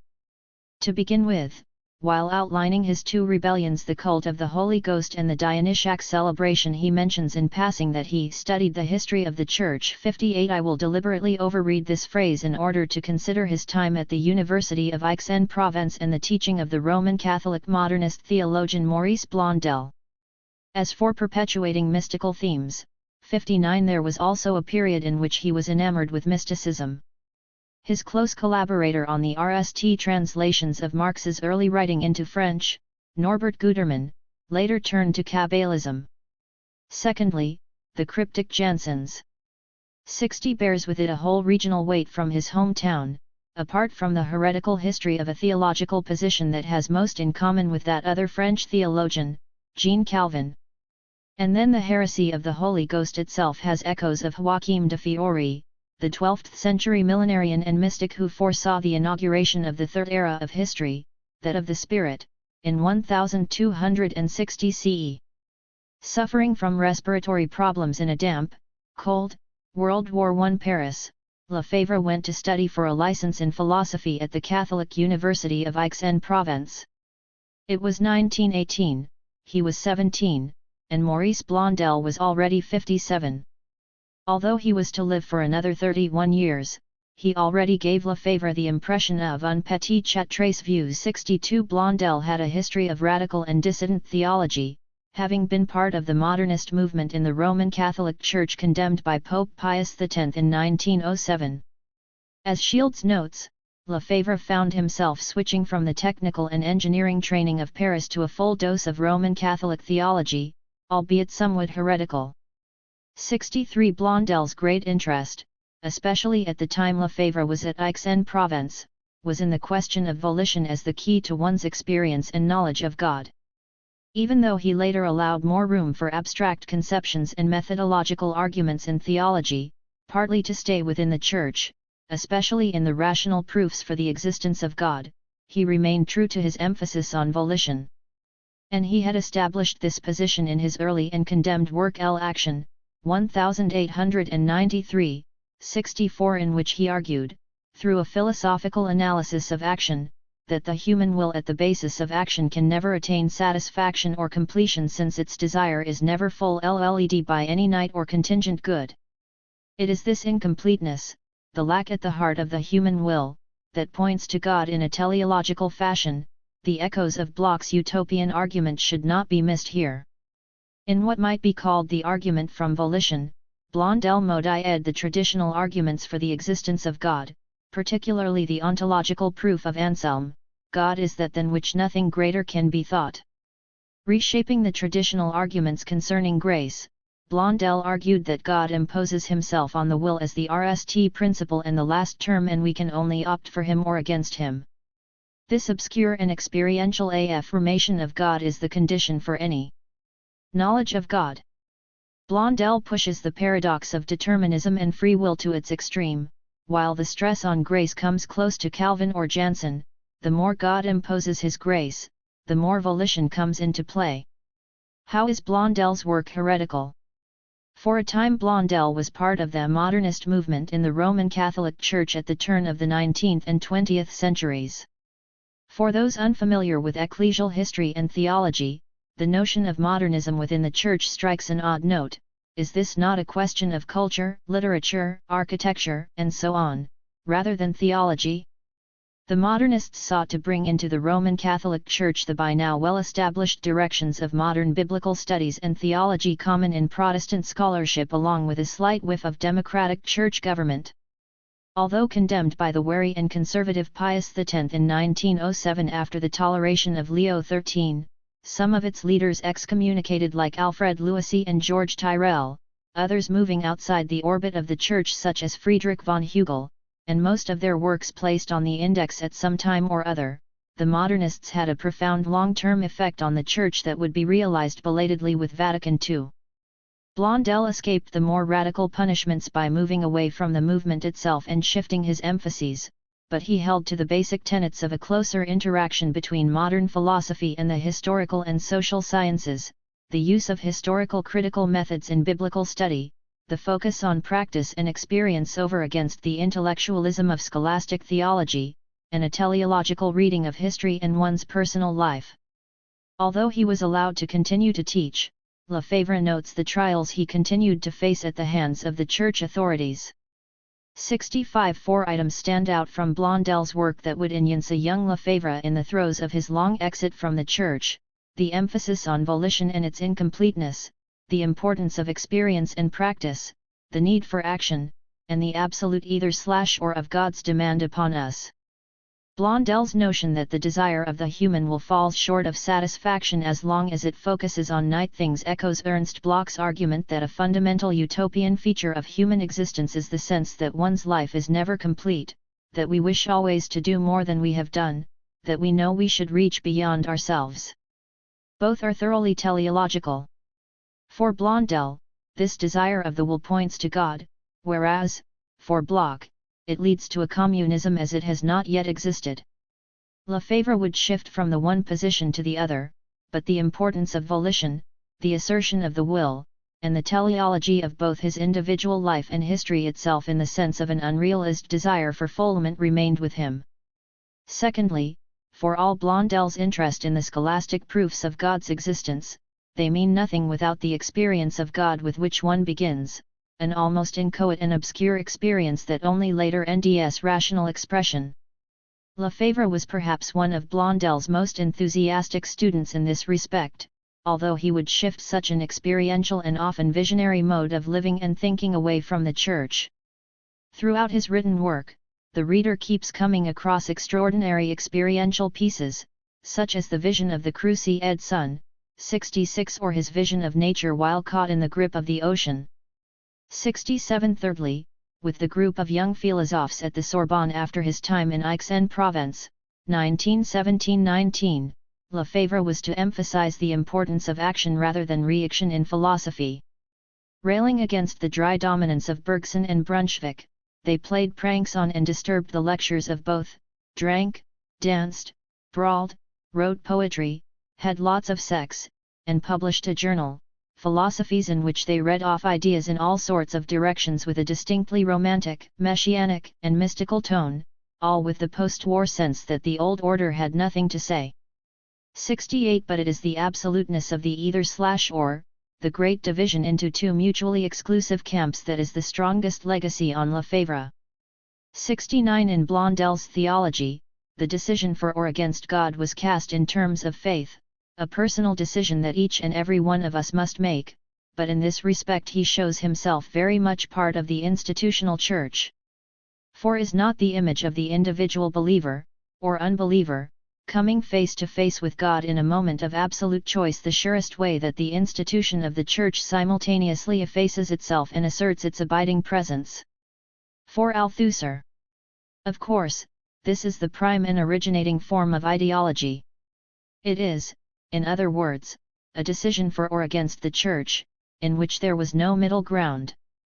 Blondel did, in fact, take some AK from the hierarchy for a position that smacked a little too much of the Protestant insistence on the individual outside the purvey of the Church, but he is, in the end, a distinctly Roman Catholic philosopher.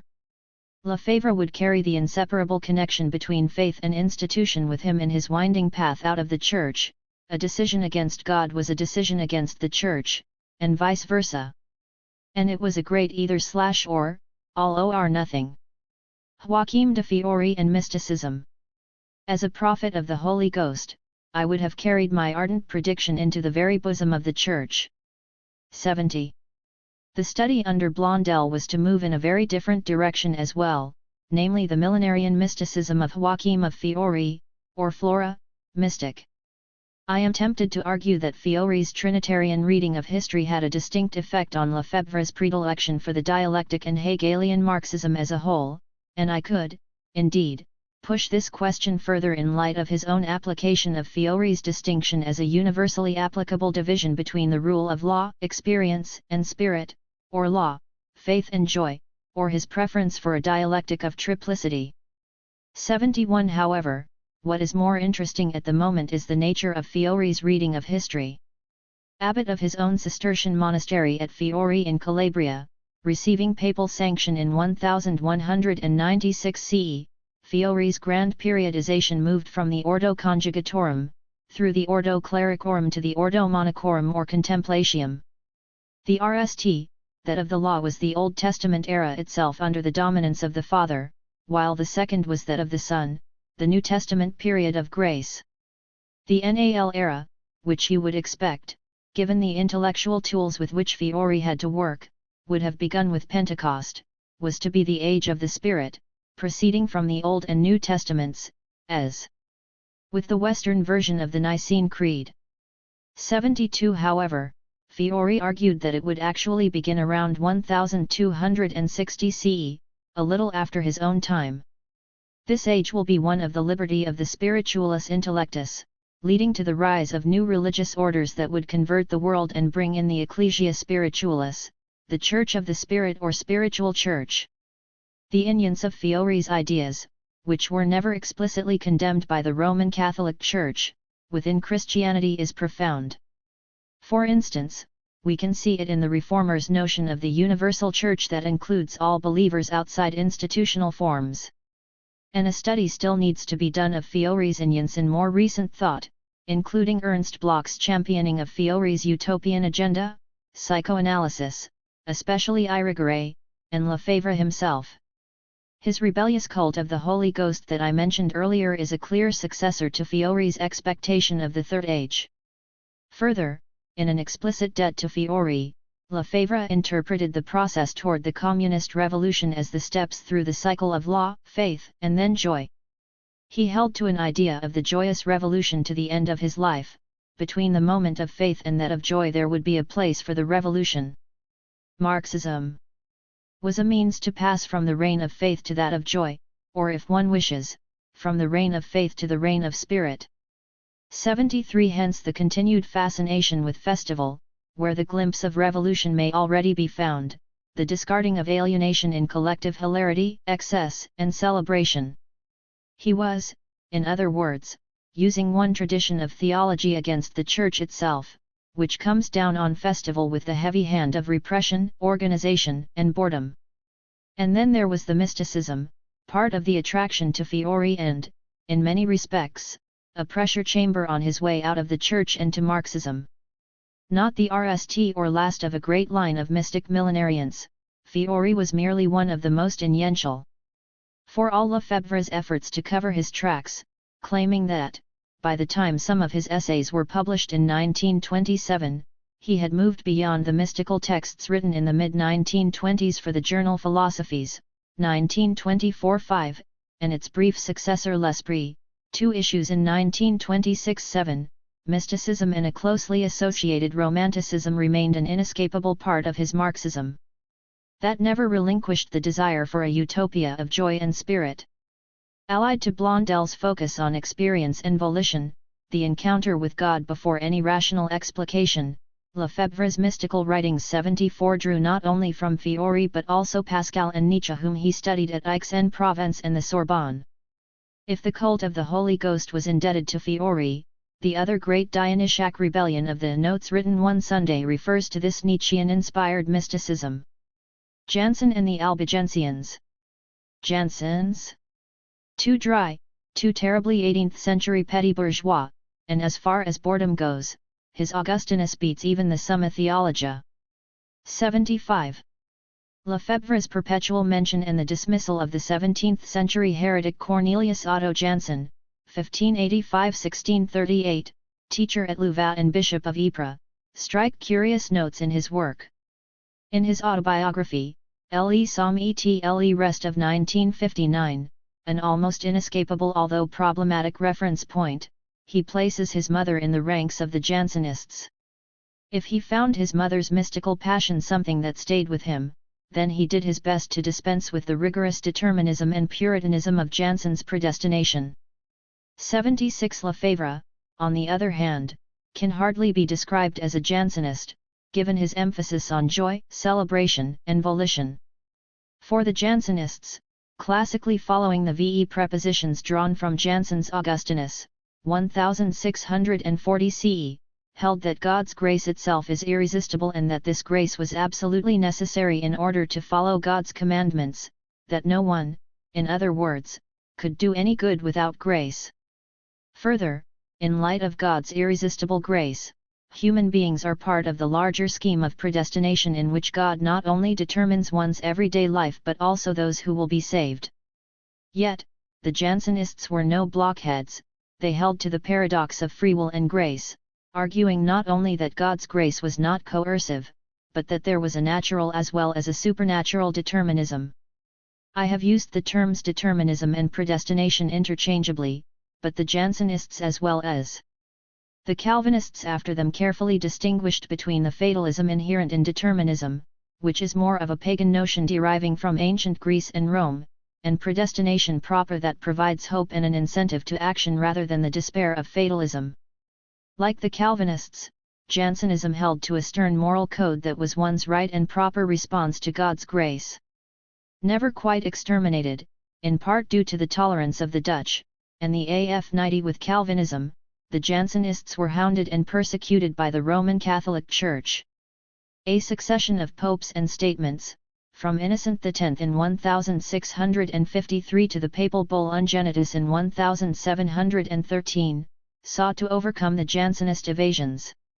Jansenism, especially its wide influence through the sisters Jacqueline and Agnes Arnauld, successive abbesses of the convent of Port Royal, and their brother Antoine Arnauld, major theologian of Jansenism after Saint Cyrian, has its own place in Marxist criticism through the work of Lucien Goldman.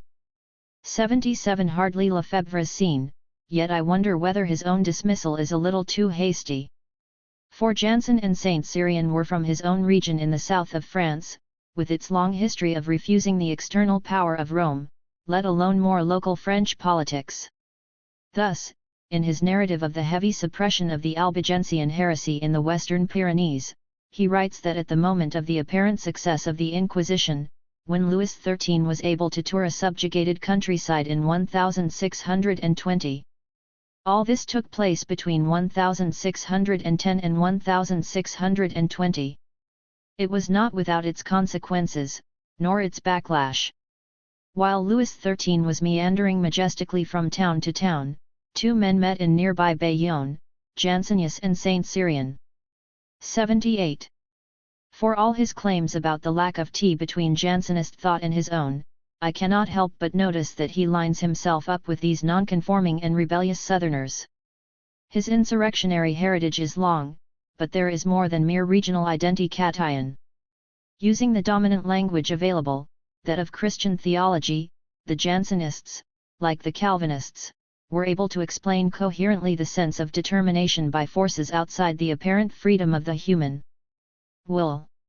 In this respect, there is a deep affinity with Marxism's exploration of the paradox of free will, or human agency, and the determination of human action by social, economic, and political factors.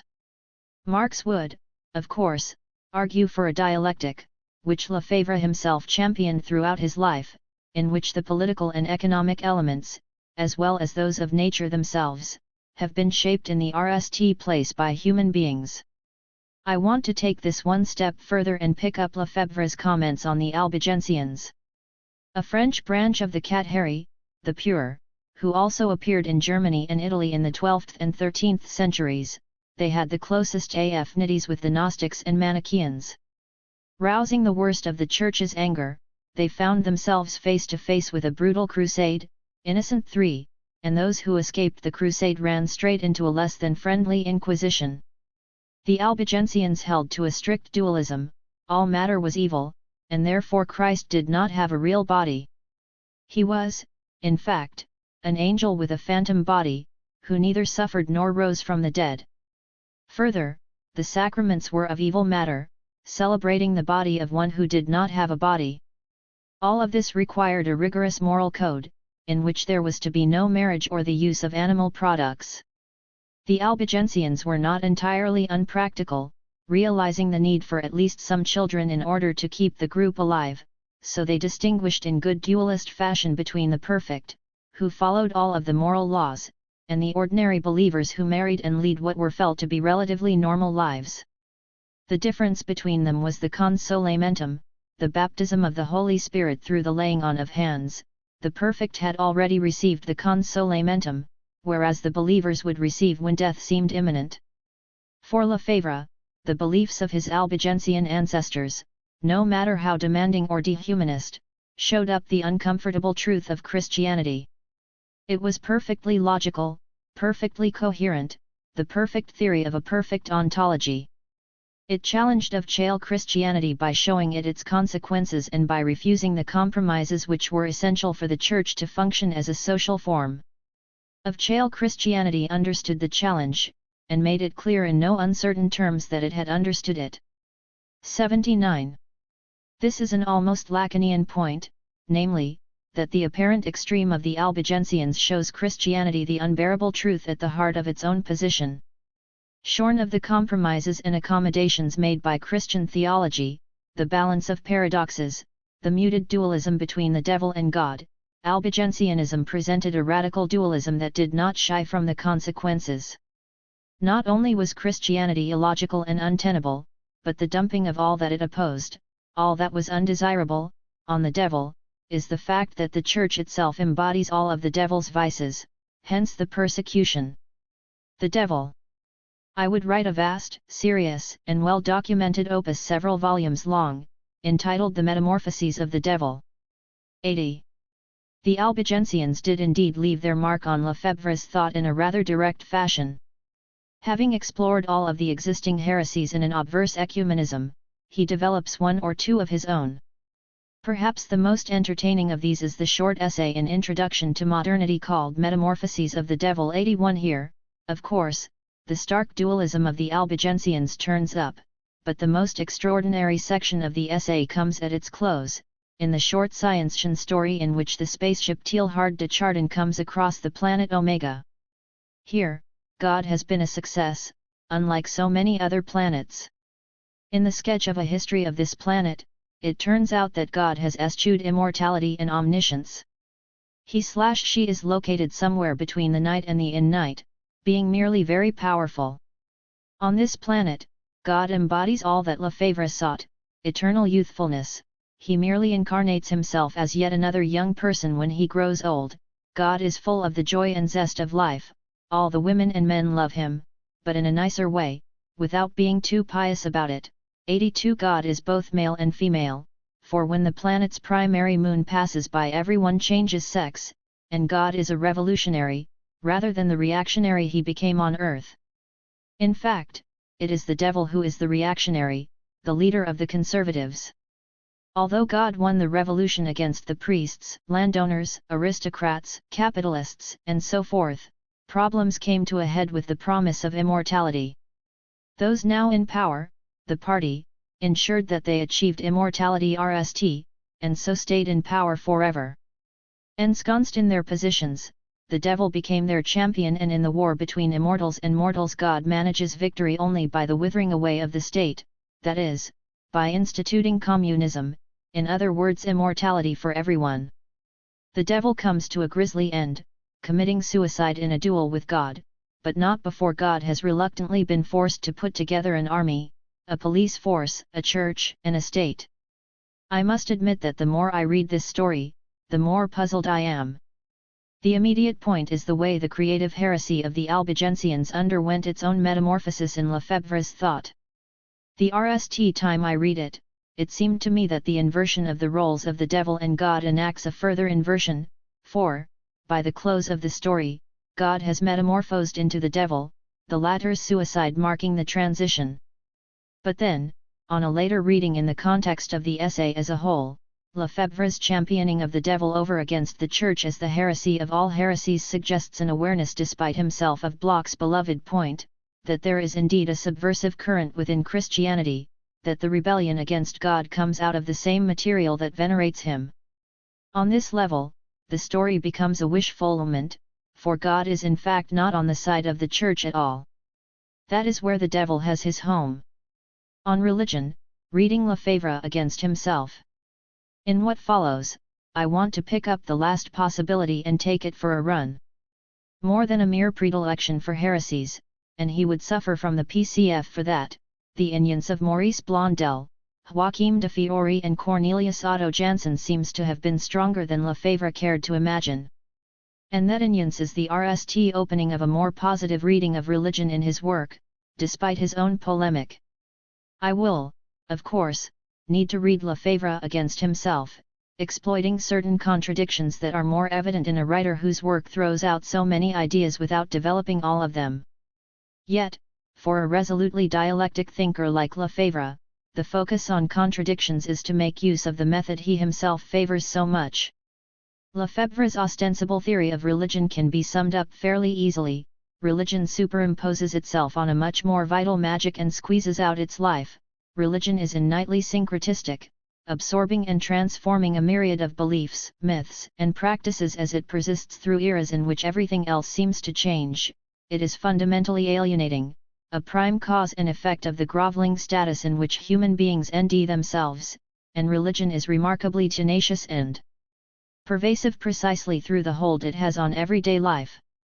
In his own words, religion is nothing but a direct, immediate, negative, destructive, incessant, and skillful criticism of life, skillful enough to give itself the appearance of not being what it really is. 83 For Lefebvre, such religion may be characterized as the over-repressive society, and where Roman Catholicism slips up on its repressive task, Protestantism lls its shoes so much more efficiently. 84 All the same, Lefebvre is a dialectical thinker, and there are moments where he allows room despite himself for a more dialectical notion of religion.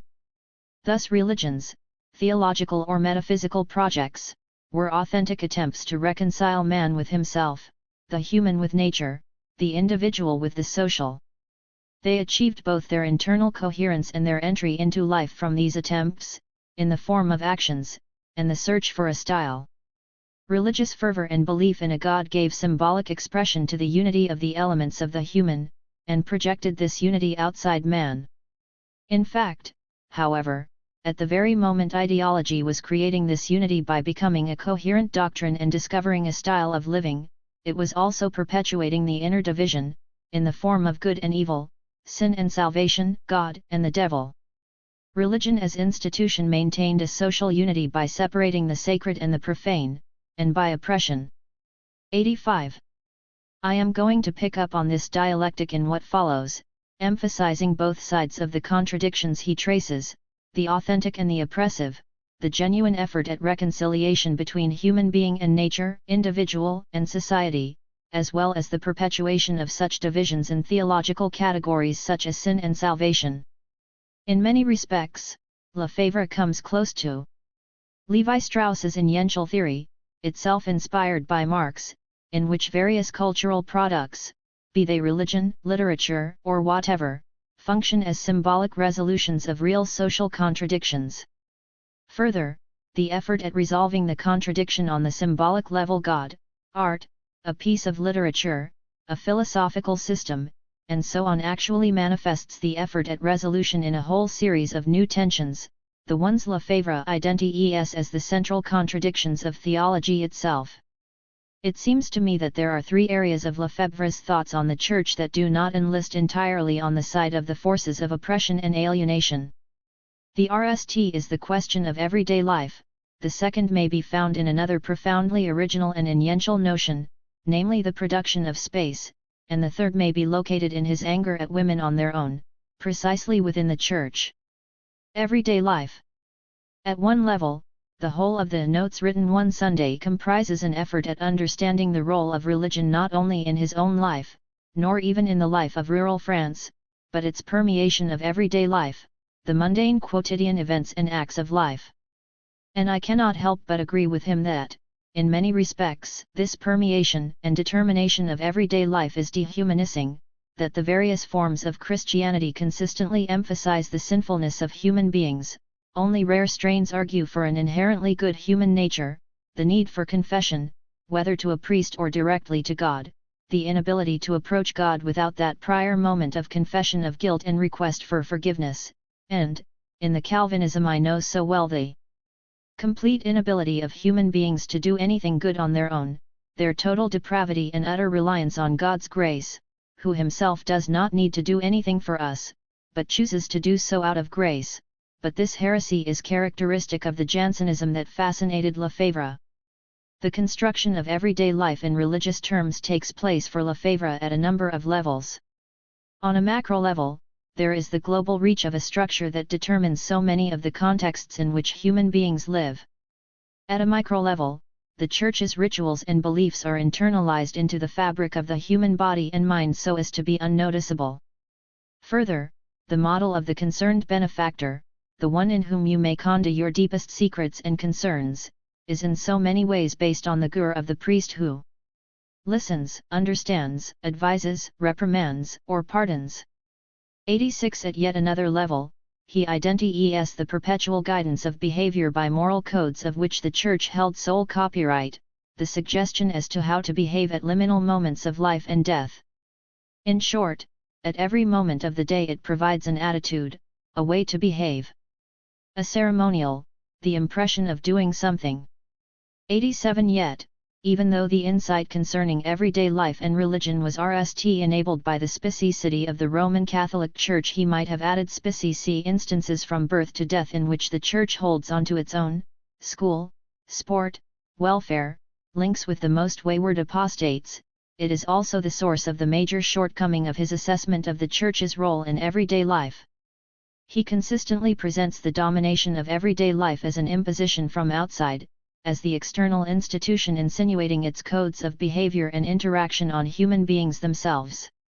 The Church, he writes in a telling phrase, penetrates everyday life. 88 Apart from the obvious point that human beings themselves make the Church what it is, the persistence in seeing the Church as somehow external is not only for the purposes of political opposition and denunciation, but also because of the nature of the Roman Catholic Church. Particularly in France, with its long opposition to the dominance of Rome, the Roman Catholic Church is always something outside that imposes itself on the local parish and one's everyday life. All of which leads Lefebvre to the position with which I have been less than impressed, following Althusser, namely, the cadre of priests, either cynical or not, manipulating the faithful for the sake of the institution. However, there are a couple of moments when the whole picture of an alien invasion of everyday life slips. The ritual gesture when a funeral procession goes by, words of insult, an adieu when we part, a wish, a propitious phrase of greeting or thanks, all such everyday attitudes still come down to us from magic and religion. They are really religious, or potentially so. And this is where in the end the secret of religion's strength lies. In this way the illusion by which religion deceives us, that vain and ever-broken promise of community, of the power to act, tends to be born again with every action in our everyday lives. Exactly as, on another level, economic fetishism is reanimated every single time an individual, unaware of the social structure, uses a coin or a note to buy the product of human labor, transformed into a commodity. 89. To my mind, here lies the most intriguing suggestion as to the way in which religion remains so much at the center of every life. As for the RST part I have italicized, the semicolon performs a curious function. To the left of the semicolon, after a list of everyday acts, some of them admittedly rather Roman Catholic and French, Lefebvre begins by saying that they come down to us, which I will read as derived from magic and religion. Now, earlier, he had valorized magic over against religion, the latter superimposing its stinging and alienating beliefs and practices over a much more vital magic. Here, they seem to operate on a much more level plane. And, at this level, there is nothing inherently negative about the statement that so much of our everyday life is inescapably religious and magical, that it derives from long and half-forgotten religious patterns and practices. I will jump forward for a moment, for, in the NAL sentence of the RST section I have quoted, Lefebvre writes, and this is where in the end the secret of religion's strength lies, 90 more so than the well-known arguments concerning the modern institutions of hospitals, schools, welfare, or even the enabling power of theology and biblical studies for the sciences and humanities. Rather, for Lefebvre, it is in the practices of everyday life that religion is at its strongest. But what of the right-hand side of the semicolon? Here, Lefebvre imperceptibly icks a switch that suddenly materializes us on the other side of his argument. Religion is no longer imposed, brutally or subtly, from outside, as most of the essay bitterly argues. Rather, these actions are religious, or potentially so. 91 It is the potentially so that intrigues me, for now we no longer have everyday actions derived from religion, but actions that are potentially religious. In other words, we are back with the argument concerning magic, namely, that certain acts took on magical significance in the various interplays of human beings within nature. The difference in this quotation is that Lefebvre speaks of religion, not magic. A slip? If so, it is a significant one. For the implication is that, as long as human beings interact with each other and with nature, there will never be a moment when a certain act, a greeting or curse or wish or hope will not be potentially religious, will not give itself out into some form of religious observance or ritual, however small or insignificant. The danger of such an argument is that it can end up with the banal and useless position that human beings are inherently religious or spiritual. There is much more going on here, and Lefebvre has but hinted at it with his potentially so. But, in order to see what he touches in passing, I need to look at the second section I have quoted, particularly the comparison with economic fetishism. And what interests me is the notion, or rather doer, of reanimation and being born again. The illusion of religion tends to be born again with every action in our everyday lives. 92 His own language enacts the point, since the notion of being born again cannot avoid the reported speech of Jesus to Nicodemus in the text of John 3:3, Truly, truly I say to you, unless one is born again, he cannot see the kingdom of God. Lefebvre's unwitting interpretation of this passage is, you cannot help but recreate religion with each action of one's daily life. No matter how dead, forgotten or rejected religion may be, individually or collectively, it is reborn a million times a day. Apart from some hidden but tireless ability to resuscitate itself, Lefebvre has not indicated why religion tends to be reborn. This is where the economic comparison comes in, not given to weak forms of argument, the comparison itself is exact. On each occasion, a person purchases a commodity with money. Economic fetishism is reanimated. 93 This time, Lefebvre replaces born again with reanimated, evoking the central Christian category of resurrection. Now, we ND both religion and commodity fetishism resurrected countless times a day. The connection, of course, is that both religion and economic fetishism, the term fetish itself comes from the study of religions, are forms of alienation in Lefebvre's work, but one would hardly argue that economic fetishism is reanimated due to some innate tendency of the economy or of commodities themselves. Rather, the very possibility of economic fetishism relies on the existence of a distinct system of political economics with its attendant pattern of social and cultural interaction. This context is the import of the phrase unaware of the social structure. 94 I do not want to spend too much time in the theory of rei cation, Lukács, especially the notion that rei cation saturates human life under capitalism, or with the metaphorization of the market as a constitutive feature of the same economic system, Jameson, but the point is that the very ways in which we think, act and interact cannot operate without such patterns, so much so that it is impossible to imagine otherwise. So also with religion, with the full force of Lefebvre's exactly as, which now becomes a distinct cultural, institutional, social, and so often economic form. Except that, to make such distinctions, as well as those like psychological, intellectual, philosophical, judicial, and political are part of a rei-ed pattern of thinking foreign to the eras in which religion was dominant. In other words, at certain times, I think here of the debated Asiatic mode of production, or feudalism, religion is the language of human culture without which human beings would not have been able to interact with one another, let alone think or exist. 95 Only in this way it seems to me can Lefebvre's argument concerning the strength and power of religion in everyday life be understood. No wonder, then, that it persists at the level of the quotidian space. The second point at which a more positive reading of religion emerges out of Lefebvre's work concerns space. Here, I want to revisit the small church, sitting outside for a moment to ponder his book The Production of Space before passing over the threshold again to consider the feminist space of the church building. But, before I do, let me tarry for a moment with his image of the cruci-ed sun. For Lefebvre, the strongest image of the destructive and stealing nature of religion comes with this famous cruci-ed sun.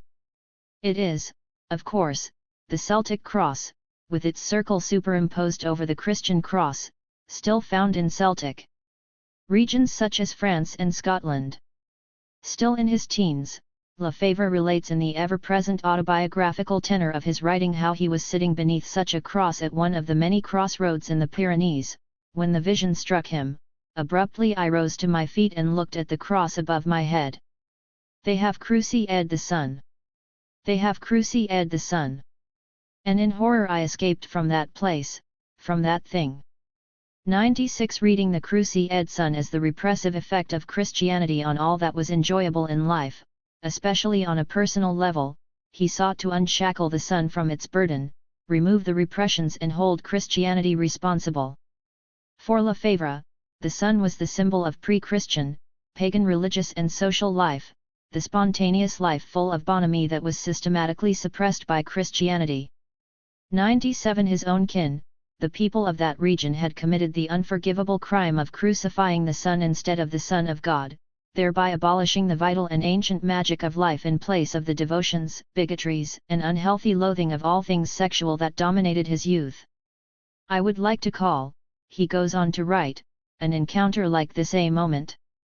It has affected my entire life. From that day forward, or rather, from that crucial moment, I began to put Christianity on trial.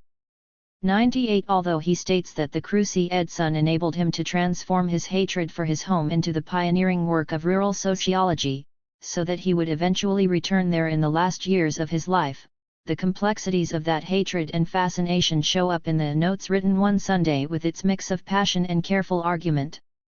What Lefebvre would like to do, then, is release the Son from its shackles, resurrect it, if you like, on the other side of the grave, hence the dark and dank village church from which the Son has been banished.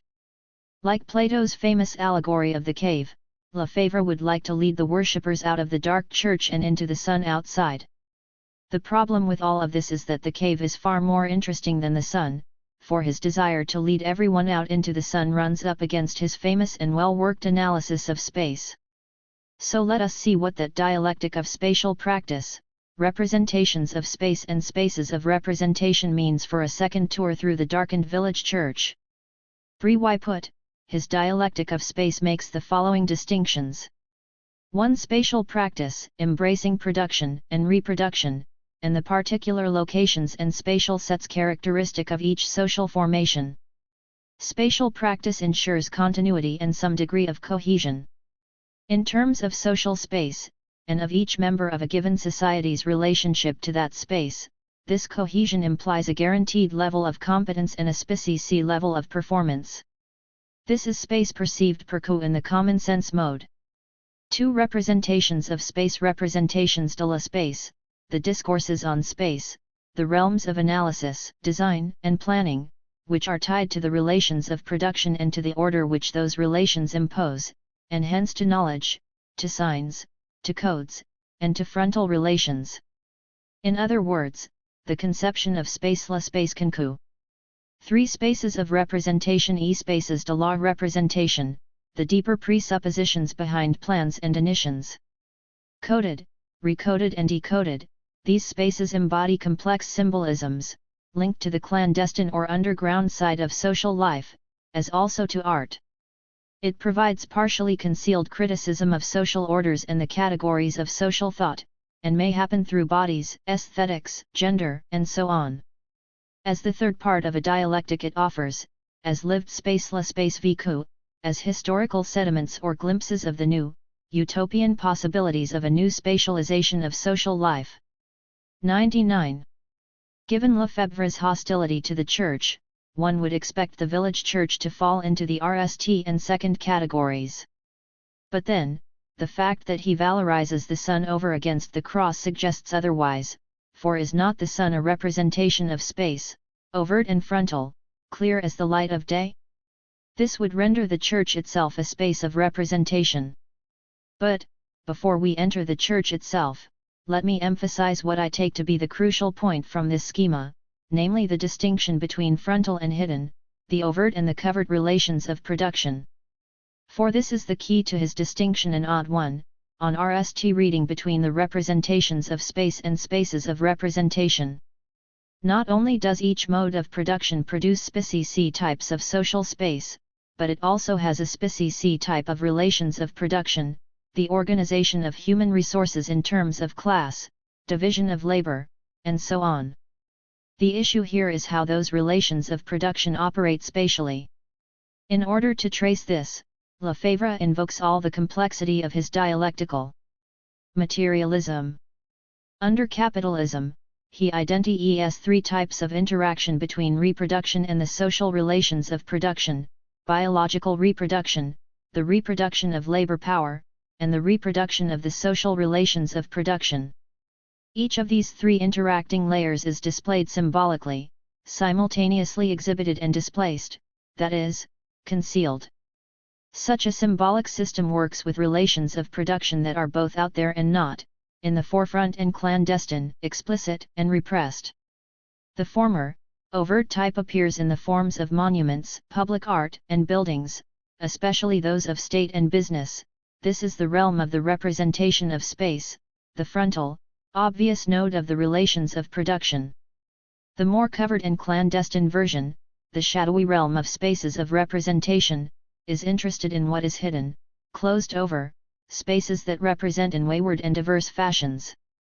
The notion of covered and overt, of hidden and clear, comes, of course, from the Marxist perception of class con-ICT as crucial to historical processes. And it is not for nothing that Lefebvre locates the opposition in the realm of relations of production, determined as they are by class and class con-ICT. The frontal class, the one of monuments and impressive buildings and the clear marks of power, stands over against that class which is repressed, beaten down and exploited. Lefebvre's innovation is to widen this to the symbolic eld of relation of production, of class relations. But what does this mean for the church itself, particularly the village church in Navarrenx? Initially, it is a hub of the village, part of the perceived spatial practice. Yet it is also central to the representation of space, or at least Lefebvre would like to keep it in this realm. 100. The overt patterns of its architecture, however modest, the fact that it is there as part of a much larger global network of the Roman Catholic Church, its inseparable relationship to a whole set of codes and knowledge, theology, doctrine, and the Bible, and its every corner overloaded with signs, all of these located squarely in the representation of space.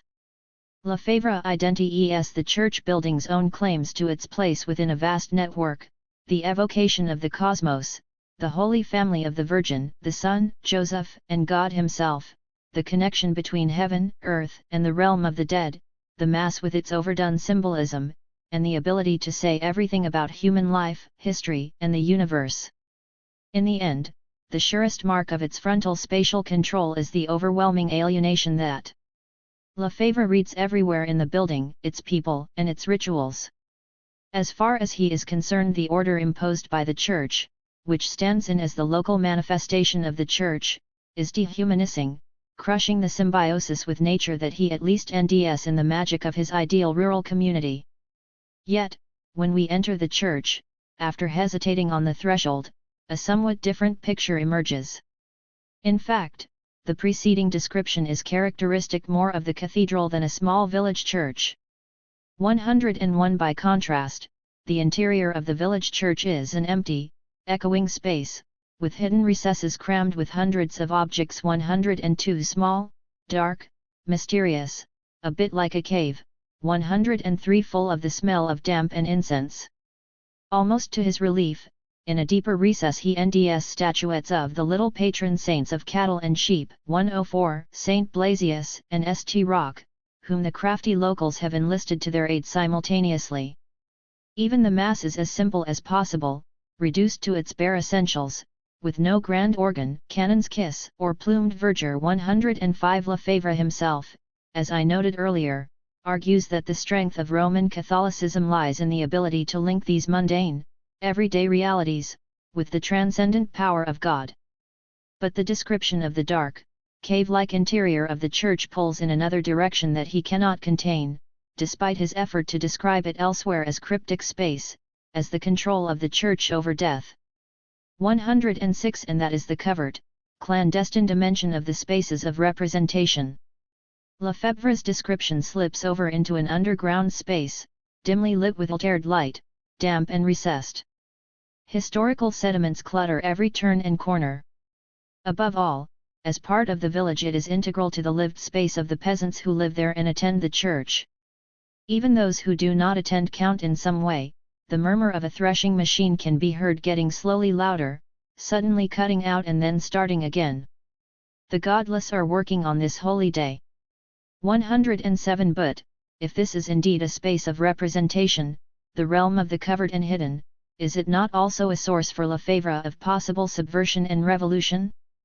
Clandestine and underground, critical of social order, the possibility emerges that the space of this small village church may also be one of a more critical and political form of Christianity. Lefebvre, of course, does not make this point, being tied in the end to a rather conventional form of the Marxist criticism of religion. Repressive, alienating, the prime form of ideology as mysticatian, he does not entertain any other possibility. And, yet, his own theory of space points in another direction. Women. Despite himself, it seems to me that the polemic against the church cannot efface this other, lived dimension of the village church. It remains to be seen whether I can locate in the midst of his critique of religion a critique of existing social relations and the possibilities of utopian respatialization. But, RST, the interior of the church building is both sexualized and feminist in Lefebvre's text. One cannot help but notice the male sexual image of penetration that runs through the passage. He delays on entry, only to increase the pleasure of the anticipated penetration, knowing full well the fear, attraction, and enticement of the interior. The small, dark, moist church full of musty smells functions at one level as vagina and womb, whose interiors his own penis had at so many moments come to know very well, and I speak here of the church at Navarinx and the myriad women with whom he had sex. But, rather than stay at the level of crude allegory, or even read it as a polemic against the Roman Catholic Church's suppression of the pleasure of sex, the orgiastic pleasures or food, drink, and sex of the pre-Christian rural festivals have been sucked dry by a church that has rendered them dull and boring, I want to focus on the possibility that the representation of space is both bodied and gendered, specifically in terms of women. Along with an effeminate priest, and the people who enter the church for worship, Lefebvre offers detailed descriptions of two, the widow and the devout young girl. The priest himself, transformed in the Mass into an assured representative of the church, is in his everyday life under his sister's thumb. 108 A local, he has a slight gour, a pale long face, he is a shy man, with little authority in the village. 109 It turns out that the majority of worshippers are women, as one will end in almost any country church, Roman Catholic or otherwise, old women. Sly, impatient urchins, shopkeepers' daughters who have come to show off their Sunday dresses, one or two men. 110 Domestically, most of the women have made great compromises with their men, from which Sunday worship then becomes a chance for women to be among themselves. Few men attend church, and when they do they sit in a small group at the back of the church, on one side the guild of women. On the other, farther back, near the door, the men. They are the last to come and the RST to leave. 111 Religion then becomes very much a woman's realm, to the annoyance of the men who continue to run the show. The annoyance is also Lefebvre's. For some reason, the widow in black and the earnest young girl ignite his fury. The black widow arrives at worship RST on the Sunday morning. Across the cold paving glides a black shape, the folds in its dress completely immobile. A widow. It's a widow. Everything about her signals it. An unspeakably insipid, unspeakably dreary placidity LLS her chubby face, settles at the bottom of her faded cheeks. Fat and stiff, she glides noiselessly. Surely nothing had ever disturbed this stagnating placidity. Surely she was born a widow. They say she is very good to the church, she comes to sweep it, tending to the decorations, replacing the dying hours with armfuls of fresh ones. She is intoxicated with her own humility and self-effacement, she picks up the rubbish with her bare hands, she is the handmaiden of this holy house, but under her falsely pious modesty what pride lies hidden. 112. This is meant to be read as a profound sign of the alienation produced by the church, but is the name-calling needed? Unspeakably insipid, dreary placidity, chubby face, faded cheeks, fat, stiff and stagnating, there is an overload here that goes well beyond the point he wants to make. At one level, it is, of course, another outburst of anger that I traced earlier, where Lefebvre forgets the argument for the sake of some ulcer-relieving bile. But the italicized words suggest that something else is going on here, and that relates to my observation about the sexualization of the space of the small village church, rendering it a vaginal and womb-like interior. For Lefebvre, the problem with the widow is that she is unavailable sexually. In fact, she never was, she has always been a widow, for nothing has had the chance to disturb her placidity. So impenetrable, so inaccessible, gliding along ghost-like, he cannot even identify her gender when she turns up. From what does Lefebvre recoil? Is she repulsive sexually? Is it her false humility? Is the Church's repression of sex at fault? Or is it her inability even to become aroused and enjoy sex? Note the repeated placidity. The answer to all of these questions is affirmative, of course, but I would also suggest that it is the woman who negates any interaction with men, that she somehow remains outside the reach of a man like Lefebvre. All he can do then is cast her in a characteristic role of the dried-up widow who has nothing better to do than tend to the Church. Lefebvre's description of the widow suggests a bodily resistance to the overt, controlling codes characteristic of the representations of space, whether these are the codes of the Church itself or the sexual codes of someone like Lefebvre. In other words, the widow will not give up everything to the harsh light of day. But note also the tasks she undertakes: sweeping, decorating, tending hours, and picking up rubbish. All are extensions of domestic tasks, the ones that women envy themselves doing in the radical compromise of domestic space. For all Lefebvre's disdain, these domestic tasks might be read as an extension of domestic space into the village church itself, or the rendering of the Church as a feminist domestic realm. In the end, the result is the same. Lefebvre's annoyance extends to another woman, this time one who is young and devout. How many people here are genuine believers, not satisfied with gestures but ardently grasping their faith as an object? This young girl, perhaps, her whole body tensed and bent forward on her chair, gazing spellbound on the great Christ, his pink body stained with the blood of his wounds? There is something distraught about her eyes which contrasts with the peacefulness, the already unutterably bored peacefulness, of her face. Someone else cut out to be a widow, or an eternal virgin. With what sacrifices is she purchasing this piece of the true believer, innocently condemned in an earthly and heavenly future, a little soul in the arms of the Father, a little lamb beneath the shepherd's crook? Contemptible, unfought for peace, whatever deprivations and conists may exist, they are placidly ignored, disdained, childishness is prolonged, cultivated even a premature annihilation. I recognize you, despicable piece of my childhood. 113. This time, Lefebvre holds the venom until he has finished describing the young virgin, launching into a tirade on the false peace fostered by the Church and the emotional trap of the dialectic of faith and anguish. In some respects, the image is a little more sympathetic. Is it because he has been there, experienced this peace, this faith and devotion, only to face interminable anguish as he rejected his faith? He gives the impression of depicting something sincere for the young woman, no matter how empty he might feel it to be, in contrast to the obviously false humility of the widow. The only passion she can experience is her devotion to Christ. Even so, the young woman is the IP side of old repulsive black widow, she is a widow in training, or rather, an eternal virgin. He has given us the two images of the virgin one after the other, the one past sex and the other forever denying sex. In both cases, these women are not available for men. Their interest and attention lies elsewhere. The obvious move to make here is to marry herself, virgin and mother all rolled into one.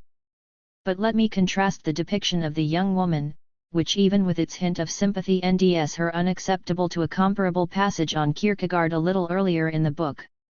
Here, he reads the anxiety of Kierkegaard's journal, the trap of the individual bourgeois life and its deadens, the apparent unity that faith provides only to ensnare him all the more in anxiety, as the concept between everyday life as it has been made by the bourgeoisie and the life which a human being actually demands, begs for, cries out for with all his strength. 114 Kierkegaard's faith, no matter how futile and absurd, becomes a protest against the reality of life in capitalist society, specifically on the level of everyday life. Because the human contexts to which faith is an attempted answer have not been resolved, faith continues to be a solution, no matter how dead. Lefebvre is reading Kierkegaard in terms of Marx's famous description of religion not merely as the opiate of the people, but also as the protest against the very conditions of exploitation and alienation for which religious faith is an attempted resolution. But Lefebvre also reads Marx in light of Kierkegaard, who now provides a much fuller and specific explication of Marx's cryptic comments. The question, however, is why Kierkegaard, unnamed until Lefebvre has nished outlining his image of the angst-ridden young man, may provide a distinct role for religious faith as a protest and criticism of bourgeois everyday life, and why the fervent young woman in church does not. There is no analysis of her situation in life, the limited options open to a young woman in a rural community, the undesirable path to housekeeper and servant of a man, for which religious faith and devotion and virginity become the only alternative, however problematic they might be. Let me return to Mary for a few moments before seeing where the women in the church leave Lefebvre. The lines devoted to Mary, as he faces the image of the Madonna on the right side of the high altar, are almost empty of the venom that pours through the rest of the text. He notes the double bind that devotion to Mary produces for the church hierarchy, great goddess in the process of formation, or revival, but reduced by a prudent theology to the rank of mediator. It is she who attracts the most wishes, the most support, the most prayers. 115 Object of the most intense piety and extraterrestrial communication, she must be locked carefully in place, a display cabinet slightly to the side of the main show lest she threaten the established hierarchy itself. Yet, I do not want to run too far down the common path that sees Mary as both a safety valve and potential for subversion within the Roman Catholic Church. This is, of course, true and does not get us much further than advocating a reform agenda that allows Marian devotion its proper place as the focus for the piety of women who have no other options.